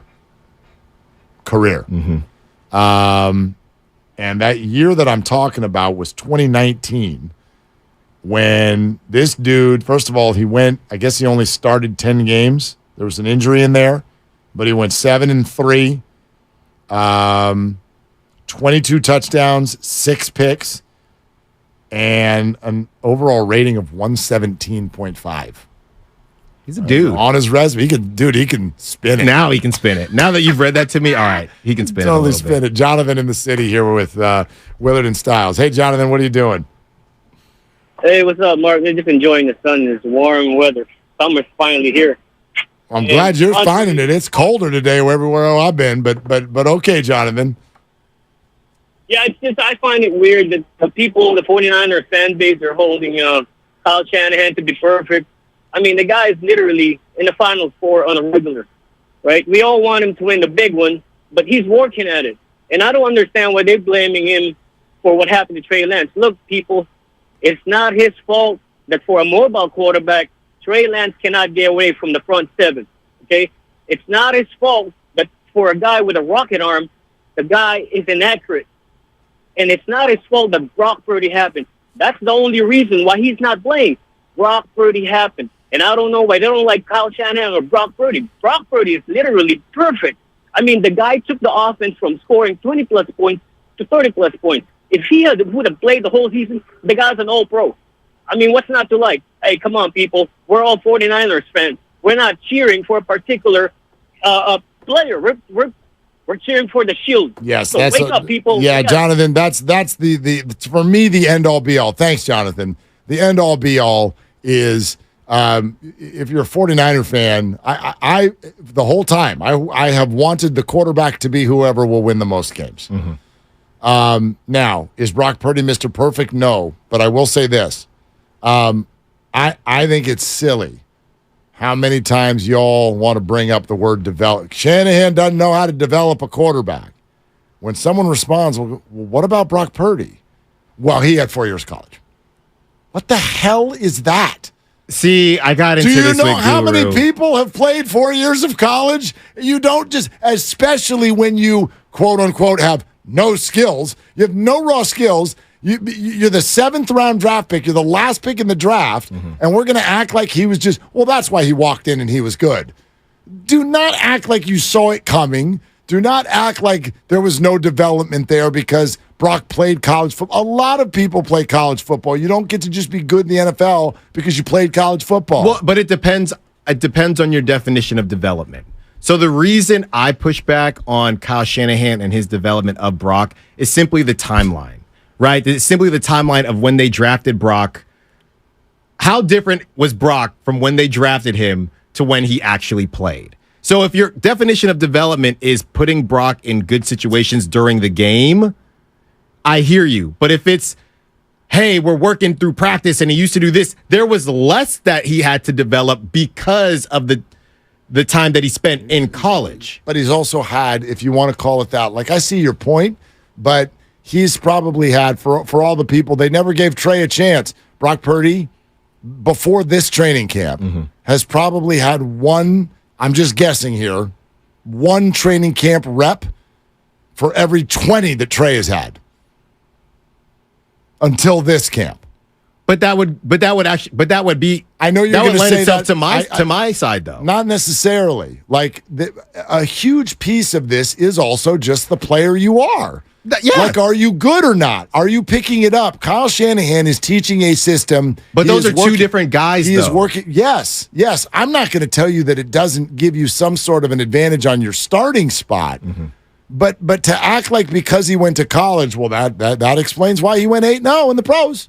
What? No. No. So, yes, Kyle gets some credit for that. They assessed him. They drafted him. They worked with him. There's a QB room. They go through film study. They like all of those things. And yes, Brock got better. Like Brock got better from the time he was drafted in the NFL draft to when training camp was happening and further. So you definitely have a point. I'm not saying the starting block is the same. But to say that Kyle Shanahan, he shouldn't get zero credit. I'm not saying zero. Especially when you're talking about an assessed 7th round talent. I mean, what about that?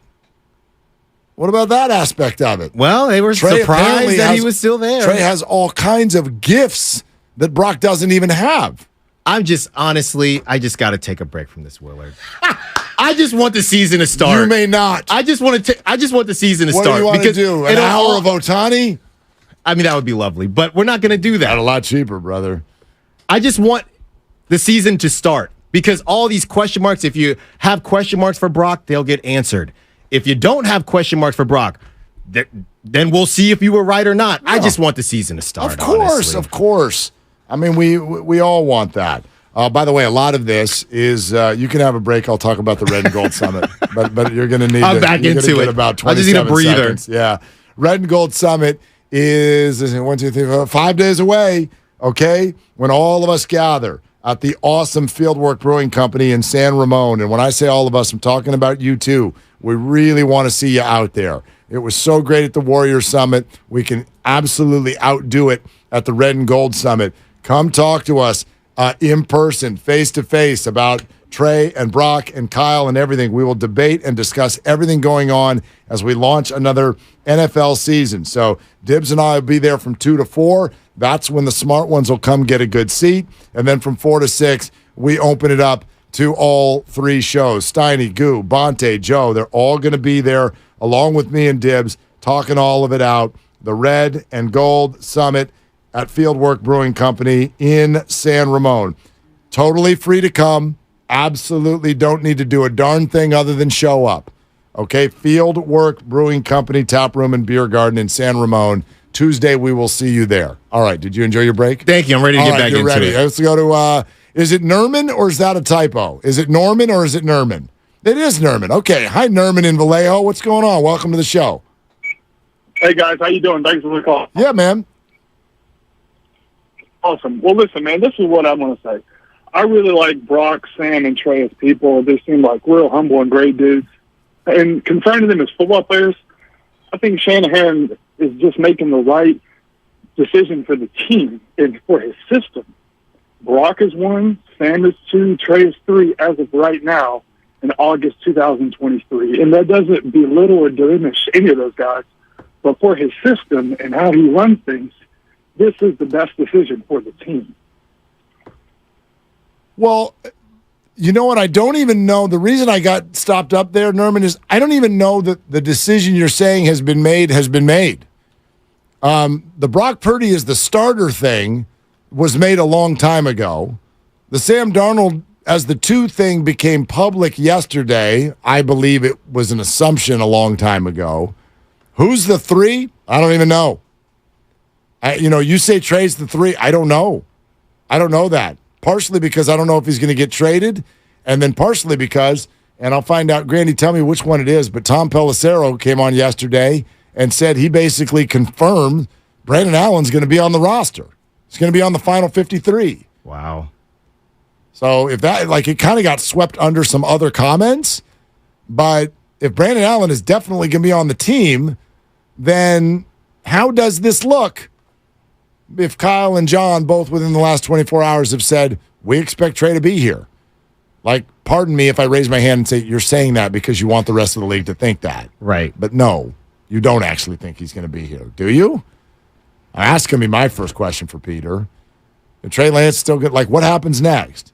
And what are the chances he's still on this team? And if he is, what does that look like? I don't even know the rules on how to do that. They're not keeping 4 QBs on the active roster. Emergency to the emergency.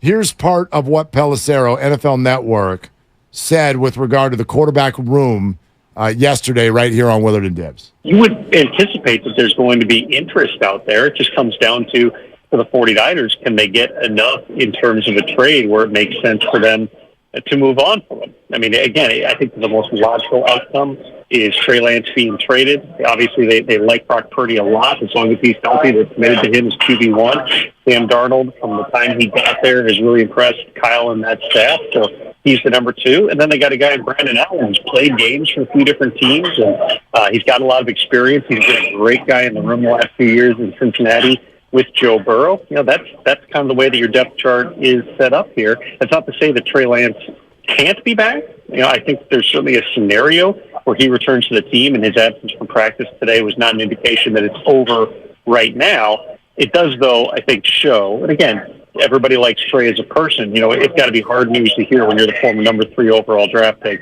and now suddenly you've gone from the starter to third on the depth chart in the matter of a year. Okay, so it's kind of confusing because he calls him third on the depth chart, but earlier he says right now Brandon Allen's the 3. So we kind of followed up and asked if it is indeed possible that Lance is still a 49er week 1, and what does that look like? It's within the realm of possibility, sure. Sam Darnold's on a 1-year contract. Brock Purdy, still haven't seen, in terms of regular season game action, coming off of the elbow. And Trey Lance is still 22 years old? He's still a young player that, has a lot of things that they like about him. So if they don't get, I don't see them putting this way. I don't see them flipping them for a conditional 7th in 2025, okay? It's got to be a real offer that makes sense for them. They get value, and Trey gets the opportunity to go someplace else. If they don't get that, maybe you hold on to them. Maybe you do carry 4 quarterbacks, or you do the release and re-sign to the practice squad with Brandon Allen down the stretch. I think that Brandon Allen's going to be on the 53 come next Tuesday, but there's different things you can do now with the new practice squad rules. Maybe you hold him into the season. I don't think that, by any stretch we're saying that next Tuesday is a hard cutoff here, but certainly, if the red light is on for the rest of the league, hey, we got a situation here. A guy that you had really high up your draft boards a few years ago is now available. Do you want him? If so, let's see your best offers, and let's go from there. Brandon Allen's going to be on the 53, and maybe you can keep and then push to the practice squad, whether that's with Brandon or Trey. I don't know. I mean, come on, man. You're going to put Trey Lance on the practice squad? This is life. Cold world. Grab a sweater. This is what I don't understand, Willard. With all the talking that Kyle Shanahan did yesterday, did you hear anything about Brandon Allen from the Niners? No. That's what I'm missing here. They're not going to do that. Why? Because they don't want it to look like they're moving Brandon Allen ahead of Trey Lance. The news was already out that Sam beat Trey. I don't think they want it to look like Brandon also beat Trey. Do you think that's why? Do you think they were still trying to figure it and keep it real? Do you think these last couple games? Well, I think Brandon did play in the first one, but this second against the Raiders, the second one, he had a baby and missed a lot the following. So week. Is that why he didn't play the second one? I think that was one of the main reasons. Okay, because this whole time, but they also want to play Trey because they wanted Trey to pop. Sure, but they wanted to showcase him. Even when we finish or practice finishes and we see all these stats come out, I'm not seeing Brandon Allen's name. That's what I'm confused about. You are now. I got to check the practice. You were this week. I got to check it because I have not seen it. Brandon Allen, if I'm not mistaken, I don't know if it was yesterday or today, Brandon Allen got more reps than Sam. Yesterday. Yeah. Or today. Today's an off day because they're playing today's tomorrow. off day. Yeah, yesterday. I think he had one more rep than Sam yesterday. It's just incredible. I love it. The funny thing is we've never even had this conversation before. How many reps? How many throws? No, and how many completions? We gotta go, but it is interesting how this seems more drama filled. Last season, bringing back Jimmy, I thought got undersold. Well, it was like we had a game in 10 days. Right. You know what I mean? Sponsored by Cars.com, and here we go. Peter King joins us next. Styles in for Dibs, Willard and Dibs. Oh, that's the sound of a car.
process.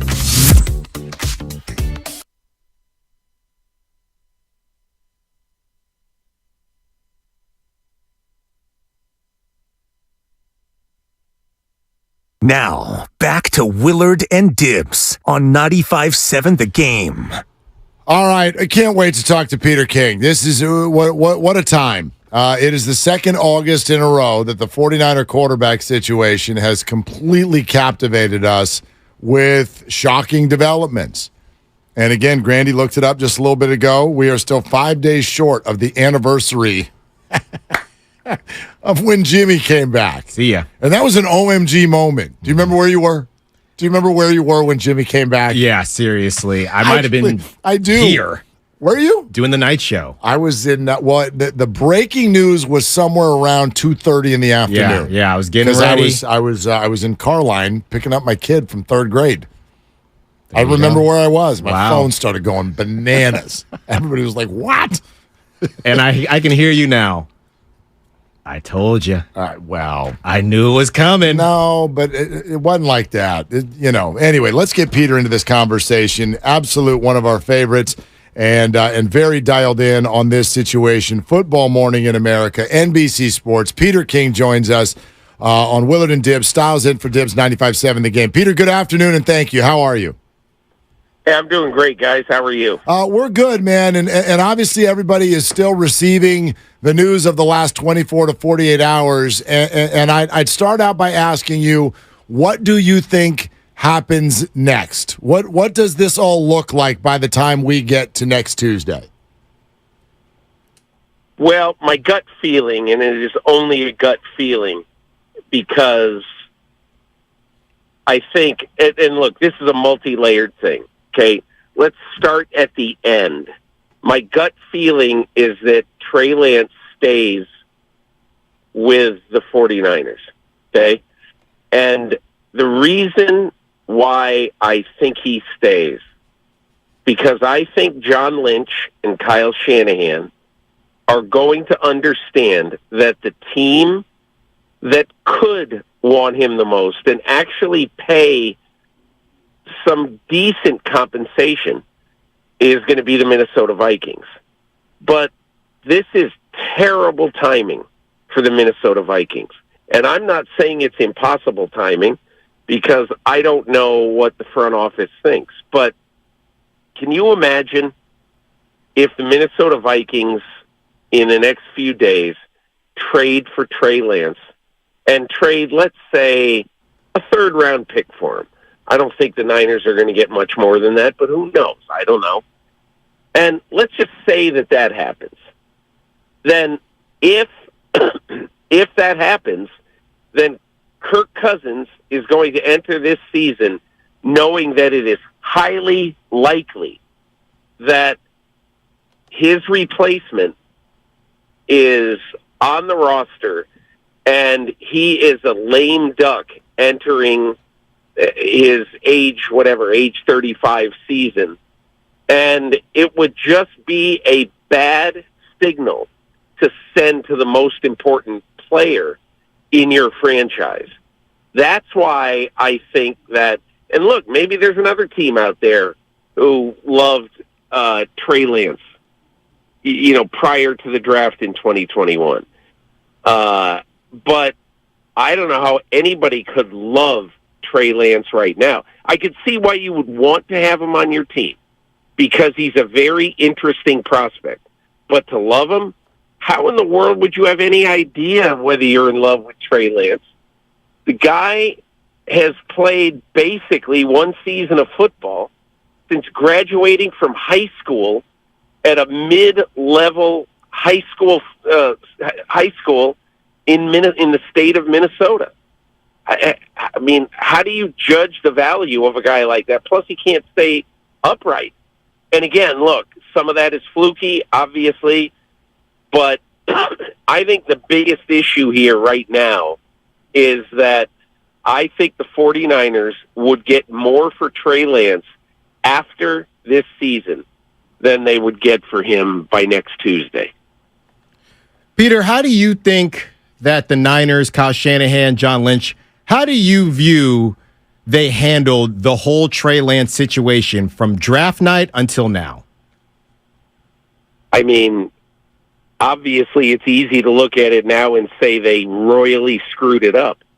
But, you know, the guy sprains his knee in the middle of his first chance in 2021, and then he's out for a week, but he's not really right, and so that's it for that season, basically. And then last year, he's handed the job. Everything looks like it's golden. He's going to get his real long-term opportunity, and he breaks his ankle. And so that would be fine if Brock Purdy played like Skylar Thompson or some other seventh-round schmo coming into his rookie year. But he didn't. He played fantastic. And so, therefore, you now enter the offseason, and you know that if Brock Purdy is healthy, he's your guy. And not just your guy, sort of. He is your guy. So, I mean, I guess you can criticize the 49ers for picking him instead of just sitting there at number 15 or whatever it was and picking Mac Jones. You can obviously or number 12, I guess it would have been. But I think that is having that's better than 20/20 hindsight. That's like Ted Williams' vision hindsight. And I don't know how you could have predicted what was going to happen. And the fact is that everybody knew the day that Trey Lance was drafted, everyone knew that he needed time. He needed to play. And they have not been able to. They've tried to give him that opportunity, and he's gotten hurt. So that's who knows. I don't know what the right word for it is, but I don't think you blame John Lynch and Kyle Shanahan for twice him having the opportunity to be the starting quarterback and getting hurt both times. Look, the 49ers' 7-year quarterback situation since John Lynch and Kyle Shanahan took over, it's been 6 years and now heading into year 7, is the craziest quarterback situation I have seen in 40 years of covering professional football. and this is just the latest chapter, obviously. Peter King with us here on 95.7 The Game. Peter, is the current discussion about trading Trey Lance, is it more driven by the desire to get Trey to a good spot, or is it more driven by what the 49ers think of Trey currently as a player? No, I don't think it's either one. I think it is driven by the fact that if Trey Lance is on the team this year, there is always going to be a little bit of media and fan mayhem around him. Okay? The reason why, and look, I was there in camp a week or so ago and wrote a long chunk of my column this week about the quarterback situation and particularly about how Kyle Shanahan has handled it. But I think one of the interesting things about the situation that they're in right now is that, look, they have seen enough out of Sam Darnold to know that they would be happy to have him as a backup quarterback. He'd probably be essentially, other than Jimmy Garoppolo, the best backup quarterback Shanahan Lynch has had in 7 years. And then, they have a third-string quarterback who they believe is usable, workable. So, in my opinion, I think this is about as long as they keep Trey Lance, there's going to be this drumbeat of fans who say, you got to give him a chance. You paid too much to not give him a chance. And And then you also have, what is it going to be like to have Trey Lance around all season? Okay. And so part of me, I started this conversation by saying my gut feeling is he stays. The reason why it wouldn't surprise me one bit is that Shanahan and Lynch could have privately decided right now. They could have. And I don't know if they have or not, but they could have privately decided right now, we got to take whatever we can get for this guy. It's a totally untenable situation. But you know why I wouldn't do that? Kyle Shanahan has operated in this mayhem, in this C.J. Beathard, Nick Mullins, Garoppolo, Hoyer, chaos for 6 years, and now it'll be a 7th year. So he's operated. He's whatever 9 over 500, including playoffs, with the weirdest quarterback situation in recent NFL history, and one of the weirdest ever in NFL history.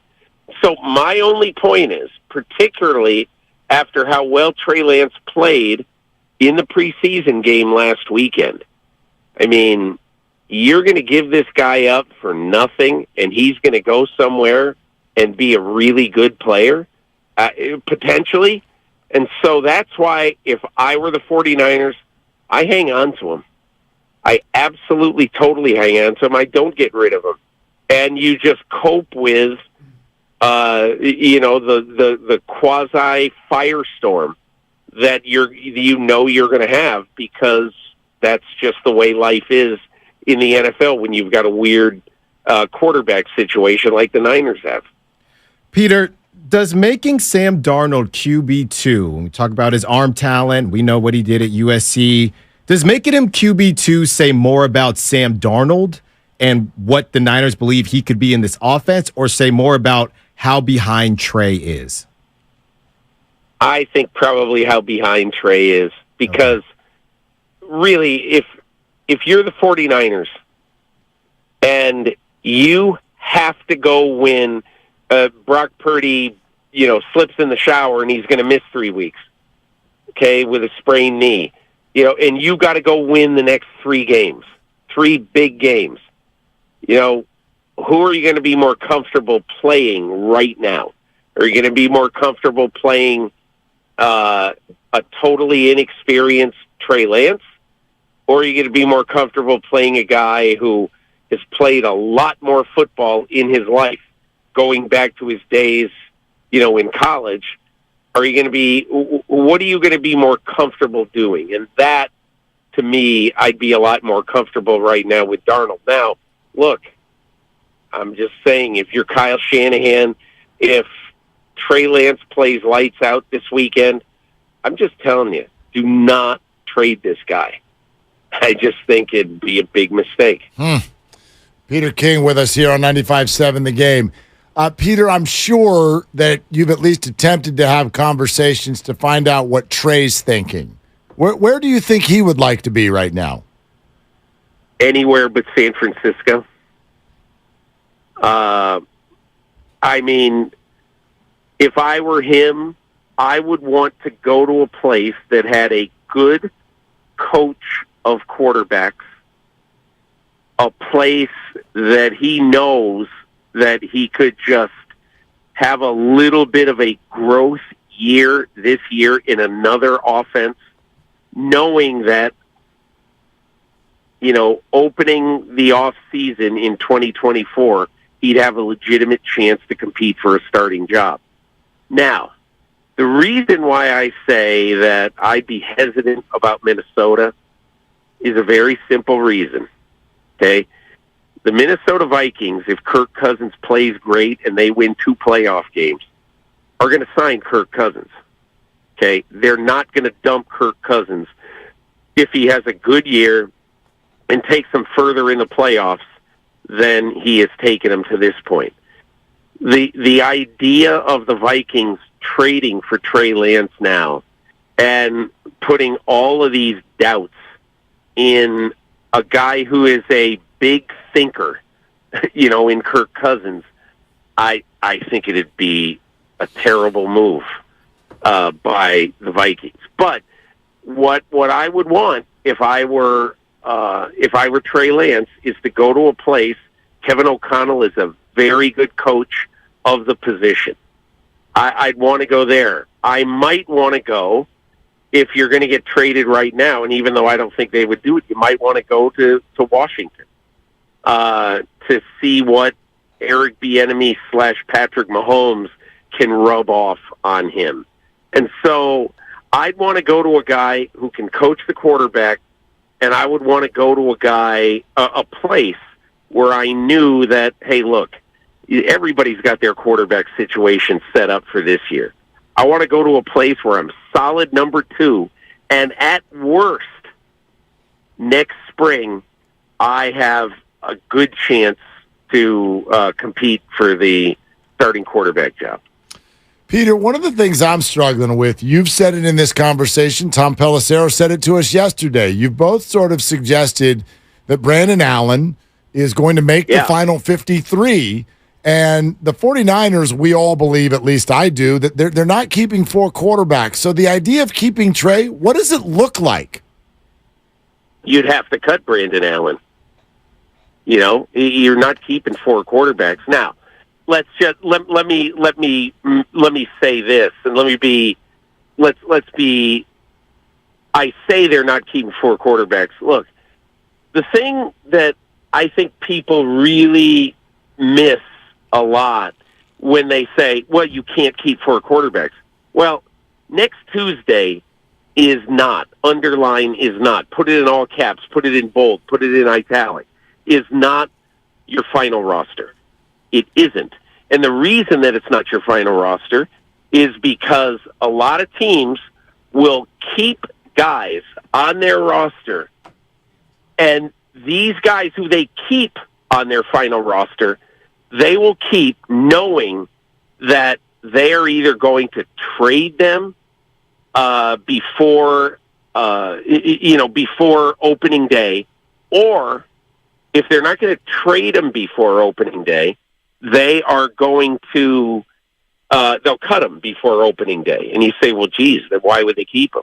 Because they think in the event, in case of the 4 people who play quarterback for the San Francisco 49ers, that, you have to ask yourself right now, if you can't trade Trey Lance by next Tuesday, if they don't get a good offer, then this is just me. I think they got to keep him and hope that at some point before opening day they can do it, and at that point they would have an extra roster spot and probably bring somebody up from the practice squad who they really like at another position. But to me, I think the 49ers roster next Tuesday, if they're not able to trade Trey Lance before Tuesday, 49ers roster will not be final by next Tuesday. Peter, how confident should Niner fans be in Brock Purdy now that he is the number 1 without question, and Kyle Shanahan has said he is the real deal? How confident should Niner fans be that Brock Purdy can bring them number 6? Well, I think to answer that question, you have to understand everything that Brock Purdy has been in his 15 months as a Niner so far. And one of the things I remember doing some Brock Purdy research and talking to people last year about him is that guys like Fred Warner, Azeez Al-Shaair, Dre Greenlaw, I mean, these guys were, and I'm not saying they were in awe of Brock Purdy, but they told the coaches, and they were well aware that if this guy has to play, we're going to be all right. And I was at the Miami game last year when Brock Purdy came in, and there was a play in the course of this game. I believe it was in the third quarter, but it might have been in the second quarter, where he stared down the barrel of a Miami pass rusher. Might have been Jalen Phillips. I don't recall. But he stared down the barrel of a pass rusher. He knew that he was going to take a monster hit. And he waited till the last second, the absolute last second. And he released the ball and he threw it to George Kittle. Kittle caught it, converted the first down, and they went on to score. And the only reason I bring that up is that when I sat with Kyle Shanahan after that game, that is the play he brought up, and that is the play that I saw that day that I thought that is a big-time, 8-year veteran throw for a guy who's never played in the NFL before. So, look, you asked me what I think. What I think is that this guy is going to have a really good year. And look, everybody can say, well, what he did last year is not really that big a deal. Here's what he did last year. In the games that he played at least 3 quarters last year, he was 8-0. And he stepped into a situation where it was a playoff team that had a chance to go to the Super Bowl. And look, we could argue all day. If he doesn't get hurt against the Eagles, what would happen? I think the Eagles would have won the game. But be that as it may, what about all the other games he played? What about? And he didn't play great, but I mean, Dallas's defense is a very good defense. He didn't play great against Dallas, but he won the game. He managed the game. He won the game. And you look at all the other games he played down the stretch, starting with Miami, and again, look, I might be wrong about this because I've been wrong about a lot of things in my life. I'll be very surprised if he's not a good NFL quarterback. Peter, really, really thankful for your time today. Great stuff. Thank you so much for coming on.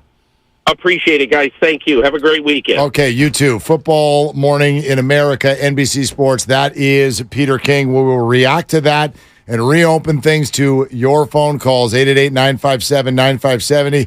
Why are so many of you so mad at Kyle Shanahan? He messed up, and then he pivoted, and the 49ers win a lot of football games.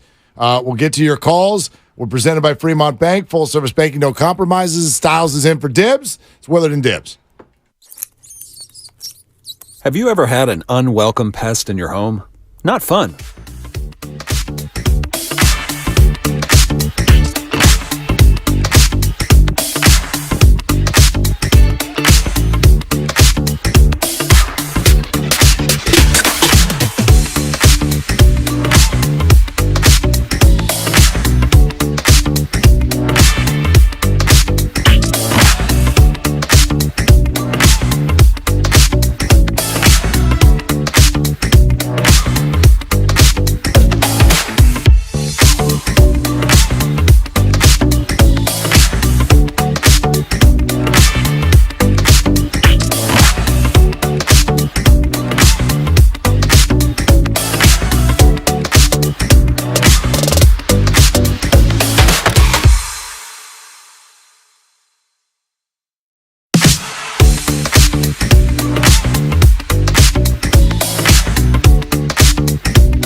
powered by First NorCal Credit Union.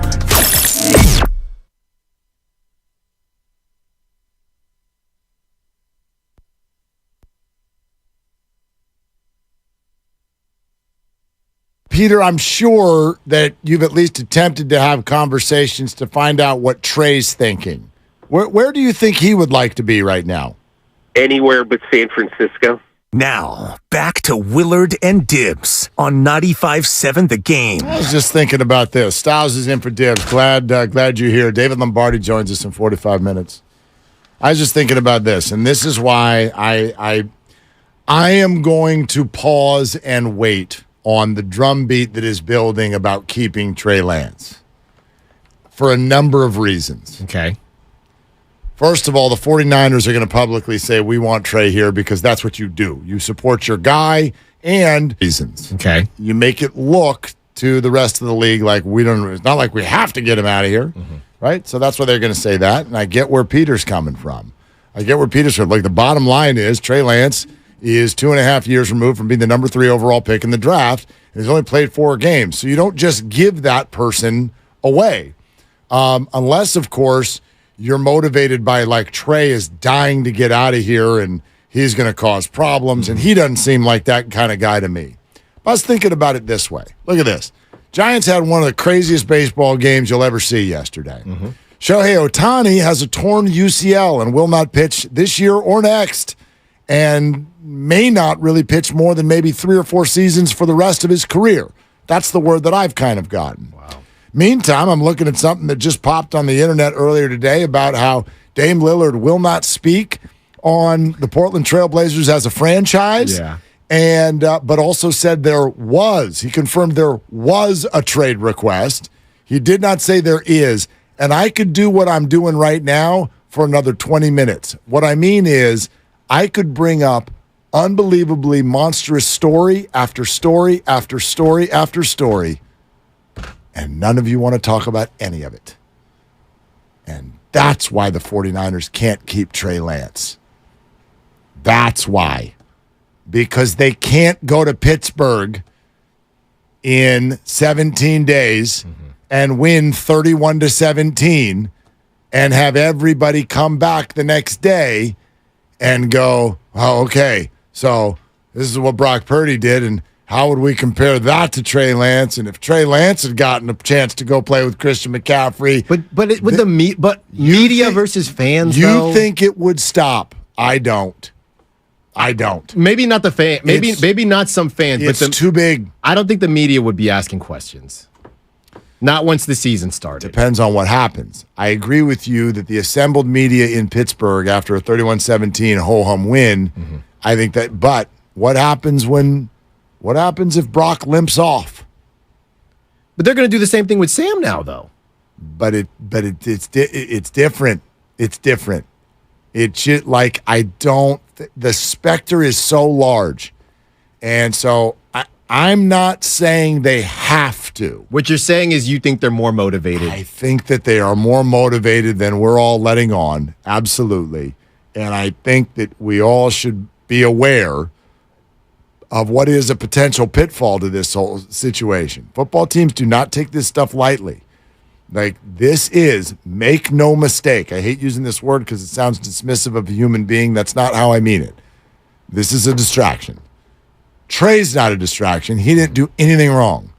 But this situation is a distraction, and without knowing what's going to happen on the field when you go out there are a ton of things that can happen that spin it in this direction in the snap of a finger. And they don't want that. That's not good.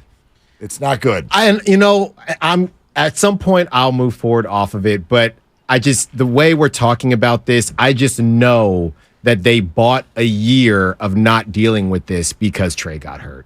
Everything that you're saying, we would have been having these same conversations last season. Because if Trey was as far behind as we're now finding out, it wouldn't have looked great. They had already lost to Chicago. Well, if that's he would have gotten benched.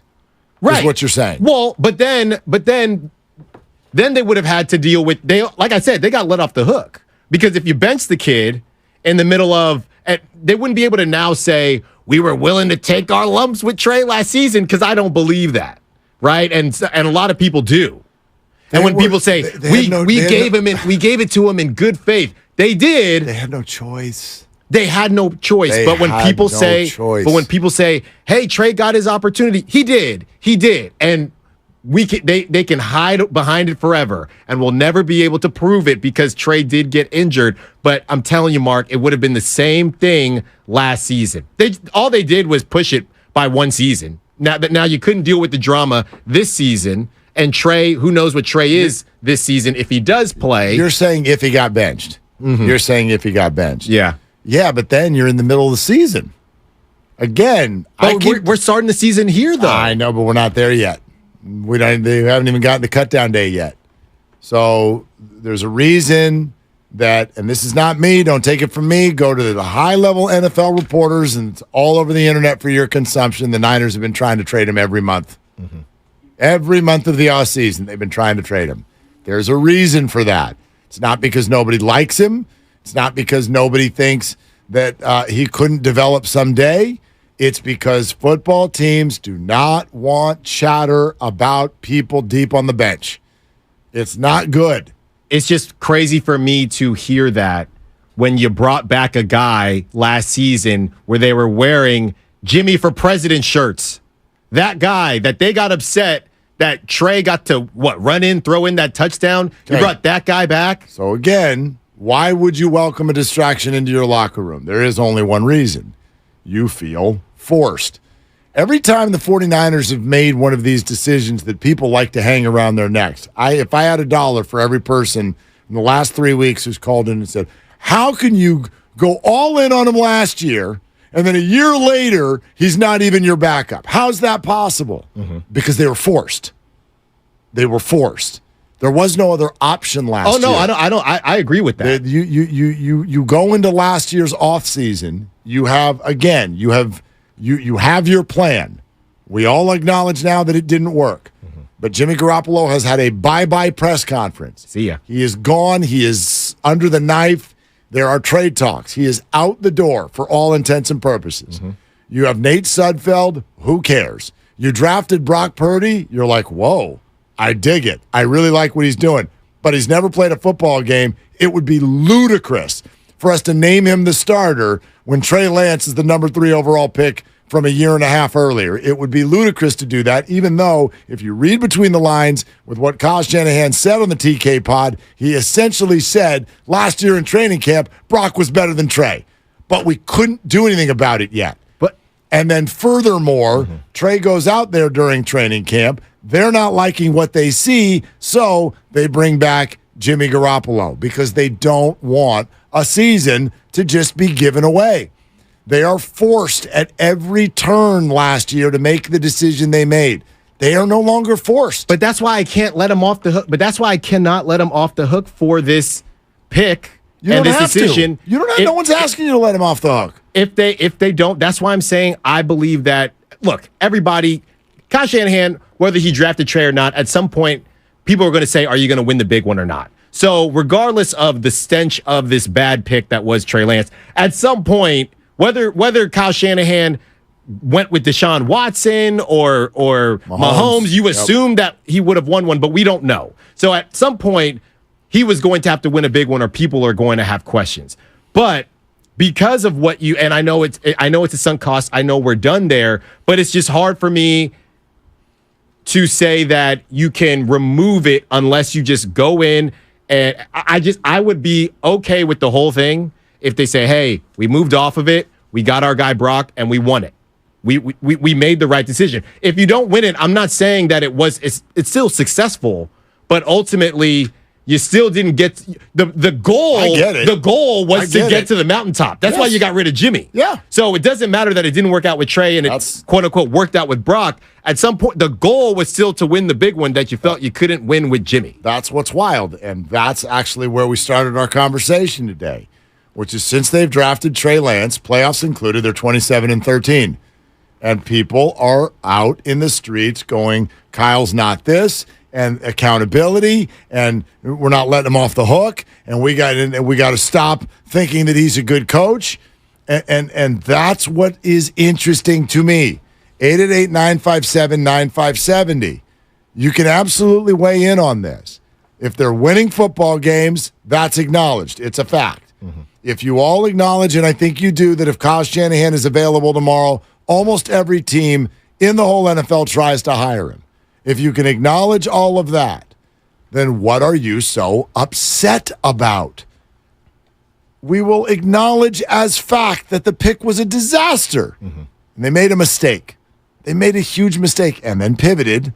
So what is the anger about?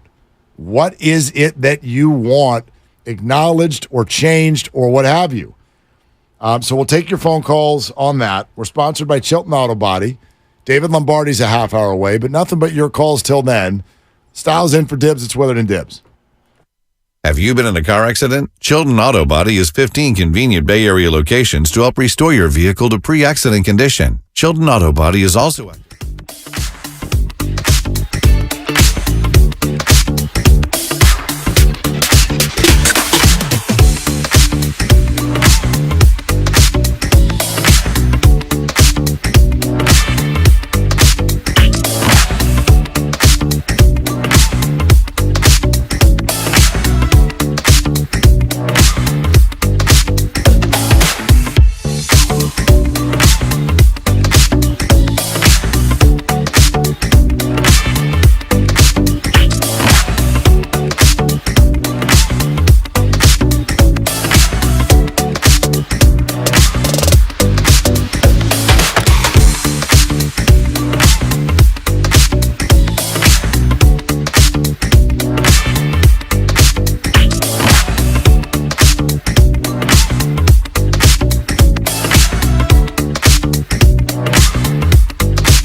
Now, back to Willard and Dibs on 95.7 The Game. Yeah, I want some comic relief. This will take less than a minute. Let's Want do some it. Comic relief. Yeah.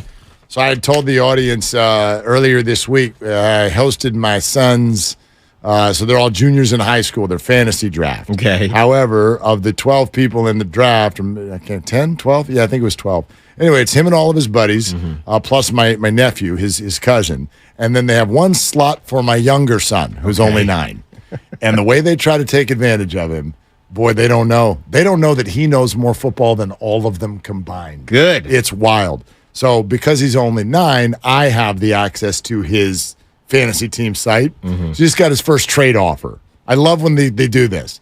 The draft just happened like 14 seconds ago. Yeah. And here comes us 8-player trade offer. You ready for this? This is so fun. He is being offered Kenneth Gainwell, Kenny Pickett, David Montgomery, and Keenan Allen. So, yeah. Junk, and a receiver who's been good but is getting up there and always gets hurt. Yes. In exchange, the other person would like Travis Etienne, Devontae Smith, Kirk Cousins, and Etienne's handcuff, Tank Bigsby. Wow. That sounds like they have a thread. Let's see if we can get them. I texted my older son. I said, will you go on the website and will you turn that thing down and then call whichever friend of this yours is and say, don't you try to play with my little brother like that. Right, come on Don't you try to do him like that. We're not doing this around here. Exactly. That's my little brother. Gotta stand up for him. Even though I'm sure your younger son would have said that's ridiculous anyway. Oh God, yeah. Yeah. You know, he should play it up though. And try to play up. I don't know what I'm doing. Yeah. Sneak up on some people. He could do that, yeah. Or he could do the counter offer, right? Of like, I'll give you one of these players for your whole roster, which clearly stinks. Anyway, that trade might look like Trey Lance for a 6th rounder. Seriously, not too long ago, that would have sounded ridiculous. I still think it does to a degree. These teams had a 1st-round grade on Trey Lance. And in many ways, what the Niners are look, the timing is terrible, as Peter King said. But what the Niners are trying to do is maybe play on someone's ego to a certain degree. Yeah. Because coaches all believe, hey, bring him to me. And I'm the guy. And I'll get something out of him. Yep. And that's what you're hoping for right now. If you're the Niners, you're hoping for somebody to feel that way. So I'm looking here. I'm trying to see who it was from because I tweeted it earlier today. I'll get the name after, but this is from NFL.com. And this was a breakdown of Trey Lance. They had Trey Lance as number 7 prospect. So I'm just going to read it just to remind people, right? So Lance has a thick, sturdy frame for the quarterback position. He only started 17 games at North Dakota State, but there is plenty to get excited about. He split time between under center and in the shotgun. He plays with excellent patience and poise, taking what the defense gives him. He rarely puts the ball in jeopardy. He didn't throw an interception until his final collegiate game. He shows the ability to change ball speed and trajectory underneath while also displaying the velocity to fit the ball into tight windows on intermediate throws. His deep ball accuracy needs to improve, though. He has a bad habit of sinking his weight before he throws, which impacts his placement. He is very strong in the pocket, routinely shrugging off rushers and creating plays. He is ultra competitive on design QB runs, displaying build-up speed and power. Lance is going to need some time to develop, but I'm going to bet on his skill set, competitiveness, and decision-making. Whew! Okay, now do James Wiseman and Joey Bart. Go ahead. Oh, wait. You got those next to you? I mean, to be completely honest, though, does it sound... It doesn't say enough about the negatives. It doesn't say that... It doesn't mention inaccuracy. It doesn't mention the hitch, right? But it also doesn't say he's a burner. So no, it doesn't. And it does say this is going to take a minute. It says it's going to take a minute. It says he's good at the deep ball, right? These when they write them, I'm sure we could find more. That's just one. Well, and what that doesn't talk about is the part that I still think is what the 49ers fell in love with. I think the dude is so football smart. I think he's whip smart. I think he sat with Kyle Shanahan and they put him through a bunch of mental situations and he aced it. And Kyle got into it because Kyle's sitting there thinking, well, if you look at who has won with Kyle. Yeah. That's all you need. That's all you need. What did we always say about Jimmy? He doesn't see it. Well, what's it? You just know it when you see it. We just need you to see it, Jimmy. And Jimmy did fine. He did well, but there were too many key moment throws that he didn't see / execute. What's Brock Purdy's best attribute? I think it's that. I think that's why Kyle's fallen in love with him. Like, he sees it. He sees it. He sees, I scheme it, and he sees it. And they thought, I think Trey is incredibly smart and able to do that in a room, and maybe he's just not on the field. Yeah. So I'm trying to think, Willard, because I know we both love our baseball. If Trey Lance is a guy who throws 100, right? Great prospect, but he just can't find the strike zone. Would that make Brock Purdy a Greg Maddux? Maybe. Yeah. Maybe. I mean, great. I got to get the job done. That's an interesting comp. Yeah. And something that I try to highlight in why I'm so optimistic about Brock Purdy's future career is I don't, just me, I don't tend to fall in love with just that athletic raw skill. It doesn't have to be that. Like, sure, that's the absolute best athlete out there is the one that's got all kinds of raw skill, and then also the processing and the execution and the smarts, and it's just all, this picture all comes together. Who might that be? If you want to do baseball, fine, that's Randy Johnson. Yes. He's 6'8", he can throw the ball through a wall, right, and he can spot it, and he's got a breaking ball, and you're going to the Hall of Fame. But look how many like that. How many Randy Johnsons are running around? Right, but also look at that Braves staff. It wasn't just Maddox, it was Glavine also. Like, these guys, you're just like 89 miles an hour, but I want to put it right there. I'm going to hit that quarter right there. I'm going to hit it. And they do, and that is just as effective, maybe more, because it's even more sustainable. Nobody was worried about Maddox blowing his arm out when he turned 34. Exactly. So there's just all kinds of greatness in sports. Tom Brady doesn't have anything raw. What was the raw skill of Tom Brady that made you go, wow? Nothing. Nothing. Joe Montana, raw skill. Go ahead. Zip. None. What about Brady's arm back in the day, though? He's got a fine arm. But, like, it doesn't stand out amongst NFL quarterbacks. Yeah. It's just all the little things. And Brock, I'm not saying he is, but he might be one of those guys. Yeah. You know, this idea that, Brock's got a ceiling. There's no reason that it can't be very high. Very high. He's just not going to throw the ball through a wall. So what? There are no walls on the field. No. Just like there's no throwing just competition. Complete the pass. Yeah. Make the right play. So, I don't know, man. And if they hold on, here's the thing. This is not a Brock thing. We did it with Brady. Is it Brady or Belichick? We do it all the time, right? And if the Niners hold on to Brock, and if the ceiling is on the Niners, right? We did this in the crossover a couple days ago. Well, what if this person was here and that person was there? That's a part of sports talk. It'll never stop. But ultimately, if Brock's getting it done with the Niners, he will be remembered for that. That's it. Yeah. For that. The example I brought up when that came up was Draymond.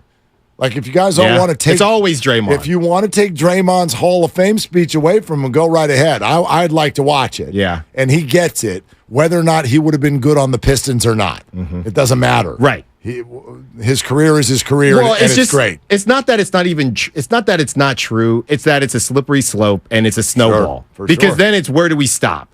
Where do we stop? There's nowhere to stop. Nope.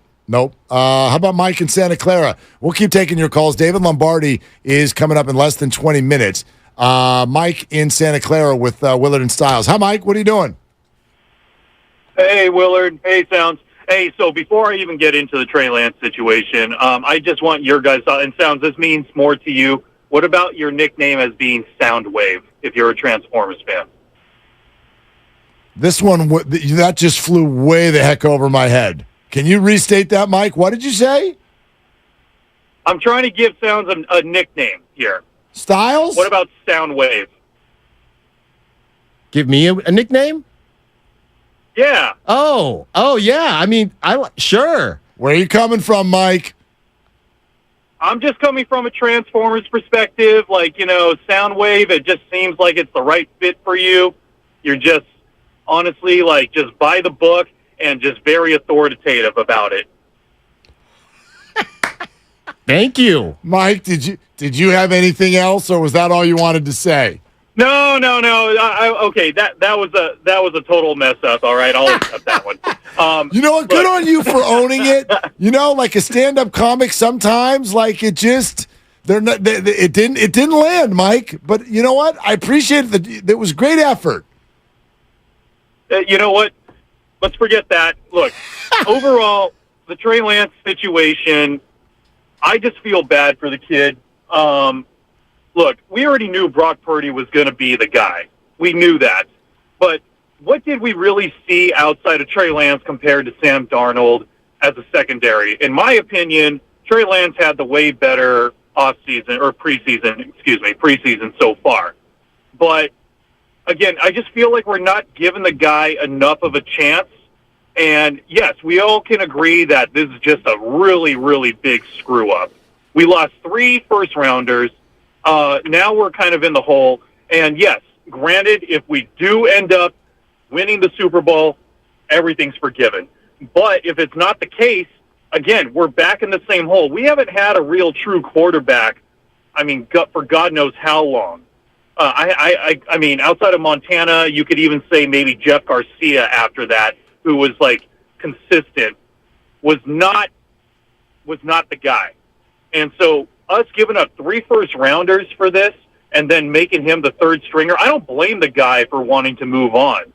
And, yes, he did get hurt, but, again, not even giving him the second spot, that's just something that just, completely perturbs me. And we just need to, literally inject Kyle Shanahan with some truth serum and find out exactly what the hell his whole mentality is. I feel like I can speak on it. Yes, I would be just making an educated guess, but Mike, I love the phrase you just used. The fact that you drafted Trey Lance, all that draft capital, and then we won't even give him the backup job. Did you see what word you chose there? Give him the backup job? Why is it so hard for him to have to earn it? Now, let me say this, because there's something you said that is out there a lot amongst people who don't go to practice, and when you watch a football game, and there's nothing wrong with this. This is what I will do when week 1 gets here. When you watch a football game, you're on a couch. You might have a drink, a quesadilla. I don't know what you got, but you're hanging, and you're watching a football game. And it is a very, very difficult way to assess a preseason performance the same way that a coach would. It just is. And unless you're going through and you're watching it twice or you're watching it 3 times, are you going to YouTube or wherever your chosen spot is for all the people who now do the all 22 and break down what those quarterbacks didn't even do? Not just what they did do, what they didn't do. In other words, when someone was running wide open and they didn't pull the trigger, and then they were running wide open again and they didn't pull the trigger, and the timing was off. All we see is the result. Throw, catch, or non-catch. There's so much more to it. The idea that Trey Lance had a better training camp than Sam Darnold is a fallacy. It is a fallacy. If you can't see in these 2 preseason games, like everyone's like, oh, Sam put me to sleep. That's what I want my backup quarterback to do. I don't want him to throw interceptions to defensive linemen. I don't want his touchdown pass in the box score to be something that bounced off a defender's chest pad. These are all things that happened to Trey Lance in the preseason, and because he had 5 good throws at the end, so many of you decided that he crushed it and balled out. He did. He did not. No. Ball out. No, but Willard, he is not seeing it, and that's okay for a young guy. But come on, man. No, but this is his 3rd training camp. We're gonna have David Lombardi on soon, who was at all of the training camp practices. So I'm excited to talk to him about that because I am Willard. To be fair, following everybody after these practices, there was no indication that Sam Darnold, and I guess, look, Kyle said it was close, but there was no indication that, theme of the day. Well, I don't know. They're going to say what they need to say. And by the way, I'm not sitting here telling you it was a blowout. Yeah. But a lot of you were running around with this idea that Trey outplayed Sam. No, he didn't. But there was nothing saying that Sam outplayed Trey. Kyle literally said that. No, he said it yesterday. Well, I'm saying leading up to it. I'm saying leading up to it. Yeah. Why would he say? We'll never know how close it was. No, but ultimately, I think it goes to this. When we asked Peter King this question, this is why I asked him it specifically. Specifically, was Sam Darnold getting the number 2 position, QB2? Was that more about Sam Darnold or more about Trey Lance? And his answer was it was more about Trey Lance. More about Trey Lance. So that's just what it is. So that put me on my heels because I'm thinking it's less about Sam turning into a different person and more about how behind Trey is. So that's it to me.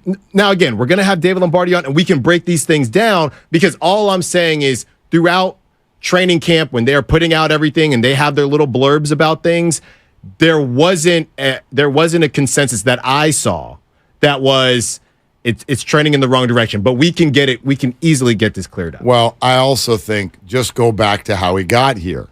Can someone answer me that? I've asked this question about 27 times, and yes, this is a little rhetorical because none of us were behind closed doors with the 49ers, and none of us are Sam Darnold's agent. But how in the hell on the first day of free agency did you go find the top backup in the league and get him to say yes without telling him, dude, you're going to be the 2? How the hell did you get him? How did Sam say yes? It's the same thing as Jimmy. It's the same thing as Jimmy. It's just Sam was brought in to be the 2. And the only way that something But if he was in here to bring in the 2, why do we have to do this? Because you got to be open to life going a different way. I know. If people want to talk about what Trey deserves, that's what he deserves to at least go out in camp and take a shot at it. But I'm not saying to give anything to Trey. All I'm saying is it just feels different now. If I guess what I'm saying is Trey would have had what realistically, and this is what we'll ask David about. What realistically could Trey have done, or would Trey have been able to do to get QB2? Probably clearly beat him. Was it actually possible? That's what it's. Anything is possible. And I think David will say yes. But again, just if you want to go back to March, April, May, Sam Darnold 2 seconds into free agency and source reporting everywhere that the Niners were trying to trade Trey before that even happened. So do what you want with all of that information. But those are facts. But would you be mad at a fan who, again, not that people don't lie, right? We understand coaches all the time. I love my team, and then they're gone the next minute. We get all that. But if you're a fan, hey, you're trying to sell us that there was this competition when there wasn't really. It wasn't a competition in good faith. I don't think it was. And it doesn't have to be in good faith. It doesn't even have to be in good faith. I agree with you there. Do I think it was just as if they had been in the movie Men in Black and had the flashy thingy go in front of them? Yes. And they're just we know nothing about either QB. Trey and there's Sam, and it's 50-50 go. No, I do not think that. I do not think that. The finances and their behavior do not suggest that. So that's a fair statement, I think, that you just made. Ward in Oakland is next up here with Willard and Styles. Hey, Ward, what you doing? I'm just trying to tell my daughter not to spray water on the hardwood floor, so I don't slip and fall. Good luck. Good luck. Good luck. But it's hot, so she wants to spray people with water. You had the conversation with the dude who was saying, why don't they just give Trey the number 2 spot?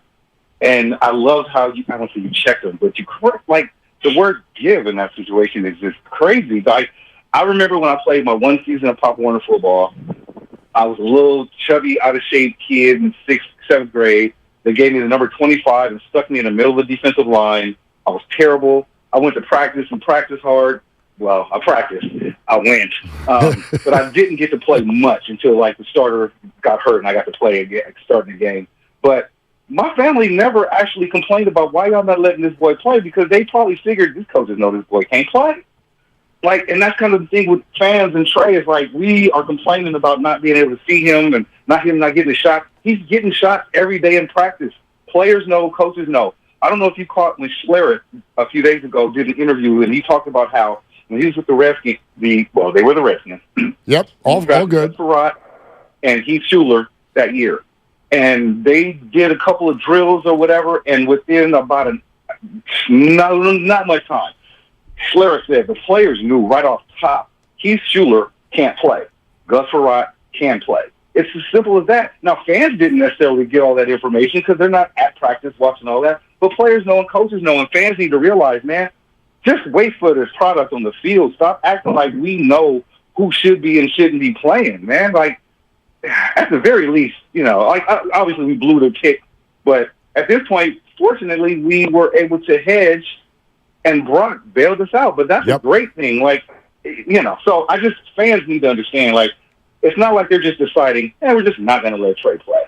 Well, you're spot on. I mean, look, fans thought Tim Tebow was good because he went out and, he threw one pass to Demaryius Thomas, and everybody decided that, oh, my gosh, and he's Tebow. And, people like the players knew. They're like, we're in practice with the guy. He can't complete a pass. Like, no, this isn't gonna, right. It's not gonna work long term. But I fully get that. That aspect of it. The fans are we can only see what we can see. However, I do think that's why I always stop whenever I hear somebody say they owe Trey blank.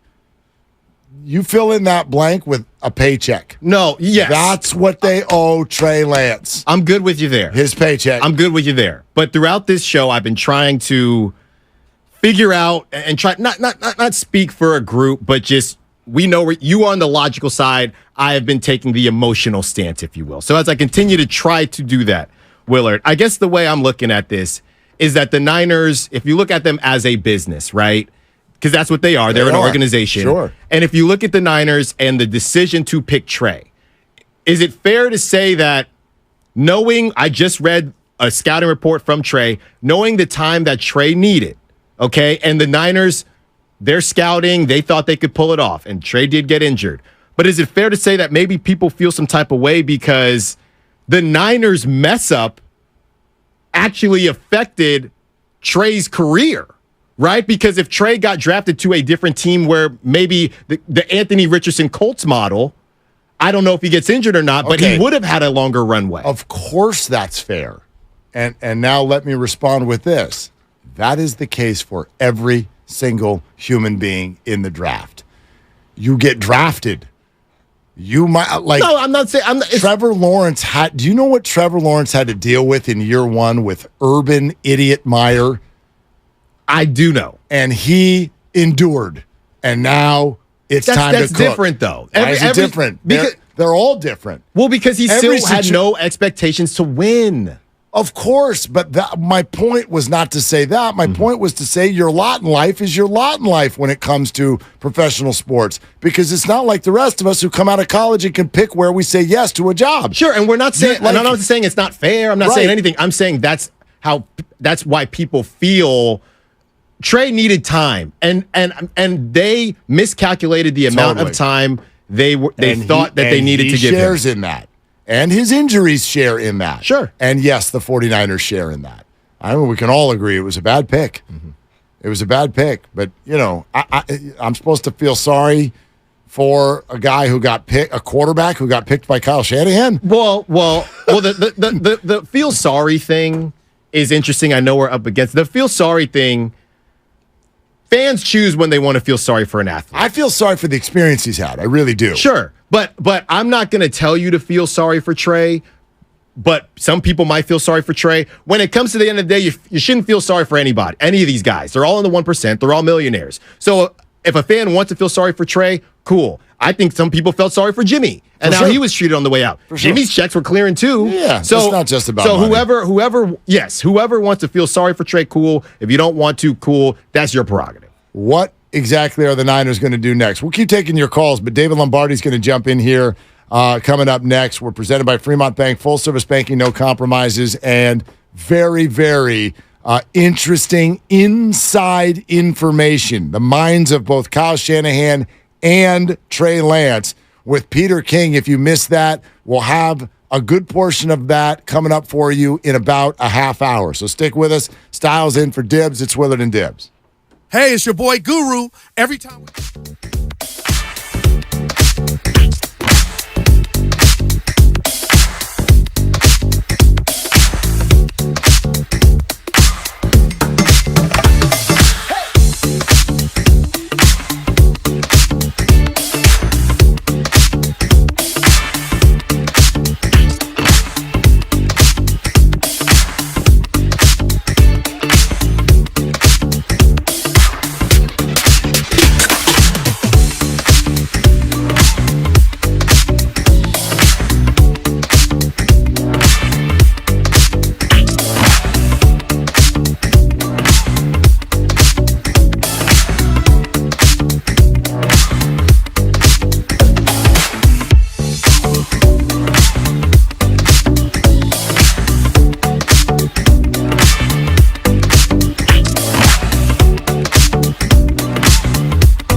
Now, back to Willard and Dibbs on 95.7 The Game. Okay, remember Red and Gold Summit next Tuesday.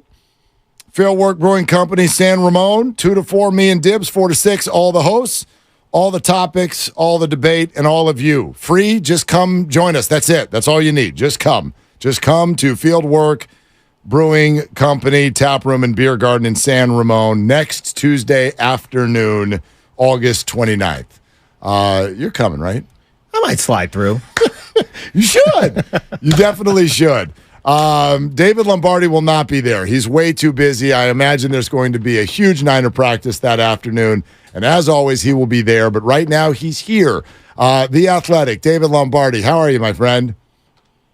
Good. Just biking down the waterfront. So I just stopped, sat on a bench, looking at one of those nice little old school ferries they've got by the ferry building.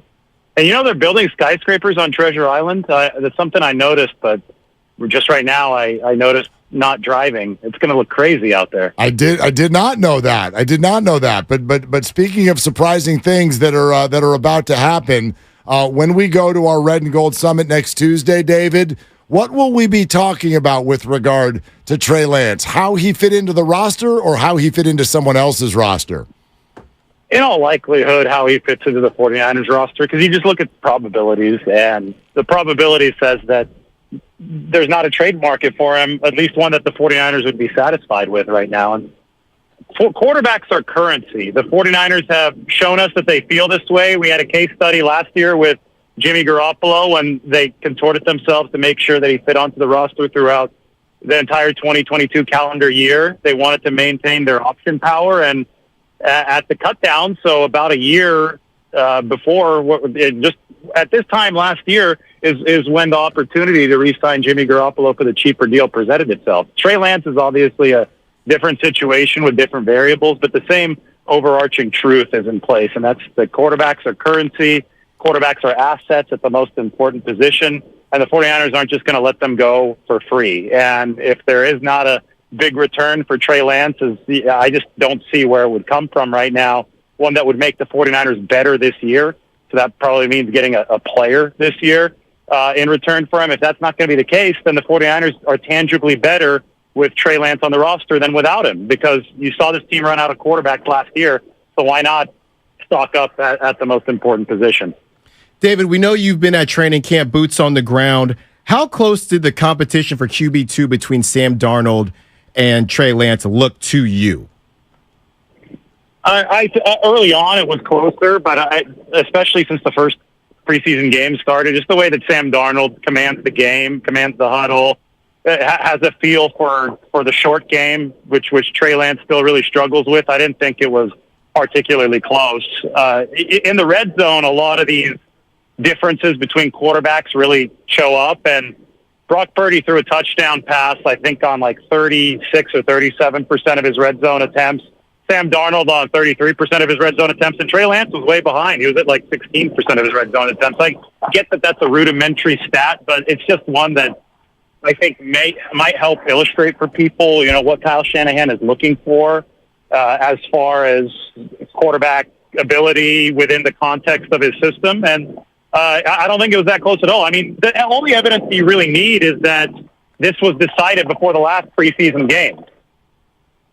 David Lombardi, The Athletic, with us here on Willard and Dibbs. Styles is in for Dibbs on 95.7 The Game. All right, David, if you play the percentages and Trey Lance is on the team, I would assume that means that Brandon Allen is cut. But I have a different way of asking the question, because Kyle said yesterday, if we can find a spot for Trey and his heart is in it, that tells me that maybe his heart is not into the idea of being QB3. Now, you get what you get and you don't get upset, but what about that concept, right? Is Trey up for being QB3 with the 49ers? Well, listen, Trey hasn't earned anything in this league.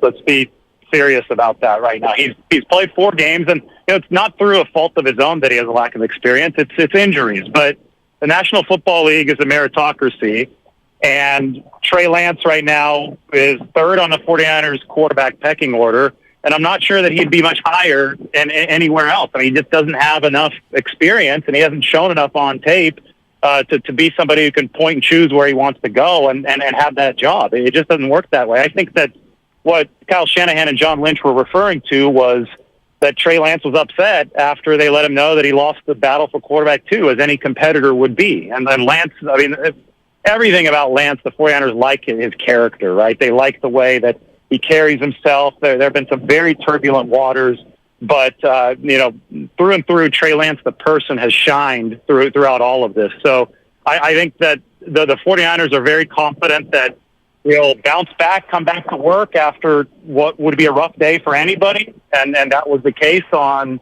Wednesday. He was back in there today for the 49ers walkthrough, and it's going to be business as usual moving forward. The 49ers gave Trey Lance $34 million guaranteed, fully guaranteed, when they picked him at number 3. So, it works this way in any profession. The job gives you money, especially guaranteed money. You show up and you do the job, or at least that's the expectation. And I think that's the expectation that the 49ers have for Trey Lance. And, if he wants to make more money in his career, if he wants to further this to another contract, either with the 49ers or somewhere else, because it's really hard to chart the future, then he's just got to take the opportunity that's right in front of him. It's one step at a time for Trey Lance. And the next step is to be the 49ers QB3. Guess who was the 49ers QB3 to begin last season? It was Brock Purdy. So this is football. This is unpredictable. If you're on an NFL roster, you have an opportunity. There's a chance that something is going to break in your favor, and that's the way that Trey Lance has to view it. David, we know the Niners dealt with something kind of similar to this last year with Jimmy G coming back. From what you've seen, how did the vibe seem with the Niners and Trey Lance? Does everybody seem okay? I mean, obviously you can only see so much, but the locker room, how were the vibes today? Well, I wasn't there today. I was there yesterday. Today they didn't have practice, so today was just walkthrough. I mean, this is a business. This is a team. Everybody. Trey Lance, the 49ers and Trey Lance. It appears they mutually agreed for him to miss practice yesterday. He was upset after receiving that news, and that was what the 49ers came to. Today they were back out at walkthrough. From what I know, Trey Lance was back there, and from all my experience covering the team, covering the NFL, these guys are paid to be there. They're paid to do a job. The job is to work with their teammates as well as they possibly can toward a common goal. For the 49ers, that's obviously winning the Super Bowl this year, and it should continue along that path. I can't really speak for anything else, but that's the goal. And with a team with so many star players that are hungry to win a championship, I would think that the 49ers would stay on that track. David, what do you think the plan is for the quarterbacks tomorrow night?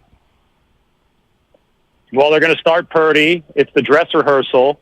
So they've game planned for the first time this preseason. Their dress rehearsal means that they're looking at this as a regular season game as far as preparation goes.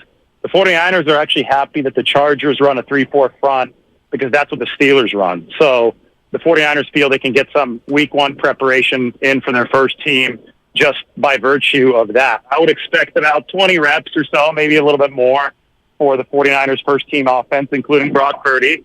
Then I'd expect Sam Darnold to come in, and I think that second team might get about the same amount of reps with Sam Darnold.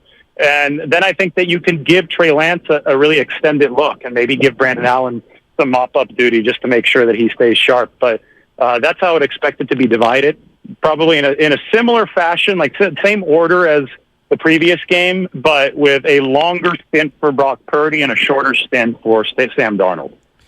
David, moving off of Trey Lance for a second here, Sam Darnold and his arm talent, don't tell me we're headed towards another QB controversy in the Bay Area. It wouldn't be a 49ers season without a quarterback controversy. If Brock Purdy plays the way he did last year, though, there's not going to be a controversy. Controversies start when somebody slips up or somebody gets hurt. Sam Darnold does have an electric arm. There's no question about it. I mean, some of the throws that we've seen from him this preseason they've been really, really impressive. Starting off with the go ball to Ronnie Bell in Vegas, and then there was one to Daz Newsome, who the 49ers cut a couple days later, but that was against the Broncos, where Darnold went near side hash to opposite side boundary just with a flick of his wrist. I mean, this 49ers team is so intriguing because you've got not just one, but you have two number 3 overall picks in the QB room, and neither of those two guys is QB1. It's number 262 is QB1. I mean, just that sets itself up for a lot of storylines. And, the 49ers, it's better to have a quarterback controversy when all the quarterbacks are playing well than to not have one, because that means you have depth. And the 49ers certainly needed depth to make it to the NFC Championship game last year. And you know what? They needed even a little bit more depth because they ran out of it, and then they lost because of the QB injuries last year. So having multiple capable bodies at that position is definitely an asset. It is not a problem. David Lombardi, The Athletic. You're listening to 95.7 The Game, KGMZ FM and HD1 San Francisco, always live on the free Odyssey app, Twitch and YouTube, powered by First NorCal Credit Union. Hey, David, are we getting close to Nick Bosa might not play week 1 conversations? What's going on there? Yeah, I mean, I was joking around yesterday that when all this Lance stuff was happening after the 49ers had named Darnold QB2, I said that now would be a perfect time for Nick Bosa to sign. The 49ers would certainly love that, so that people's focus would be taken in another direction. But, yes, I mean, the final preseason game is upon us. Nick Bosa hasn't signed yet. So very, very naturally, all attention is going to shift toward that, especially now that QB2 has been resolved. So especially after the roster cut down on Tuesday, people aren't going to have anything else to talk about but Nick Bosa. So you can expect the media pressure cooker to intensify at that point. And, I do think that there is some significance to getting Nick Bosa into the building, a little bit ahead of the regular season so he could run through some practices so he's not just going cold turkey. I'm sure he's going to come in fantastic condition because he's got that compound built for him and his brother out in South Florida. And, he works out religiously, but there's something to be said about football shape, about building the callus for the season that John Lynch has alluded to. So I get why the 49ers are a little bit antsy here. They haven't had a holdout last this long under this regime. And people are really going to start freaking out about this here in a couple days because the distractions are soon to run dry after that 53-man roster cut down. Yeah, that's well said. Hey, David, thanks for coming on, man. That was great stuff. Yeah, no problem. You guys have a great day. All right, you too. That's David Lombardi, The Athletic. Distractions aplenty, right? I mean, The most famous QB3 in the game combined with the DPOY not in camp as we move toward cut down day. All right, few things. Styles in for Dibs today, Willard and Dibs, and we'll get back to your calls in just a sec. And if you missed what we thought was a very in-depth and information-filled, key information-filled conversation with Peter King, we've pulled some of the key back-and-forth items, and we'll have that for you coming up here in a little bit over 5 minutes. I also, though, want to encourage everybody to get over to YouTube. As soon as the Peter King conversation is complete, I'd like to show you something. In fact, if you're on YouTube right now, you can see just a little piece of it. It's like a little teaser. You got to see what we're giving away at the Red and Gold Summit. You got to see what we're giving away at the Red and Gold Summit. And my bet is if you're a 49er fan, this alone will get you to come to Fieldwork Brewing Company in San Ramon, the chance to potentially win this. So we'll show you the whole thing coming up here in a little bit after we visit with Peter King. Anything stand out to you from David Lombardi's conversation there? Yeah, I mean, you read the tea leaves, and we do know what Sam Darnold can do. If Brock takes care of business, there are not going to be any conversations. So the question is now, will this be the first season in how long where there wouldn't be any conversations about the quarterback? How long would that be? Well, I mean, gosh, Garoppolo's seasons were not always filled with. I mean, there was just the reaction to Jimmy, but there were plenty of times where there was no question about who was no question, starting, playing, whatever. Like he was QB1. Would you say after the Super Bowl things changed? Only because of Brady. The year after the Super Bowl, the Brady conversation was the hook that year. What, the last 5 years? And then the year after that, he was hurt, and they went and drafted Trey Lance. So the first time in half a decade? Yeah. No questions? Yeah. And prior to the Super Bowl, again, he was hurt. Yeah. So I guess the only unrest year was the year they went to the Super Bowl. Mm-hmm. But, he's always been one of those guys. It's just like people who get that reaction from the masses. And there's a lot of that. Kyle Shanahan is one of those guys. That's totally different. He's not a player. But, again, I just think that you look at a pick like this, it's an obvious mistake. But by the same token, to ignore what this 49er organization is right now is wild. It's wild. Yeah, you got to put all the chips in. Yeah.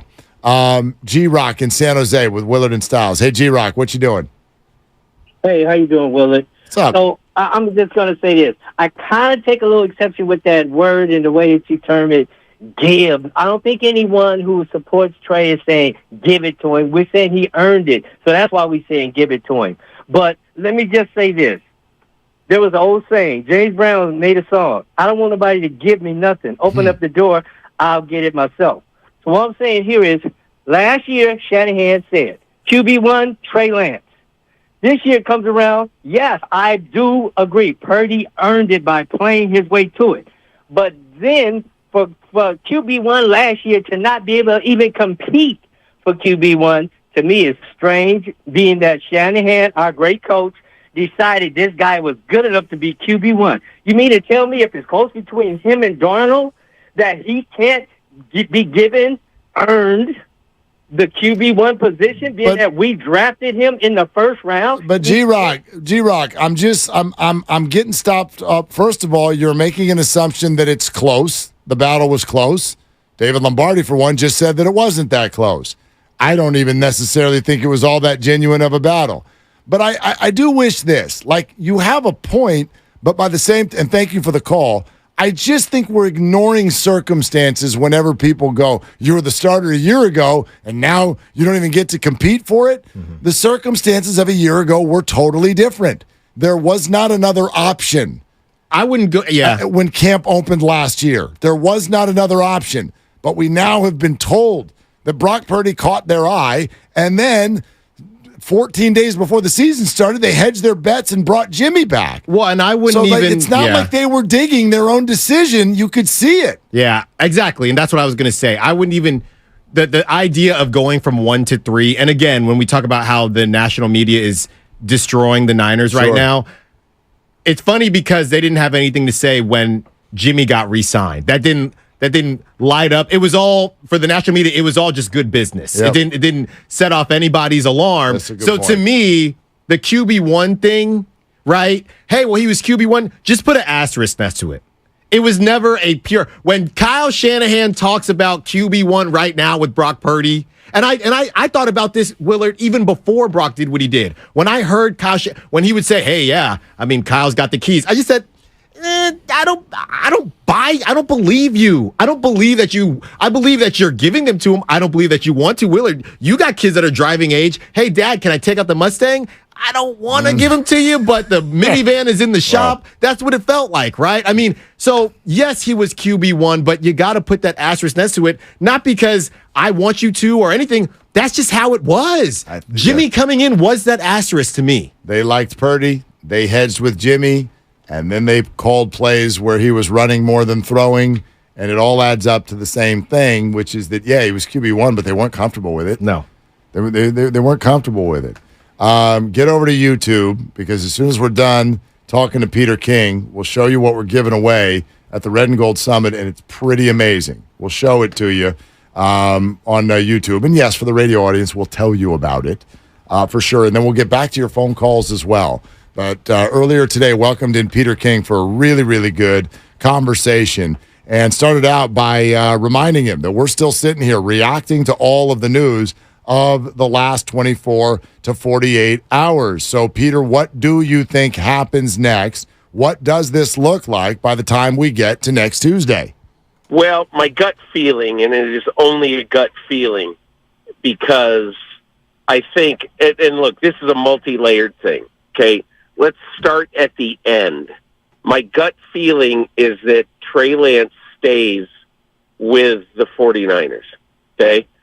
And the reason why I think he stays, because I think John Lynch and Kyle Shanahan are going to understand that the team that could want him the most and actually pay some decent compensation is going to be the Minnesota Vikings. But this is terrible timing for the Minnesota Vikings. And I'm not saying it's impossible timing because I don't know what the front office thinks. But can you imagine if the Minnesota Vikings in the next few days trade for Trey Lance and trade, let's say, a third-round pick for him? I don't think the Niners are going to get much more than that, but who knows? I don't know. And let's just say that happens. Then if if that happens, then Kirk Cousins is going to enter this season knowing that it is highly likely that his replacement is on the roster and he is a lame duck entering his age 35 season. And it would just be a bad signal to send to the most important player in your franchise. That's why I think that, and look, maybe there's another team out there who loved Trey Lance, prior to the draft in 2021. But I don't know how anybody could love Trey Lance right now. I could see why you would want to have him on your team because he's a very interesting prospect. But to love him, how in the world would you have any idea whether you're in love with Trey Lance? The guy has played basically one season of football since graduating from high school at a mid-level high school in the state of Minnesota. I mean, how do you judge the value of a guy like that? Plus, he can't stay upright. And again, look, some of that is fluky, obviously, but I think the biggest issue here right now is that I think the 49ers would get more for Trey Lance after this season than they would get for him by next Tuesday. Peter, how do you think that the Niners, Kyle Shanahan, John Lynch, how do you view they handled the whole Trey Lance situation from draft night until now? I mean, obviously it's easy to look at it now and say they royally screwed it up. But, the guy sprains his knee in the middle of his first chance in 2021, and then he's out for a week, but he's not really right, and so that's it for that season, basically. And then last year, he's handed the job. Everything looks like it's golden. He's going to get his real long-term opportunity, and he breaks his ankle. And so that would be fine if Brock Purdy played like Skylar Thompson or some other seventh-round schmo coming into his rookie year. But he didn't. He played fantastic. And so, therefore, you now enter the offseason, and you know that if Brock Purdy is healthy, he's your guy. And not just your guy, sort of. He is your guy. So, I mean, I guess you can criticize the 49ers for picking him instead of just sitting there at number 15 or whatever it was and picking Mac Jones. You can obviously or number 12, I guess it would have been. But I think that is having that's better than 20/20 hindsight. That's like Ted Williams' vision hindsight. And I don't know how you could have predicted what was going to happen. And the fact is that everybody knew the day that Trey Lance was drafted, everyone knew that he needed time. He needed to play. And they have not been able to. They've tried to give him that opportunity, and he's gotten hurt. So that's who knows. I don't know what the right word for it is, but I don't think you blame John Lynch and Kyle Shanahan for twice him having the opportunity to be the starting quarterback and getting hurt both times. Look, the 49ers' 7-year quarterback situation since John Lynch and Kyle Shanahan took over, it's been 6 years and now heading into year 7, is the craziest quarterback situation I have seen in 40 years of covering professional football. and this is just the latest chapter, obviously. Peter King with us here on 95.7 The Game. Peter, is the current discussion about trading Trey Lance, is it more driven by the desire to get Trey to a good spot, or is it more driven by what the 49ers think of Trey currently as a player? No, I don't think it's either one. I think it is driven by the fact that if Trey Lance is on the team this year, there is always going to be a little bit of media and fan mayhem around him. Okay? The reason why, and look, I was there in camp a week or so ago and wrote a long chunk of my column this week, about the quarterback situation and particularly about how Kyle Shanahan has handled it. But I think one of the interesting things about the situation that they're in right now is that, look, they have seen enough out of Sam Darnold to know that they would be happy to have him as a backup quarterback. He'd probably be essentially, other than Jimmy Garoppolo, the best backup quarterback Shanahan Lynch has had in 7 years. And then, they have a third-string quarterback who they believe is usable, workable. So,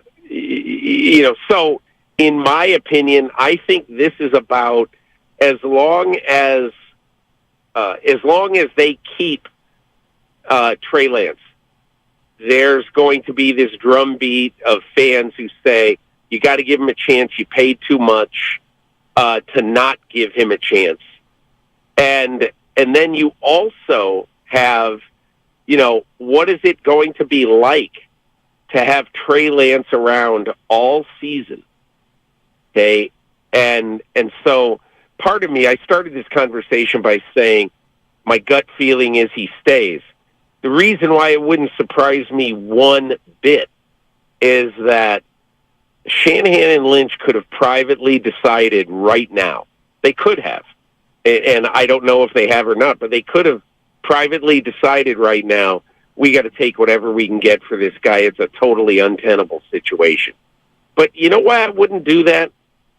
Kyle Shanahan has operated in this mayhem, in this C.J. Beathard, Nick Mullins, Garoppolo, Hoyer, chaos for 6 years, and now it'll be a 7th year. So he's operated. He's whatever 9 over 500, including playoffs, with the weirdest quarterback situation in recent NFL history, and one of the weirdest ever in NFL history. So my only point is, particularly after how well Trey Lance played in the preseason game last weekend, I mean, you're going to give this guy up for nothing, and he's going to go somewhere and be a really good player, potentially. And so that's why if I were the 49ers, I hang on to him. I absolutely, totally hang on to him. I don't get rid of him. And you just cope with, the quasi firestorm that you're going to have, because that's just the way life is in the NFL when you've got a weird quarterback situation like the Niners have.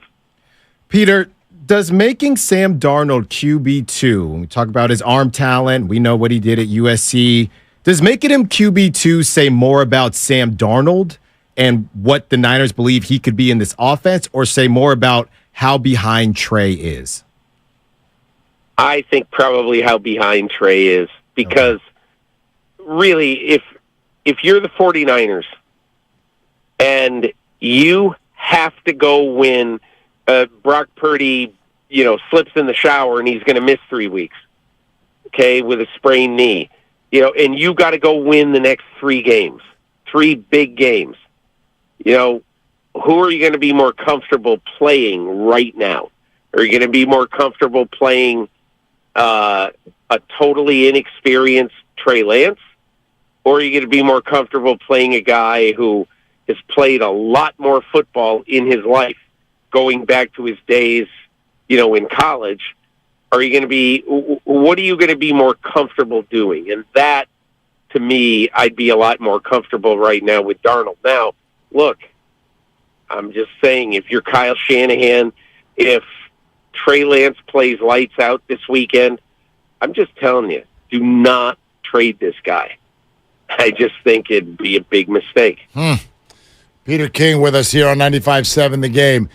Peter, I'm sure that you've at least attempted to have conversations to find out what Trey's thinking. Where do you think he would like to be right now? Anywhere but San Francisco.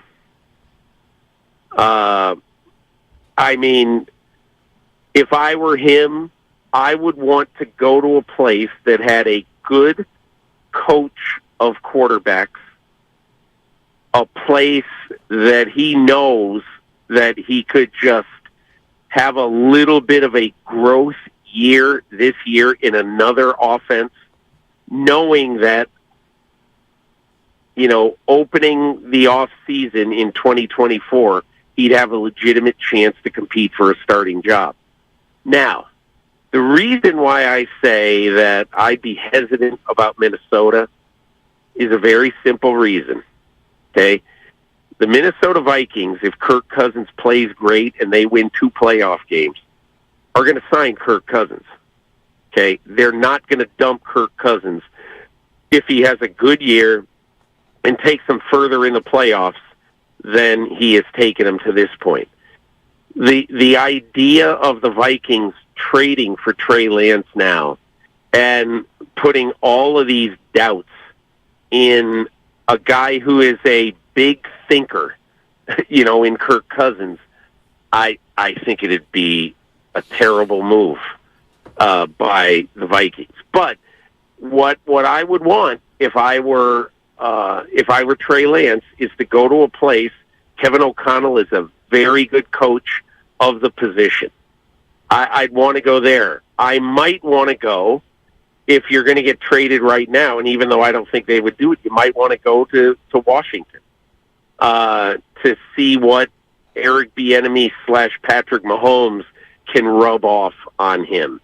And so I'd want to go to a guy who can coach the quarterback, and I would want to go to a place where I knew that, hey, look, everybody's got their quarterback situation set up for this year. I want to go to a place where I'm solid number 2, and at worst, next spring, I have a good chance to compete for the starting quarterback job. Peter, how confident should Niner fans be in Brock Purdy now that he is the number 1 without question, and Kyle Shanahan has said he is the real deal? How confident should Niner fans be that Brock Purdy can bring them number 6? Well, I think to answer that question, you have to understand everything that Brock Purdy has been in his, 15 months as a Niner so far. And one of the things I remember doing some Brock Purdy research and talking to people last year about him is that guys like Fred Warner, Azeez Al-Shaair, Dre Greenlaw, these guys were, and I'm not saying they were in awe of Brock Purdy, but they told the coaches, and they were well aware that if this guy has to play, we're going to be all right. And I was at the Miami game last year when Brock Purdy came in, and there was a play in the course of this game. I believe it was in the third quarter, but it might have been in the second quarter, where he stared down the barrel of a Miami pass rusher. Might have been Jalen Phillips. I don't recall. but he stared down the barrel of a pass rusher. He knew that he was going to take a monster hit, and he waited till the last second, the absolute last second, and he released the ball and he threw it to George Kittle. Kittle caught it, converted the first down, and they went on to score. And the only reason I bring that up is that when I sat with Kyle Shanahan after that game, that is the play he brought up, and that is the play that I saw that day that I thought that is a big-time, 8-year veteran throw for a guy who's never played in the NFL before. So, look, you asked me what I think. What I think is that this guy is going to have a really good year. And look, everybody can say, well, what he did last year is not really that big a deal. Here's what he did last year. In the games that he played at least 3 quarters last year, he was 8-0. And he stepped into a situation where it was a playoff team that had a chance to go to the Super Bowl. And look, we could argue all day. If he doesn't get hurt against the Eagles, what would happen? I think the Eagles would have won the game. But be that as it may, what about all the other games he played? What about, and he didn't play great, but I mean, Dallas's defense is a very good defense. He didn't play great against Dallas, but he won the game. He managed the game. He won the game. And you look at all the other games he played down the stretch, starting with Miami. And again, look, I might be wrong about this because I've been wrong about a lot of things in my life. I'll be very surprised if he's not a good NFL quarterback. Peter King right here on 95.7 The Game. And, you know, what he's saying there at the end, Styles in for Dibs today, what he's saying there at the end is something that it may sound a little campy, but I wonder how many 49er fans are sort of feeling this right now. Mm-hmm. Don't forget to be excited about a season where you're coming off of 13-4 and you're one of the favorites to win the whole banana.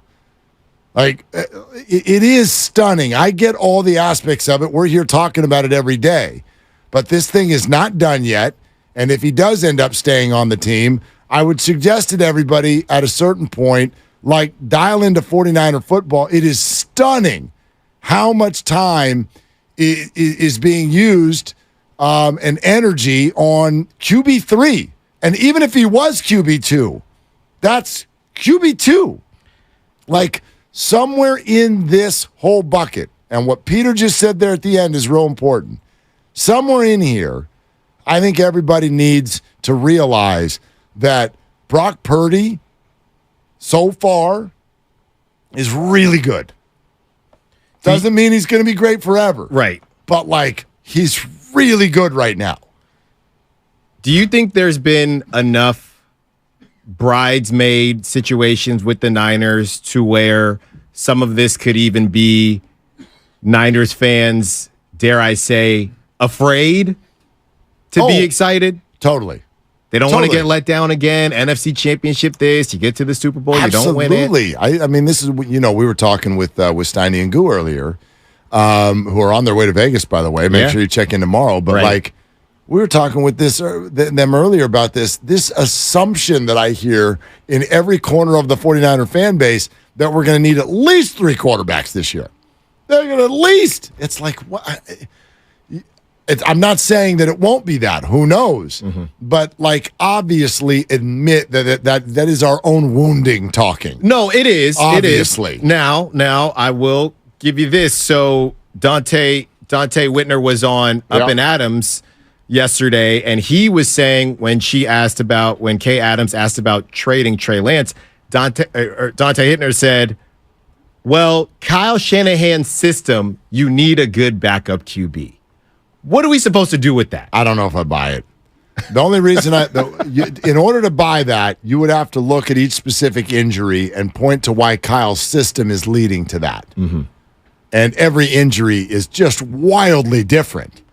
From Brock's to Trey's to Jimmy's, there's no common thread there. So if there's no common thread, plus it's football, why are we blaming a coach's system on injuries? That's a lot of bad luck, Willard. It's a lot of bad luck.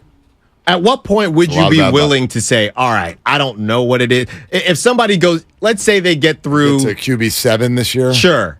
Is this year the year? Because Jimmy himself might be a bit injury prone or have bad injury luck. So if Jimmy's gone now, so now you are free of Jimmy, kind of free of Trey in a way, and you could say Trey's been dinged up too.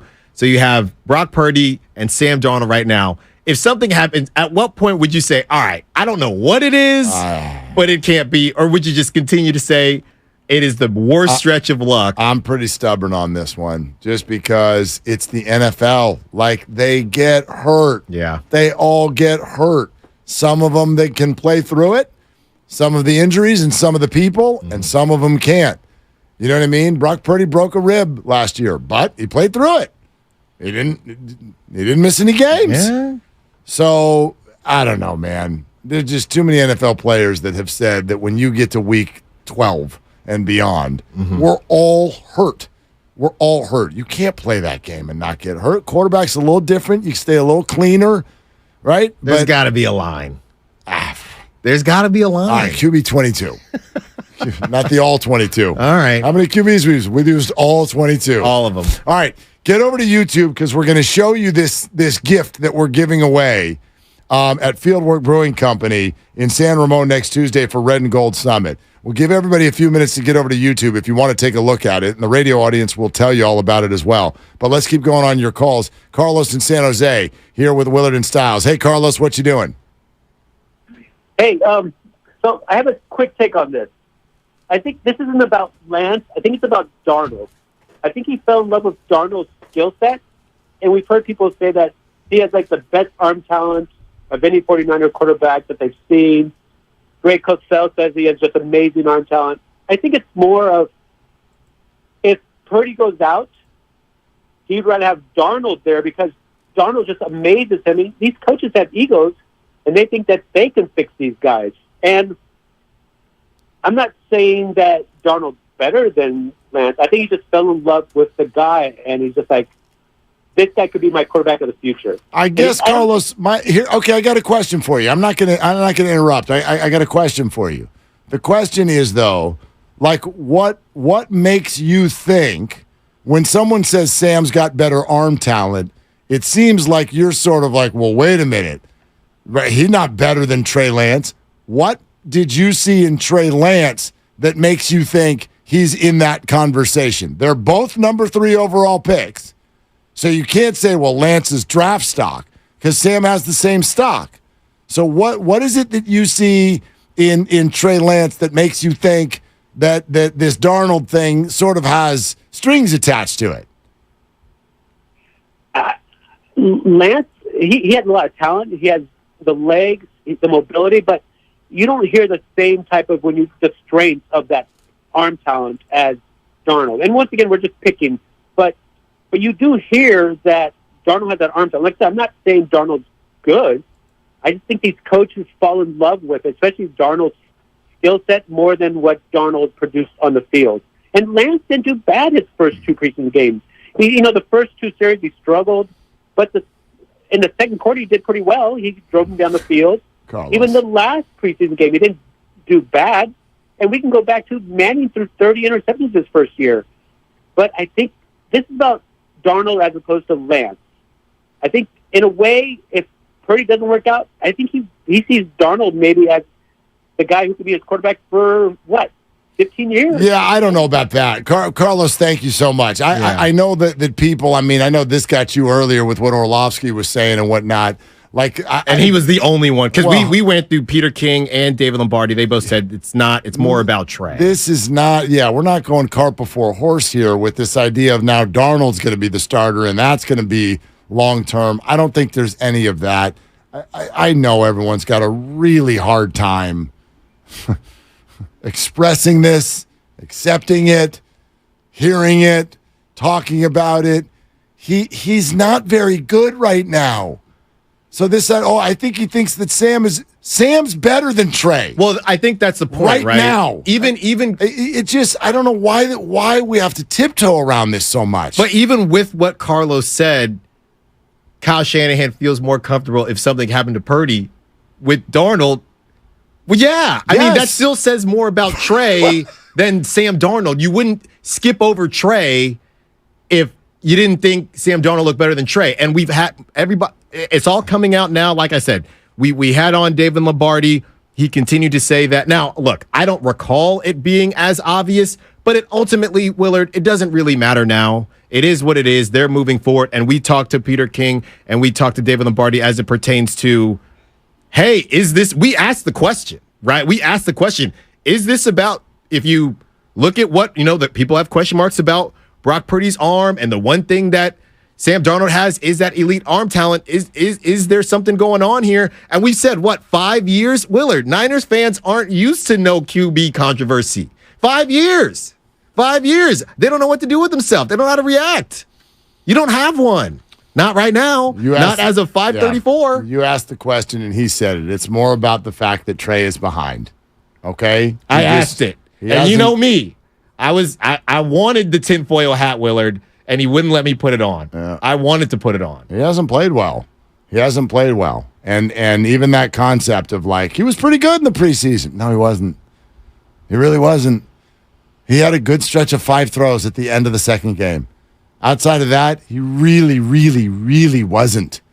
And you can give all the reasons why he doesn't play with the ones and the offensive line. He had more time to throw than either of the other 2 QBs. He just wasn't. And just sit with it. It's okay. It doesn't mean his career's over. He has not been good. He has not done what he has needed to do to get on the field and have somebody believe in him. And he just hasn't. And timing is everything, Willard. I just want to see what happens with this trade. Who is interested in him? Yep. What you got here? Well, this is really heavy, but I'm going to try to hold it up. This is a signed Deebo Samuel jersey. It's so big, I'm going to just put it up here in front of my face so the YouTube audience, you can check this out. And then, Styles, you can describe it to the radio audience, if you will, because it's not just a signed jersey. This is something that seems to be one of one. Okay, you have a Deebo Samuel jersey, but you also have a picture of Deebo within the jersey, stitched into the jersey with Deebo's signature and a clip of Deebo being Deebo, a picture of that. So that's something, if you got a man cave, you want it. If you don't got a man cave or a woman cave, you might want to build one. You might want to build one for that. This would be a centerpiece. Yes. This would be a centerpiece, if right you next will. to the pool table. Deebo, the white 49er jersey with the red numbers. His signature is on the 9 of the 19, his number. And then there are 2 different sort of Deebo images imposed onto the jersey. Mm-hmm. And then, trust me, because I just lifted this thing, like some beautiful matting and framing. It is heavy. It is high quality. It is absolutely gorgeous. And careful. I know. No, I'm going to try to get it so that you can see the whole thing. We're giving that away on Tuesday at the Red and Gold Summit.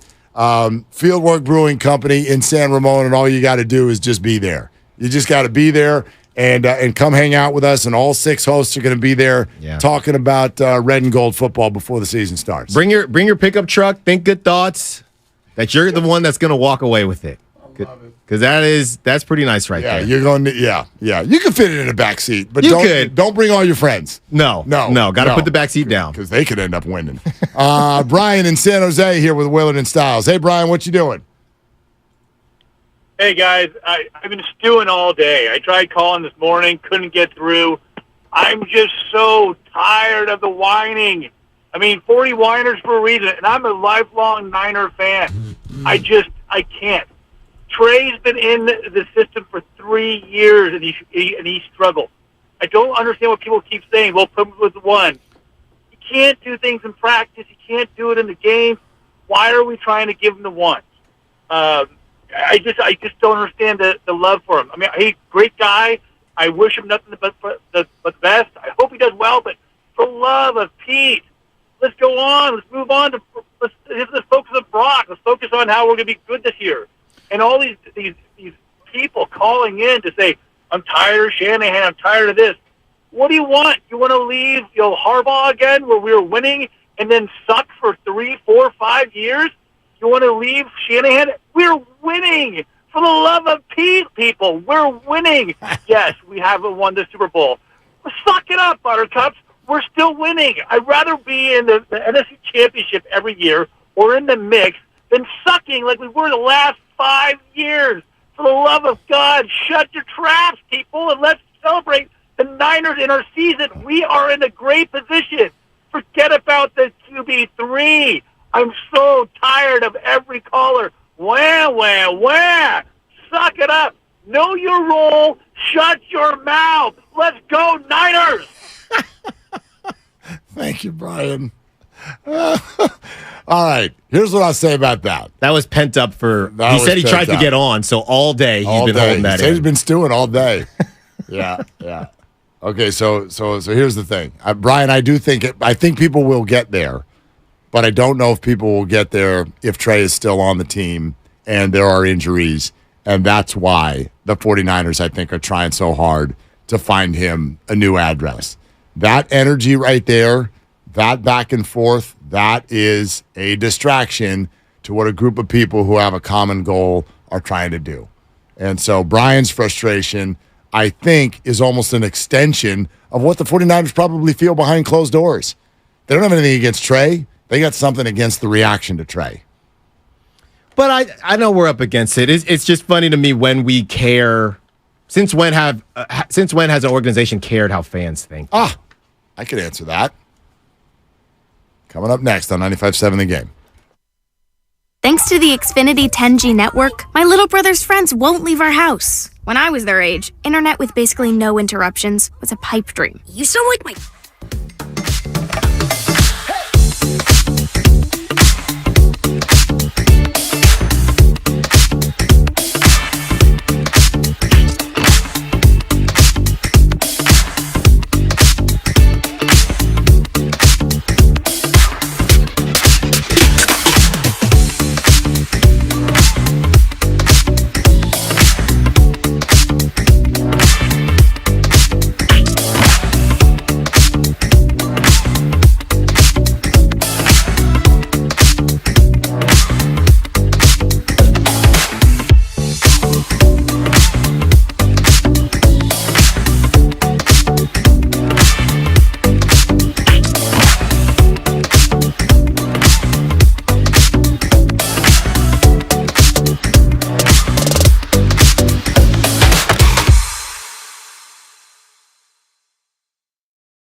low auto loan rates and super simple online application process.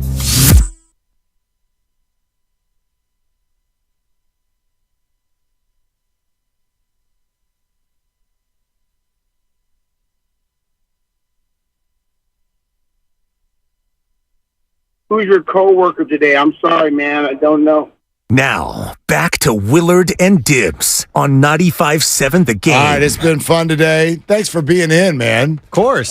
Great having you. Of course. Red and Gold Summit next Tuesday, Fieldwork Brewing Company. Just be there. Just come join us. We'll all be there talking Red and Gold, getting ready for the NFL season. You asked, when has an organization ever cared what fans think? Wouldn't Colin Kaepernick's career have continued if teams didn't care what fans thought? Well, that's a loaded question, though. Well, sort of. I mean, I get why you think it's loaded, but but just take it at face value. I would contend, yes, there's institutional racism combined with not wanting your backup quarterback to be a talking point, combined with fan backlash. Yeah. Especially for certain cities, certain markets.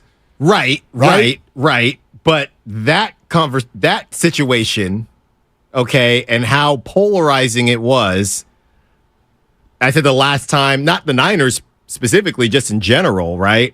That's the first thing that comes to mind for you, and now we're moving forward to this Trey Lance situation.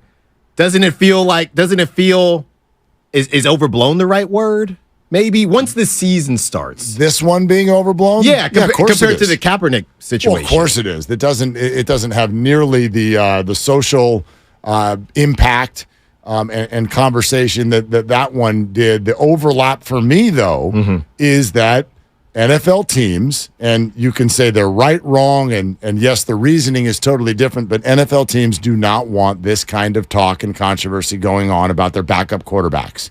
They don't want that. Like the 49ers do not want this. This is not, it's exhausting. How many people have called us and said, we're worn out? How do you think the 49ers feel? How do you think George Kittle feels? Can't get one question about anything else. It's exhausting. And it's driving all of us. Do you know what I mean? Like it's where our brains are. I don't blame the fans and the media. I blame the 49ers for making this high profile of a pick and then not doing what you're supposed to normally do with a high-profile pick. So it's very unique and different, and we're all going to talk about it. But the bottom line is a bunch of things have unfolded that you could not have seen coming, whether it be Trey's injuries, Trey's ineffectiveness, the effectiveness of Brock Purdy. Put it all together, and quite frankly, it's obvious what the 49ers are doing right now. It's the only thing they can do.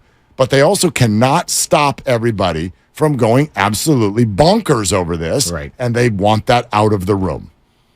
I'm sure. I'm sure of it too. Yeah, I'm just thinking, it's crazy, Willard. I mean, you bring up the Kaepernick situation, but I'm trying to think about other teams. Let's keep it to the NFL that have been in a situation. I mean, people have thrown Cam Newton in that pot. Okay, what, a Johnny Manziel, I guess, but situations where, hey, there's this distraction, for lack of a better term, and we got to get rid of it. I'm just trying to think off the top of my head how often it happens. It's not always in there. It's not always already in your locker room. Sometimes it's a perspective about joining a locker room. There are certain markets that would not have brought in Deshaun Watson. I think this is one of them. Yeah. We can go to baseball. I know you said keep it to the NFL. Oh, no. The Dodgers were not going to sign Carlos Correa. I thought you were going to say Trevor Bauer. Well, there you go. Yeah. Trevor Bauer. Well, I don't know if Trevor Bauer's ever going to get back to major leagues. But specific to LA, they're not going to sign Carlos Correa because of the fans. Yeah. The fans would not accept him because of the experience with the Astros in the World Series. So I think there are times, I'm with you that 99% of the time, Farhan does not care what you think. You're telling me. But there are moments where what the fan reaction would be matters. Yeah. I think. You're telling me Correa can't go to the Dodgers, but the Niners welcomed Richard Sherman with open arms? Absolutely. And it almost Absolutely. feels like he claims the Niners over the Seahawks nowadays. I'm just saying. It does kind of feel that way. He's really latched on. Yeah, right? He really It latched does kind on of feel there. that way. Let's go to Pat in Foster City here with Willard and Styles. Hey, Pat, what's up? Hey, thanks for taking the call. Yeah. That caller earlier, Brian, I liked him, but he needs to move the decaf, that guy. Well, there's nothing wrong with an afternoon iced coffee. No, he was cool. But, I was just calling regarding, I guess, Shanahan and Trey Lance, not so much about the Niners, but, when Shanahan got Trey Lance, and before that, everybody thought he was, a genius quarterback coach and really smart and really understood the position and whatnot, really smart. And turned out maybe not so much, at least in evaluation of Trey Lance. But now that he's kind of thinking he's not any good, did he go from being, kind of dumb 3 years ago, and now he's really smart because he says that Trey Lance is no good? I don't know. Maybe he's dumb now and was smart before. But Trey Lance, he really hasn't had much opportunity. His second year was a total bust. You can't even count that really. In his first year, if you look at his stats as a rookie, his quarterback rating, I know there's lots of things that go into that, but I like using the rating because you can single out percentage completions, yards per catch, average, whatever. But the rating kind of takes into consideration a lot. And his rating, Trey Lance's rating as a rookie, was higher than Sam Darnold's quarterback rating was for any of us. Yeah, but how many, as a rookie, how many passes are we talking about? I'll pull this up. I mean, you're talking about 71 total attempts in 2 starts and 6 total games. Pat, I guess what I would say is I sort of dismiss the stats in both directions, good or the bad, when you're talking about that small of a sample. Pat, thanks, by the way. You know what I mean? My thing on Trey is not really anything to do with stats. Right. And that's why I do take Kyle's evaluation in practice into account. I do take what we're looking at in preseason games and seeing guys run open that he doesn't see. That, to me, that doesn't show up on a stat sheet. I'm to the point, Willard. It all is going to come down to if and when Trey gets moved. Because if it's already coming out that they've been trying to shop Trey, so none of these stats or nothing matters if other teams, I know there's money involved and things like that, but even with the money involved, that ceiling and that prospect that was Trey Lance, they just don't think it's worth it at this point in time. Also, this is he smart now and he was dumb then, or smart then or dumb now? Why do we have to pull out a Sharpie and define this so much? Why can't Kyle Shanahan just be a good coach who made a mistake? Is that so hard? Yeah. No, is anyone arguing that Kyle Shanahan's not a good coach? But maybe it's because specifically you're going from, and I know Brock has actually done it, but you're going from, so Kyle messed up here with Trey, but now we're supposed to believe you on Brock. Maybe that's part of it. I don't know. No one needs to believe anything. Just watch the games. You know what I mean? No, I hear you. That'll play out, and we have some evidence, which I think is not quite as small of a sample as people describe it to be, as if Brock just was there for a game and a half. I just can't wait for kickoff. Yeah. And everyone will be proven either right or wrong or somewhere in between. I think Brock will have bad games. I don't think the Niners are going 17-0. You know what I mean? He's going to be human, and he's going to have off days, and the defenses on the other side have coaches and salaries and everything. Yeah. So there's going to be good days, there's going to be bad days. But I think Brock he's proven some things in the league already. You don't need to believe Kyle Shanahan. Go ahead and don't. But if they're playing well this season, then it's not even about Kyle Shanahan anymore. It's Brock's good. And honestly, Willard, for those out there, the callers that we've had, and you see people on the chat on the Xfinity Mobile text line, the bottom line is I see a lot of people that may feel some type of way about Trey. Ultimately, the take that I've seen is, well, he better be right about Brock, which I'm fine with. Yeah, I am too. That came up yesterday. I think that's just omnipresent in professional sports anyway. Sure. I mean, like we said, even if it wasn't Brock. The funny thing is there's always a qualifier, because I remember the shows we did when it was he better be right about Trey. And he wasn't. And he's still here. And now you find... So he better be right about Brock unless something else works out. Who's Mr. Irrelevant next year? And then that's fine too. Yeah. Loaded QB. What if Sam List. is the quarterback for the Oh, next my 10 goodness. years? I can't take I it. had to say it one more time before you got out of here. Thanks, man. It's great having you No, here, of for course. I always like being on. Yeah, here comes Grandy, everybody. Full hour, best of the game, brought to you by Fremont Bank. Full service banking, no compromises. Thank you for all the engagement, the calls, the texts, the tweets, the chat, all of it today. Fantastic. For Styles, for Grandy, for everybody else who's been involved here today. Shoot your shot. That's all you got. Hey, you ready to go to IKEA? I have some bad news. The car broke down. So we can't go. Well, haven't you heard? There's a new IKEA right downtown. Really? That's amazing. Yeah, it's a new kind of IKEA store built for city life. We can take the trolley or walk even. Oh, that's great. By broke down, I meant I locked the keys in the trunk again. I know. Hey neighbor, come visit a new kind of IKEA store right downtown at 945 Market Street or find out more at ikea-usa.com/San Francisco. We're BMO, the bank coming to California. I know what you're thinking. Oh, great, another big bank. But here's the thing. We're not like any other bank. For one, a BMO debit card gets you more fee-free ATMs than the 2 largest U.S. banks combined. And saving at BMO can actually earn you cash rewards. How many banks do that? Sure, we're new to California, but when it comes to helping you get ahead financially, we've been doing this for more than 200 years. BMO is coming soon. Learn more at BMO.com. Conditions apply. Accounts are subject to approval and are provided in the United States by BMO Harris Bank N.A. Member FDIC.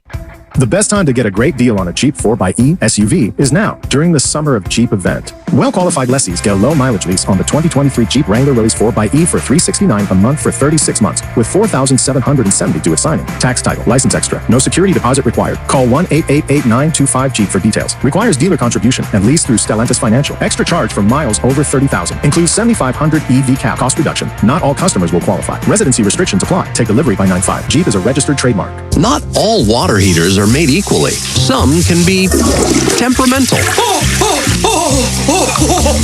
Some can be unreliable and don't even think about what happens if you have neighbors downstairs. Why is it raining inside my apartment? Not with a Navien tankless water heater. You'll never run out of hot water. You only heat water when you need it, saving you tons in utility costs. Navien tankless water heaters. Visit tanklessmadesimple.com to learn more. Labor Day savings start now at Lowe's. For a limited time, buy one, get one 50% off on select interior and exterior paints and exterior stains via Lowe's gift card rebate. And the savings don't stop there. Save on select 3-quart mums. Right now, just 2 for $12. Lowe's knows home improvement. Valid through 8/30. Mums offer in-store only. Actual plant size and selection varies by location. While supplies last. More terms and exclusions apply. See Lowe's.com/rebates for details. Empower Me Academy, a San Francisco 501c3 social enterprise that facilitates leadership development through basketball, is hosting an Empower Fest August 26th and 27th at the Palace of Fine Arts. Players of all skill levels, from 3rd to 12th grade, can participate in March Madness tournament, style games, and skills challenges. All are welcome to come out and experience some great basketball, music, local food, and lots of fun. Go to empowermeacademy.net to learn more. We hope to see you there. Every business deserves a great deal. That's why, for a limited time, we're launching the Mobile Made Free event. With Comcast Business Internet, new and existing customers can get 1 year of unlimited mobile for free. Yep, you heard that right. An entire year, free. It's our best internet, powered by the next generation 10G network and with 99.9% reliability. Plus 1 line of free mobile for a year. The Mobile Made Free event is happening now. Get started with internet and advanced security for $49.99 a month for 12 months with a 2-year agreement. Plus, for a limited time only, ask how new and existing customers can get a free line of unlimited mobile during the Mobile Made Free event. Call or go online today to learn more. Ends 9/21/2023. EcoBill and autopay required. New 50 megabits per second internet and Security Edge customers only. Equipment, taxes, and fees extra. Mobile offer requires 100 megabits per second internet package and new unlimited intro mobile service. Other restrictions apply.